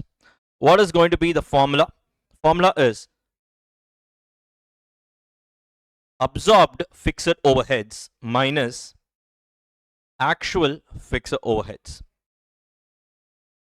Right? Now, what's my absorbed fixed overheads? Absorbed fixed overheads is going to be standard hours into standard rate per hour. Correct? Minus actual fixed overheads. Now guys, tell me what's going to be my standard hours. Just now we computed it was 15,600 hours into what's my standard rate per hour. We computed that as well. It's going to be 100 minus what's my actual fixed overheads is going to be 15 lakh 60,000 rupees. Clear with this guys, right? Just now we computed everything. Just now we computed everything. It was all mentioned here. We just now computed. So 15,600 into 100. This is my absorbed or fixed overheads minus actual fixed overheads comes out to 15 lakh 60,000. Right? So how much is this? 15,600 into 100. So absorbed fixed overheads is 15 lakh 60,000 minus actual is 15,60,000. So literally guys, my absorbed fixed overheads is equal to actual fixed overheads, or in other words, I don't have any under or over absorption. So literally my fixed overhead cost variance is 0. It is neither adverse nor favorable because the absorbed is equal to actuals. Now what do we do here? Now this gets split into two. What and what? Fixed overhead expenditure variance and fixed overhead volume variance. Now expenditure variance, what is the formula? Budgeted fixed overheads, what you should have incurred, minus actual fixed overheads. Come on guys, tell me, what's my budgeted fixed overheads? It was given in the question, right? 15 lakh rupees is what I budgeted. Whereas what's my actuals? My actual was 15,60,000. Or in other words, there is a 60,000 rupees of adverse variance. Alright, you were supposed to incur only 15 lakh, you've ended up incurring 15,60,000. Clear with this, guys? On the other hand, you have fixed overhead volume variance. What's the formula here? It's absorbed fixed overheads minus budgeted fixed overheads. So what's my absorbed fixed overheads? It was 15,60,000 minus what's my budgeted fixed overheads? That's going to be 15 lakh rupees. Sorry, it's going to be 15 lakh rupees. So how much is this? 60,000 favorable. So look at this, 60,000 adverse and 60,000 favorable. It gets knocked off and you end up having a 0 variance. Are you guys clear with this? Now, what happens here? This volume variance is further classified into two. What and what? Fixed overhead capacity variance and fixed overhead efficiency variance. Now, fixed overhead capacity variance. So guys, come on, tell me, what's going to be the formula here? So capacity variance is, this one alone I asked you to remember, actual hours into standard rate, right? Minus whatever is here, budgeted fixed overheads. Budgeted fixed overheads, right? Now, here, efficiency variance, balancing figure. Absorbed fixed overheads minus AH into SR. Now, come on guys, tell me, what's my actual hours? We have computed in this question, the actual hours was 16,000. So 16,000 hours into what's going to be my standard rate is going to be 100, right? Minus budgeted fixed overheads. We have budgeted fixed overheads of 15 lakh rupees. So AH into SR comes out to 16 lakh rupees minus 15 lakh comes out to 1 lakh rupees favorable. And on the other hand, we have fixed overheads efficiency variance. So it's absorbed minus AH into SR. So now tell me guys, what's going to be my absorbed? 15,60,000 minus AH into SR. Just now we computed AH into SR comes out to 16 lakh rupees. So minus 16 lakh rupees. So how much you get? Here you have 40,000 rupees adverse. Clear with this, guys? Yes. So now literally 1 lakh favorable, 40,000 adverse, net off you have 60,000 rupees favorable as volume variance. And as simple as that. Literally guys, to crack the sum relating to fixed overhead variances, you only needed 5 ingredients. Standard hours, right? You needed standard hours, standard rate, actual fixed overheads, budgeted fixed overheads, and actual hours. This is all you needed to crack this entire sum, and that's about this area, right? Literally, I've seen many students struggle in this area. This is all it is, and beautifully, we've covered one comprehensive question in this area. So please go and update your library of adjustments, right? So write down. So fixed overhead cost variance hyphen fixed overhead cost variance hyphen direct computation within bracket without calendar variance, without calendar variance, which means we'll be doing one more sum which also covers calendar variance, and that's about this area. Fine guys, so direct computation within bracket without calendar variance, right? In our classroom discussion, right, in our batches like the paid courses where regular or exam oriented batches, we'll be doing many variety of problems, but here for revision purpose, for conceptual revision purpose, I'm also doing numerical problem, one representative problem that is quite comprehensive and covers all the major areas. So this is a beautiful way to revise the entire subject. Clear with us, guys? Now let's move on to the next concept where we have what happens in case of calendar variance? Sir, what do you mean by calendar variance? Wait, for that purpose, what we will do is, let's go to the next question. CA intermediate book only, your solved question bank. Please take question number 11. We will read this question, and with the help of this question, I will tell you what is the issue. We will understand calendar variance, and that's about it. That's about it. With calendar variance, that's the maximum complexity you can have in this particular segment. So a company has a normal capacity of 120 machines, working 8 hours per day of 28 days in a month. This is what generally the company works. 120 machines. Each machine will work for 8 hours a day, and like that, there are 25 days a month. The fixed overheads are budgeted at 1,44,000 rupees per month. So this is the budgeted fixed overheads. The standard time required to manufacture 1 unit of a product is 4 hours. 1 unit is, you are allowed 4 hours. The month of April 2021, the company worked for 24 days of 840 machine hours per day and produced 5,305 units of output. The actual fixed overheads were 1,42,000. Compute all the variances. Now, in this question, there is one unique thing. What happened? In the budgeted data, the budgeted number of days in a month were how much? 25 working days. Whereas in the actual data, I have only 24 days in this particular month. Clear with this, guys? So, which means, look, in the budget, the number of days were different. In the actual, the number of days are different, which means the same period only. Both were 1 month, but I was budgeting to have 25 working days, but actually I had only 24 working days. So, because if the number of days in the budgeted period and the actual period are different, then you will have another variance called as calendar variance. Are you guys clear with this? Sir, in case of calendar variance, sir, what will happen? What will happen? I will tell you. Now, you need to compute something called as, revised budgeted fixed overheads. Sir, what is the meaning of this? Simple. In this case, what was the budgeted fixed overheads? 1,44,000 for this month. Correct? Now, I budgeted to incur a fixed overheads of 1,44,000 per month, assuming that there are 25 working days.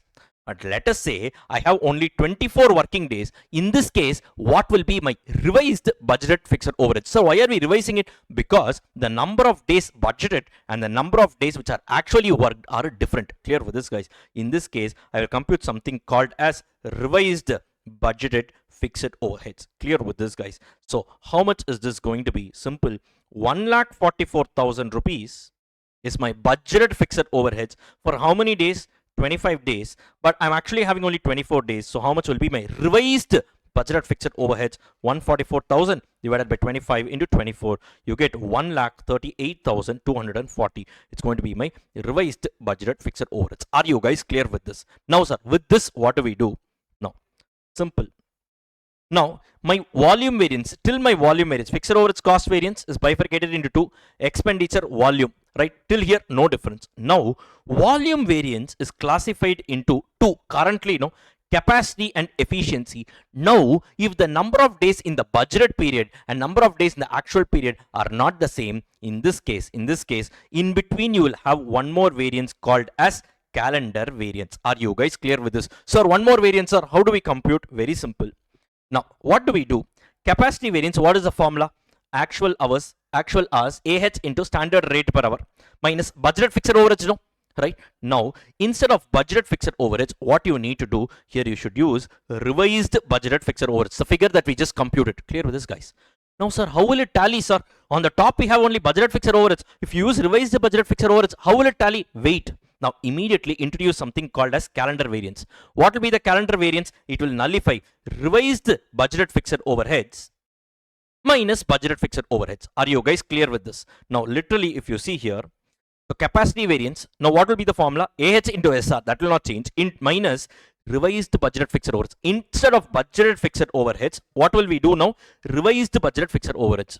Sir, it will not tally with the top figure. Wait, immediately introduce one more guy called calendar variance. What will calendar variance happen? Now, calendar variance, you have revised, what is the formula? Revised budgeted fixed overheads minus budgeted fixed overheads. If you do this, this and this gets knocked off. I introduce something and revised budgeted fixed overheads positive, revised budgeted fixed overheads negative gets knocked off. Literally what you get is AH into SR minus budgeted fixed overheads. Ideally, this is what you would have got. Clear with this, guys? We are segregating it into two. So instead of budgeted fixed overheads, in capacity variance, you subtract what? Revised budgeted fixed overheads. Immediately in calendar variance, revised budgeted fixed overheads minus budgeted fixed overheads you do. Efficiency variance, the formula will not change. It is the same balancing figure. Clear with this, guys? Or in other words, the capacity variance alone is split into two. Right now you have capacity variance using revised budgeted fixed overheads, and once again to nullify this, revised budgeted fixed overheads minus budgeted fixed overheads is what we need to do.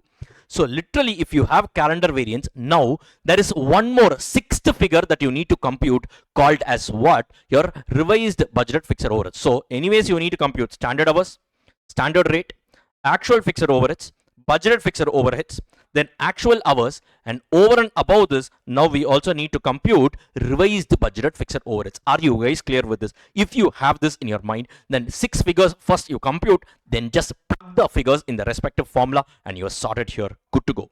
Clear with this, guys? Right? So now this is what the sum says. So now shall we first list out all the ingredients of this particular question? Let's do that first, and once we are done with that, this entire question will also be sorted. So what are all the ingredients that we need? Guys, revised budget fixed overheads, that is the 6th item that we need anyways. So we need standard hours, then standard rate per hour, then actual fixed overheads, then what do we need? Budgeted fixed overheads. Is that all? Then we also need one more thing. What is that? Actual hours. These are the 5 ingredients plus the 6th ingredient, revised budgeted fixed overheads, which we have computed. What do you mean by revised budgeted fixed overheads? So budgeted fixed overheads divided by budgeted number of days multiplied by actual number of days. If 1,44,000 was budgeted for 25 days, how much will it be for 24 days? Clear with this, guys? Now, what is going to be my standard hours? Come on, tell me, guys. Standard hours. So how do you compute your standard hours? What is the actual production?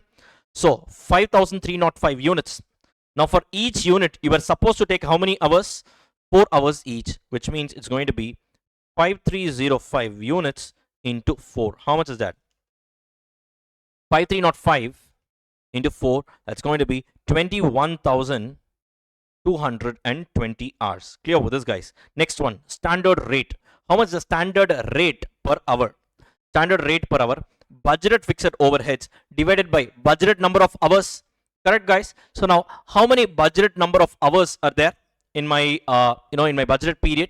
One second. So this is question number 11. I will also take the question with me, right? Just a minute. Okay, right.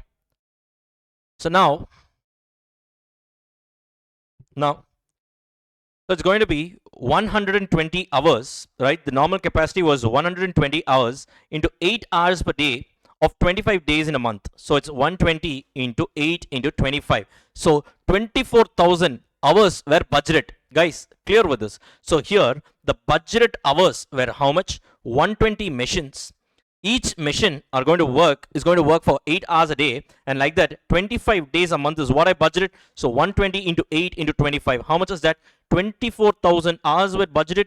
And what was the budgeted fixed overheads? 1,44,000. So 1,44,000 divided by 24,000. Literally, the standard rate per hour is going to be 6 per hour. How did we get budgeted fixed overheads? 1,44,000 divided by budgeted hours, which was 24,000 hours. Clear with this, guys? Next one. What is my actual fixed overheads? Simple. Actual fixed overheads is 1,42,000.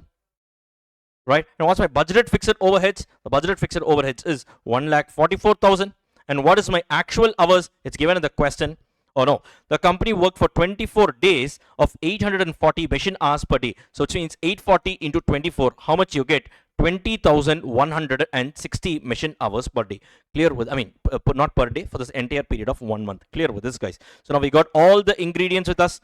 So standard hours, standard rate, actual fixed overheads, budgeted fixed overheads, actual hours, and we also have the revised budgeted fixed overheads. Now it's just an issue of substituting the formula, substituting the figures at the required formula. Now look at this. So all these things I have given in the solved question back itself. First, total fixed overhead cost variance formula, absorbed fixed overheads minus actual fixed overheads. Absorbed is what? Standard hours into standard rate minus actual fixed overheads. Standard hours, how much was it? 21,200 into standard rate, 6 rupees, minus actual 1,42,000. If you do, you get the calculation as how much? 14,680 adverse. right? 14,680 adverse. The total fixed overhead cost variance, that's nothing but under or over absorption. Clear with this, guys? Now this is bifurcated into two: expenditure and volume. Expenditure variance, what is the formula? So your budgeted fixed overheads minus actual fixed overheads. What's your budgeted figure? 1,44,000. What's my actual figure? 1,42,000. All the ingredients are calculated above. Just to substitute. So 1,44,000 minus 1,42,000. 2,000 favorable is going to be your 2,000 favorable is going to be your expenditure variance. Now on the other side you have volume variance. What is the formula? Absorbed minus actuals. So what's your absorbed fixed overheads? Absorbed was 21,200 into 6, right? So 21,200 into 6 gives you how much? 1,27,000, right? So it was 1,27,000. 1 second. 21,200 into 6. It was 1,27,200. Correct? So it's 1,27,200. Just a minute. Yes. So ideally, your standard hours are 21 to 20, right? 21 to 20 hours. So now your absorbed fixed overhead is going to be 21 to 20 into 6. How much was that? 1,27,320, right? So that minus 1,42,000 will only give you 14,680. Correct. So now volume variance. What is the formula? Absorbed fixed overheads, which is 1,27,320 minus budgeted fixed overheads, which comes out to 1,44,000. So 127,320 minus 1,44,000 gives you how much? 16,680 adverse. Clear with this, guys? That's about it. So literally your expenditure plus volume variance. So this plus this should give you your overall fixed overhead cost variance. So can we check this? 2,000 favorable, 16,680 adverse. If you net it off, you get how much? 14,680 adverse. Correct? That is the figure that you get above. So obviously your calculation is correct. Now your fixed overhead volume variance is bifurcated into three. What and what? Your fixed overhead calendar variance, your fixed overhead capacity variance, fixed overhead calendar variance, and fixed overhead efficiency variance. Three different variants are there. First one, capacity variance. What is the formula? AH into SR minus revised budgeted fixed overheads, right? So AH into SR. So what is your actual hours? Your actual hours are 20,160 hours into standard rate is 6 minus revised budgeted fixed overheads. We got it as 1,38,240. This is what we got here, 138,240, right? Here in a printed format, everything is given, nothing to worry about it. All right. So it's going to be, look at this, 20,160 into 6. So 20,160 into 6, it comes out to how much? 1,20,000. 1 second. 120,960, right? Minus your revised budgeted fixed overheads. So it's going to be 1,38,240. If you subtract this, you get how much? You get 17,280 adverse, right? Now the next one, calendar variance, revised budgeted fixed overheads, 1,38,240 minus budgeted fixed overheads. We have budgeted fixed overheads here, 1,44,000 minus 1,44,000. How much you get? 138,240 minus 144,000. How much is it?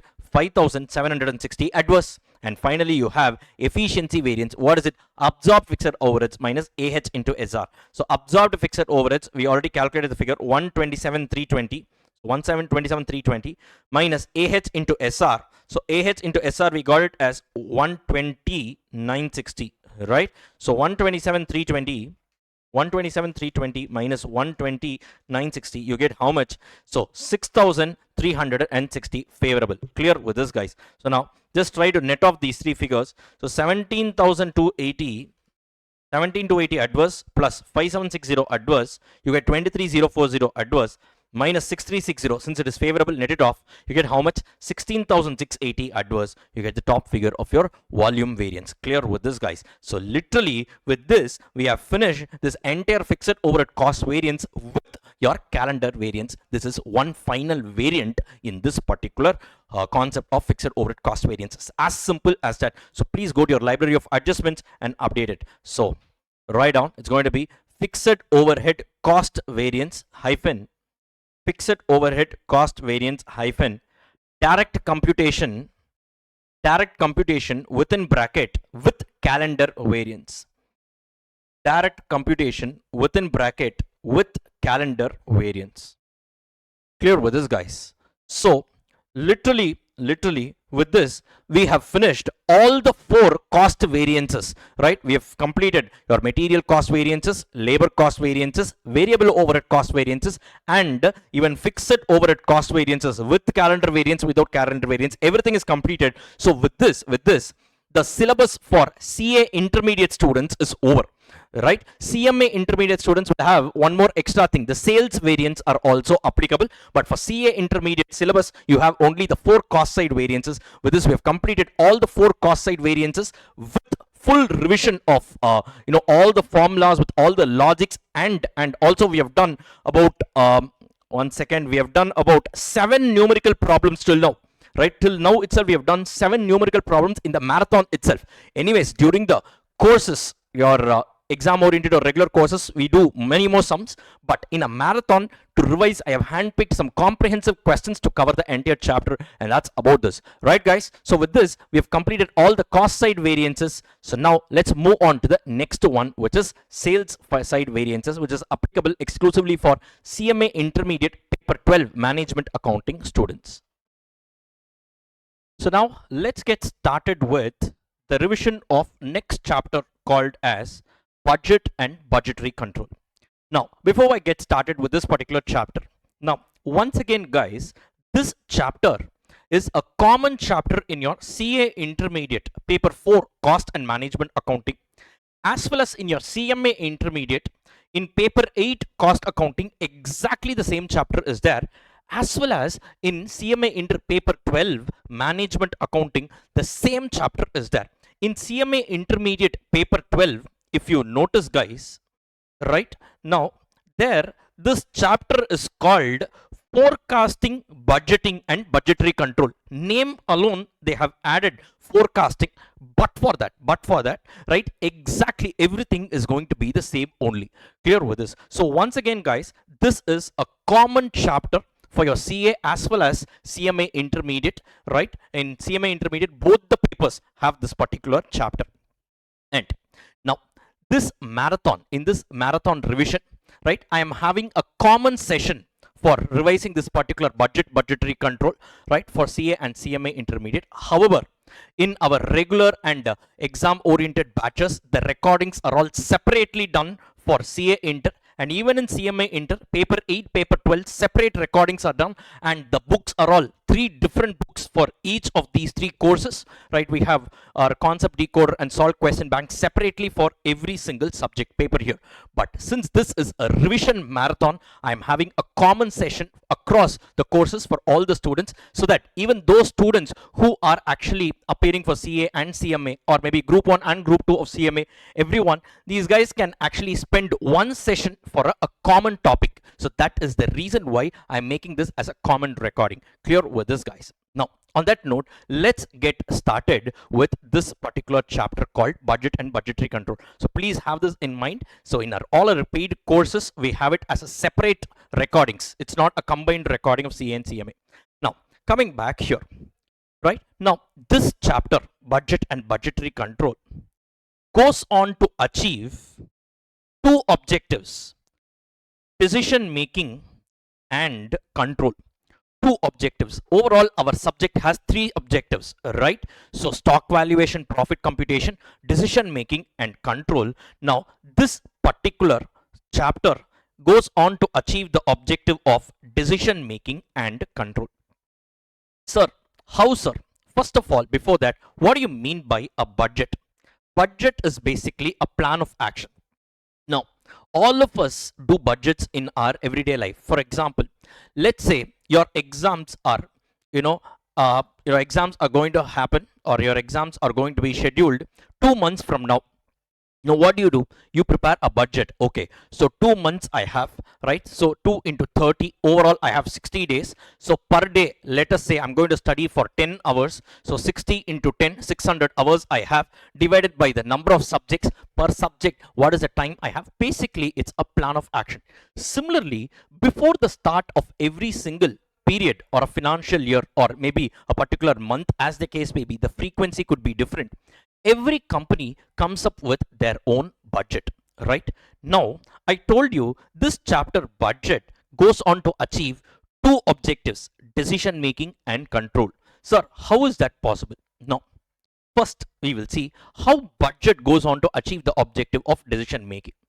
Now, let us say, guys, in the board meeting where the board of directors decide for the upcoming year, right? The board of directors have two choices, right? Now, they are planning to fix the selling price for their product, right? Let us say option number 1. They can fix the selling price at 10 rupees. If they fix the selling price at 10 rupees, they will be able to sell, let us say, 1 lakh units.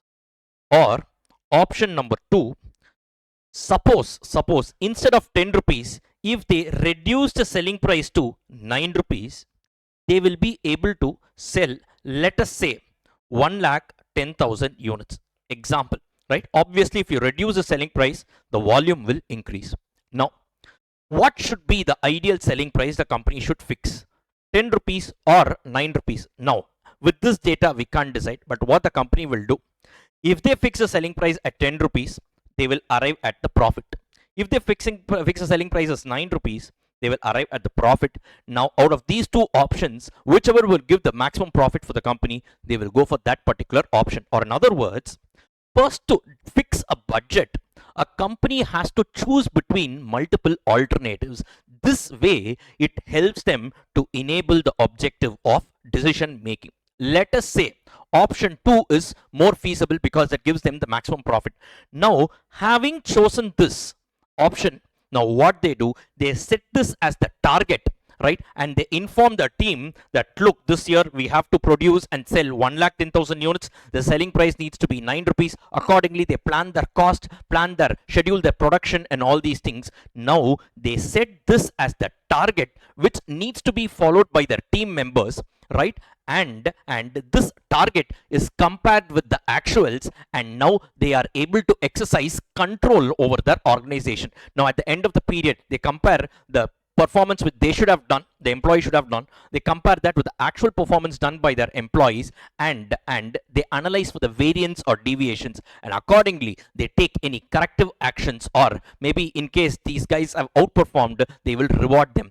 This process helps them enable the objective of control. Or in other words, budget helps in two objectives, decision making as well as in the objective of control. And always remember, this is something that is done right before the start of a particular period. Clear with this, guys? Now, that's about a brief introduction to this particular chapter. Now, guys, in this particular chapter, broadly, there are two segments for discussion. Segment number 1 deals with preparation of functional budgets, and segment number 2 deals with preparation of flexible budget, right?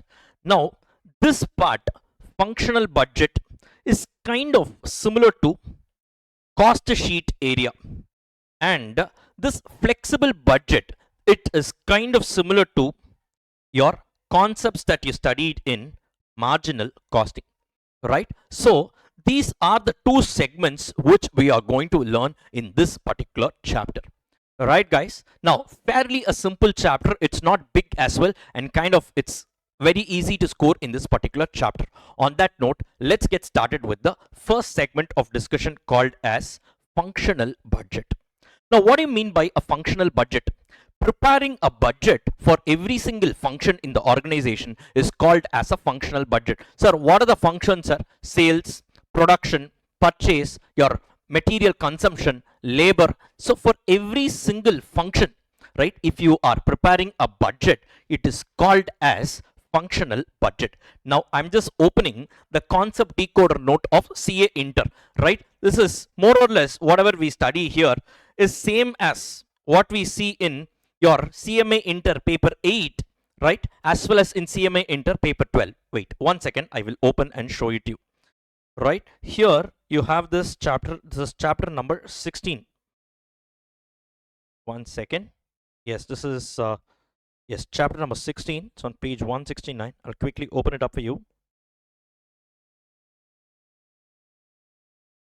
Yes, look at this. More or less, everything is the same in terms of numerical problem, concepts covered. It's all exactly the same, guys, right? That is the reason why Here, since it is a common topic, right, I am making a common discussion, but all our courses are recorded exclusively, even in CMA Inter, paper 8 separate recording, paper 12 separate recording, because these are all different books that I've used. So obviously it is all one and the same. I mean, the recordings are completely different, but in a marathon, when we are revising, right, I thought maybe it's easier for students to combine everything, right, because it's a common topic across all the courses. So obviously we can actually, it's easy to put it in one place, so that even if you are studying multiple courses, it will be easy for you to correlate. That's the reason why clearly I'm mentioning which concept is covered, or which chapter is available in which particular paper, and in what name it is actually being present in everything, right? Just give me a minute. I have this here.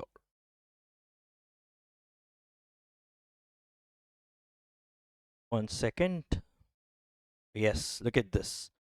Forecasting, budgeting, and budgetary control, right? So this is in your paper 12 concept decoder book. This is your paper 8 concept decoder book, chapter number 16, right? This is basically your CA Inter concept decoder book. There it's chapter 15, budget and budgetary control. Everywhere it is exactly the same, guys, right? So in fact, I will be doing a couple of numerical problems, and with that we will be revising this entire chapter beautifully. That's about it, right? And everything is conceptual here. Now guys, now the first one here, what are the different functional budgets? So preparing budget for every single function is called as a functional budget. Different functional budgets: your sales budget, production budget, plant utilization budget, direct material usage budget, direct material purchase budget, direct labor budget, your factory overheads, production cost, your closing inventory, cost of goods sold budget, selling and distribution budget, administration budget, R&D budget, capital expenditure budget, cash budget. These are all different variants of budget. What is every single budget? Theoretically, it's been explained, but practically, quickly, we will just be covering all these areas, right? So these are all the different varieties of functional budget. But remember one thing, practically, to solve numerical problems and all, the first budget that you should have is your sales budget. You should always prepare the sales budget first. Once you prepare the sales budget, the next budget you should prepare is your production budget. It has to be in the same order. Reason I will tell you, right, with a numerical example. So first you need to prepare sales budget, then you need to prepare a production budget, and once these two budgets are, once production budget is available, then all other cost related budget can be prepared. Clear with this, guys? Sir, why is it that I need to maintain, or I need to prepare budgets in the same order? Now guys, always remember, sales is the starting point. Always remember, sales is a starting point. Now if you notice, right, in a factory, in an FG area, right, let us say I have an opening stock of FG, right? Then I have, let us say, for example, I have 1000 units of opening stock of FG, right? Guys, clear with this? Then let us say the closing stock of FG that I need to maintain is 2000 units. I'm just giving you guys an example, right? And let us say I am planning to sell, example, 10,000 units of FG, right? Now, in this upcoming year, first, the company is planning to sell 10,000 units, right? Now, sir, let us produce 10,000 units. Wait, they also want you to maintain a closing stock of 2000 units of FG, which means, sir, I have to sell 10,000 units of FG. Over and above that, I need to maintain at the end of the year a stock of how much? 2000 units of FG, which means totally, sir, I need to have how many units of FG with me? 12,000 units of FG with me. Sir, which means, should I produce 12,000 units of FG? Wait, now you need to have 12,000 units of FG, but already you have with you 1000 units of FG, which means at present, in this current period, you are only required to produce how many units? The production is going to be how much? The balancing figure. So 12,000, right, minus 1000, it is enough if you produce 11,000 units right now. Are you guys clear with this? Or in other words, for you to first arrive at the production budget, you first need how many units you're going to sell, right? Sales plus closing stock gives you the total requirement, right? From that minus the opening stock which you already have, now you will be getting the figure which you need to produce in this particular period. Clear with this, guys? Or in other words, I can say sales plus closing stock minus opening stock gives me the production. In this case, I need to produce, I need to sell 10,000 units. On top of it, I need to have 2000 units as a closing stock, but wait, I already have with me 1000 units of opening stock, which means net off, I need to produce how many units? I need to produce only 11,000 units in this particular period. Are you guys clear with this? Right? So now, for me, first I need the sales budget. Using the sales budget only, I can arrive at the production budget. Clear with this, guys? And now once I have the production budget, now all other budgets I can prepare. For example, let us say, guys, 1 unit of FG requires 2 kgs of raw material. Now, with this, I can say totally how many kgs of raw material should I need? What is the total raw material consumption budget? Can I say raw material consumption is going to be, sir, for every unit of FG, I need 2 kgs of raw material, but in this year, I'm going to produce 11,000 units of FG, which means totally I need how many kgs of raw material? 11,000 into 2, I need a total of 22,000 kgs of raw material. Alright, so this is my raw material consumption budget. Clear with this, guys? Now, on top of it, the company wants to maintain a closing stock of raw material.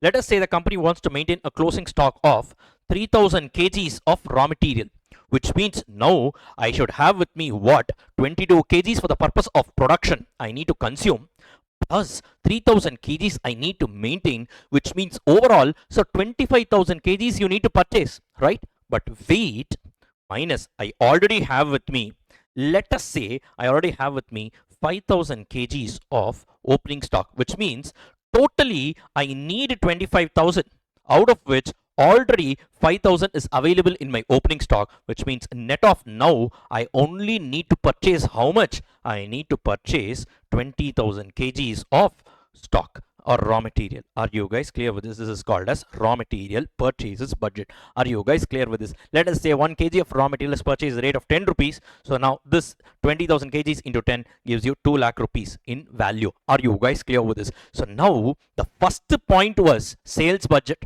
From the sales budget, we arrived at the production budget. Using the production budget, we could arrive at the raw material consumption budget. Using the raw material consumption budget, we could arrive at the raw material purchases budget.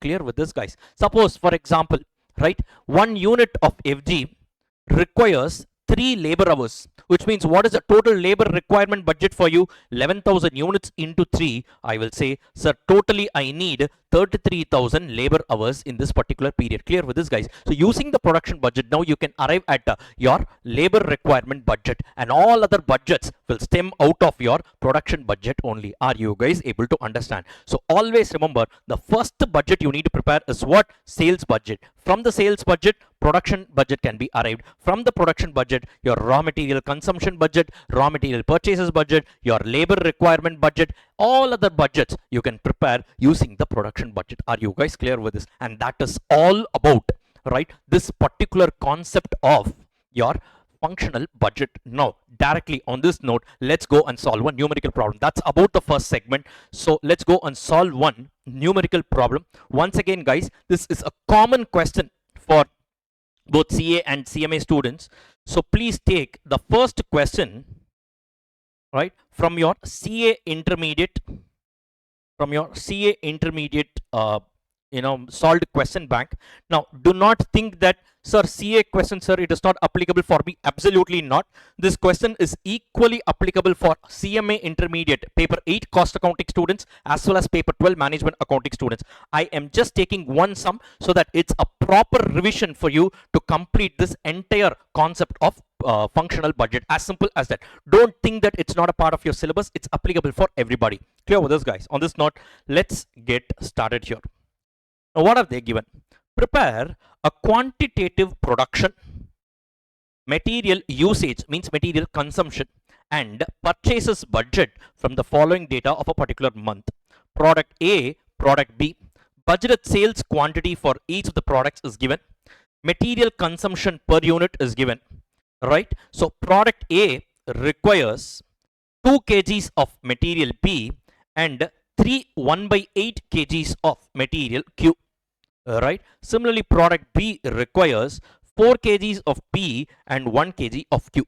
Basically, guys, there are 2 different products and each of the product requires 2 different types of raw material. Right? Now, what have they given here? The stocks of the products and materials are as under. Product A and B, guys, please be careful here. A and B are FG and material P and Q are raw material. Now, A and B, FG, they have given the opening stock and the closing stock. Right? The figures are given. Raw material P and raw material Q, opening stocks are given, closing stock are not given. Read the question below.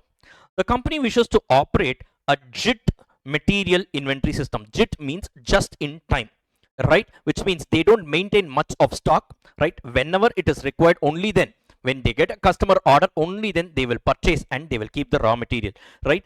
Now what is JIT is not required in this particular question. They themselves have given. As an initial procedure, it wishes to maintain a minimum stock of material equivalent to 2 days worth of consumption. Right? Sir, whatever I am going to consume in 2 days, that will be the amount of closing stock for P and Q. Clear with this, guys? Now, there are 28 working days in a month. Based on this, you can calculate what your closing stock. Basically, what we will do is monthly consumption divided by 28 into 2. If you do, you will arrive at your raw material P and raw material Q's closing stock values. Clear with this, guys? So now, what do we do about, how do we go about with this particular question? The first thing that we need to do here, guys, the first thing we need to do here is what? Using the sales, first we need to arrive at our production budget, correct? Once we arrive at the production budget, now what we can do is, based on the production budget, we can arrive at the raw material consumption budget, and then we can arrive at the raw material purchase budget and other things. Clear with this, guys? So on this note, let's get started here. First, guys, let's talk about these 2 output products, FG products, product A and product B. Now, what is the sales value here? Given 15,000, 17,500. Now, sales plus closing stock. How much is the closing stock? 1750, 3375. So 1750, 3375 minus opening stock. How much is the opening stock? 750 and 875. Reduce this, 750 and 875. Net of, so what is going to be, how many units of A should be produced? 15,000 plus 1750 minus 750. Literally you need to produce 16,000 units of A. And how many units of B? 17,500 plus 3375 minus 875 gives you 20,000 units of B. So first we arrived at the production budget. We calculate how many units of A and how many units of B needs to be produced. Are you clear with this? Now, based on this, we can prepare the material consumption budget in kgs. Now, what are the 2 different types of raw material? Material P and material Q. First, material P and material Q. Now, what happens here? Now, first, product A. How many units of product A I'm going to manufacture? 16,000 units of product A I'm going to manufacture. And please have this in mind. To produce every unit of A, I need 2 kgs of material P and 1/8 kgs of material Q. Clear with this, guys? So now 16,000 units of A require totally how many kgs of P?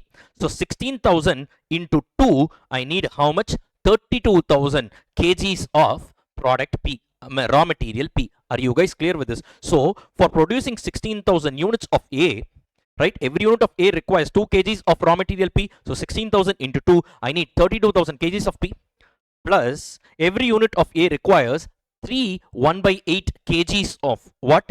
Raw material Q. So simple, 3 1 by 8 is basically how much? So 1 by 8 is 0.125.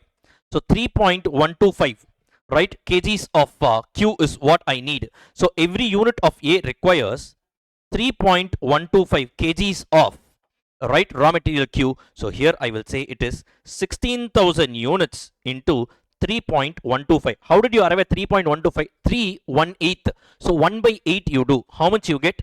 0.125. So 3 plus 1 by 8. That is 3 plus 0.125, 3.125 kgs. So to produce 1 unit of A, I need 3.125 kgs of Q. So to produce 16,000 units of A, how many kgs of Q do I need? 3.125. So 16,000 into 3.125. Overall, I need 50,000 kgs of Q. Are you guys clear with this? Next one. How about B? How many units of B are we going to produce? So we are going to produce a total of 20,000 units of B. And every unit of B requires 4 kgs of P and 1 kgs of Q. Very simple. 20,000 into 4, 80,000 kgs of P, and 20,000 into 1. So that's going to be 20,000 kgs of Q.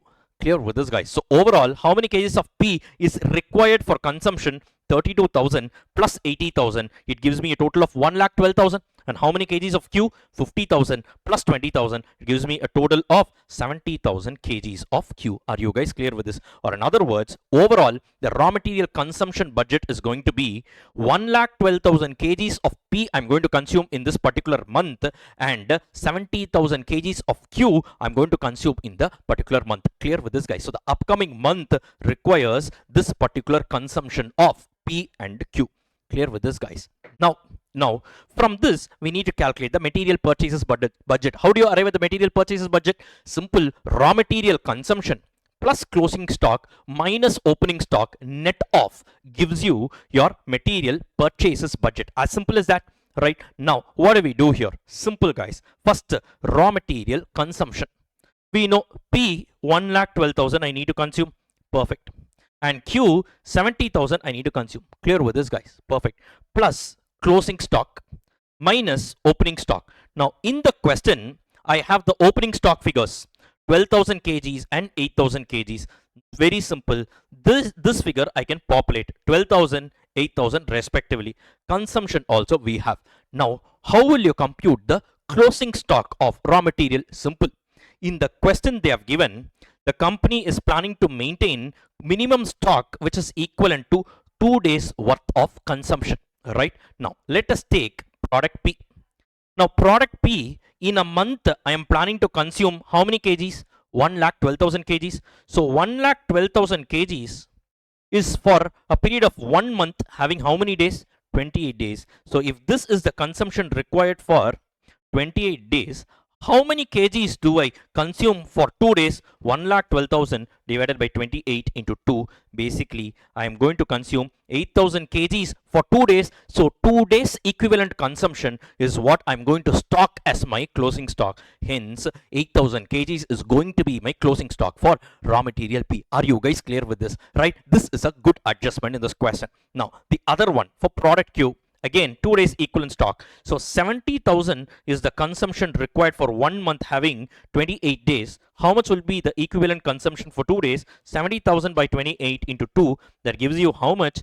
5,000 kgs. Are you guys clear with this? So 5,000 kgs is going to be my closing stock of raw material Q. So P has a closing stock of 8,000 and Q has a closing stock of 5,000. So now what do we do here? So what is going to be my total purchases, raw material purchases budget? Raw material consumption 1,12,000, right? So plus closing stock 8,000 minus opening stock of 12,000. So 1,12,000 plus 8,000 minus 12,000 gives you 1,08,000 is going to be the total number of kgs which I need to purchase in this particular period. And how about product Q? It's going to be 70,000 plus 5,000 kgs, right, of closing stock, right, minus 8,000. So 70,000 plus 5,000 minus 8,000 gives you 67,000 kgs I have to purchase raw material Q. Are you guys clear with this? this is going to be the raw material purchases budget in kgs.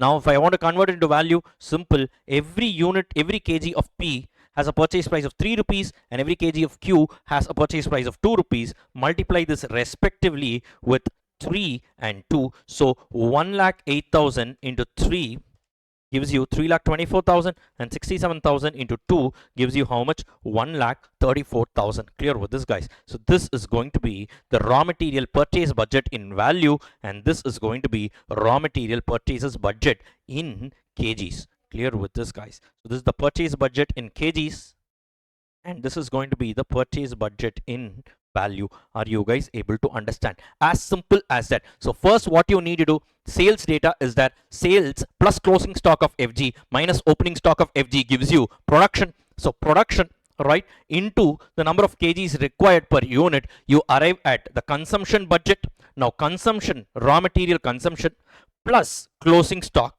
this is ideally plus closing stock minus opening stock, gives you your raw material purchases in kgs. Multiply that with the rate, you will arrive at the raw material kgs to be purchased, the purchases budget in value. As simple as that, guys. Very, very simple and straightforward, provided you have this particular line of thinking. That's all it is. That's all it is. Clear with this, guys? This is all we need to do in this particular area of functional budget. Clear with this, guys? So with this, we have completed this particular question. So let's go and update our library of adjustments. So write down functional budget hyphen functional budget hyphen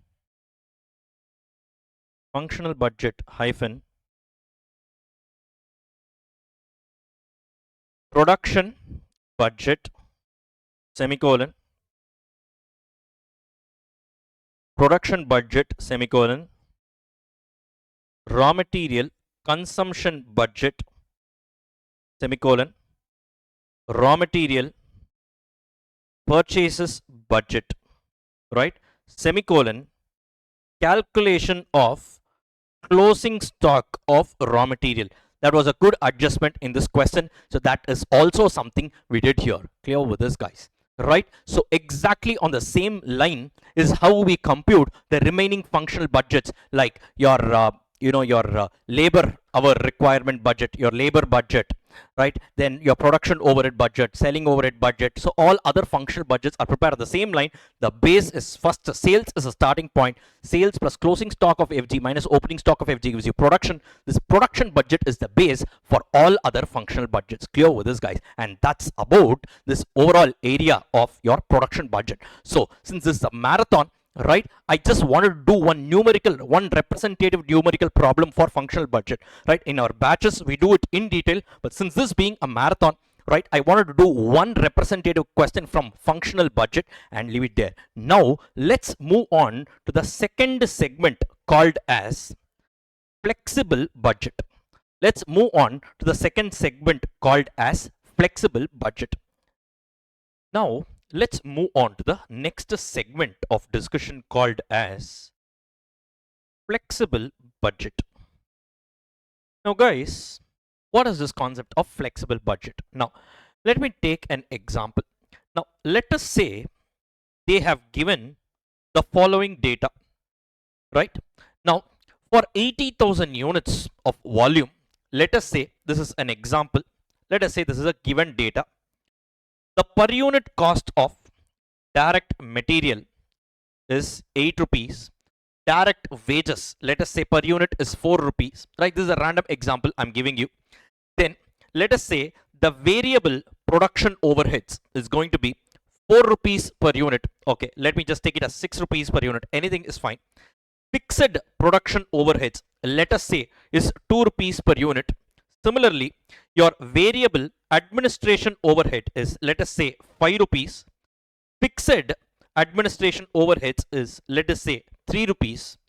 Then your variable selling overheads is 2 rupees. And let us say your fixed selling overheads is 7 rupees. Just an example, right? Now, this is the data given, right, for an output level of 80,000 units. Now, using this budgeted data, they are asking you to prepare a budget for 90,000 units level. Suppose I'm going to produce 90,000 units. What is going to be the cost, right, of all these components, direct material, direct wages, variable production overheads, fixed productions or fixed production overheads and all for 90,000 units capacity level. Now, how will you do this? Simple, guys. So first, what we will do is, now out of these components, we will first identify what are all the variable components: direct material, direct wages, variable production overheads, variable administration overheads, variable selling overheads. These are all variable costs, right? Now, we know that variable costs will remain constant on a per unit level, whereas fixed cost remains constant in total. So now what we do is, in the given budget, right, first what we do, right, we arrive at all the total amount also. So here 80,000 into 8 is equal to 6,40,000, 4 is equal to 3,20,000, 6 is equal to 4,80,000, right, 2 is equal to 1,60,000, right, 5 is equal to 4 lakhs, right, 3 is equal to 2,40,000, then 2 is equal to 1,60,000, right, and 7 is equal to 5,60,000. So now what we did, now component wise we have the per unit figure and the total figure with us. Now what will we do?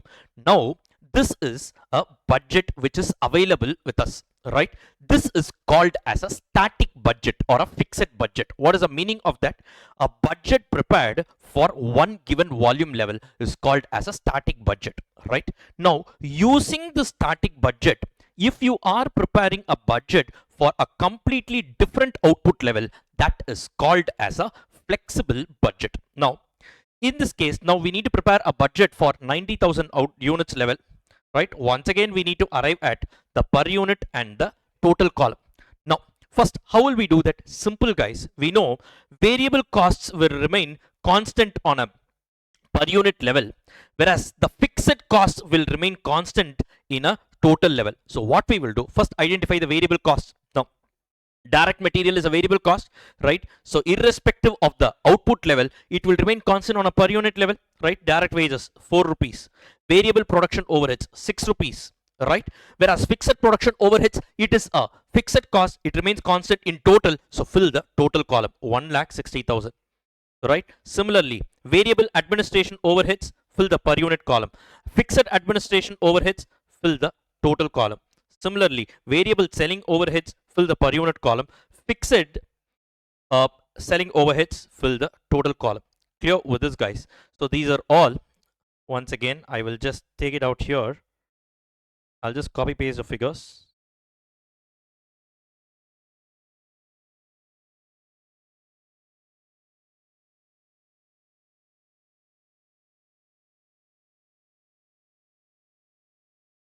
Okay, yes.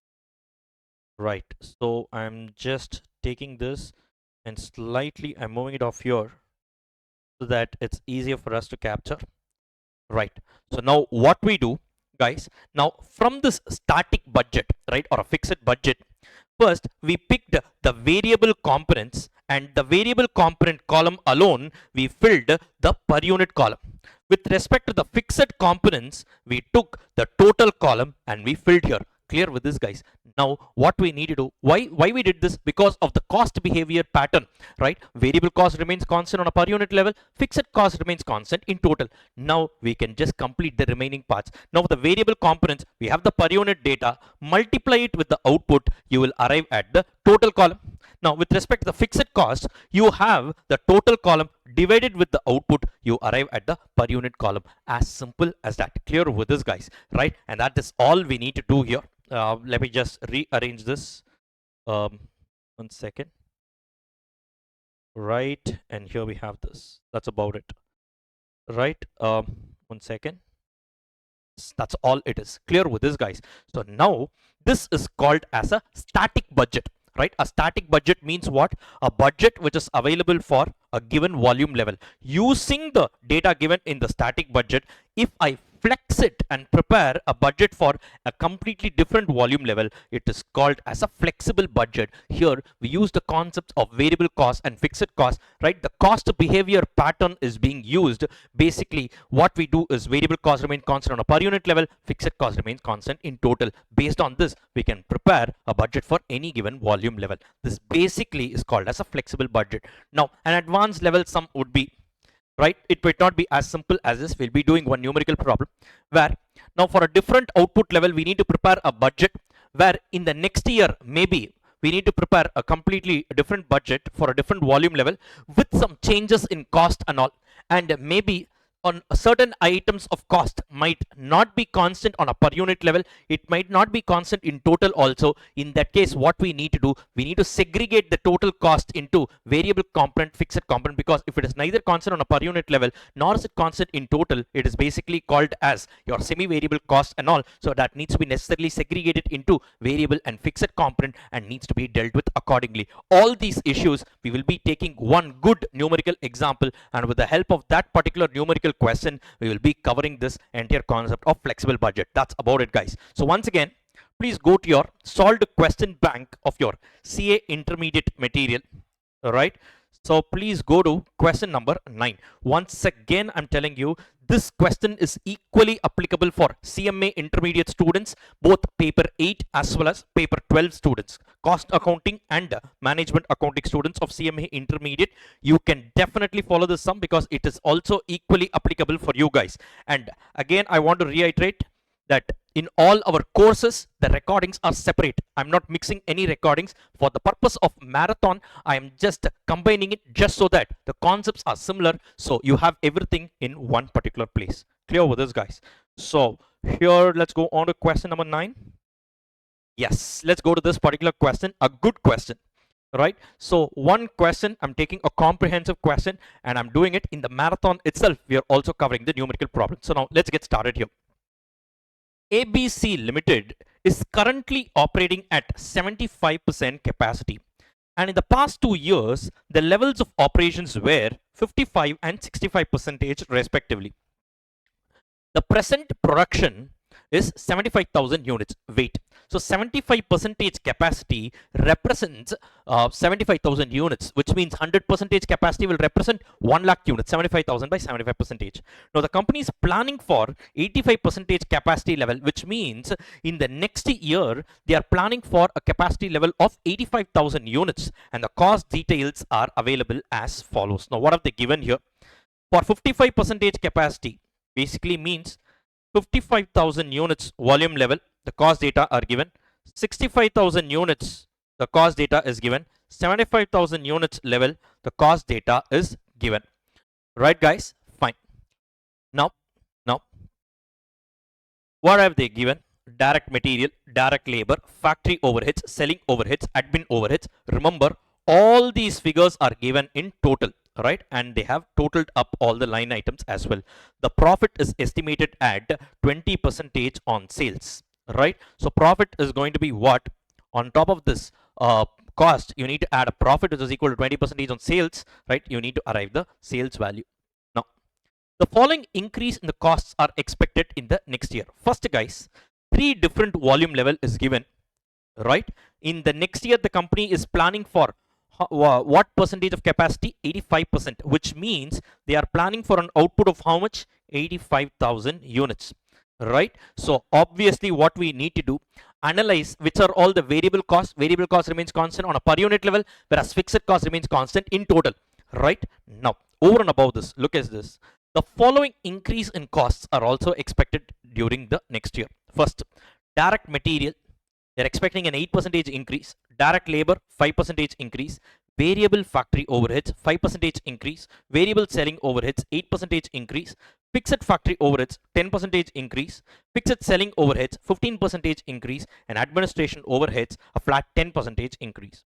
Prepare a flexible budget for the next period, that is 20x2 x3 at 85% capacity level, right? Also ascertain the profit and the amount of contribution.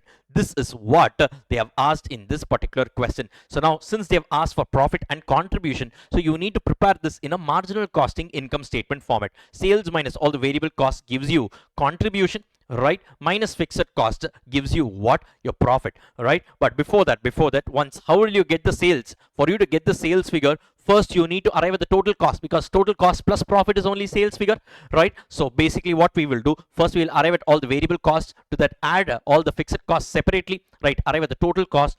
From that add whatever is the markup profit required, we arrive at the sales value, and then finally we list down sales minus variable cost equal to contribution, right? And the sales minus total cost gives you profit. That way also we can do it. Clear with this, guys? But before that, first let us get started with this question. Maybe if you want, pause the video now and try to attempt this by yourself. A masterpiece, good question, right? To cover a representative coverage of this flexible budget, a good sum to revise the day before your exam, right, guys? Of course, in our regular and exam oriented batches, every single sum I will be doing, right? However, in a marathon, I didn't want to actually omit the sums and all. At least one representative sum from concept I want to do, so that it will be a very good effective way of revising this entire chapter. Fine, guys. Maybe if you want, you can pause the video now and try to attempt this particular question by yourself. Now let's get started. First one, sir, I want to, first what I need to do, I need to segregate the cost into variable component or fixed component. First, how do we do?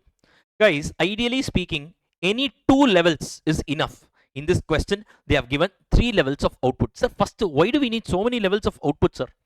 Now, which costs are variable, which costs are fixed? How do we know? Simple. Now, first, direct material. Let us take 55% capacity level and 75% capacity level. Take extremes, right? Now, calculate the direct material cost per unit. First, you tell me, is direct material fixed? Definitely not. Why? Had it been fixed, it would have been constant in total. Now, is it variable? Let us check. How will we check? Arrive at the per unit cost of direct material. So if it is constant on a per unit level, it is going to be your variable cost. Now 11 lakh divided by 55,000. How much is it? So it's going to be 20 rupees per unit here.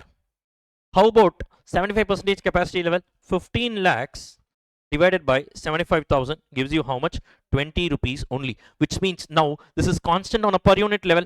Hence this is a variable cost. And it varies at the rate of how much? It is going to be 20 rupees per unit. Next, labor. 5,50,000 divided by 55,000. How much is it? 10 rupees per unit. Take the extreme level. 7,50,000 divided by 75,000. How much is it? 10 rupees per unit. Clearly, this is also a variable cost. Next one. Take your factory overheads. Is it fixed? 3,10,000. 3,30,000, 3,50,000. No, it is not constant in total. Clearly, it's not fixed. Let us check whether this is variable. Now, 3,10,000 divided by 55,000. How much is it? You get 5.63 something. Now, is it okay?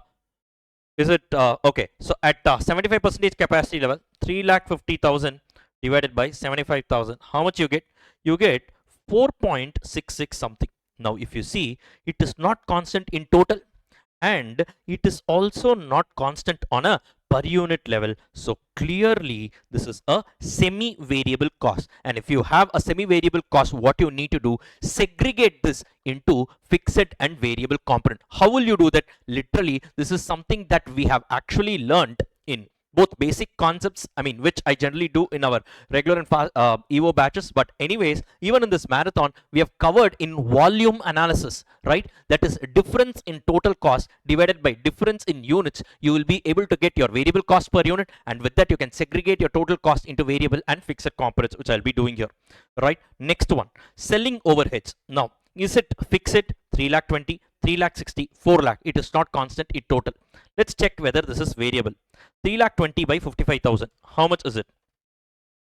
It's going to be 5.818181. Here it's 4 lakh divided by 75,000.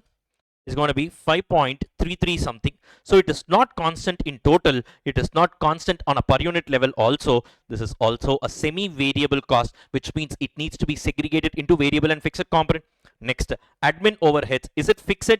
Yes. 1,60,000, 1,60,000, 1,60,000. So clearly my admin cost is going to be a fixed cost. Clear with this, guys? So now the first thing I need to do is segregate right? My factory overheads and selling overheads, I need to segregate it into variable component and fixed component. Clear with this, guys? So how do we do that? That is the first part of discussion in this particular question. So now quickly let's get started here. So now first one, factory overheads.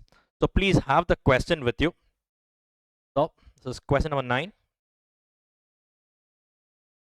Question number 9.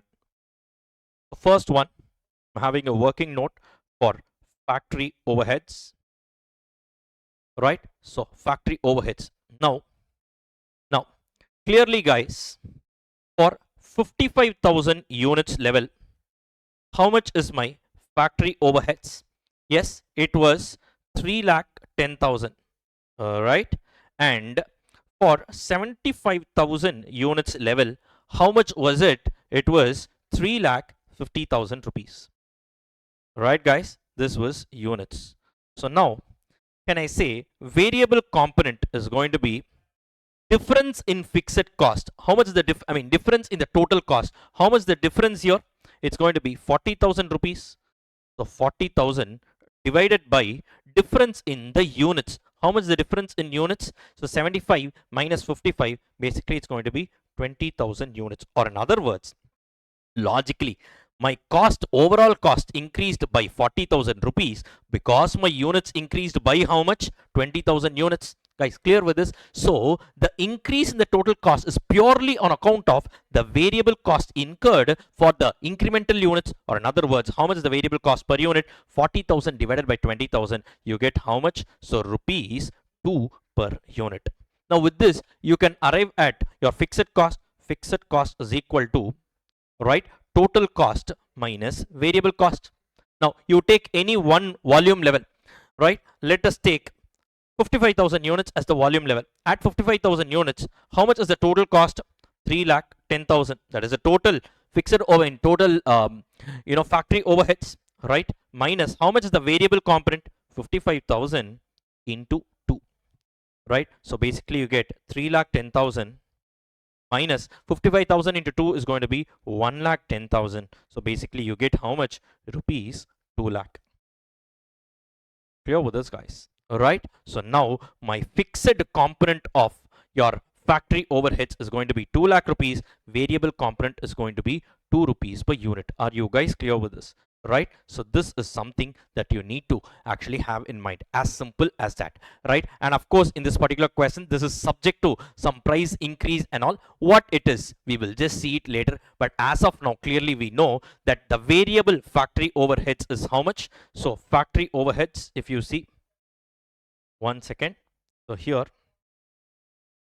so factory overheads, if you see, variable component is 2 rupees per unit. It's 2 rupees per unit. The fixed component is going to be rupees 2 lakh in total. Clear with this, guys? Right? This is the story about your factory overheads. Next one. What is the other one that they have mentioned? The next one is regarding your selling overheads. This is also semi-variable. Now let's take the two extreme volume levels, 55,000, 75,000. How much is the figure? 3 lakh 20 and 4 lakh.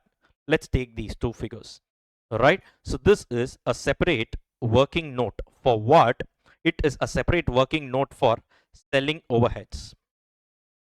Now guys, 55,000 units level, that is 55% capacity. So 55,000 units. The other one is how much? 75,000 units. I'm just taking the two extreme, the two extreme output level. Now, units. In this case, how much is my selling overheads? At 55,000 units level, it's going to be rupees 3,20,000.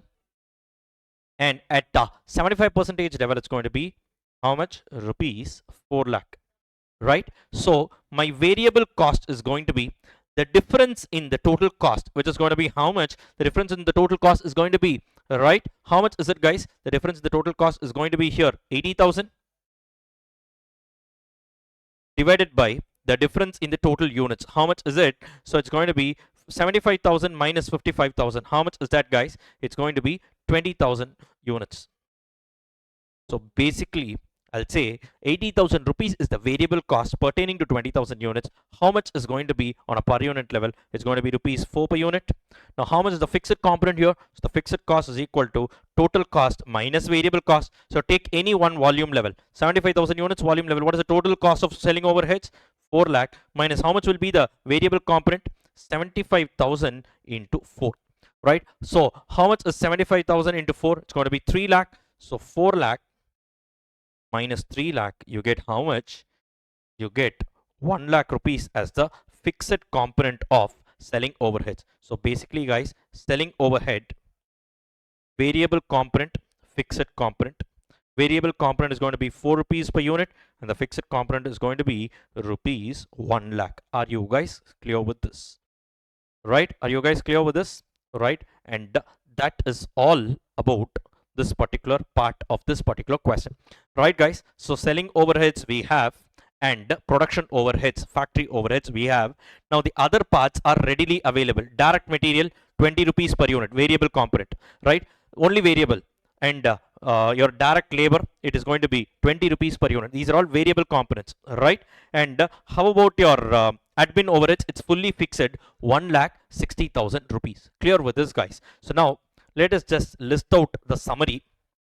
Let us just list out the summary. Now quickly here, I'm just writing out summary. Now, what are all the line items of variable costs here? Line items of variable cost. First, you have direct material. How much is direct material?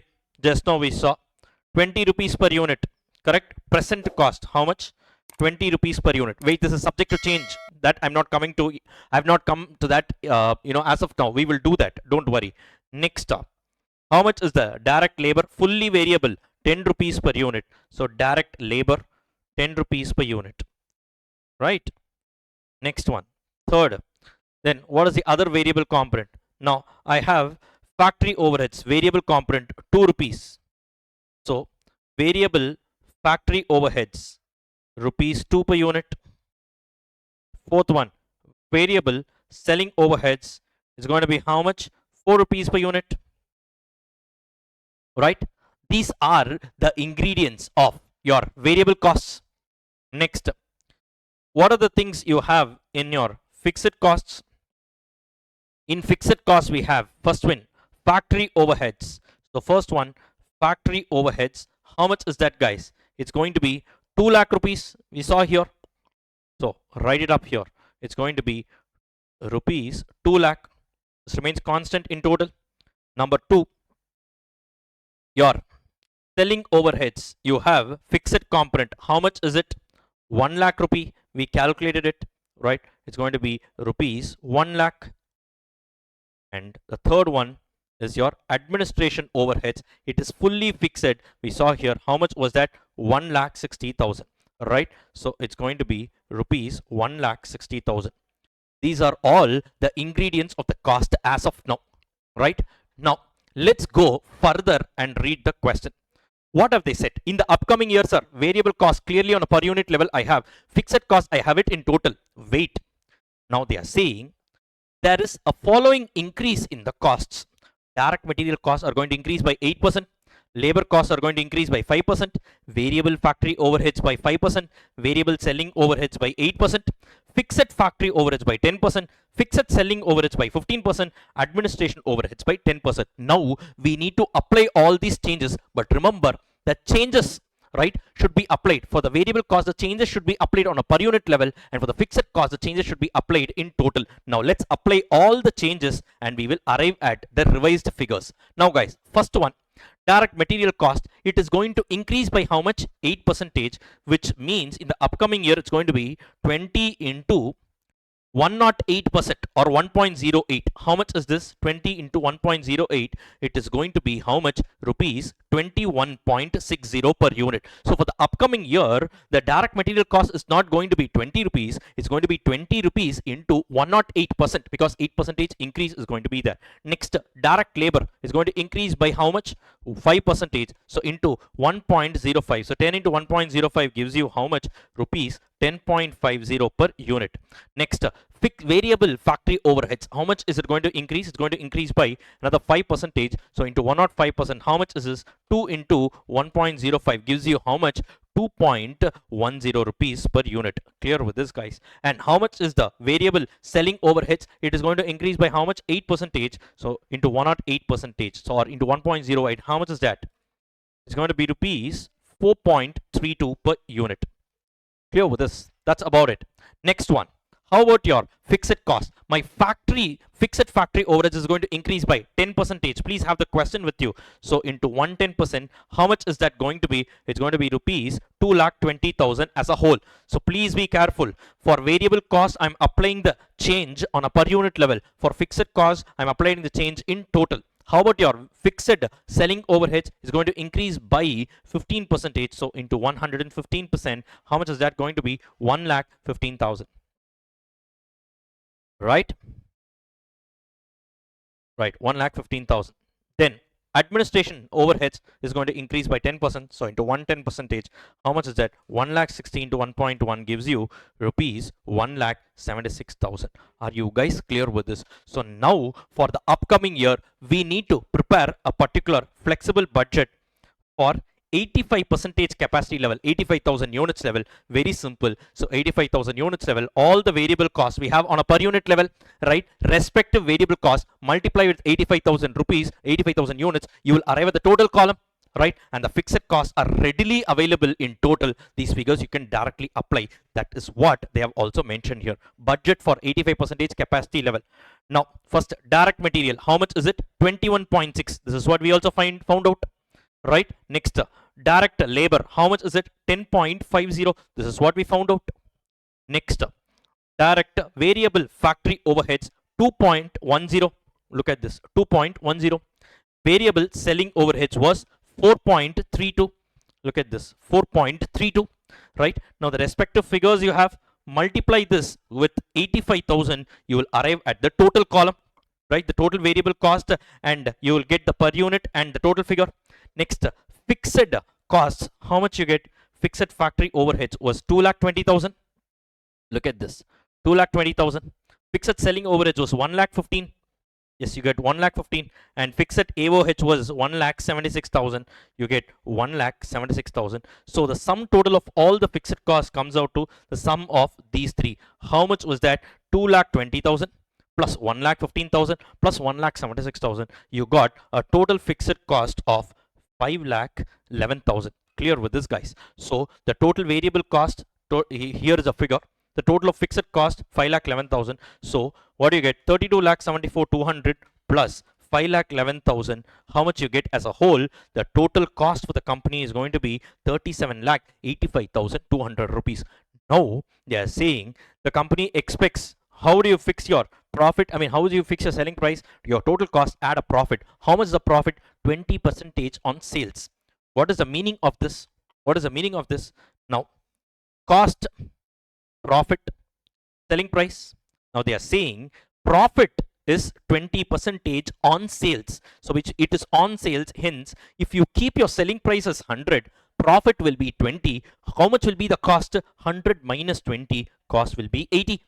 Guys, clear with this? So now I have this. So now if my cost, right, is equal to 80, how much will be my profit? Right? So if 80, so 37,85,200 is 80. How much is equal to 20? Reverse calculate. So 37,85,200 divided by 80 into 20. If you do, you will get a profit of how much? 9,46,300. So 37,85,200 plus 9,46,300. You will get the total sales as how much? 47,31,500 rupees. Clear with this, guys? With this, you arrive at the sales figure. You arrive at the profit. This profit was also asked in the question. We arrived at it. How do you calculate the profit? 37,85,200 divided by 80 into 20. That's how you arrive at the profit. Guys, clear with this? Now, they had also asked for contribution. Simple. Sales minus variable cost gives you contribution. That is 47,31,500 minus 32,74,200. You get how much? 14,57,300. That also you can arrive at it. Clear with this, guys? And with this, this entire sum is over. And all these things we have actually done. Clear with this, guys? A very good and a comprehensive question wherein we saw the concept of flexible budget with changes in your cost. And this sum we had to analyze and find out which costs are all variable, which costs are all fixed, and which costs were all semi-variable. And for those semi-variable costs, we had to segregate it into variable component, fixed component, and on these costs we had to apply some changes and arrive at the revised cost for the upcoming year, and on that cost add the profit, arrive at the sales, and having arrived at the sales, now arrive at the contribution, which is sales minus variable cost. A very good numerical problem to actually sum up the entire concept of fixed and flexible budget. Clear with this, guys? So please go and update your library of adjustments. Please go and update your library of adjustments. Write down flexible budget hyphen identification of costs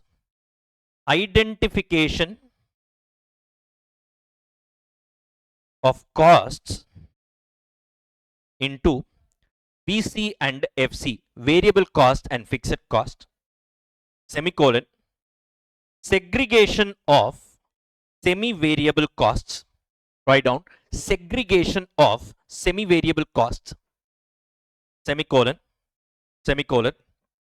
segregation of semi-variable cost, semicolon,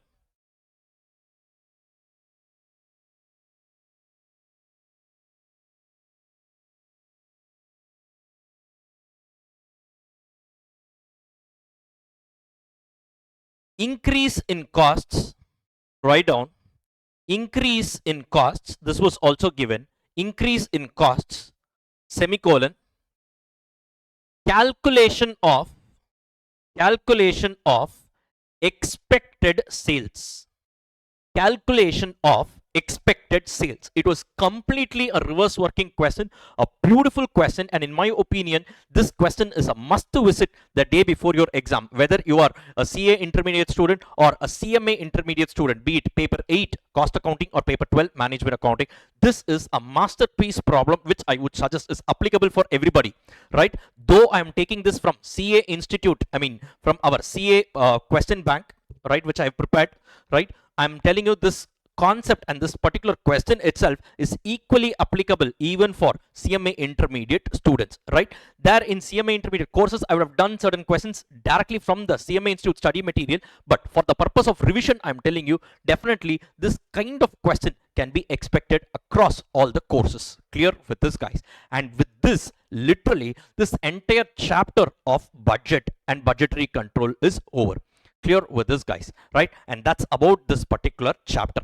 Now, in your management accounting, right, literally the same chapter is only there in your CMA intermediate. I'm telling you, paper 12, you have the same chapter, but it is called forecasting, budgeting, and budgetary control. What do you mean by a forecast? Basically, it is only theoretical in nature. Forecast basically represents, right, a short, a short budget, a shorter version of budget. Sir, what do you mean by this? Now, let me just quickly walk you through just 2 minutes time, and with that, we will be done. Now, please take page number 119. This is there only for CMA intermediate paper 12 students, right? So, management accounting students, right? Quickly, that's all. 5 minutes and we are done, right? Now, look at this.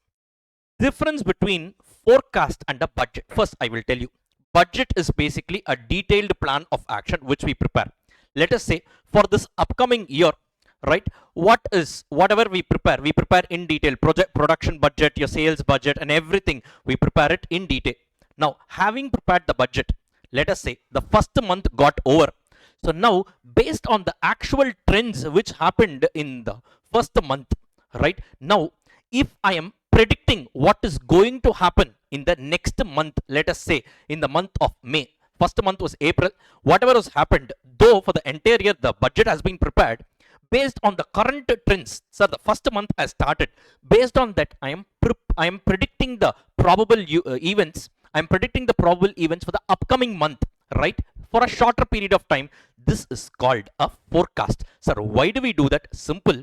Though I have a budget in place, I generally have a forecast just to make sure that whether I'm going in track with the budget or not. At least the next month, will I be going in track with the budget or not? Clear with this, guys? This is just a prediction or an estimate that I make. Now, based on this budget, we don't do any variance analysis calculation and all, right? Maybe this estimate or this particular forecast can be useful for preparing future budgets also. Are you guys clear with this? Now, based on this in mind, you just read it. Now, that's why they say weather forecast, right? In weather, right, when they are predicting the climate and all, they do a weather forecast. They don't do a weather budget. Forecast is basically for a shorter period, 1 week, 1 month, right? That's all. They don't predict the weather for the entire period, for the entire year.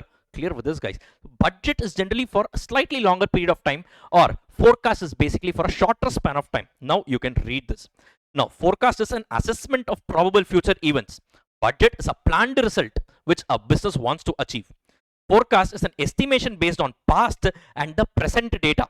Clear with this, guys? After the first month, based on the trends, I am analyzing what is going to be happening in the next month. Budget is a financial plan expressed in number. Forecast, it focuses on what a business will achieve, whereas budget focuses on what a business wants to achieve, right? This is what you are supposed to do. Whereas forecast, sir, first month this happens, sir. I know second month more or less this will only happen. It's a prediction, right? Based on a forecast, we don't set any target. We only give a prediction. Whereas budget, it sets a target, right? Forecast, it is updated at regular intervals. Monthly I do, or quarterly or annual. Budgets usually are done on an annual basis. Now you guys are able to understand, right? Using a forecast, variance analysis is not required. Whereas using a budget, we do variance analysis, favorable, adverse variances, all these things we do in standard costing, right? Now, forecast, it precedes budgeting. That is, it acts as an input for variables like sales, prices, wages. Based on the forecast, maybe I can provide an input for the future budgets. Whereas, right, when it comes to budget, it uses the forecast data to create a budget. Past forecast data are used to create future budgets, right? Now, scope, forecast projects operations, customer reach, revenue, profitability, and all these things.